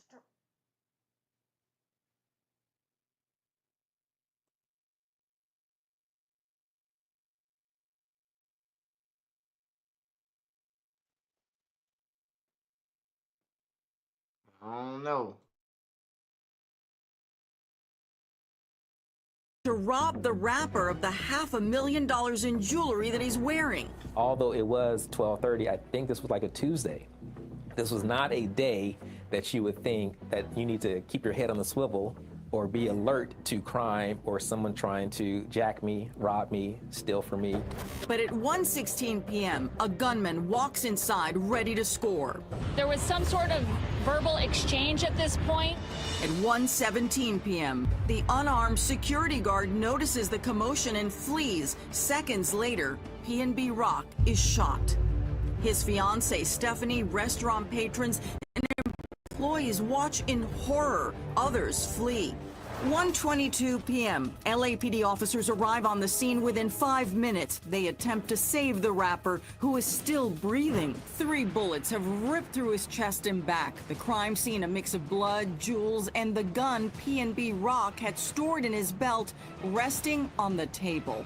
Standing in the doorway of Roscoe's, a traumatized Stephanie carries her phone, but as she runs to join P&B Rock in the ambulance, LAPD officers escort her to their car. Stephanie is soon at headquarters answering questions. Just want to know if he's all right, and I don't care. Can we call the hospital to see if he's okay?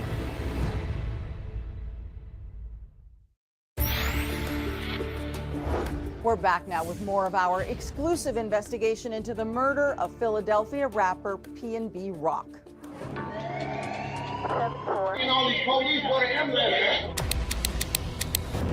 LAPD is on scene at Roscoe's in South LA, where bullets had been flying just minutes before. No.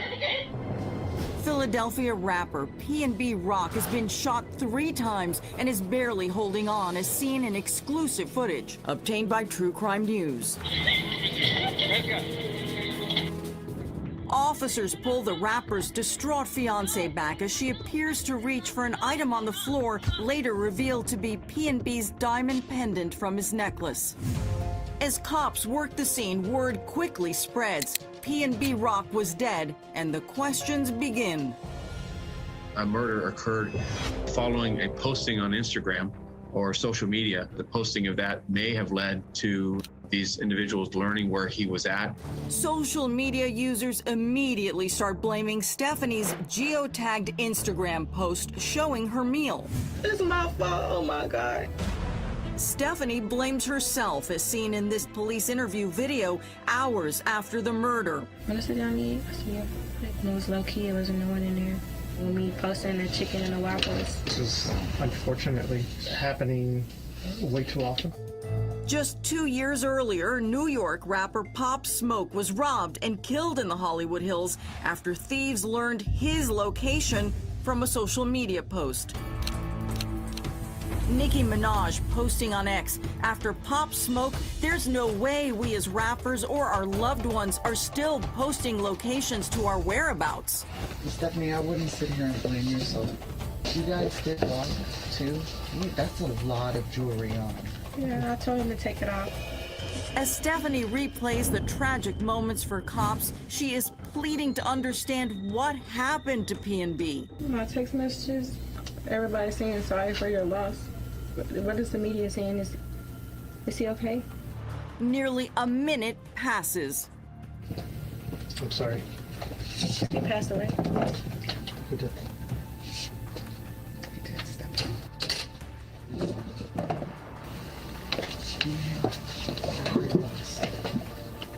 Are you serious? Yes. Okay. She appears to be in shock. Very sorry. You have people out here that's gonna be by your side. He was on it. But as cops continue their questions, they soon learn from Stephanie herself someone in the restaurant that day seemed suspicious after spotting P&B's bling. How did they know you guys were in there? Besides the posting of anything. Felt like he got set up. Before long, the deputy DA confirms their investigation shows P&B was set up, and Stephanie's post had nothing to do with it. In that photograph was only the food. There wasn't an arm or jewelry or any type of wearable items, nothing valuable on the post. That could not have given enough time to orchestrate a plan. Instead, it all started with a man named Tremont Jones. Does anybody know who they are when they walk in? Immediately, Tremont Jones, the gentleman who was sitting right inside the door that fist bumped P&B Rock, knew who he was. Tremont Jones loiters at the Roscoe's. That's just his hangout spot. Detectives soon gathered hours of surveillance video that pieces together exactly what happened in the minutes leading up to P&B's murder and after. From the moment Tremont walks outside, he alerts another man named Freddie Trone to come to Roscoe's. Prosecutors say they acted like two old-school gangsters. So how is it that Tremont Jones tells Freddie Trone who and what is going on? The information was relayed, who and what, and the opportunity to get maybe $500,000 is sitting inside this restaurant. It wasn't the first time P&B was targeted in LA. He talked about it with podcaster DJ Academics over a week before the Roscoe shooting. You know, somebody tried me on Fairfax, like mid-pandemic. There's gangsters out there on Fairfax. LA is like they bold. At Roscoe's, surveillance cameras record Freddie Trone arriving in the parking lot. He chats with Jones. They're speaking, and at this point is where my position is that the conspiracy was triggered. Trone leaves, but quickly returns with his own 17-year-old son. The son is dropped off.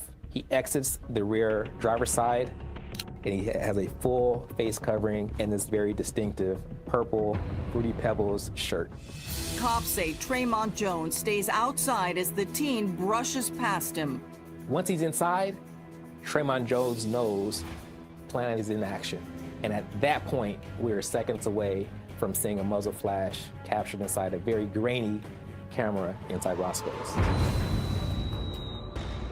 Stephanie recounts the horrifying minute-by-minute details when the 17-year-old approaches them. As soon as he walked in, he pointed the gun at his stomach. He said, "Give me all that, or I'll shoot you right now." And he just started shooting him. He took his rings off, necklaces off, took his 2 watches off, and he made me take my watch off. He said, "Give me that right now. I swear to God, I'll shoot you in the head." It was so scary. Before he flees, the teenage gunman can be seen snatching diamond jewelry from P&B's body.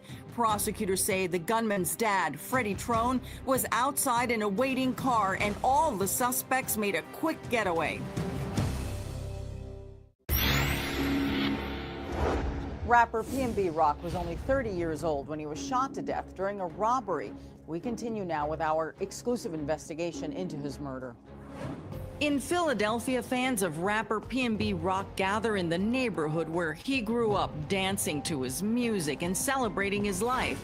We got the whole city mad. They know we did it. We standing on murder business. And Los Angeles police are on the trail of his killers. This surveillance video shows Freddie Trone and his teenage son walking near their apartment minutes after the shooting. The son has changed clothes and not long after tosses a bag into a dumpster. You think they threw away their clothes that would have all sorts of incriminating evidence? As far as the shooter, yes. Early the next morning, cops say Freddie Trone leaves the apartment and torches the getaway car, the same car seen picking up the hitman at Roscoe's. So the car is the Buick Enclave. He sets it on fire blocks away from his residence and walks back home. Investigators learn the car is registered to Freddie's wife, Chantel Trone. Soon, Chantel and the suspected 17-year-old son and gunman are arrested. But Freddie Trone is nowhere to be found. The block is hot. Of course, he's wanted now. His face is now on internet beside PNB Rock. Freddie flees to Las Vegas. The DA says his girlfriend, Wynisha Evans, drives him out of town. So that's where I call her side chick, but Miss Evans rents a vehicle and she drives him to Nevada. But before long, Trone is captured. LAPD homicide investigators head to Vegas and grill him as heard in this exclusive interrogation audio. He goes by PNB Rock. This is the case that we're investigating right now. That's really unfortunate. God bless that young man's soul. Freddie denies he and his wife are involved in the Roscoe's murder. If y'all figured this guy, my son did it, why he ain't hurt? You're in here for murder, for 187. But cops can pin Freddie, his son, and others to the heist and murder through the hours of surveillance footage. Trone, Tremont Jones, his wife and girlfriend, along with his juvenile son, all face charges. One thing that Freddie Trone said on the stand that I really highlighted is he himself said his son was dangerous. In a Los Angeles courtroom, Freddie Trone is convicted of murder and robbery. Tremont Jones is found guilty of robbery and conspiracy to commit robbery. Freddie's wife, Chantel Trone, pleaded no contest to accessory after the fact, and Wynisha Evans pleaded guilty to accessory after the fact. Did you ever find the jewelry? No.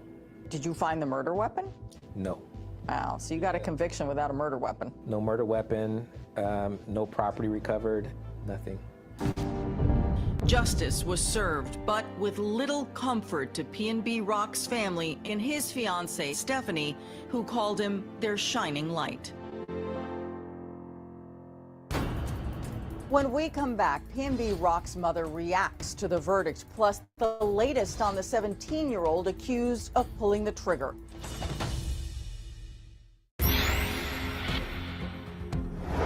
While justice has been served for 4 of the 5 people involved in PNB Rock's murder, the alleged gunman, who was 17 at the time of the killing, is being held in a juvenile facility after a judge ruled that he is not competent to stand trial. PNB Rock's heartbroken mother, Deanna Allen, spoke outside of court shortly after Freddie Lee Trone was convicted of her son's murder. Well, we are just very happy that we're getting justice because Rakim is solely and sorely missed by his family and especially the young people in my family. Like my younger nieces and nephews, they really are devastated and they looked up to him so much as a hero to the family. And now that he's gone, they're so sad they don't know what to do. That's it for today's True Crime News. I'm Anna Garcia. See you next time, everyone. Crime doesn't stop, neither do we.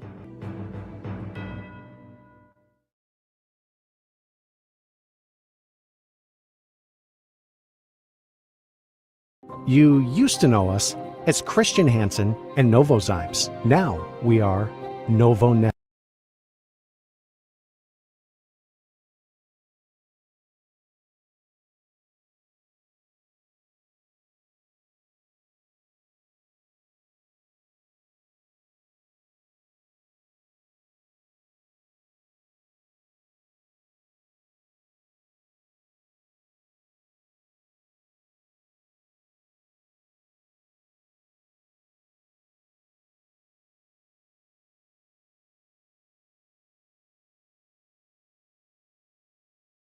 Roscoe's. Yeah, Yeah, Roscoe. yeah. So I felt it was like super, super messed up because at the end of the day, it was me and Big Useless in there when it happened. Click like. The clip you're about to hear of Loose Cannon putting himself directly at the scene of PNB Rock's tragic demise is insane. Maybe he was lying for clout. Get in the comments. Before we get to the clip, this is what happened. So when it happened, I wish I could have just told him like, bro, just give up the jury and we get it back to you later. But it just happened so fast, and he wasn't cooperating, and that's when they took it off of him by force. You get what I'm saying? What do you say to a person who won't give up their jury when something like that's happening? No, give it up and then check in with the real people. So we're gonna find a jury and we're gonna get it because we know all the pawn shops, we know all the people that's gonna melt it down and everything like that. So as soon as it comes on their table, we got it. We okay, get it, go in that back room, make that phone call, put them on the phone. That's how it works. Welcome back, everyone. It's been 2 years since the murder of rap star PNB Rock in broad daylight. He was from Germantown, you may recall. He was shot and killed while eating lunch at a restaurant in Los Angeles. And now there's new exclusive video coming out that sheds light on what really happened that day. The news magazine True Crime News is devoting a special edition tonight to the never-before-seen videos. The host of the True Crime News, Anna Garcia, joins us live here right now at CBS News Philadelphia. So, Anna, tell us about this video, this surveillance video. So it's got two components to it. One is the actual shooting, the murder. And what that video very clearly shows is that PNB Rock, Rakim Allen, never stood a chance because the shooter came in, put the gun up, asked for the jewels, and within seconds he was already shot. So the opportunity to hand over the $500,000 in jewelry wasn't even there. And PNB Rock was carrying a gun. He had it in the back of his waistband, but didn't even have enough time. The man is shot, and then the shooter, you can see him grabbing the jewelry off of him, also points the gun to the girlfriend who's having lunch with him, takes some of her jewelry, but she is not shot. Now let's talk about the girlfriend, because at first, wasn't there kind of like an implication that maybe she was involved in some way on this? The implication was she had posted a picture from Roscoe's Chicken and Waffles where this happened. So the location, she's saying where we are. Where we are, and she posts a picture of the food, the chicken and the waffles, not of them, not that she's with him. And then the shooting happens. But what we didn't know now that we do, what we didn't know then that we know now is that that photo had nothing to do with the murder of PNB Rock. The setup had started the minute he walked into the restaurant. He's wearing $500,000 in jewelry. There's someone there who spots him, does a fist bump. We see this on the video. He comes.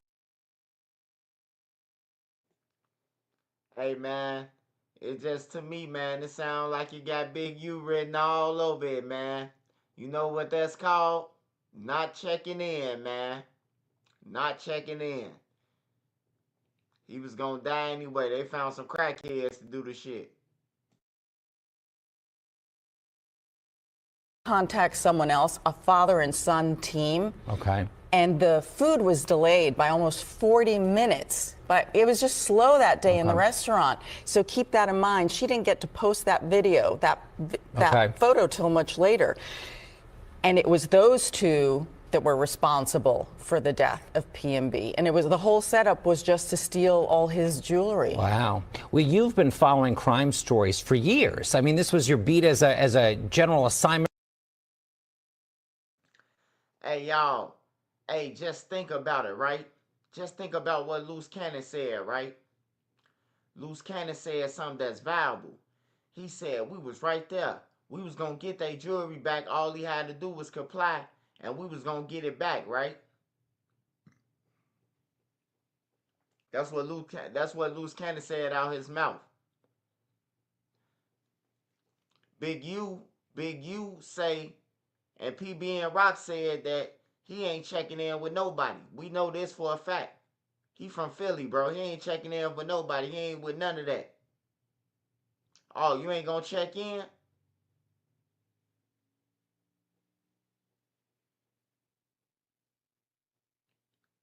Probably fuck around and talk to Big U, and Big U told him he was gonna be there. He felt comfortable.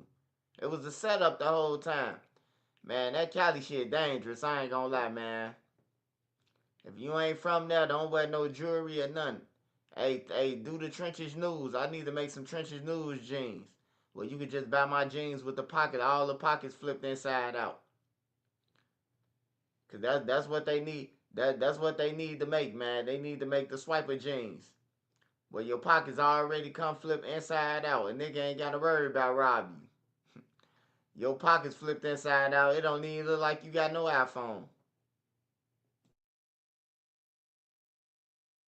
Reporter. I mean, the show's now 2 months on the air. Yeah. I mean, what kind of response are you getting from folks? Wonderful. We're here in Philadelphia Yeah. talking about this incredible case. We need to set the record straight. She blamed herself. The girlfriend blamed herself for this murder, that it was all her fault. It wasn't her fault. We need to make sure that everyone knows that, because social media and other celebrities jumped all over her, blaming her. So it's important to have that discussion, to tell the entire story of a crime. As opposed to news nuggets. Yes. This is what I always tell people. You don't know the full story until you know the full story. Exactly. And today we can tell you the full story. It's the entire half-hour episode on tonight here on your station. This is a great focus. And I mean, I know the folks here in Philadelphia, because of the connection with Germantown, people are going to be very interested. They should be. I think it will be very revealing about what happened. He never stood a chance.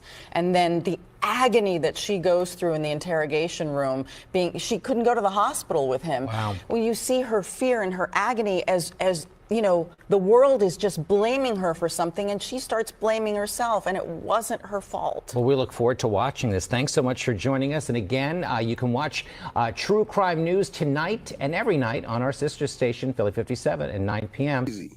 This P&B is slow. Yeah. They delayed your food by 40 minutes. They was lining your up. Never before footage reported showed that P&B Rock was set up by a restaurant employee and his food was delayed by 40 minutes. He was supposed to got out of there. Bro, you want to play that clip? Hold up. I'm gonna You grab got it? it? Yeah. Yeah. That's crazy. What is these niggas? But I told you what he told me. God got me. He told you God got him? What? Nigga, we was in New Mexico. Had a show out there, Blueface was headlining. And he comes to the back in the holding room, Jerry down. They got about $1 million on him, right? Oh, my God. I say, nephew, who you here with? He said, Whack, I'm by myself. By yourself? I said, oh, no. Pitbull was with me. I say, Pitbull, get on this. Whack. I said, nah, something happened to you, they gonna blame me off the rip.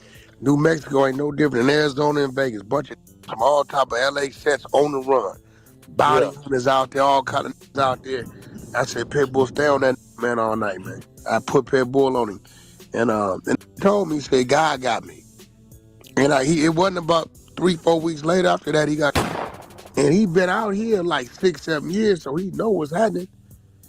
Nigga looked at me and said, God got me. Oh, no. Yeah, they said they had a gun on them and everything. Nigga robbed you. Nigga robbed that nigga when we was there. They gonna swear Whack did it. Well, Unc, wasn't lying. God got him. Hell yeah. Yeah. Geechee, that's all I got good with Geechee.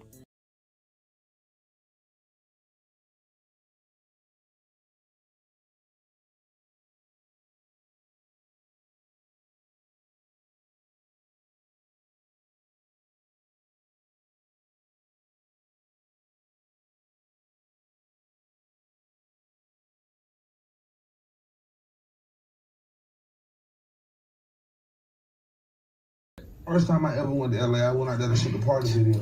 Right.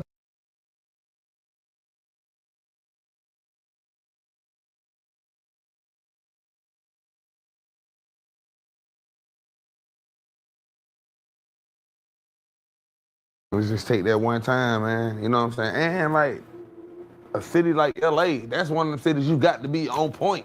Right. Like you gotta be like, especially with it being so political and the politics out there. You know what I'm saying? Like that's one spot I don't play. Like they said it's more dangerous this right what now I'm telling you, with bro. 3 o'clock in the afternoon and 3 o'clock in the morning. The first time I ever went to LA, I went out there to shoot a party video. Word. Right. They knew what time I landed. They knew what hotel I was at before I landed. Listen, bro, the first time I go out there, so flying with TIG, Fly was like, man, we gotta go pull up on Big U. So we're going to Crenshaw High School, but he got the football kids out there. So okay, I know Crenshaw the Blue side. When we first pull up, I see him and Wack talking, and in my mind, I'm like, I thought it was Blood versus Crip. These niggas sitting here talking, having a conversation. Right. So my mind up. This is my first time going out there. He was like, yeah, man, we knew what time you landed. I was like, oh yeah, this shit different. He was like, yeah, you over there, you in a hotel room, Then what you call to get your bag, ain't your driver?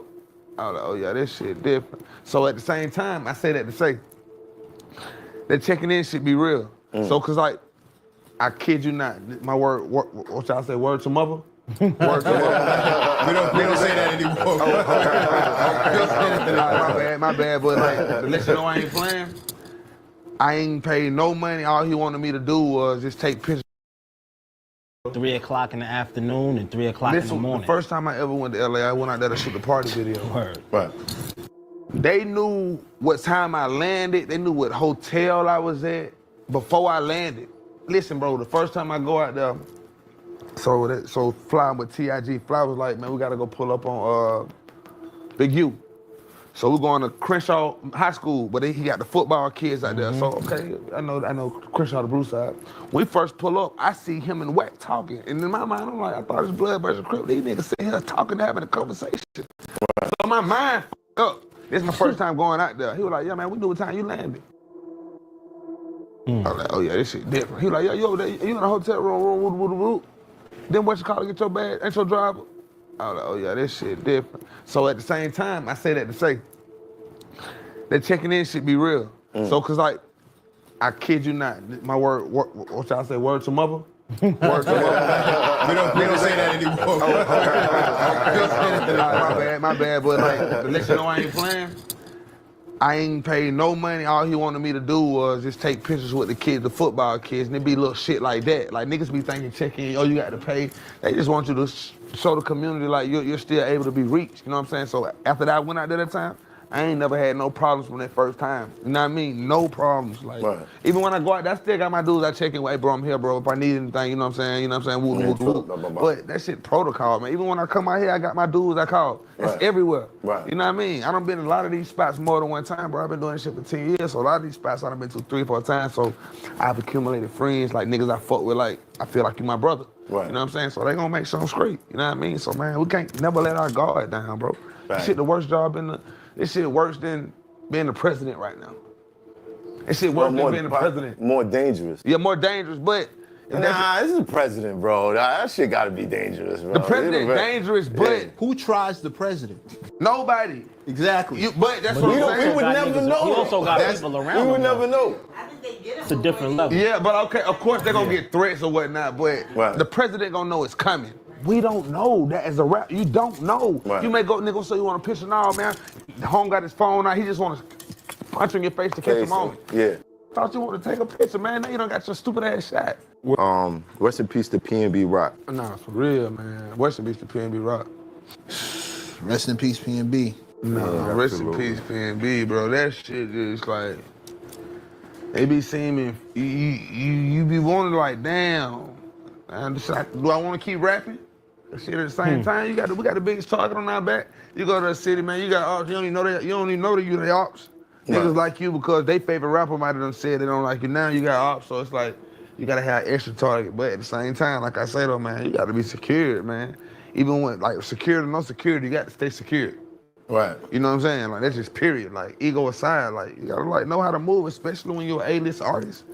Right. You know? I don't care, like, at the same time, like, I don't give a damn. Like, even when the first time I came out here when I was a nobody, I said I had security then.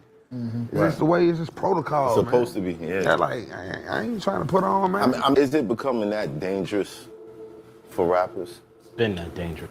It hasn't, listen, it hasn't been that dangerous when the music became dangerous. When they started changing the shoot 'em up, bang bang music, and everybody, you know, out music, that's when it became dangerous. Because now I feel like I got to live up to my rap. Ain't nobody shooting up J. Cole's truck. Nobody's doing J. Cole's not wearing that shit. But at the same time, J. Cole not out there talking about gang bang music or shoot 'em up bang bang. So I feel like It's time to change the narrative on the music, man. We change the narrative on the music, more rappers will stop dying.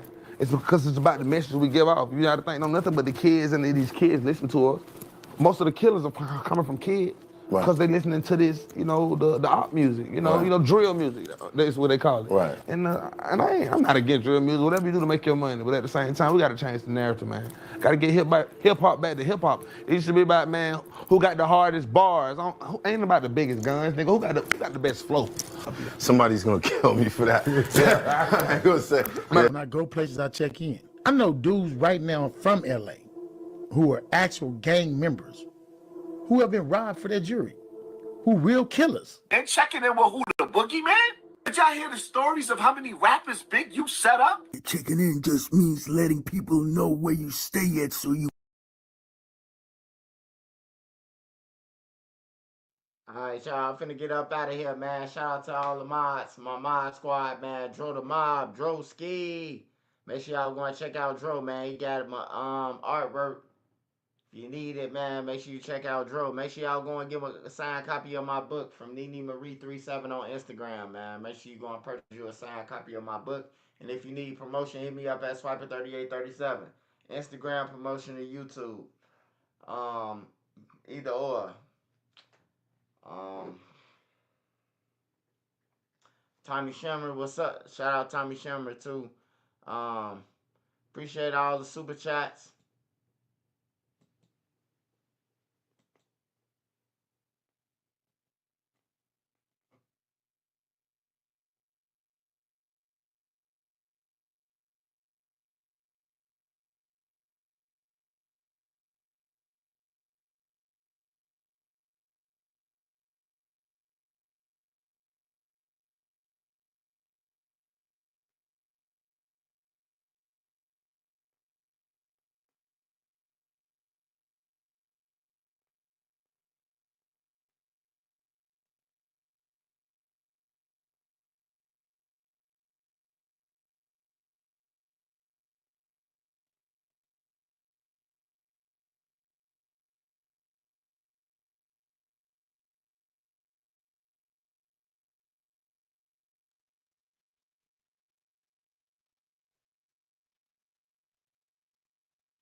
Shout out to everybody who's on here tonight. Finna get up out of here, y'all. I'm tired than a motherfucker.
I don't know what the fuck wrong with my radio. But shout out to everybody on here tonight, man. I'm finna get up out of here.